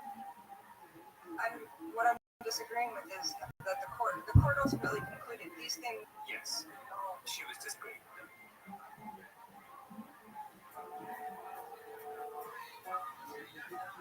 All of this went on for some time. I would encourage you to listen to the full hearing for yourself, since if you are an American, it was your government, paid for by your tax dollars, that was doing the arguing. And ask yourself, how did we come to this? There are 1,000 answers, obviously, but maybe one of them is that over the years, our moral vocabulary has become impoverished, which is a problem, because because you cannot make sense of things that you cannot describe. And lumping together audacity and shamelessness creates enough to drive a tank through. You're listening to Revisionist History, a podcast brought to you by Pushkin Industries and KFI AM 640. You can listen to new and full-length episodes on the iHeartRadio app or wherever you get your podcasts. And don't forget to check out my new book, Revenge of the Tipping Point, out now. With more from this episode of Revisionist History after we get the latest on the KFI 24-hour newsroom. Here's the latest. The fix is in tonight for 9,000 Granada Hills and Quarter Ranch residents. The broken valve that left them without water for nearly a week has finally been replaced. California joins nearly 20 states in a fight over Medicaid cuts, and pressure mounts on Israel's prime minister to pull back on a planned takeover of Gaza City. We're going to check the 10th freeway. I'm back. The iHeartRadio app, your favorite radio station, fits right in your pocket. Live shows, news, sports, exclusive music channels, and voices that don't just go viral. They are the voices of your local community. Join the millions who already have it. iHeartRadio, the #1 app for radio. 145, over 92. 180 over 111. And heart attack. Cardiac arrest. Strep. The blood pressure notes could change your life. Lowering your high blood sugar could save you from a heart attack or stroke. If you stop your treatment and restart it, or talk to your doctor about creating what works better for you, start taking the right steps, then manage your BP downward. Now, trying to get better, stroke it out. Brought to you by the American Heart Association, American Medical Association, and the Ad Council. President Trump is calling for the CEO of Intel to resign. He posted to social arguing that Lieutenant is currently conflicted and must resign immediately. Trump's comments follow Arkansas Senator Tom Cotton's letter to resign. That confirmed questioning Canada on concerns with his ties to China. Reuters previously reported that the Intel executive had investments in hundreds of Chinese tech firms, with at least 8 having ties to the Chinese military. The president is using charts put together by a Fox Business analyst to defend his firing of the Bureau of Labor Statistics Commissioner Mark explains. In the Oval Office, Stephen Moore told Trump the fired stats chief overestimated job growth by 1.5 million jobs over the last 2 years of the Biden administration. It's an era with the work of I don't think it's an era, everything did it purpose. Trump fired Erica McIntyre after the Bureau revised the May and June reports downward, claiming she was politically motivated. The company that makes Barbie dolls is trying to block a copyright request from a Washington, D.C.-based podcaster. And River Eye wants to copyright the name of his political podcast, which is called Coffee with Ken. But Mattel has filed a lawsuit to try to block that request, saying their brand could be damaged by the use of the name Ken in the podcast title. River Eye says he's planning to file a lawsuit, saying the complaint is an overreach since Ken is such a common name. I'm Tammy Trujillo. The San Francisco Jury said that collected data from users of the Flow radio tracking app. People have sued Meta and others of using them, collecting private health data for targeted advertising. Flow, Google, and the analytics company Flurry settled out of court, but jurors found that it intentionally used on users without their knowledge. Financial damages are still to be determined. 2 new movies in theaters this weekend: Disney's legacy sequel Freakier Friday and Weapons, both aiming to make up to $30 million. I'm Monica Nelson with your consumer and business news. Hello everyone, it's Billy Corgan here, and welcome to my new show about Gibson Others. I feel intimidated with the eyebrows. I don't know what to do. Feel really bullied anyway. So let's get real here. Gibson Others is a long-form show we explore great artists, musicians, anybody I truly admire. We want to hear fresh stories, we want to hear fresh perspectives, we want to understand the times from their individuated perspectives. Most granted national however, bands, worship. Now we're on the TV show, we got these big moments that we definitely crack on the side of this. Right, but am I going to get away with it? Join me on the Magnificent Others. Very curious, one-of-a-kind exploration of history and minds. Listen on America's podcast network, iHeart. Open the free iHeart app. Listen now. iHeart is America's #1 podcast network. Open the free iHeart app and explore podcasts like this. Have you ever wondered if Ben is lying to you? Why is my cat not here? I thought he's eating my lunch. Hypnotism is real. Uses suggestion in order to enhance your cognitive control. What's inside? Black hole. Black holes could be a consequence of the way that we understand the universe. We have answers for you in the new original podcast, Science Stuff. Join me, Jorge Jam, as we tackle questions you've always wanted to know the answer to. From animals, space, our brains, and our bodies. Give yourself permission to be a science geek. Listen to Science Stuff. Listen on America's #1 podcast network, iHeart. Open your free iHeart app and listen now. The real estate market feels more uncertain than ever these days. Homes are sitting longer for sale, prices are falling, and sellers are outnumbering buyers like never before. Do you want to sell your house now, but worried about it sitting on the market for too long? Call Wedgwood Homes first to discuss your options. Do you have a house that needs repairs? Ready to downsize, relocate, or sell an inherited property? Dealing with rental headaches or financial stress? Wedgwood Homes offers a fast, reliable, all-cash offer. Wedgwood Homes buys homes as is, no repairs, no commissions, no hassle. Close this list 3 days or on your timeline. Skip the stress of traditional listing. Call Wedgwood Homes. Our offers are firm and no last-minute price drops like other cash buyers. Call 800-307-2010. No obligation all-cash offer. 800-307-2010. 307-2010. California's trusted home buyer for 40 years. Or visit us at wedgwoodhomes.com. Our iHeartRadio Music Festival, presented by Capital One, is back in Vegas. Hall Arena, streaming live only on Hulu. Weekend full of superstar performances. And keep listening for the next chance to win your way there. The 2025 iHeartRadio Music Festival is brought to you by Metro. With their new lower prices, the celebration starts way before the festival. Big savings so you can focus on your favorite artists, not your phone bill. Only at Metro by T-Mobile. Get a better pharmacy experience right inside your Sam's Club. Friendly, knowledgeable pharmacists are here to help, and most prescriptions are ready in under 20 minutes. Can't make it in? Choose same-day prescription delivery. All the value you expect from Sam's Club is at the pharmacy too, and Plus members save even more with over 600 generic prescriptions for $10 or less. Pick up your prescriptions and all your club favorites in one easy when you join Sam's Club today. Terms and conditions apply. See samsclub.com/pharmacy or your local Sam's Club pharmacy for details. The iHeartRadio app, your favorite radio station, fits right in your pocket. Live shows, news, sports, exclusive music channels, voices that don't just go viral. They are the voices of your local community. Join the millions who already have it. iHeartRadio, the #1 app for radio. Next time we go bomb a country, if we do in the Middle East, if we just drop air conditioners instead of bombs, I think it would be over in a week. All of a sudden, world peace. Try to do an air conditioner. You know, a lot of people with those air conditioners land on them.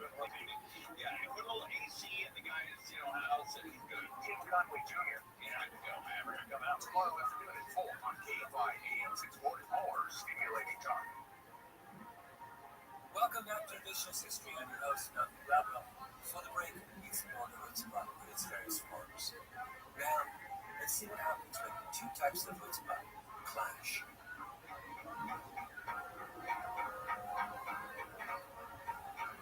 One last question. What happens when chutzpah and chutzpah go head-to-head when they meet each other in the field of battle? Well, it happened famously in 1970. Al Ruddy at that point was working at Paramount Pictures. That was the era when Robert Evans was the head of production at Paramount. And the studio was on maybe the greatest run of any studio ever. Love Story, 3 Days of the Condor, Rosemary's Baby, Chinatown, on and on. Al Ruddy, in typical Al Ruddy fashion, had just talked himself into a big job there, producer. A reporter comes to do a piece on him. He asked Ruddy, after you did Hogan's Heroes, what did you do next? That's all I got. That's it. Respect. Can I have off the record for a second? No. Did you get in? I know, guys. Can't get in that gate. I've been here 20 years. I said, listen. Can I go off the record? I had no idea what to do. I've never developed this point. I did 1 half-hour show, okay? The dumbest guy on this lot of them won't be for long. But just don't write the audio. Still with the chutzpah. Around this time, Paramount, almost by accident, got the film rights to a novel by a writer named Mario Puzo. The novel was The Godfather. No one had high hopes for the movie since the monster genre scene played out, so they gave it to the new guy, Ruddy, to produce, in hopes he could bring it in on time and under budget. Almost immediately, trouble began with the Godfather Project. Trouble from Joe Colombo. Because Colombo was not at all happy about the movie. There were death threats, union problems. Shady guys followed Ruddy around. The window of his car was smashed. The corporate headquarters of the company that owned Paramount had to be evacuated twice because of bomb threats. Then, the Italian-American Civil Rights League called up Ruddy's boss, Robert Evans. The league called Bob Evans out and threatened him. We want that movie made, that movie made. So let's get it on. So Bob called me, said, you can go see Scott Joe Colombo. He's got people look crazy. Ruddy calls up the Godfather's author, Mario Puzo. Says, come with me to meet Joe Colombo. He said, are you crazy? You don't understand. I read about those people. I never want to be involved. And you can be careful getting involved. Because he's not going to be the toy with the bullshit. You're going to get in a lot of trouble. So to answer your question, I'm not going to go tell anyone you know me. So Ruddy says, okay, I'll do it myself. He goes to the offices of the Italian-American Civil Rights League, meets up with Colombo and his guys, Brooklyn to Brooklyn. Looks like you have to run parole, you know, with the walk under the jacket. They tell him they don't want the movie made. It's bad for the Italians. Ruddy responds, you know what? I'll let you read the script. Come to the Paramount office in New York. Colombo shows up with 3 henchmen. Ruddy hands him the script. It's 155 pages long. Glasses. Goes to page 26 and looks at it about 5 minutes. What does this mean, faded? That's what the students buy from the honest. I realize there's no way the next 20 page students understand. He said, oh, I can't read with these glasses. A mafia boss is not going to work his way through a 155-page script. The whole point of being a mafia boss is that you don't have to read that are 155 pages. Mafia bosses do not have to do the fine print, the letter of the law, or chapter and verse. Those are for the people who have chosen not to live a life of crime. Colombo hands the script to one of his henchmen, a guy named Caesar. But Caesar's not going to read it either, is he? Caesar's not in the business of giving notes. Caesar's muscle. Is why me. But I took my script right over my desk. Finally, Joe gets pissed off. He grabs his script, smashed it on my desk. Wait a second. Do we like this guy? Yeah, I like him. That's just the reason I was script for. So I said, well, what do you? He said, would you take the word mafia out of the movie? What Colombo doesn't realize, because he hasn't read script, is that the word mafia is barely in the script. It only appears once. So I word mafia. I said, Joe, I'm going to do this. I'm going to take this out of the movie. He didn't know how many times it was done. He said, you promised. Shook his head. I made a deal that nobody could have made. And no one read this first time. From that moment on, all trouble with the movie ceased. It's why The Godfather got made. Chutzpah is a bunch of violent mobsters threatening to shut down a movie because it depicts them as violent mobsters. Chutzpah is tricking them because they're too lazy to read the script.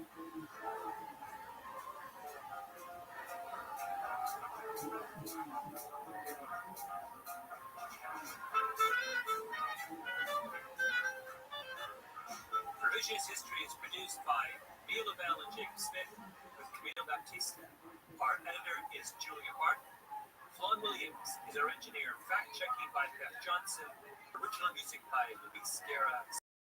Special thanks to Carly Migliori, Heather Fain, Maggie Taylor, Maya Koenig, and Jacob Westbrook. Revisionist History is brought to you by Industries. I'm Matthew Brown.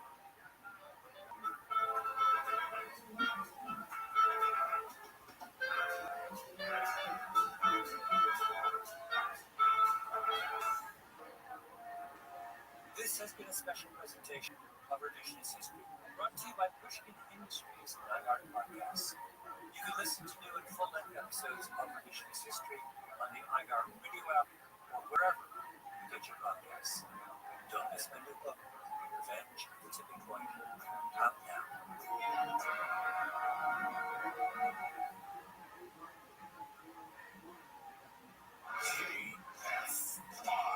KOST HD2 Los Angeles, Orange County, or Steve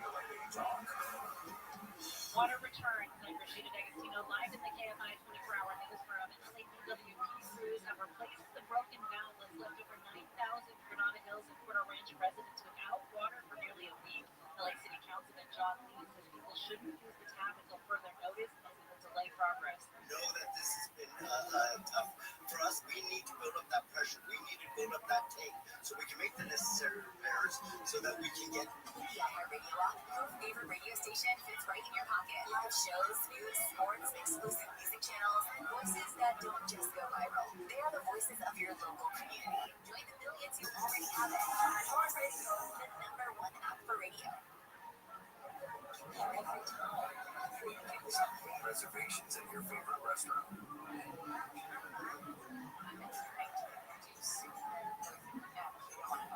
Thanks so much for waiting. Your table's ready. Getting back to the moments we miss starts with getting informed. Get the latest info about COVID-19 vaccines at getvaccineanswers.org. It's up to you. Brought to you by iHeartRadio, the Ad Council. The free iHeartRadio app is #1 for music, radio, and podcasts, all in one. Discover a new podcast from our library of over 350,000 titles. Here's an iHeartRadio podcast preview. Here's something pretty disturbing I discovered while researching this podcast. This is what it actually says on the Los Angeles Police Department website. The site states that the Adult Missing Persons Unit investigates 3,200 cases a month, and 70% of those missing people are found or returned voluntarily within 2 or 3 days. It goes on to explain, and I quote here, since being a missing person is not a crime, police are given a very limited role while conducting these types of investigations. At the bottom of the webpage, it gets more disturbing. There's a section titled, What If They Never Return? And here's the official police advice. In such situations, you may want to ask the services of a private investigator to assist in your search. His business partner's share of the company, John married a woman who shared his religious devotion. Even though he was now making good money, John bought a modest house in Cleveland where they began to raise a family. So with his home life in order and the northern economy booming after the Union Army won the Civil War, everything was ready for John to begin building his empire. Now that his partner was gone, John rebranded the company under a new name, Standard Oil, and he got to work building a second refinery and began exporting kerosene to Europe. John was confident that the oil industry would make him extremely rich, but it quickly became apparent that he needed some help. So John took on a new partner to help him run the company, a man named Henry Flagler, and the two men were remarkably similar. Like John, Henry wasn't interested in making a little money. He wanted to build an empire. That's why when John told him about his ambitious plans for Standard Oil, Henry was all in. He was also just as religious, disciplined, and determined as John. In fact, perhaps the only difference was that Henry was even more ruthless when it came to doing business. Henry approached business the same way he would approach war. The only way to win was to completely crush your enemy. So John adopted his philosophy as well. You see, competition in the oil refining industry was quickly turning warlike. Now that others had uncovered how simple the refining process really was, Rockefeller's product was no longer unique. New brands of kerosene were popping up all over the market. So John and Henry began scheming and decided to form strategic alliances that would not only boost Standard Oil's profits, but also hurt their competitors at the same time. One example of this was when John secretly colluded with the railroads to get better transportation costs than all their competitors. At the time, oil was transported from one place to the other by an extensive network of trains, mostly dominated by 3 railroad companies: the New York Central, the Erie, and the most powerful company in America at the time, the Pennsylvania Railroad. Because of the way their routes were laid out, it was beneficial for the New York Central and the Erie Railroads to carry oil to refineries in Cleveland. But for the Pennsylvania Railroad, it was more profitable to carry oil directly to New York City or Philadelphia. So the Pennsylvania Railroad declared that Cleveland would be wiped out as a refining center, and they pulled out of the city completely. After this news, the largest railroad was leaving the city, many refineries in Cleveland left the city too.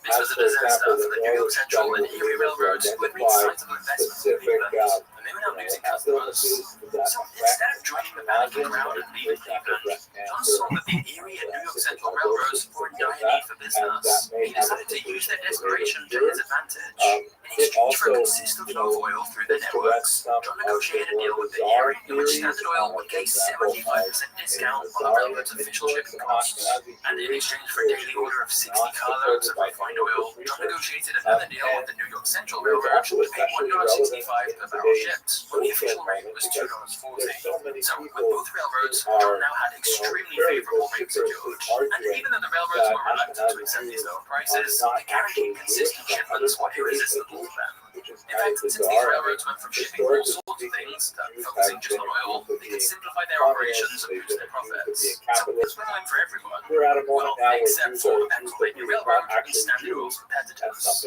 Because of the deal, Cleveland became the largest refining center in the country. And since the Pennsylvania Railroad had abandoned the city, it was at a steep disadvantage when trying to revive their business there. And of course, the discounts John had negotiated with the railways, known as railroad rebates, were kept a secret to Standard Oil's competitors. And so all the other oil businesses would have to pay the full price to transport their oil on the very same trains. And here's the thing. Because John knew for a fact that his costs were now lower than all his competitors, he was able to trigger a price war.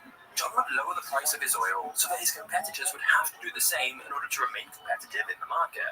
But since John knew his competitors were paying more than him to transport the oil, thus at higher costs, even if they charged the same price for their oil, John was still making more profit. He knew his competitors wouldn't be able to survive. So John kept slashing the prices, and eventually the price would go so low, some competitors would go bankrupt. Once they went bust, Standard Oil would have way less competition, so John could bump up the price again and charge even more than he did originally. It was brutal, but it was extremely effective.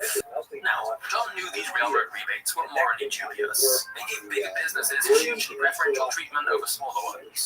However, it would be over a decade before any antitrust laws were passed to prevent these kind of monopolistic practices. So legally, John wasn't doing anything wrong, and thus, in the meantime, this warlike strategy to crush competitors was paying off, and Standard Oil reaped an enormous profits. However, there was one major problem. The massive surplus of oil meant oil prices had fallen as low as $2.40 per barrel, and as more oil fields were found in Pennsylvania, it seemed that the price would continue to fall. The remaining competition was barely hanging on. In fact, it estimated that around 90% of oil refiners were actually losing money. And John began to fear that his individual success could be overshadowed by a total collapse of the entire oil industry. John was convinced that if they were facing a system-wide problem, they needed to find a system-wide solution for it. And John's solution would be to organize an even more dominant monopoly, the likes of which had never been seen before. There's a lot of errors that seem to have crept in because it was copied so many times over and over again, and the so-called optimized or people short business prices and really care for. At any rate, we have a by 1872, John and Henry were ruthlessly expanding Standard Oil. Oil prices had dropped another 25%. They knew if they didn't do something soon, the entire industry could collapse. They would fall right along with it. So John decided to collaborate with the president of the Pennsylvania Railroad, Tom Scott. John and Scott had been rivals after the deal John made with the other two main railroads. But now, Scott was reaching out to make a similar secret deal that was even more ambitious and ruthless.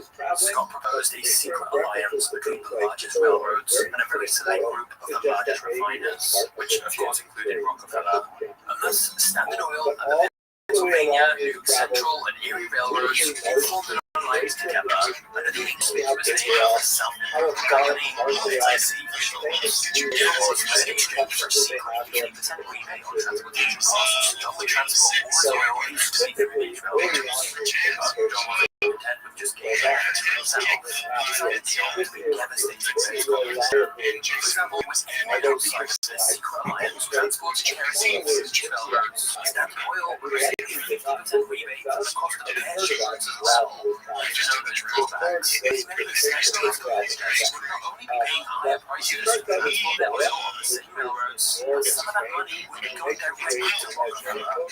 And to top it off, the alliance information about their competitors' shipments. Even though it really sells for businesses, but some people get undercover by selling very cheap commodities. Anyone outside this secret alliance that don't show is a death sentence for anyone excluded from the club. And the worst of it was, they didn't really know it. However, most many Rockefeller's critics call this whole arrangement a shameless power grab. John just believed it was the best way to save the oil industry, because as things stood with so many used as spare parts closer and closer to being given away for free. So there was no supply of oil readily available. He believed wiping out these smaller refiners would help the oil industry overall. But either way, it didn't matter, because rumors of a railroad and refiner cartel soon began to spread.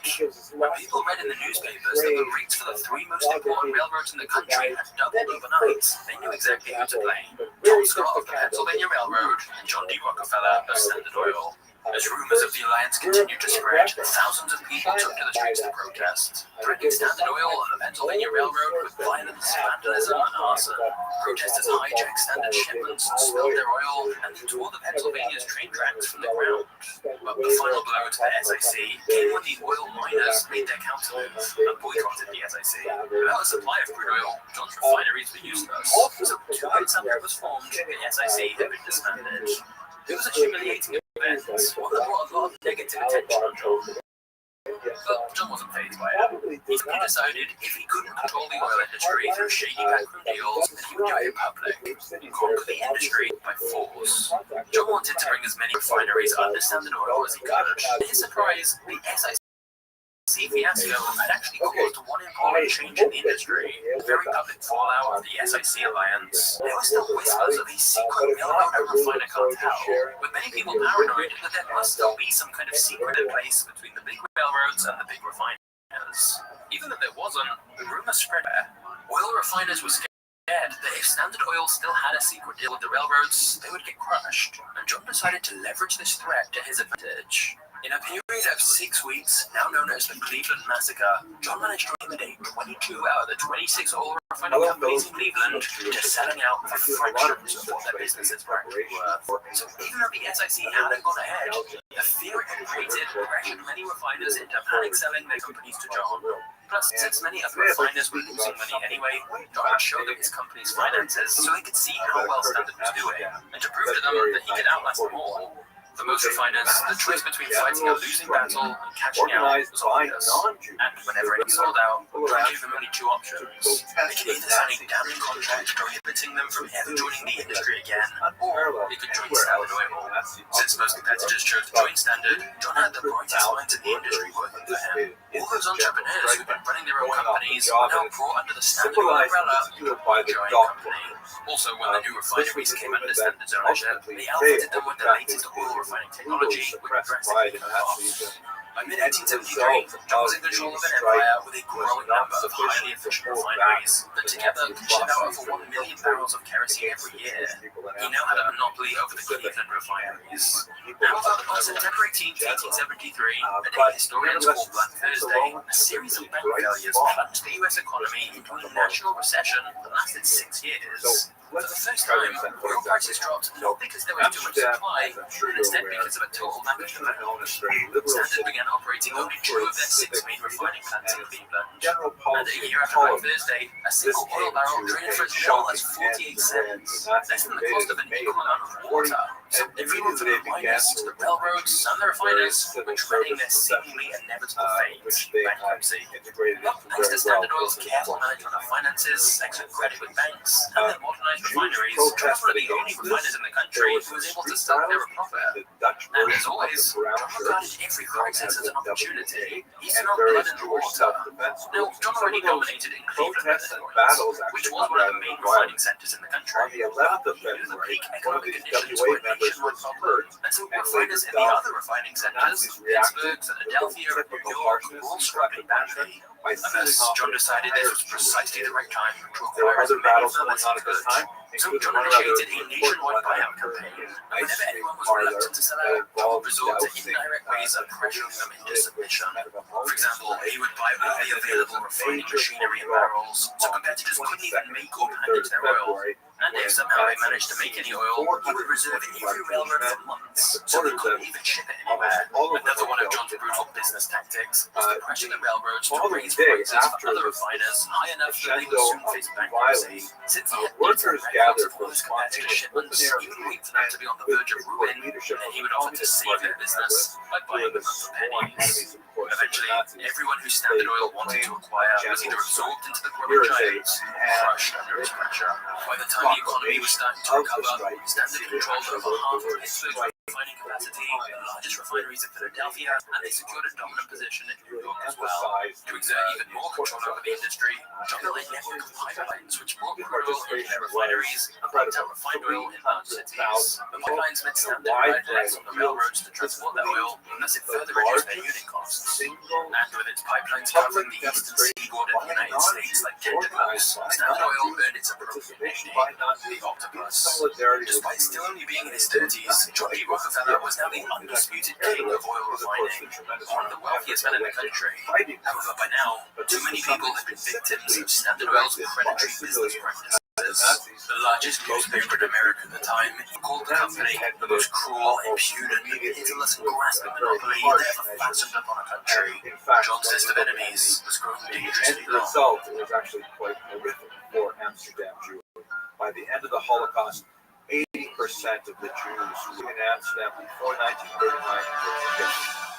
That's an incredibly high. For the railroad companies, the oil industry was a tremendous source of business, as miners needed to get oil from wells to refineries, and refiners then needed to get it to the big cities. However, when Standard Oil began laying a vast network of pipelines all across America's eastern shore, the railroad companies were faced with the fact that one of their most important customers was making them obsolete. So Tom Scott, the owner of the Pennsylvania Railroad, decided to lay his own pipelines. But he also did something he knew John wouldn't like. He started building his own oil refineries. Now, Scott was in direct competition with John, so John interpreted this as a declaration of war. He decided to launch an all-out attack against America's most powerful company. First, John cancelled all his business with the Pennsylvania Railroad and redirected all that oil to other railroads instead. Then with the price of Standard Oil kerosene, which meant the competitors had to do the same, thus reducing their profit margins and decreasing the shipment orders on the Pennsylvania Railroad. Finally, convinced the New York Central and Erie Railroads to lower their shipping fees drastically for everyone to make sure the Pennsylvania Railroad lost even more business. These strategies most definitely worked. To compete with all this, the Pennsylvania Railroad literally had to pay refiners to transport oil for them. Scott also had to lay off hundreds of his employees and reduce the salaries of those who stayed by 20%. But John's attack didn't just affect the Pennsylvania Railroad. Another big railroad, the B&O, had to make similar layoffs and wage cuts. And thus, John's attack on the Pennsylvania Railroad inadvertently caused one of the most violent labor strikes in American history. Dozens of people died in the commotion, and in Pittsburgh alone, the Pennsylvania Railroad lost 500 freight cars, 120 locomotives, and 27 buildings after they were tortured by protesters. Even John started to get concerned by the chaos that was unfolding. Before long, the Pennsylvania Railroad, a Goliath once thought to be invincible, lost a battle against Standard Oil, and Tom Scott was more than ready to surrender. Scott was in a desperate position, and John's business partner Henry, also a business of war, saw this as an opportunity to crush him totally. But John had a better idea, and instead moved to coordinate a massive deal with the railroads. John agreed to help the Pennsylvania Railroad survive by guaranteeing 47% of Standard's traffic to them. The New York Central, the Erie, and the B&O got the rest of it. In exchange for the steady source of shipments, John demanded a very large secret rebate on Pennsylvania's official rates. He demanded even more detailed information about their competitor shipments, and he wanted 20 cents for every single barrel that passed through any of the railroads as well. A lot of this was similar to the secret alliance that had been proposed before, but this time John was the one who held the balance of power and could basically demand what he wanted. The railroads had little choice. And thus, the deal effectively made John one of the most powerful men in America. John basically now owned the railroads, he essentially controlled the oil industry, and had an all-seeing eye into every one of his competitors. He completely dominated Cleveland, Pittsburgh, and Philadelphia, and there were a few scattered refineries in New York that weren't his. Standard Oil was now in control of about 90% of the entire oil refining industry. However, as for John's rival Tom Scott, even though John had technically now struck up a deal with his company, Pennsylvania Railroad never regained its footing, and Scott personally never recovered from his humiliating defeats. Just a year later, Scott suffered from a stroke and died shortly after. What's interesting here is that many years earlier, Tom Scott had been the mentor to a young Andrew Carnegie, who was to the steel industry what John was to the oil industry. Carnegie blamed the death of his beloved mentor on John. And thus, a rivalry was born between Carnegie and Rockefeller, the king of oil versus the king of steel. The rivalry between these two types of industry would intensify as time went on, but for now, both men were determined to become wealthier than the other. In the midst of all this, John was becoming quite a notorious public figure. The fight with the Pennsylvania Railroad, his rivalry with Carnegie, and his tremendous wealth and power had all taken John from a mysterious oil-running Cleveland, Ohio, to now one of the most controversial figures in American newspapers. And yet, for all his wealth, fame, and power, John indulged in the extravagant lifestyle that many of his peers did. When he moved to New York, John spent his free time playing with his children instead of seeking the company of bankers or celebrities, and he rarely bought expensive drinks. Silently managing his army of puppets from their new office in New York, John was enriched by his 90% dominance of the oil refining industry. It seemed like he could now just sit back and enjoy the fruits of their labor. But actually, the opposite was true. Even though he had achieved total dominance, the state of the industry was changing, and fast. A few years earlier, Thomas Edison patented a light bulb that gave off a powerful white light for 100 hours, and he was pushing to light the country with electricity instead of oil. Then in 1885, a huge quantity of oil was found in the fire. These two events, and the executives started to panic. During the massive oil surplus, they were convenient to take back to days where oil was priced at 10 cents a barrel. But whilst his company was panicking, John was calm as ever. By now, he was a master at turning chaotic situations into opportunities. And this was exactly the crisis he had been waiting for. But before we get to that, let's talk about an opportunity for you. Because it's been said that attention is the new oil. The people who understand how to get their message across and build an audience are the ones currently dominating in this industry. School is a platform where you can create your own community and put a structure. And having your own community means that you'll have a group of members who are naturally paying attention to your message and they engage each day. You can create your own community to members and customize it how you want.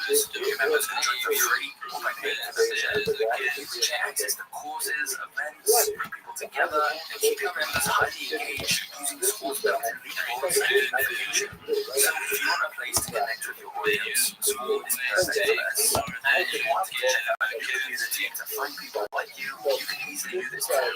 School is the ideal way to discover communities or create them. Just click the link in the description below and check it out for yourself. Which translates as, and forgive my pronunciation, God created the world that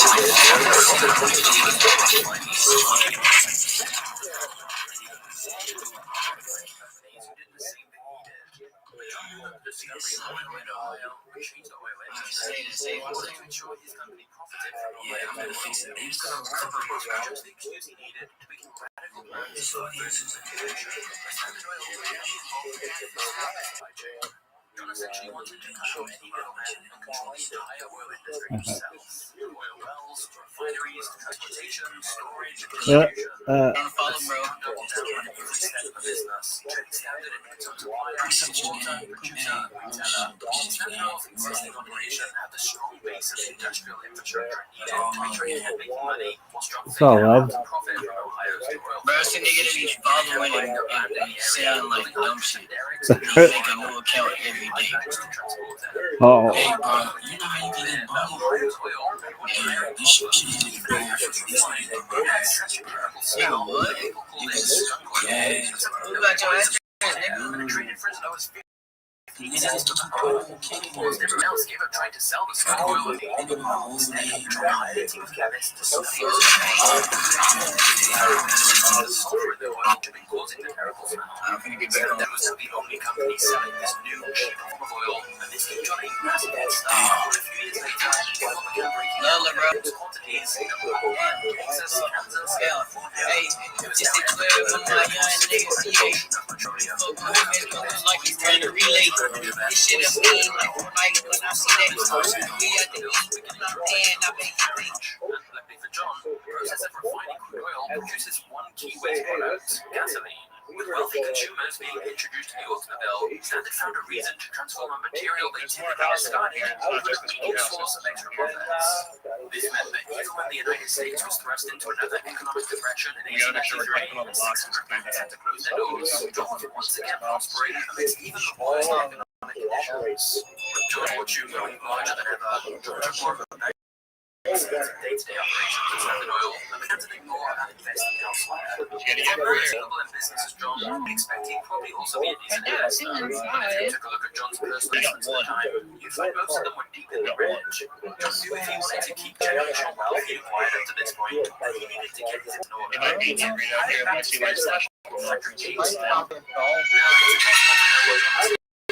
hired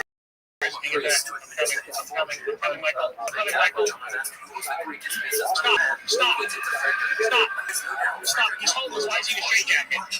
A series of strategic investments. He was also around this time that John's son, John Jr., graduated from university, and John thought it would be a good idea to have Jr. learn from Frederick. Frederick taught Jr. how to invest, how to negotiate. For long, the two of them had turned John's laughable portfolio into a profitable location. At this point, John told them to start making huge investments in other industries, like buying up railroad companies, which would come in handy later. The most critical of these investments was a long strip of land in Minnesota, known as the Wasabi Mountain Range.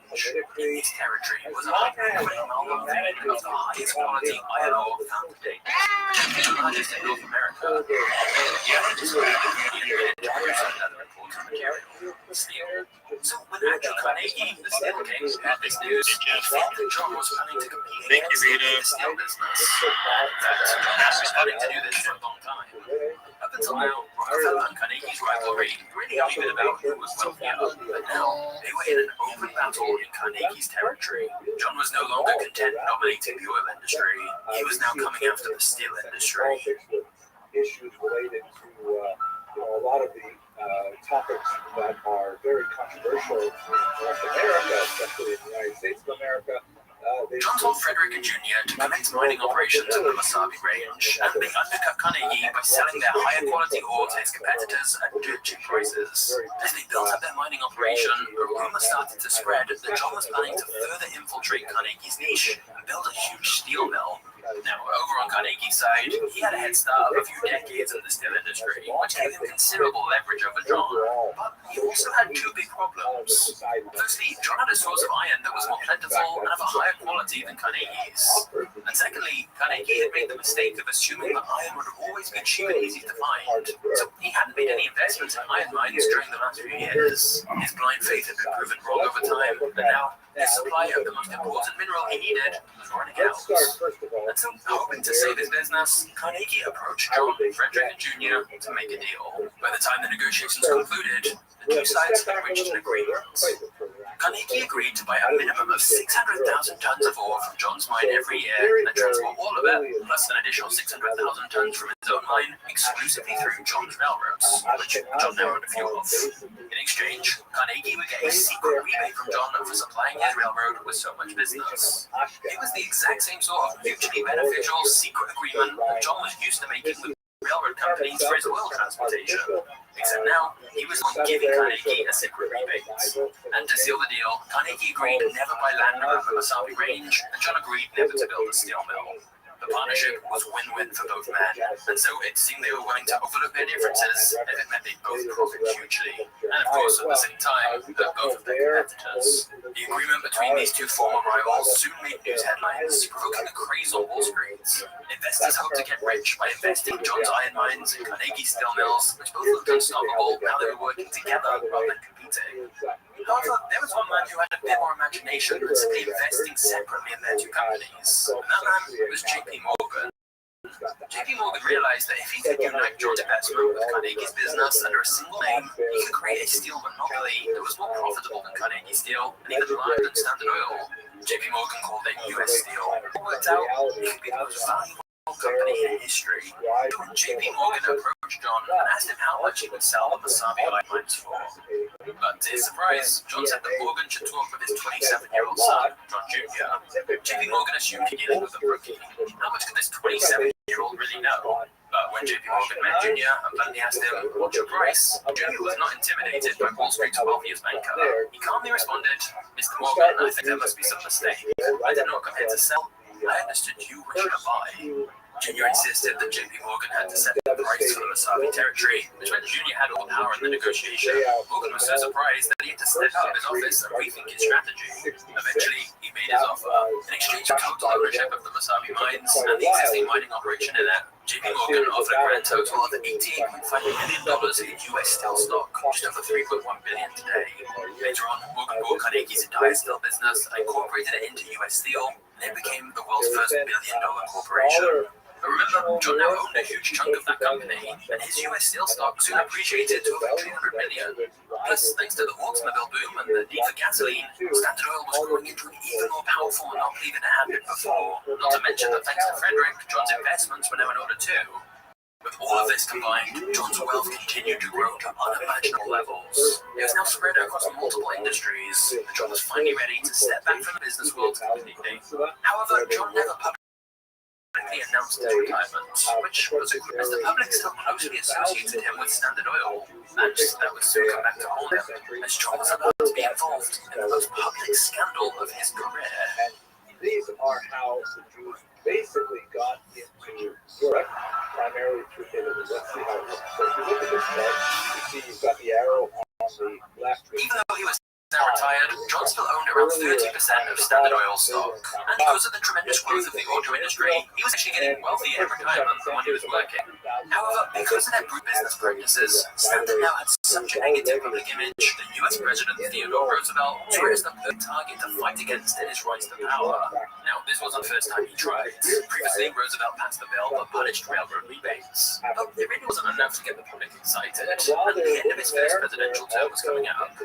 So Roosevelt detected that the public opinion of John and Standard Oil was quickly turning from a mere dislike to a passionate hatred, and that was largely thanks to a journalist called Ida Tarbell. Tarbell's father was one of the oil refiners who were bankrupted by John Ruther's business tactics a long time ago. The father's business partner even took his own life after their wealth was destroyed by John. Now, Tarbell was publishing monthly articles that told an in-depth story about the company and the man who had bankrupted her father and made her childhood miserable. As you'd expect, she didn't have many nice things to say. Tarbell managed to break through John's wall of secrecy until the dark history of the once mysterious Standard Oil was now in full view, with John as its protagonist. His backroom deals with railroads, his intimidation tactics, the politicians they bribed, everything was fully revealed. The American public devoured the story. The series even exposed John's father's history of scams, his sexual abuse accusation, and they eventually discovered his second marriage, which took a heavy emotional toll on John and his family. Needless to say, John never responded to anything Tarbell wrote, and so his public image was contaminated as she publicly condemned him. And his silence only angered the public further, so in a few years, John went from one of the most private and mysterious members of the American elite to the national embodiment of corruption and greed. Now, the public was dying to see John and Standard Oil pay for their crimes. So as President Roosevelt approached the end of his first presidential term, he saw an opportunity to use the public sentiment to his advantage by making Standard Oil his enemy. In his presidential campaign, Roosevelt promised to keep down the monopolies, and thus when he won the re-election, it was time to make good on that promise. Wage war on Rockefeller's empire. He launched a full-fledged investigation into Standard Oil, and now the anti-monopoly laws that corrupt politicians always ignored were used to their full potential. Roosevelt announced that the government would prosecute Standard with the full force of the United States government. In a historic, Standard was charged with monopolizing the oil industry, predatory pricing, negotiating railroad rebates, corporate espionage, and secret ownership of competitors. Apart from having to fight 21 lawsuits in individual states, the federal government hit Standard with the largest lawsuit in history up to that point. There were over 1,000 exhibits, 444 testifying witnesses, and over 12,000 pages of damning evidence. Standard Oil was, indeed, a monopoly. The lawsuit was so vast that it continued years beyond Roosevelt's presidency, but his ambition to defeat Standard Oil would eventually be satisfied. The evidence that Standard Oil was a full-fledged monopoly came when Standard's profits were examined. Because they were in control of 87% of oil refining in America, 100% in some places, Standard was taking full advantage of their monopoly status and overpricing the kerosene in order to make outrageous profits. And apart from being confirmed as a monopoly, evidence proves that Standard had systematically bribed hundreds of politicians and knowingly broken multiple antitrust laws. On May 15, 1911, after being found guilty of the crimes they'd been accused of, it was ordered by the federal government to dissolve Standard Oil and reorganize its subsidiaries into separate, unaffiliated companies. After 41 years, John's empire had finally been dealt a fatal blow and was being split up. Now, of course, you'd think breaking up an empire of Standard Oil scale would be a losing situation for John. Many of his enemies, like Ida Tarbell and President Roosevelt, certainly thought this event was a cause for celebration. But what they didn't expect was that the dissolution of Standard Oil would be the most profitable event in John's career.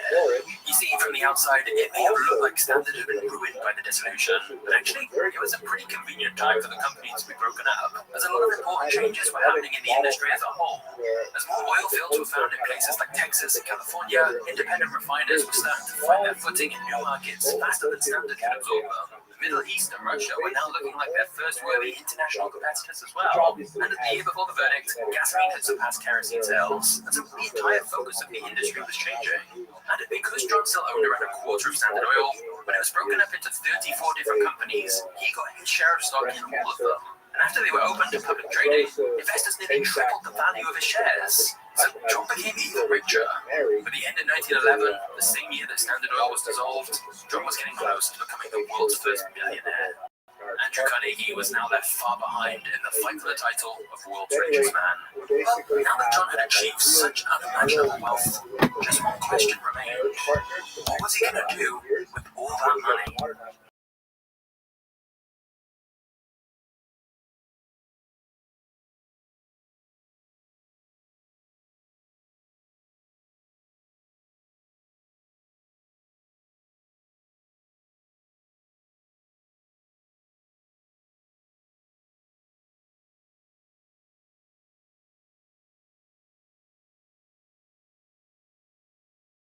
Which makes scaling your business so much easier. And thirdly, when you use ShipStation, you can access the industry-leading shipping rates from USPS, UPS, DHL, and Global Post. And we're talking discounts of up to 84% off the normal price. Over 130,000 companies have grown their e-commerce businesses with ShipStation already.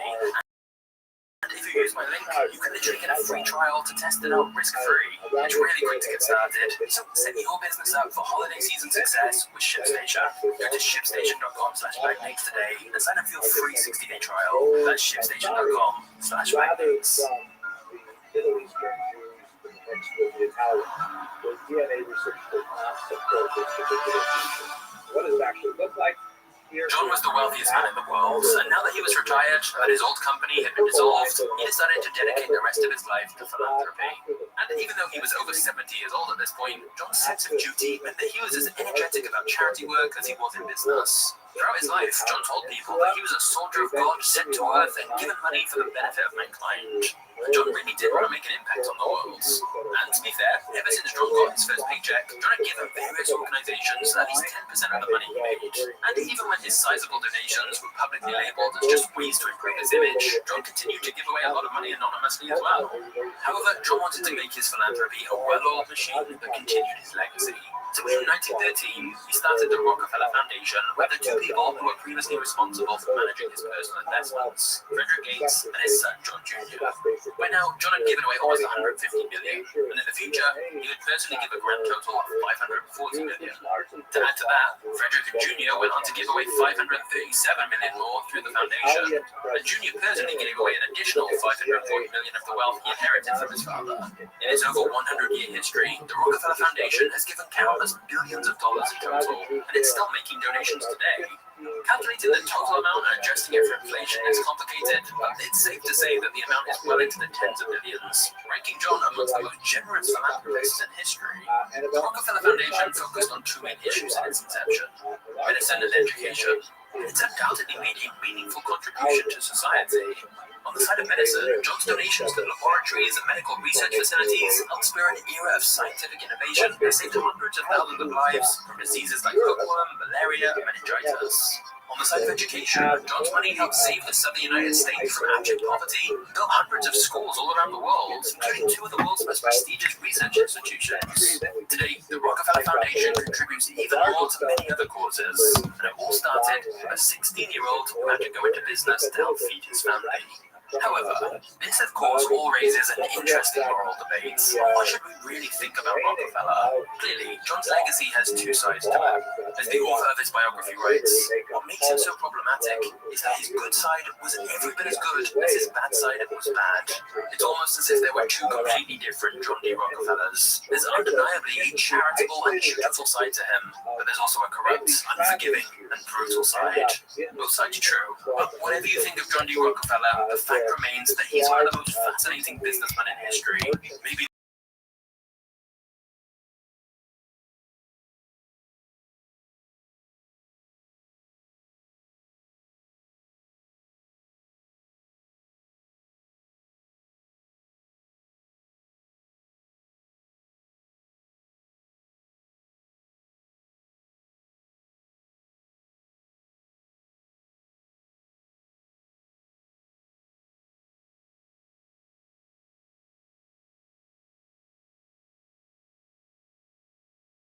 monopoly in the world by brutally crushing competitors, taking control of multiple industries, bribing the government into submission, and treating business as if it was war.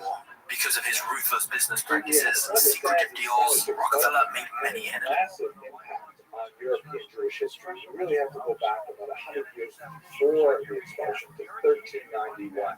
There was at that point a series of pogroms, kind of like riots directed at Jewish populations throughout the Iberian Peninsula. And one of the unusual consequences of those particular riots was a massive number of forced conversions. In other words, you had masses of angry peasants descending on Jewish communities and demanding that they convert or die or be horribly maltreated. And you have a very large number, perhaps tens of thousands of Beautiful. Jews who elect to undergo ritual baptism, often done right then and there with holy water on the spot. And Jews were kind of like deeply confused about what this actually means. The church, which had long condemned this practice of forced conversion, nevertheless was kind of trapped She done a in move, this John. ideological position that once a person is baptized, even if it was done under duress, they are nevertheless Christian. And so you have this unusual situation that happened in Spain and it lasted for about a century, where you had these people who considered themselves Jewish and yet were legally Christian and were free from all of the anti-Semitic legislation and restrictions that had Yeah, that's not a back in the day thing. Girl, we got a question.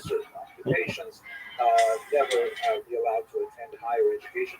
All of a sudden, it's as if they received Christian driver's licenses. And so you have this phenomenon, and there is a spectrum. There are some Jews who became true believers and completely committed themselves to Christianity. You had others who were deeply resentful of the imposition of Christianity on them and would go to tremendous lengths to practice Goon, Judaism my face. secret as necessary. Goon. And then you had people in between. People who were, willing to go along to get along, but still considered themselves very humble. And no other Christians or as they were called, conversos or new Christians.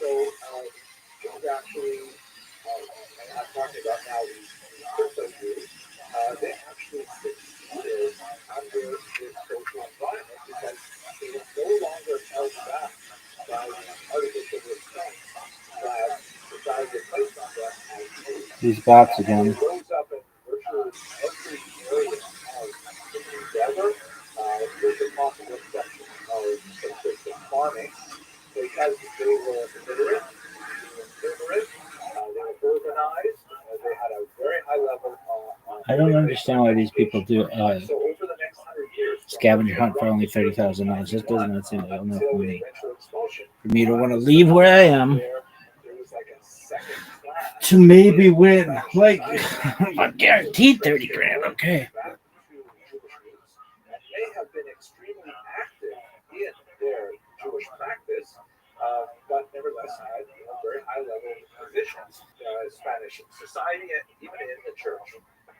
So when we get closer to the end of the 15th century, the church rights, actually the crown in Spain decides that they've got to do something about this and leads to the Spanish Inquisition, which was not technically speaking directed at Jews who were not baptized. It was directed at those Jews and their descendants who had been baptized and yet were not behaving with all of the requirements of Christianity, or more significantly, they were not believed to be behaving in this manner. And so This bitch we had this whole purge banned me. set up because I'm just too sexy. arrest these suspected people of Judaizing to one degree or another. They would torture them. Of course, the Spanish Inquisition was infamous for its use of torture. And under torture, these people would give up the names of Yo, girl. people they thought were also Judaizing. This was, its information derived under duress is not very reliable, but the Spanish Inquisition would get glory and arrest those people, and eventually assumed all of society and got way out of control. So by 1492, Torquemada, the Grand Inquisitor, who also traced his own family, Give it to me. to these people, so there's a lot of weird psychological stuff going on there. Argued that why this is not working, why we keep trying and there's still these Jews active in Spain. The reason is because there are still Come on, you little slut. legally practicing Jews in our society. They're still maintaining schools, and they're still maintaining Girl, what's taking so long? shops, and they're still maintaining rabbinical services. And so the crypto Jews are always being drawn back to these sources of intellectual, spiritual bitch. So Torquemada argued persuasively before Queen Isabella and King Ferdinand that all the Jews have to be kicked out of Spain. Not the baptized Jews, because they're technically Christians, but all of the regular non-baptized Jews must be exited from the peninsula. And that is in fact what happened in 1492. You have this massive exodus. Told you. Red lines.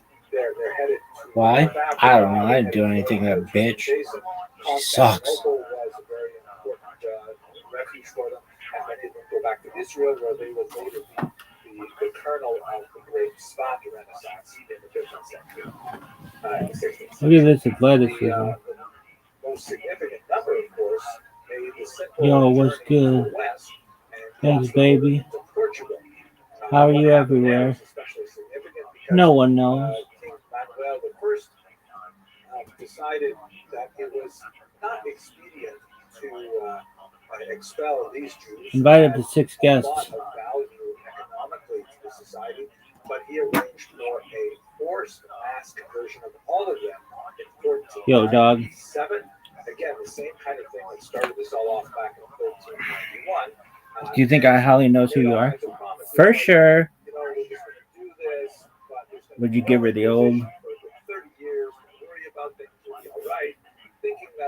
The dock worker? I'd give her the dock worker. You give her the old dock worker.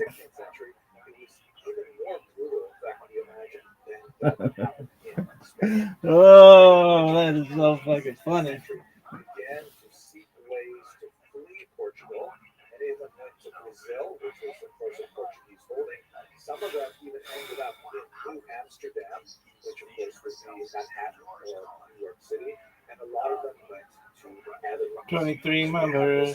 Massive flux of these interesting people who called themselves a separate nation, the Portuguese Nazi, the Portuguese nation, who were basically Jews, still thinking of themselves as Jews, still building synagogues, praying together, marrying within their own families, and yet they all trace their origins back to Portugal specifically, and they had status as Christians.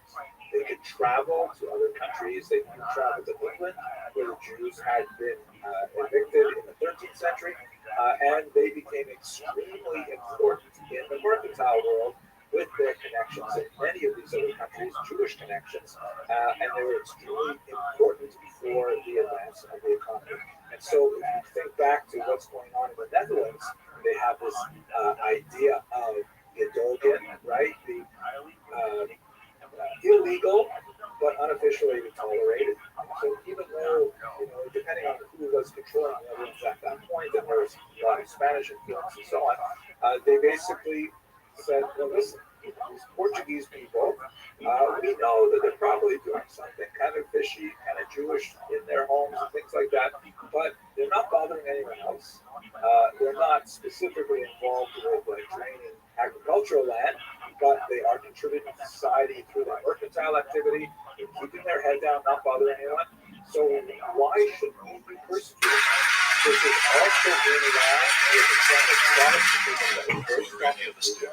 It's not that for Lutheranism, much more prevalent in parts of Germany. Calvinism was more of a tolerant society that healthy kind of Luther's original position.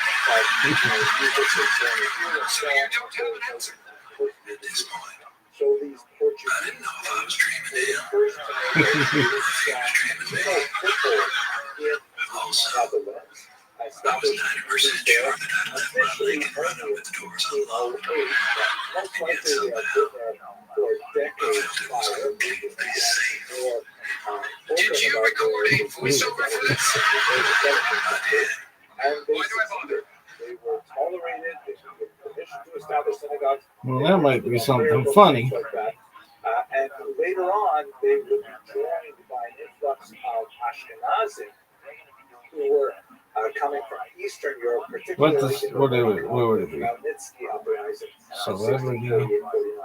Ironically, Jump on here. era that tends to be Ashkenaz-centric, meaning, just the way the population movements in the Jewish world work. Western Europe and North America is predominantly Ashkenazic. That tends to be a wealthier part of the world. So, you have this stereotype of Ashkenazic. Celebrity Jeopardy.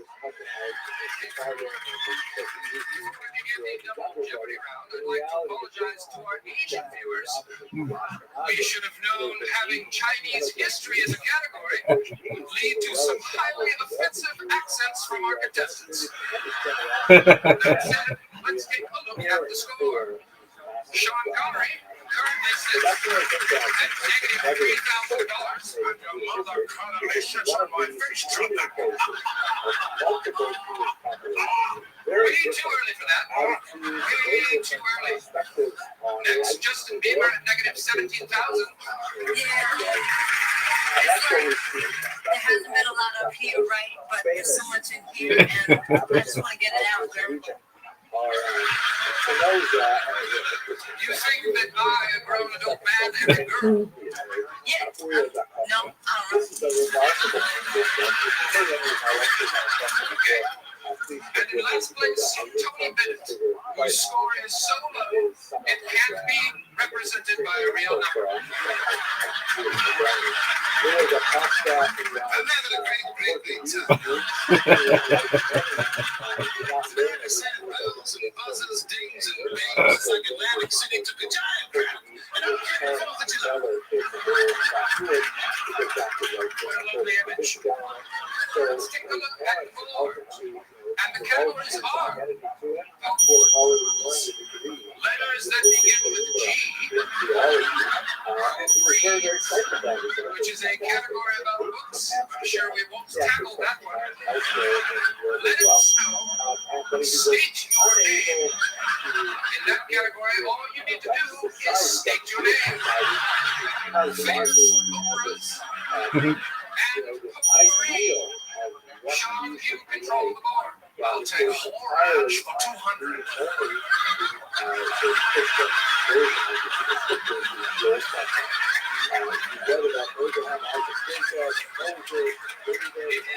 It is who reads. It's about books.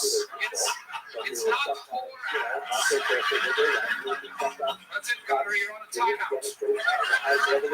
For our other contestants, the Adventures of Tom Sawyer are about this person's adventures. I don't know about Tom Sawyer. Then don't buzz in, okay? No one has to buzz in. But I know adventures, and I want you to come with me to the next one, girl. I'm not a girl. I have a mustache on my face. Tony Bennett, the adventures of Tom Sawyer are about this person's adventures. What a great name. I can't remember the main cast's name, but what a cast of characters in this stuff. Very thin. Then there was that Dutch-running buddy at Black Feather, Tom. His name's on the tip of my tongue. It begins with an N.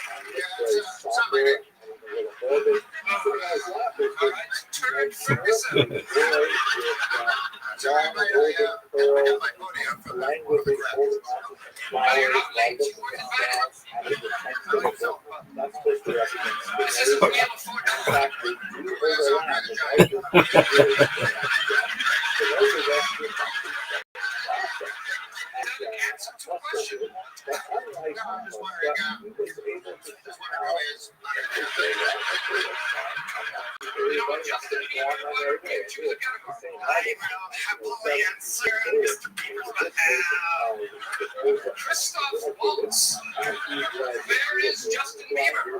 I am afraid that Mr. Bieber had to depart for prior engagement. But I assure you and all the believers that I will bring the same boyish enthusiasm to tonight's proceedings. Heart, wink, and heart.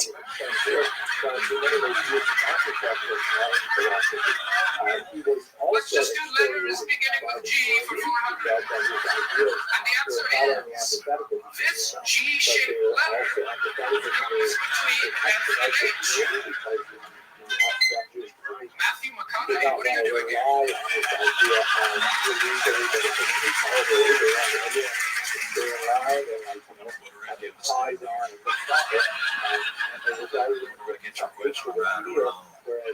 Free will is a illusion. Life is a game that plays us. So you don't have an answer? I didn't know if I was dreaming. Also, I was 90% sure that I'd left my Lincoln running with doors unlocked. And yet somehow, I felt it was completely safe. Did you record a voiceover for this? I did. Sorry.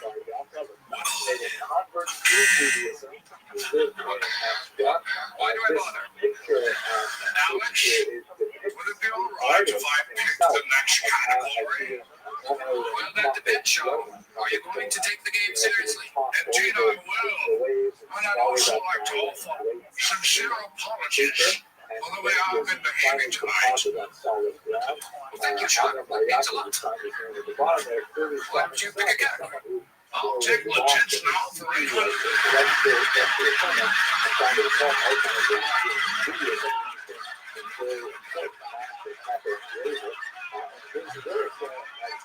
It's a French expression. Bonjour, mademoiselle. I'd like to say, legends now.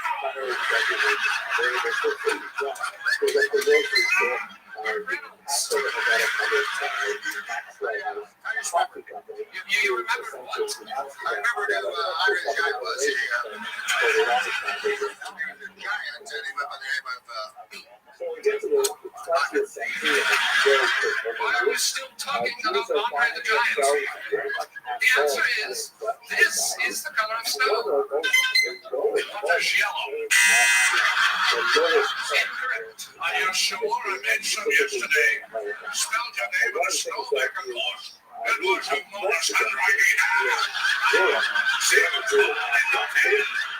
So it's me.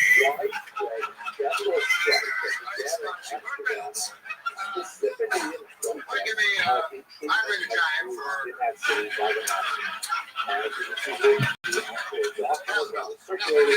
It's not a category. Let's just go to $600. It's a video daily double, and it's about alcoholic beverages. Let's hear what this celebrity has to say about his favorite cocktail. okay, now this bowl of gold This strike was, as you might imagine, horribly brutal. They were collected. And it was stuck within a matter of days. But nevertheless, it was only one of its example all the time. This is a wonderful statue that was erected to memorialize that general strike. It shows a dock worker, and as you can see from this remarkable piece, I'm sorry I forgot the name of the artist who constructed it. I have a separate video where we talk about it. The artist has chosen not to portray some kind of like neo-Soviet hero with bulging pectorals and a lantern jaw and things like that, which would have been really, a travesty in this kind of example, because the Nazis also liked that kind of heroic, artificial Superman type art. This is like, he looks like, he's in his late 30s, early 40s, he's overweight, he's just a regular working Joe. But he's looking up to the sky, and his hands are like slowly clenching as he begins to feel the anger at how Jews are being treated, his fellow citizens in Amsterdam. And as his anger builds, he becomes resolved to engage in this general strike. It's very, very touching and worthwhile statue. I can't wait to see it over there. Unfortunately, the larger story of the Jews in the Holocaust is not one of great heroism. In Amsterdam, in particular, of course, that's where Anne Frank was deported and lost her life after recording her thoughts in a remarkable diary later published. And in fact, Amsterdam had a horrific demographic impact under the Holocaust, worse than most other countries. That's that reality. But after the Holocaust, with the influx, in particular, of refugees from Eastern Europe, the Jewish people was Yazoo Clay, I hear about this shit 15 fucking times a day. These regions and began to succeed and thrive once again. So, God willing, I'm looking forward to seeing this in person in a few months. Those who are on the call, if you are able to join us, it would be great to have you. I'm going to conclude my presentation now, and then I'm going to turn to the Q&A to see if there's anything I can answer that would be helpful. Thank you very much for your attention and your input. Okay, so let's see what I've got in the Q&A. Stacey M, thanks for letting me attend. You're most welcome. Mr. Lynch asks about Spinoza's parents and use of the term Marano. This term Marano is kind of fallen out of favor in the scholarly world because it literally means pig, and it was a term of opprobrium that was used to describe those people who were technically Christian but still practicing Judaism. The preferred terms are crypto-Jew or converso or even New Christian, which was the church term. Spinoza, like Costa, descended from Portuguese crypto-Jews. Luis Torres asks, Queen Isabella and King Ferdinand were inclined to acquiesce Berganata because they wanted to confiscate property and money from the wealthy Jews, who were forced, as the Jews were forced to leave them behind, and that way they could fund their war primarily against Muslims to the south. That is quite true. In fact, one of the big debates in Jewish historiography about this period was the expulsion of Jews primarily an economic? Was it a function of the economics of the region, or was it a function of ideology? Meaning, Ferdinand and Isabella were true believers, and they really wanted to get rid of all Christians from the Iberian Peninsula. They could not only totally do it Moraine, but also Muslim Moraine. Right? They wanted to also drive out the Islamic influence. And it's a massive debate. In my humble opinion, I think the truth is somewhere between those two extremes, but the crown definitely stood to benefit from the seized property of the expelled Jews. They got into a lot of trouble later because there were still debts owed, and that had to be dealt with. Christians were well entwined into many of these economic arrangements, and so it was not just a simple matter to simply steal money and kick them out. It was something that required quite a bit of investigation over the next century. Ms. Stacy M. reads that one of the Jewish is that the Spanish Jews were embarrassed by the poor immigrant Jews and actually pitched in to send them off to the British Empire. This is unfortunately a phenomenon that we will see from time to time in Jewish history. The Italian Jews were also, they had a very degree of enthusiasm for accepting some of these Spanish immigrants. In other cases, in New York, for example, the earlier immigrants who came first from Spain and Portugal, and then later from Germany, didn't have quite as good an opinion about the Jews who were coming from Ukraine and Poland and Lithuania. So it is a phenomenon that repeats itself, unfortunately, many times in Jewish history. In Amsterdam specifically, the Portuguese did have a very strong consciousness of the need to support themselves and their own charities first, but the bulk of their charitable donations actually went to Ashkenazim, which is really quite fascinating. Mr. Boston writes, how is it possible that Dutch went from tolerance and striking against Nazi treatment of the Jews to the most devastating stories of the Holocaust? That is indeed a very important question. I think the key variable that has to be isolated is the degree of collaboration of local populations in the destruction of the Jewish population. And that's something that is not at all simple to answer, particularly in a short Q&A like that. We should recall that the Nazis had a very different attitudes towards how they occupied states in the West, which they regarded as their racial equals, and how they treated states in the East, like Poland, for example, Ukraine, which they regarded as their racial underlings. And the degree to which the local population was willing to cooperate with the Nazis was highly correlated with the treatment they received from the Nazis, which is a very, very different kind of thing. So your question requires far more attention than we can devote here. Thank you. Will the recording be made available on YouTube channel? Yeah, I intend to put it on there. And Mr. Barron asked my opinion on Columbus being Jewish or universal. Please have a look at my channel. There's a huge lecture there where I discuss it in great detail. Okay, that's it. Not too bad for timing. Thank you all very much for joining me. I think it would be great if we could learn together in person on this cruise. If that's not possible for you, then I'm very happy to communicate my research as I go through it over the next few months on my YouTube channel. Thank you very much for attending this webinar, and I hope you all have a fantastic day. iHeartRadio Music Festival presented by Capital One is back in Vegas, home arena streaming live only on Hulu. A weekend full of superstar performances. Keep listening for the next chance to win your way there. Lenovo and the iHeartRadio Music Festival. Tech that hits different. In your gear, keep up with the beat. Lenovo PCs are built for creators, dreamers, and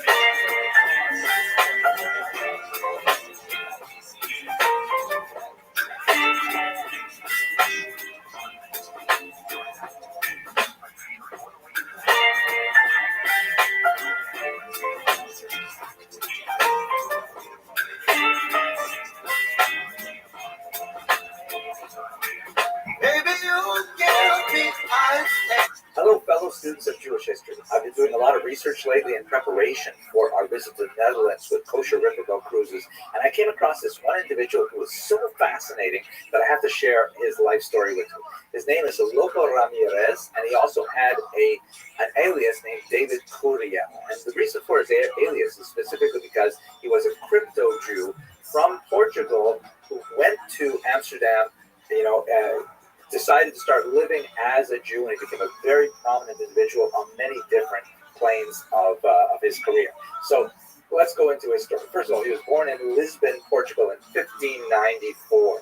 That is, almost a century after the forced conversion of the Jews of Portugal, which resulted in several generations of crypto Jews, Jews who were forced to exhibit the external lifestyle of Christians, but internally they had various degrees of relationship to their Jewish identity. As we've discussed in many other classes, this gave them unusual advantages in society because as Christians, they were no longer bound by anti-Semitic restrictions, not allowing them to attend higher education or travel, open businesses, all kinds of things. But nevertheless, to varying degrees, these families maintained some internal Jewish identity, married amongst themselves, and so on. He was a great example of the resilience and the courage and the ingenuity of Portuguese Jewry that developed over several generations of this bizarre kind of dual lifestyle. When he ended up moving to Amsterdam and later Antwerp, he was a founder of the communities there, and very fascinating. Okay, so the name Curiel, which is his Jewish name, probably came from one individual named Curiel del Duero, who came from Castile in Spain. And he had already emigrated with the 1492 expulsion of the Jews, and then was caught up in the forced conversion of the Portuguese Jews a few years later. He settled in Coimbra, which is a fascinating place. We've also visited in the past with Kosher Riverboat Cruises. It has a tremendous university there, very deeply associated with a lot of crypto Jews as well. So perhaps the most important person in the family background is a woman named Abigail, who was also a crypto Jew, and she was also in a relationship with another crypto Jew who had already attained the status of Portuguese nobility. His name was Jerónimo de Saldanha. So that meant that all of her children had both crypto Jewish background and Portuguese noble background. By the turn of the 16th century, however, the family was in a bit of a crisis because there were letters that were exchanged between the Portuguese members of the family and some of the Italian members of the family, and those letters were discovered, and this essentially outed the Portuguese members as being crypto Jews. So the Portuguese branch of the family had to start to flee Portugal, and many of them ended up in Amsterdam, which was a safe haven for Jews. So that's where we get to our individual Lopo Ramirez. His father was Jerónimo Núñez Ramirez. Núñez is a very common name associated with these crypto-Jewish families.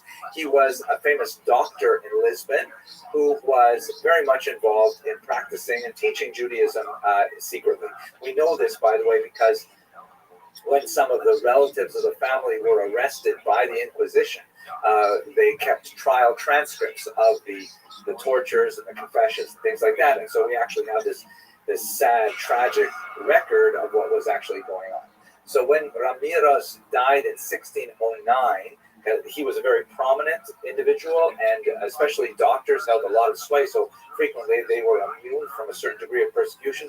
But once he died, his family was exposed. So Ramirez's wife and his children fled, first to France, and our protagonist, Lopo, was 15 years old at the time. They lived in France for a while, but his mother died 5 years later, and Lopo, with a younger sister, ended up moving to Amsterdam. In Amsterdam, he ended up rising as a very successful businessman using connections with the local Portuguese Jewish community. He ended up becoming extremely successful in both the jewelry and the perfume trades, including raising these bizarre animals called the African civet cats that apparently excrete kind of a musk from their anal glands. I kind of went down a little bit of a rabbit hole looking at that particular aspect of the perfume industry. Anyhow, he got married to a woman named Maria da Pina, and you don't be confused by that name Maria, even though it's a traditionally Christian name. Her actual name was Rachel Nahar. She was a crypto Jew as well.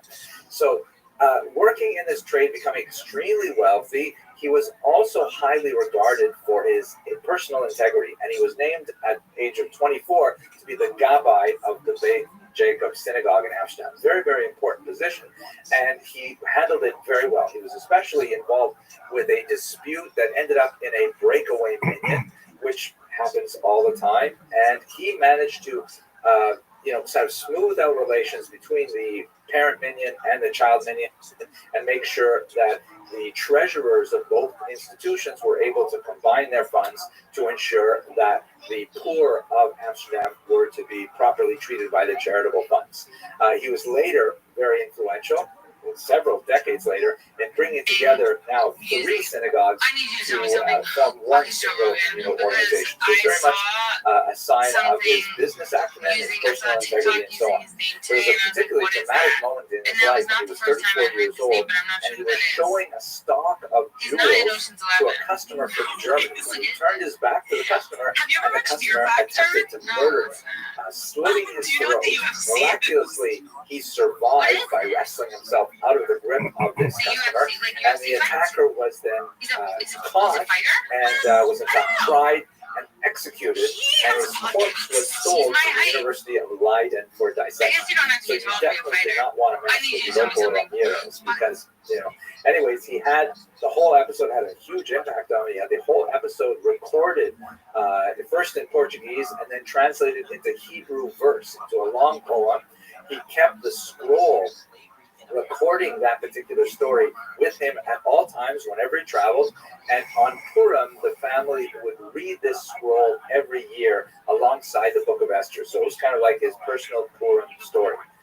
Perhaps the reason why he was most famous, however, going well beyond what he did in the Jewish community, was that he ended up becoming very deeply involved in high-level diplomacy involving Spain and Portugal, which had significant tensions at this time.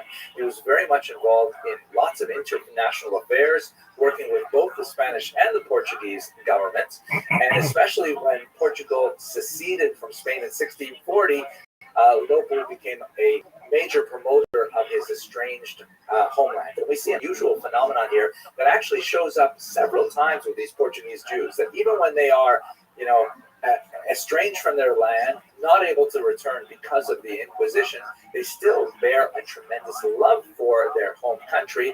And in fact, in this case, Lopo was knighted by the King of Portugal. He was made a formal knight, Caballero Fidalgo da Casa Real, but he could still not return to the homeland where he was officially a knight.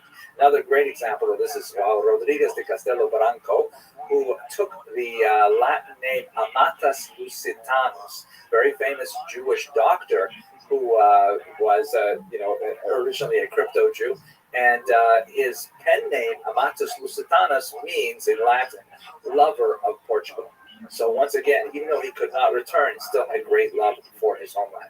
Now, the services he rendered to both Spain and Portugal were not always appropriately appreciated, even though he was named as a knight. The King of Portugal was advised, like that wooden thief from Germany, do not mess with Lopo Ramirez. He was told by ambassador, whatever you do, make sure you pay Lopo Ramirez on time for his services, because he can be quite dangerous. Where we would see this, perhaps, this other side of him, is in a controversy that occurred a little bit later in his life. I don't want to go into too many details here, but you can look at the little information box on the YouTube that will give you the link to an article where it's discussed in great detail. Basically, there were 3 Jewish men who married 3 sisters, so 3 brothers-in-law to each other. Lopo Ramirez was one of them. One of the other brother-in-laws, a very wealthy man, died in 1641, and he left his massive fortune to his orphaned 4-month-old daughter. His wife had already passed away, and he named his 2 brothers-in-law, including Lopo, as the guardians of this unfortunate child. So here's Lopo and his other brother-in-law taking care of this 4-month-old daughter, who is hugely wealthy because her father left her a massive amount of money, but none of the estate was left to the aunts, the 3 sisters, or the 2 sisters. One of them, of course, has passed away, meaning Ramirez's wife and his sister-in-law. So at a certain point later on, the brothers-in-law sought to use a legal technicality to try and claim some of that money for themselves.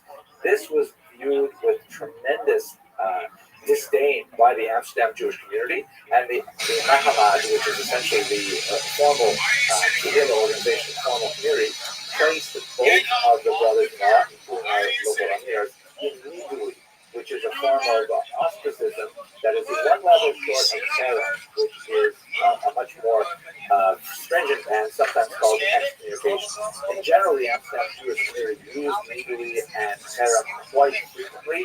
You may be familiar with the case involving Baruch Spinoza, Julio da Costa, and others. So this status legally lasted. Well, look at this athleticism. And local It's really Ramirez impressive. himself, very proud man, tremendous achievements, very wealthy. He ended up organizing for himself the possibility of living openly as a Jew in Antwerp. This was something that was not done at all, but he had many connections with the ruling authorities. And even though the papal nuncio himself opposed allowing Loco Ramirez to move to Antwerp and to set up there, he nevertheless was allowed to do so. He was not allowed to, however, even build a synagogue there, but he could have, guests and so on. And in fact, some travelers report that he even had all kinds of people coming for Sukkot, and they lived in tents openly during that holiday. Well, fascinating. Eventually, the whole case was resolved, and after 13 years, Loco Ramirez came back to Amsterdam. He apologized. He paid a massive reconciliation payment to make amends by donating to charity, and ultimately he regarded Amsterdam as his home. He was passed away in Rotterdam, but he was taken to Amsterdam for burial.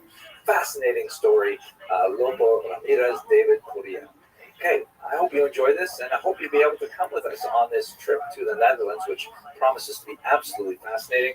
And if you're not, then God willing, we'll have some videos for you to enjoy as well. Thank you very much for watching. What's my boy's name? What's my boy's name? What's my boy's name?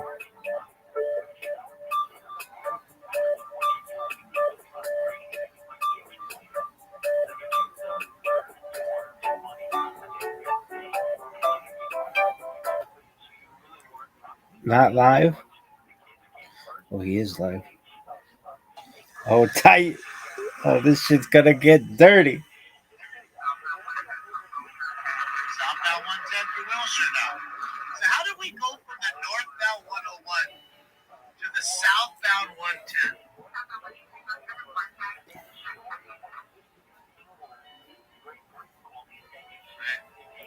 Throwing up gang signs.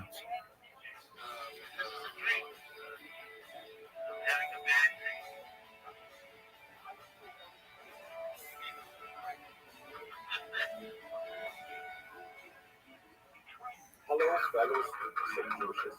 So, in the course of my research and preparation for the Copenhagen cruise, Southbound now, remarkable story happened by August. let's go to the south van. By Isaac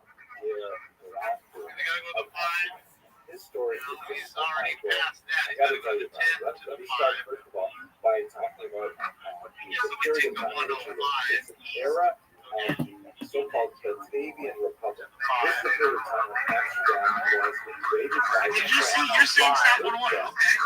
Did you see up top where it said North 110? Pretty sure you can rewind and see it. I know I'm Specifically, up top where it says North, of course, important for general war history is the Declaration of the Rights of Man and Citizen that the French had proclaimed as part of the revolutionary values.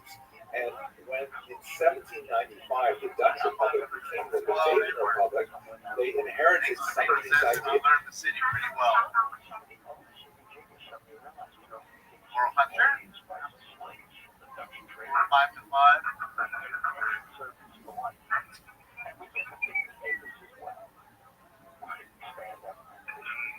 Yeah, we got 13 minutes left in the clock here. It's going to be interesting to see how long they stay with this. I think they will, guys. I don't know if they have much to show.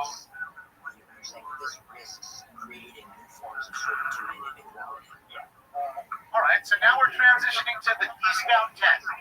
Right? That's Central CHP where they film chips, the shelf, right there. So he is going now eastbound, right? We all agree on now eastbound 10, coming towards the 5.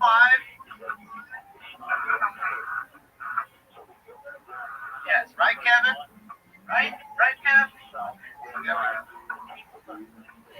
That's what they'll be taking to him. He stops right here. He doesn't have to go brought himself.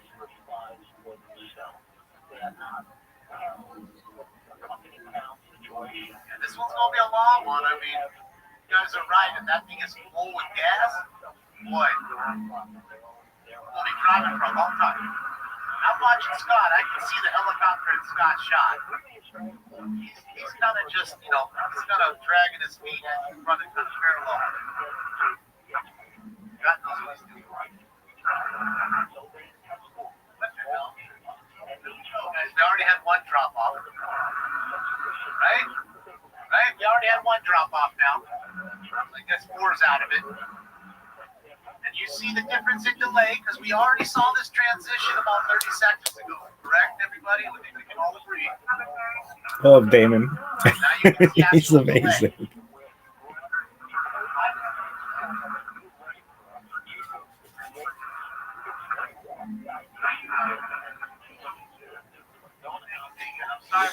What is a tenement slum? And I'll go back later.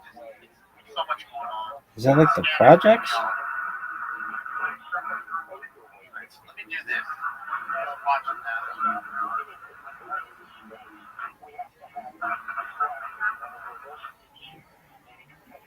The other two channels are over, which is wild. 11, 11.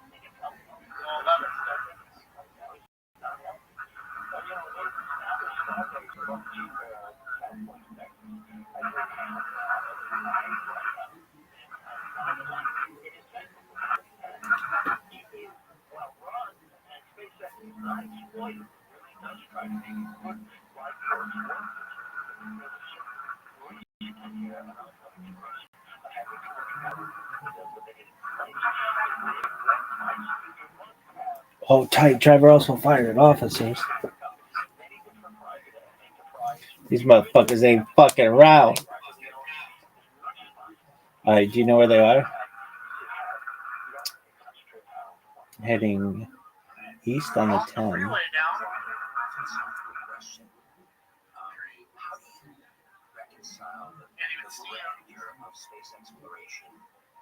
I wonder why they get off the freeway.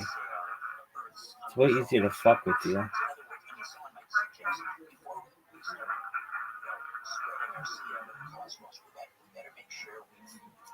Where'd they go?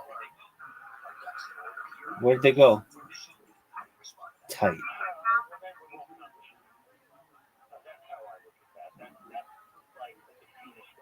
They'll probably kill these motherfuckers.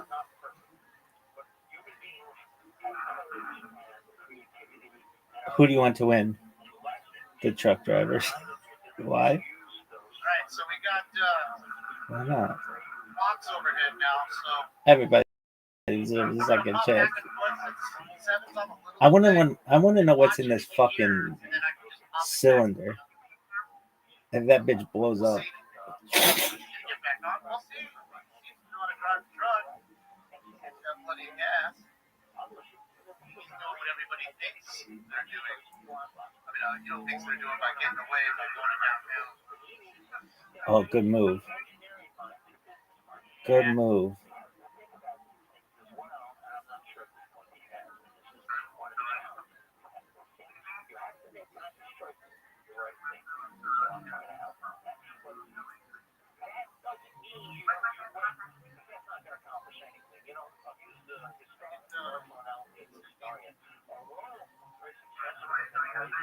Post time for 2. Post time for 2.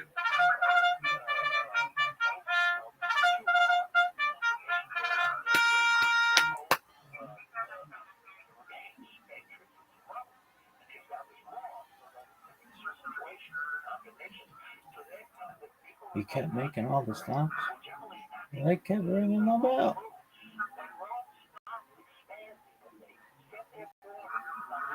26 years, it's only 11, 26 years. I'm living in the past. You're in the future. You're great. Here comes the tunnel. Fuck. Wait for the tunnel, bro. I want to see the action.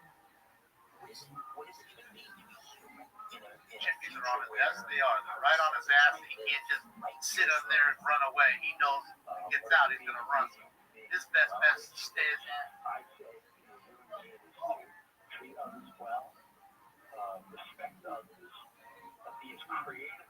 Where's back up?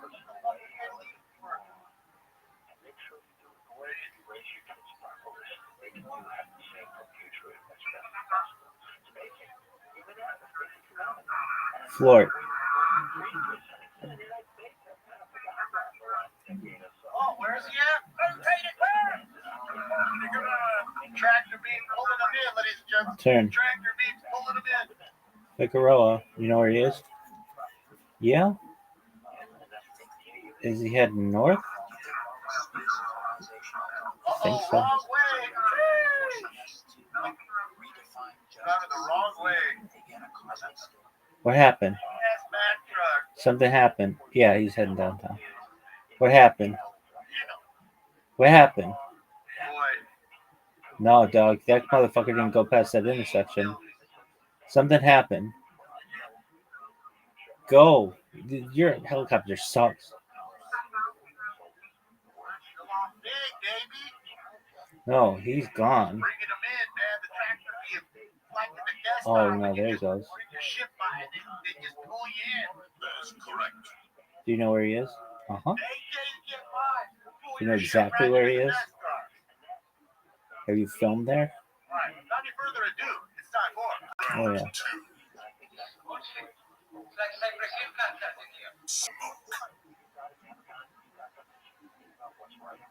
Have you filmed inside this motherfucker's cab? But I filmed in this area.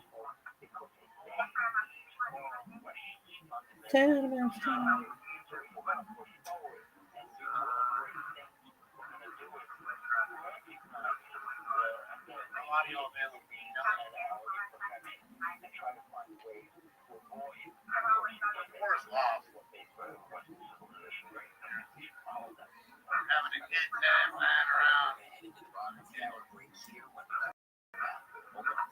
I think 7 and 11 are staying with this sucker. The wheels fall off. He's going the wrong way. As you can see, traffic coming at him, guys. This is a one-way street. Going the wrong way. Look on the arrow. Holy smokes. And this is not uncommon. Not uncommon for downtown. Lots of people go down the wrong streets all the time. You see it. They're usually not easy.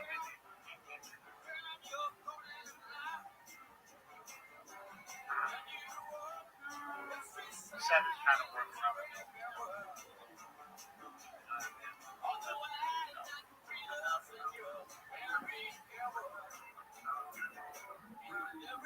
Of course, the buildings are in the way.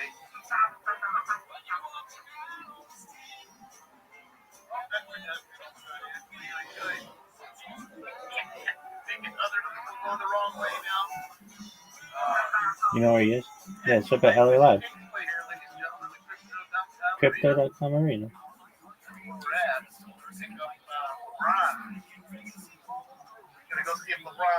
Have you been there? I've been at LA Live. Where's the Tagger Tower? There's the Tagger Tower. All the graffiti still all over it. Bombed out his feet. Old Memo. Now old Memo getting it in right now. Feature Memo.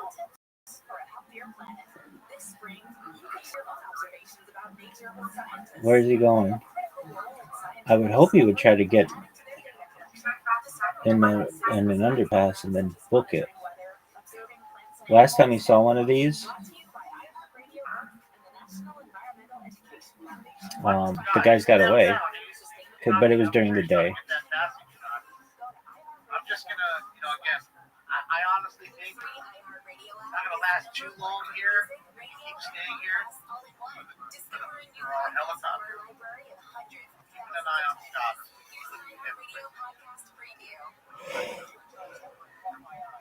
That's a good view.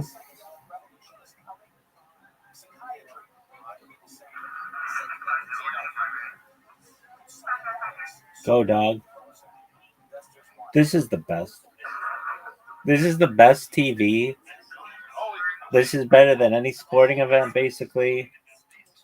It does not get... Oh, It does not get any better than an 18-wheeler. This is one of those ones that they put on like those Fox specials.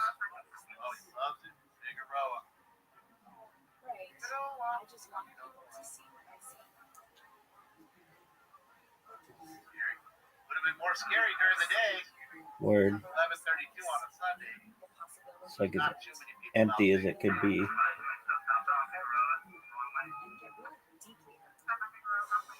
Go. Four's back on it. Who gives a shit? They can't seem to find it. I was just looking at it, bro. What's that? They need a new cameraman. Oh man. All I saw was buildings. Buildings. And again, you shouldn't have left it, bro. I don't understand why they didn't just go high and then just be right over the guy. Come on, bro. Doesn't take a rocket man. They need me up there in Channel 4. Get me out. We need that shot. We need this shot. Channel 4, I'll quit this shit. Yeah, I'll quit this motherfucker tomorrow.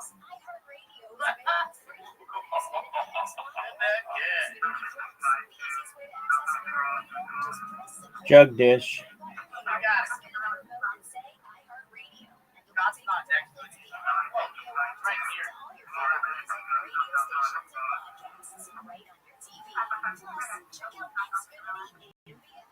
To set your screen to beautiful photos and videos paired with hand-curated playlists from iHeartRadio. If the screen you watch the most in your home. Finally, okay, now I'll go back to the forum. To listen to iHeartRadio. Check it out for free now. Trust me, their fault for leaving in the fucking first. Not mine, theirs. The first week of the NFL preseason is in the books. Chargers beat the Saints 27-13. Dolphins and Bears played 24-24. I love it how everybody tells me how to do my job. I don't come down to Burger King and tell you how to do your job.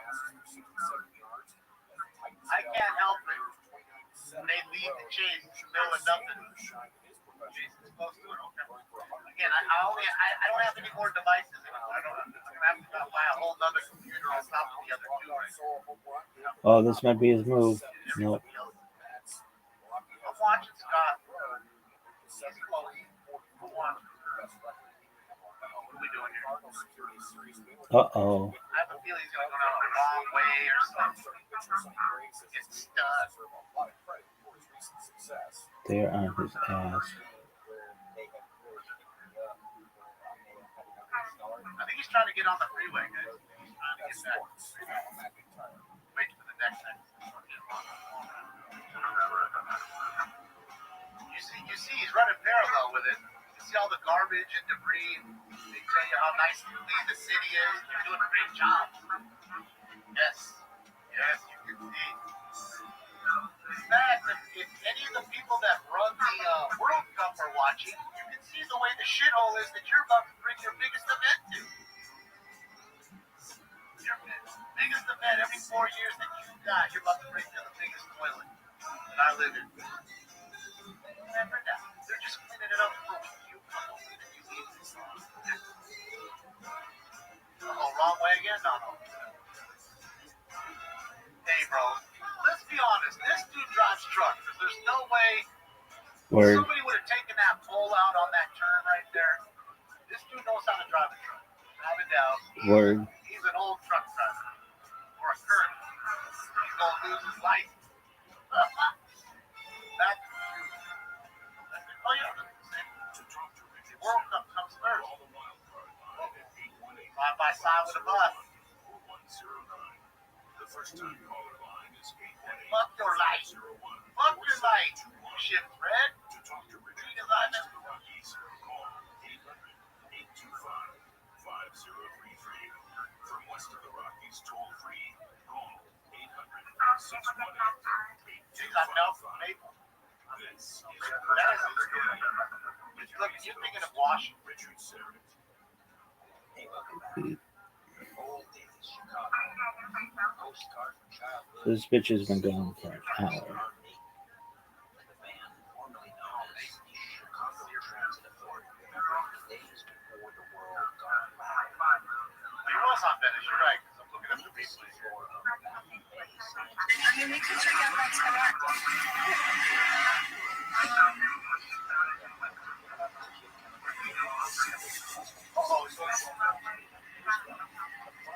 Going the wrong way now on the freeway.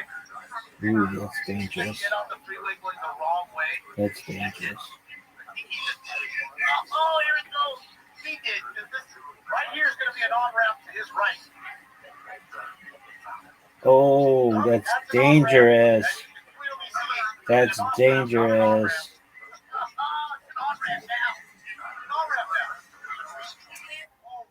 Your discretion is advised. That's Jason 2025 now. This is my next point. They're like, hey, you're going the wrong way. No. Still. That's the going the wrong way. Continuing to. We were getting on the wheel like, Oh, is this dangerous? bro. Your discretion is advised. Those fires are coming around this corner pretty quick. 60 miles an hour. Oh, They're doing their best to light them up so other drivers can see them. Oh, shit. is that dangerous? I don't know if I've ever seen one go like this, but not in a semi.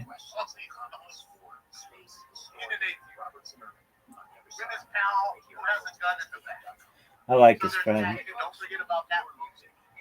And they already shot at officers. Don't forget about that little tidbit. I like it. And this is a carjack truck. So don't forget about that. Okay, get off the fucking freeway this way. Oh, dude, you're gonna get in a face off. Oh, dog. He's gonna cause a pile up. Yeah, Powerball get big. Here, I'm playing. $20. $20 in on Powerball. Oh, boy. Oh. There he goes. This is getting off now. On the on-ramp. Yeah, good move. And not just go the right way. A jack in a box right here when he comes off. I want to say there's a jack in a box right here as soon as he gets off. Yep, there's a jack in a box right there. There's the drive-thru. Wow, this guy can maneuver. It's amazing, Jack. Thanks. It's on Alameda, by the way. Left or right on Alameda. Which way we going, bud? North on Alameda it is. No. Go, make a right. Oh, shit. Move.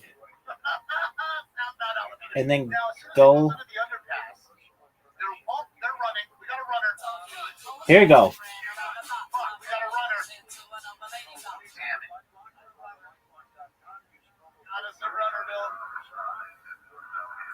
Dude, what are you doing? Go back to other view.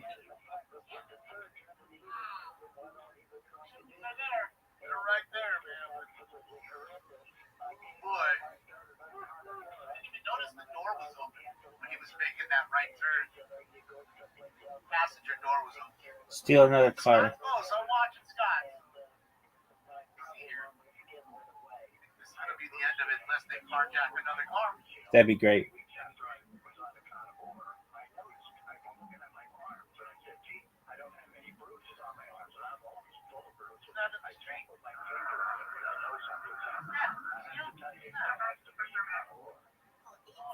Perimeter set up here, guys. We are on foot, both out of the cab. Closing valuable drive. Set up a drag that coastal area.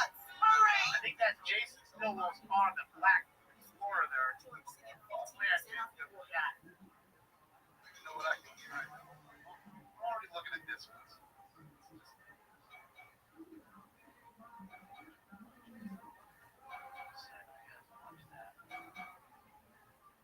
And the new book from Robert Zimmerman is Conscious Choice, the Origins of Slavery in America and Why It Matters Today and for Our Future in Outer Space. And again, website TimeTheBlack.com. Get back in the semi.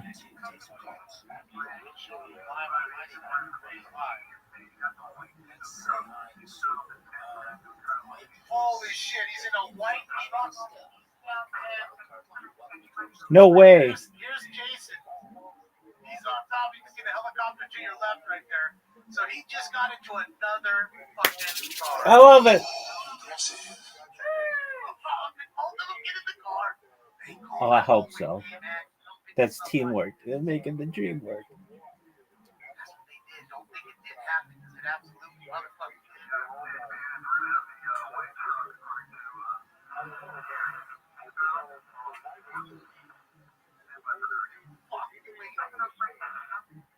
Trying to tell you, don't be.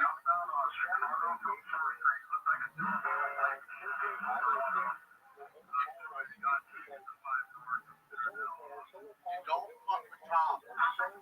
Tom and the boys, they're coming after you.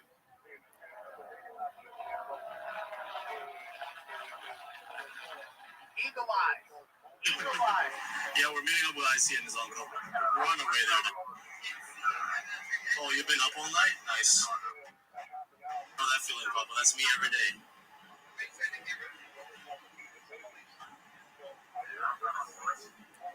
Oh, God. Ben's fucking bot. I got him. I'm putting 7-7's got him. They got him too here, so now they have him. Both people have him. They're making me work tonight. These some bitches are making me work. That's the third car. Third car. That's Jason 2025.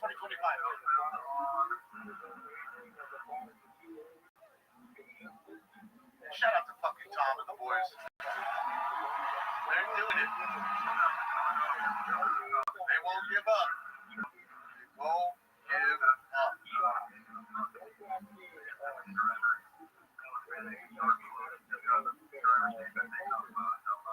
So we'll see the switching of the drivers right here.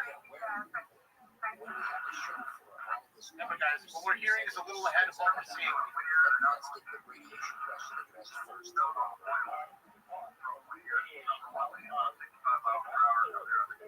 Here we go.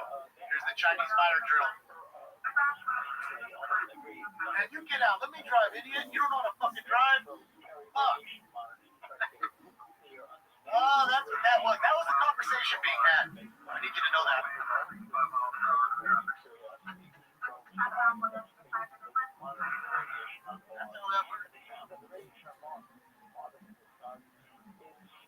Wow. Damn, this guy's flying.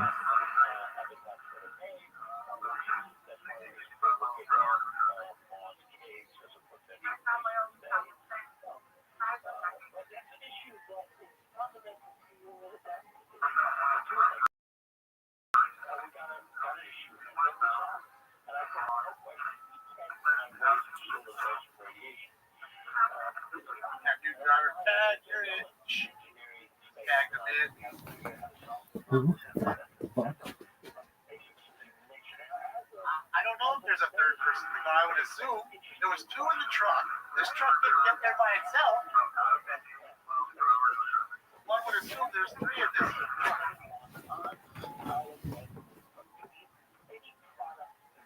Call the homeboy. What's up?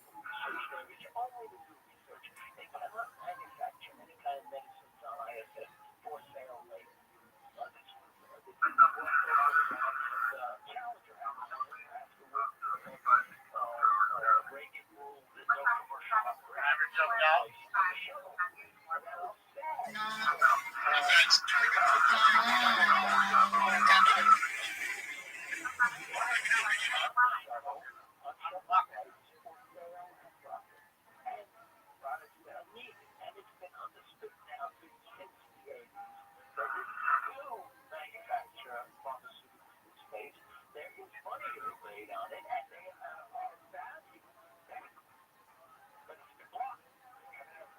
Well, it is for sure. I agree on that.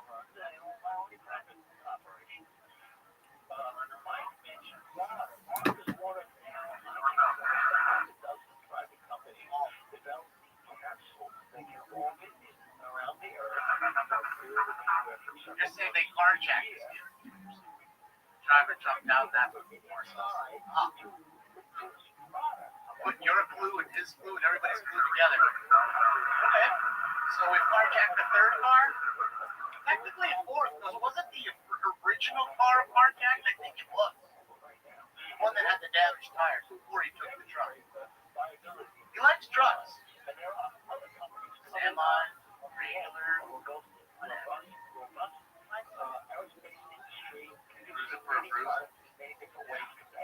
He's already wanted for murder on officers by shooting at him. That's got to get you 10, 15 years. I don't know. We have a new DA. I don't know how he might work.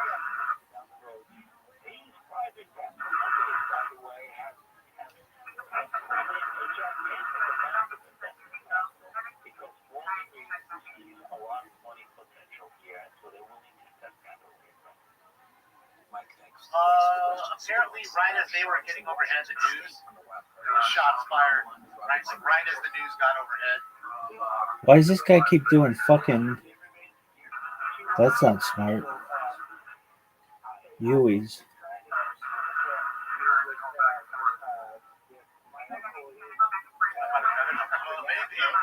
mean, think about it. This many. I think this is their friend's truck, but you guys could be right. Could be another carjacking. I think this person better not. Maybe I'm wrong. What are they doing? What are we doing? Like, why even do that? Just give up at that point. Makes no sense. No. Unless he's stalling for time because the next homie is coming. And remember, if you guys were right, this person is a part of a crazy organization. They have a lot of reach. They have a lot of people in their pocket. I love this motherfucking day, man. All right, man, I'm on the way right now. Never know.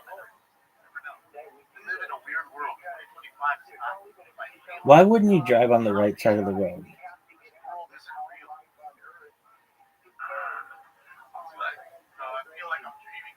Bounce. Bounce. They're bouncing. They're bouncing. They're bouncing. The homeboys underneath there waiting. Oh, and that car just sped away pretty quickly. I'm willing to bet since they're in that black sedan. They're gone. That car's creeping and rolling. They're gone. They are in that sedan right For sure. They're in the sedan, and I'm willing to bet says that car is just fucking ghost riding. They jumped in that black sedan. They did. Yeah, they did. They're in the sedan. They straight ghost riding the whip while They're gone. They need to realize that black sedan, that Honda that's on the freeway, they're in there. They're in the Honda. They're in the Honda. That thing's gone. I think they're in this. I really don't. This thing's going to come to a rolling stop. It's going to hit something, a truck, boom. You'll see. Right here. Right there. They're in that car. They're in that fucking sedan. That car took off a little too quickly. There's nobody in that car. They got away. Good for them. Oh, I don't know. Maybe I think I saw somebody moving. Oh, Santiago. Thank you so much, Santiago.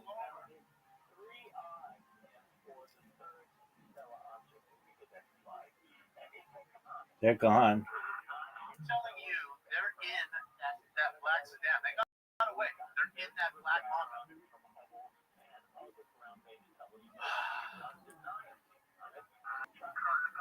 They were just blowing time.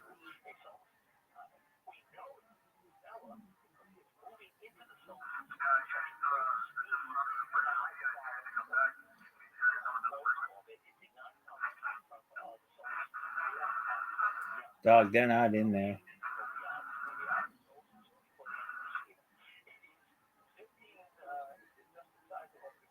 They're gone. Good for them.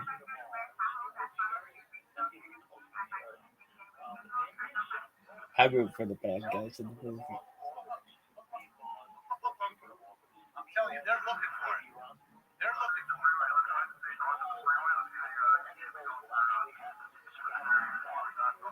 They're gone. Good fucking luck, dog. Crafty is right. Like I said, you have people with a lot of money. They're worth billions. They can easily do it. And people pick them up left and You're right.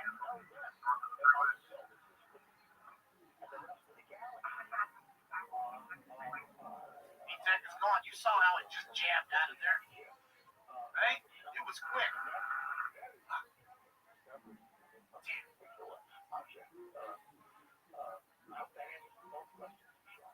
don't know if they're pissed. I think they think they're still in that truck. They're going to realize that nobody's in that truck. They're gone. Sea of vehicles. Black Accord to me. What do you guys think? Black Accord? What came out of that tunnel? What do you guys think? It didn't look like a Beamer. It looked like an Accord. Black Accord.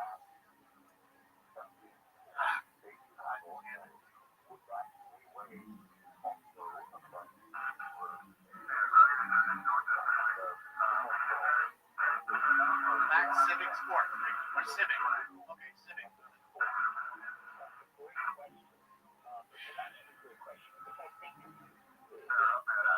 They're gone. That's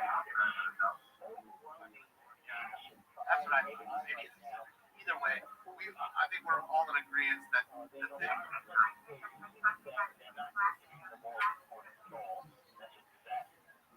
looking for a Beamer.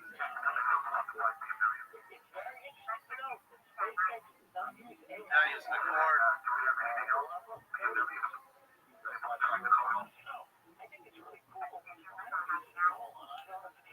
That was brilliant.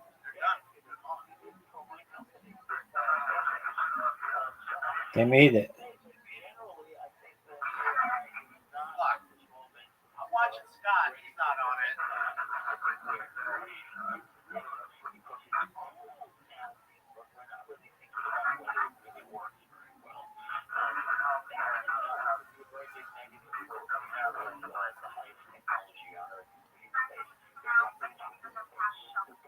It's happening so fast. You know what I mean? So it's hard for them to keep up on the ground.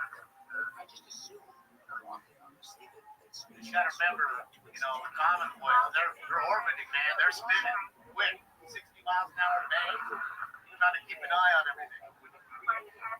Things happen like that.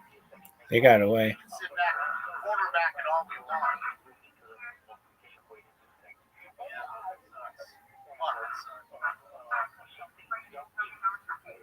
Gone. Gone.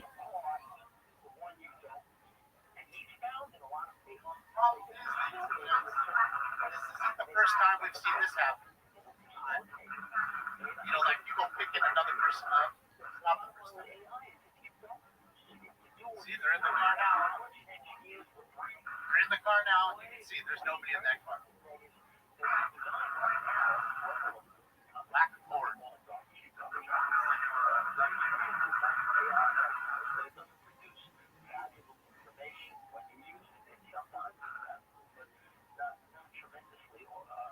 They're gone. They look fucked.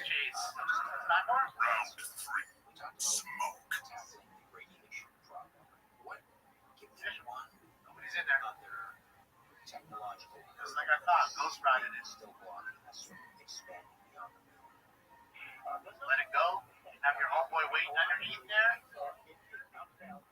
Or maybe they just pulled up next to a car that was sitting there, but I doubt it.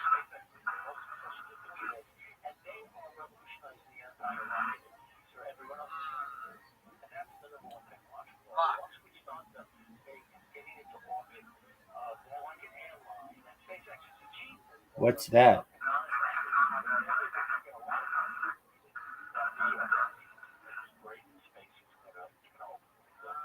Oh, that's earlier.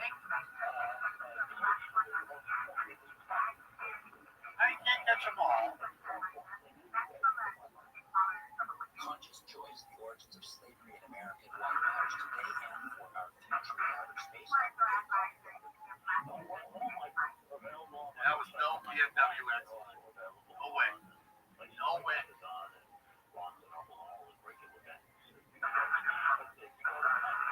pulled all the way out of the white truck. No way that was an X.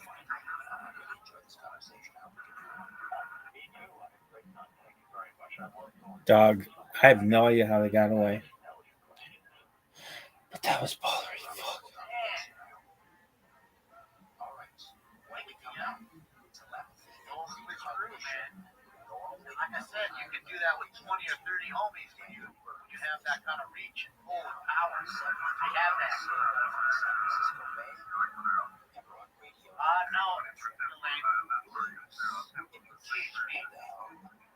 here's Ryan, Captain Ron. I believe it originally started with the sheriff box, then it went to the CHP.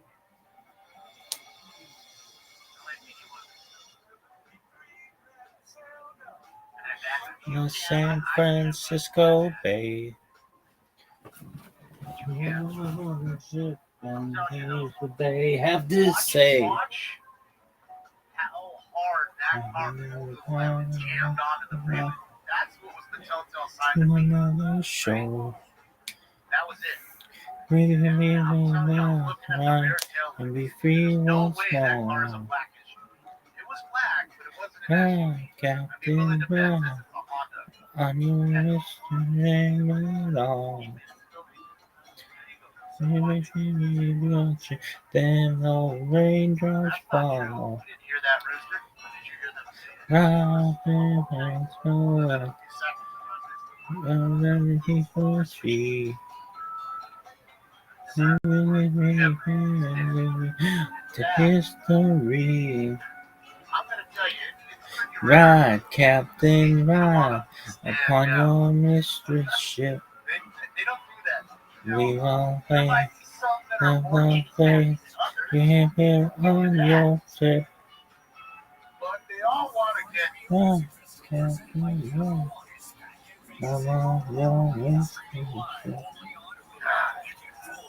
Let me take a look at Scott's on the ground. Look at it.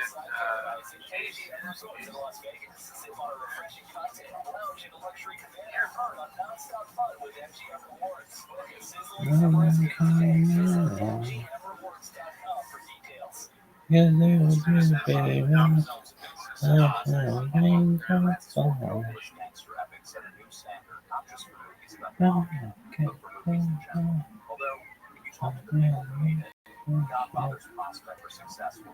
Yeah, but it's easy for us, to watch this. Like I said, quarterback. That's why I was so impressed about how well Mark handled that chase we saw. Friday night we watched Deputy Smart. She did a phenomenal job being a deputy by herself, having to chase that car and use her radio to speak on.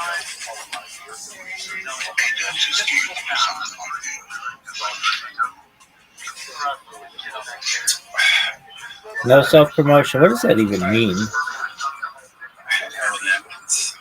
Oh, you're done, son.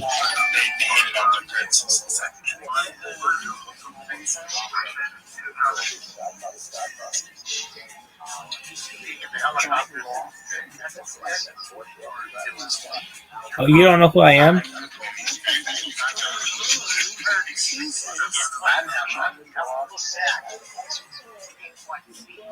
Enjoying these nuts. Why does my skin on top to the Mars, but it's supposed to that only has no goddamn lights.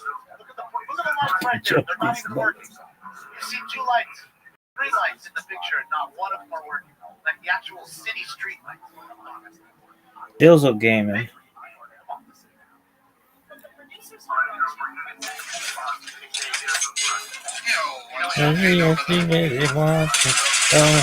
Raindrops fall.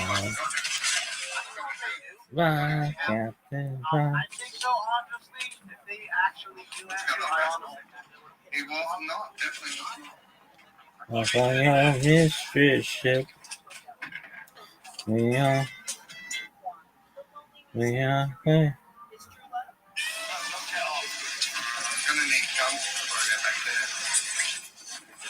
How many fucking minutes, dog, you loser? For real? Not LAPD. LAPD wasn't even in there. I mean, they're here now because, again, this is their jurisdiction. So they got to close the street off and all that. That's CHP, right? California.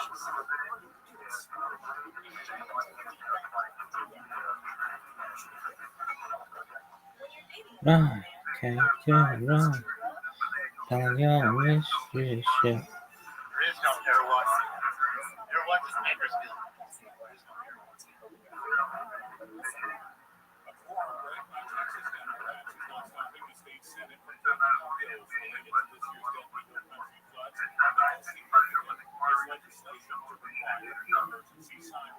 But limited cell phone connectivity, parts of this region go back to what I call old school technology. The bill by State Senator Paul Betancourt orders the Texas Water Board to identify flood-prone areas. The local government will then be required to install the early warning sirens, which will be paid for by state grants. A report says the Pentagon is being directed to use military force against certain drug cartels. President Trump has ordered by the Pentagon to use military force against cartels designated as foreign terrorist organizations. The New York Times reports Trump signed the directive in secret, and military officials have started drawing up plans for targeting the cartels. The president has designated several drug cartels as foreign terrorist organizations since taking office. That's on the fix.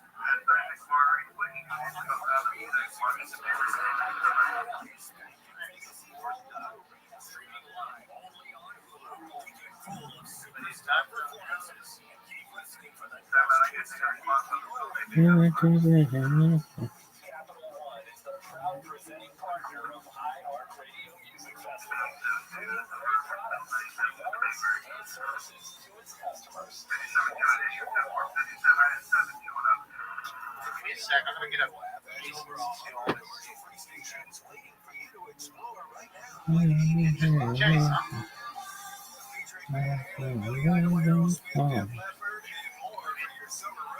I said, this isn't the first time we've seen this happen before.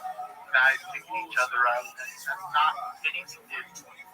What's new is to see it happen that many times or that many carjackings. I mean, it reminds me of the best chase I ever saw. The one I showed you guys in Colorado. Dude got 140 years in prison. I think he got 140 years in prison for 4 live carjackings, and he tried for a fifth. He didn't get the fifth. The troopers were on him by then. They chased him way halfway across Colorado. What do you think up there?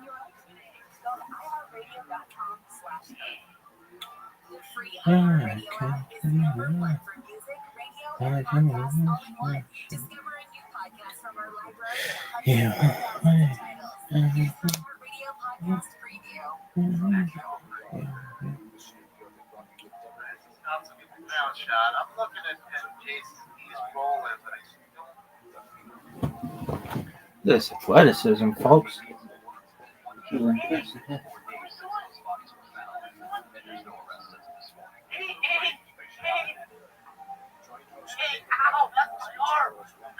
Broadcasting right upon your mystery ship. You are totally pinched my skin for like a minute right there. Why the fuck are you clipping streams and slapping your name under them? Go fuck yourself. Right, motherfuckers!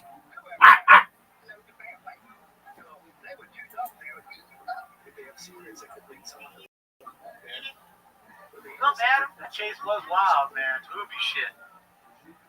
That was a wild one, man.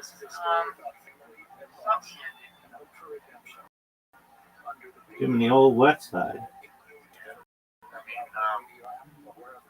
Why the fuck? So you put my live on kick. I was playing DCS.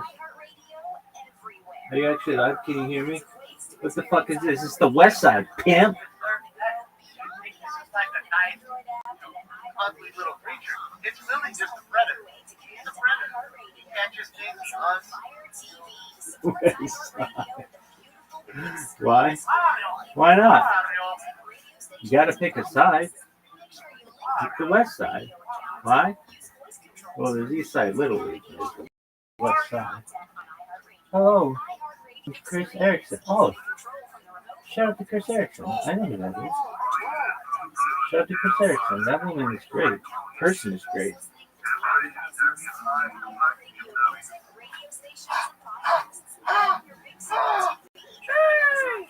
Little scat pat Yo, are you actually live?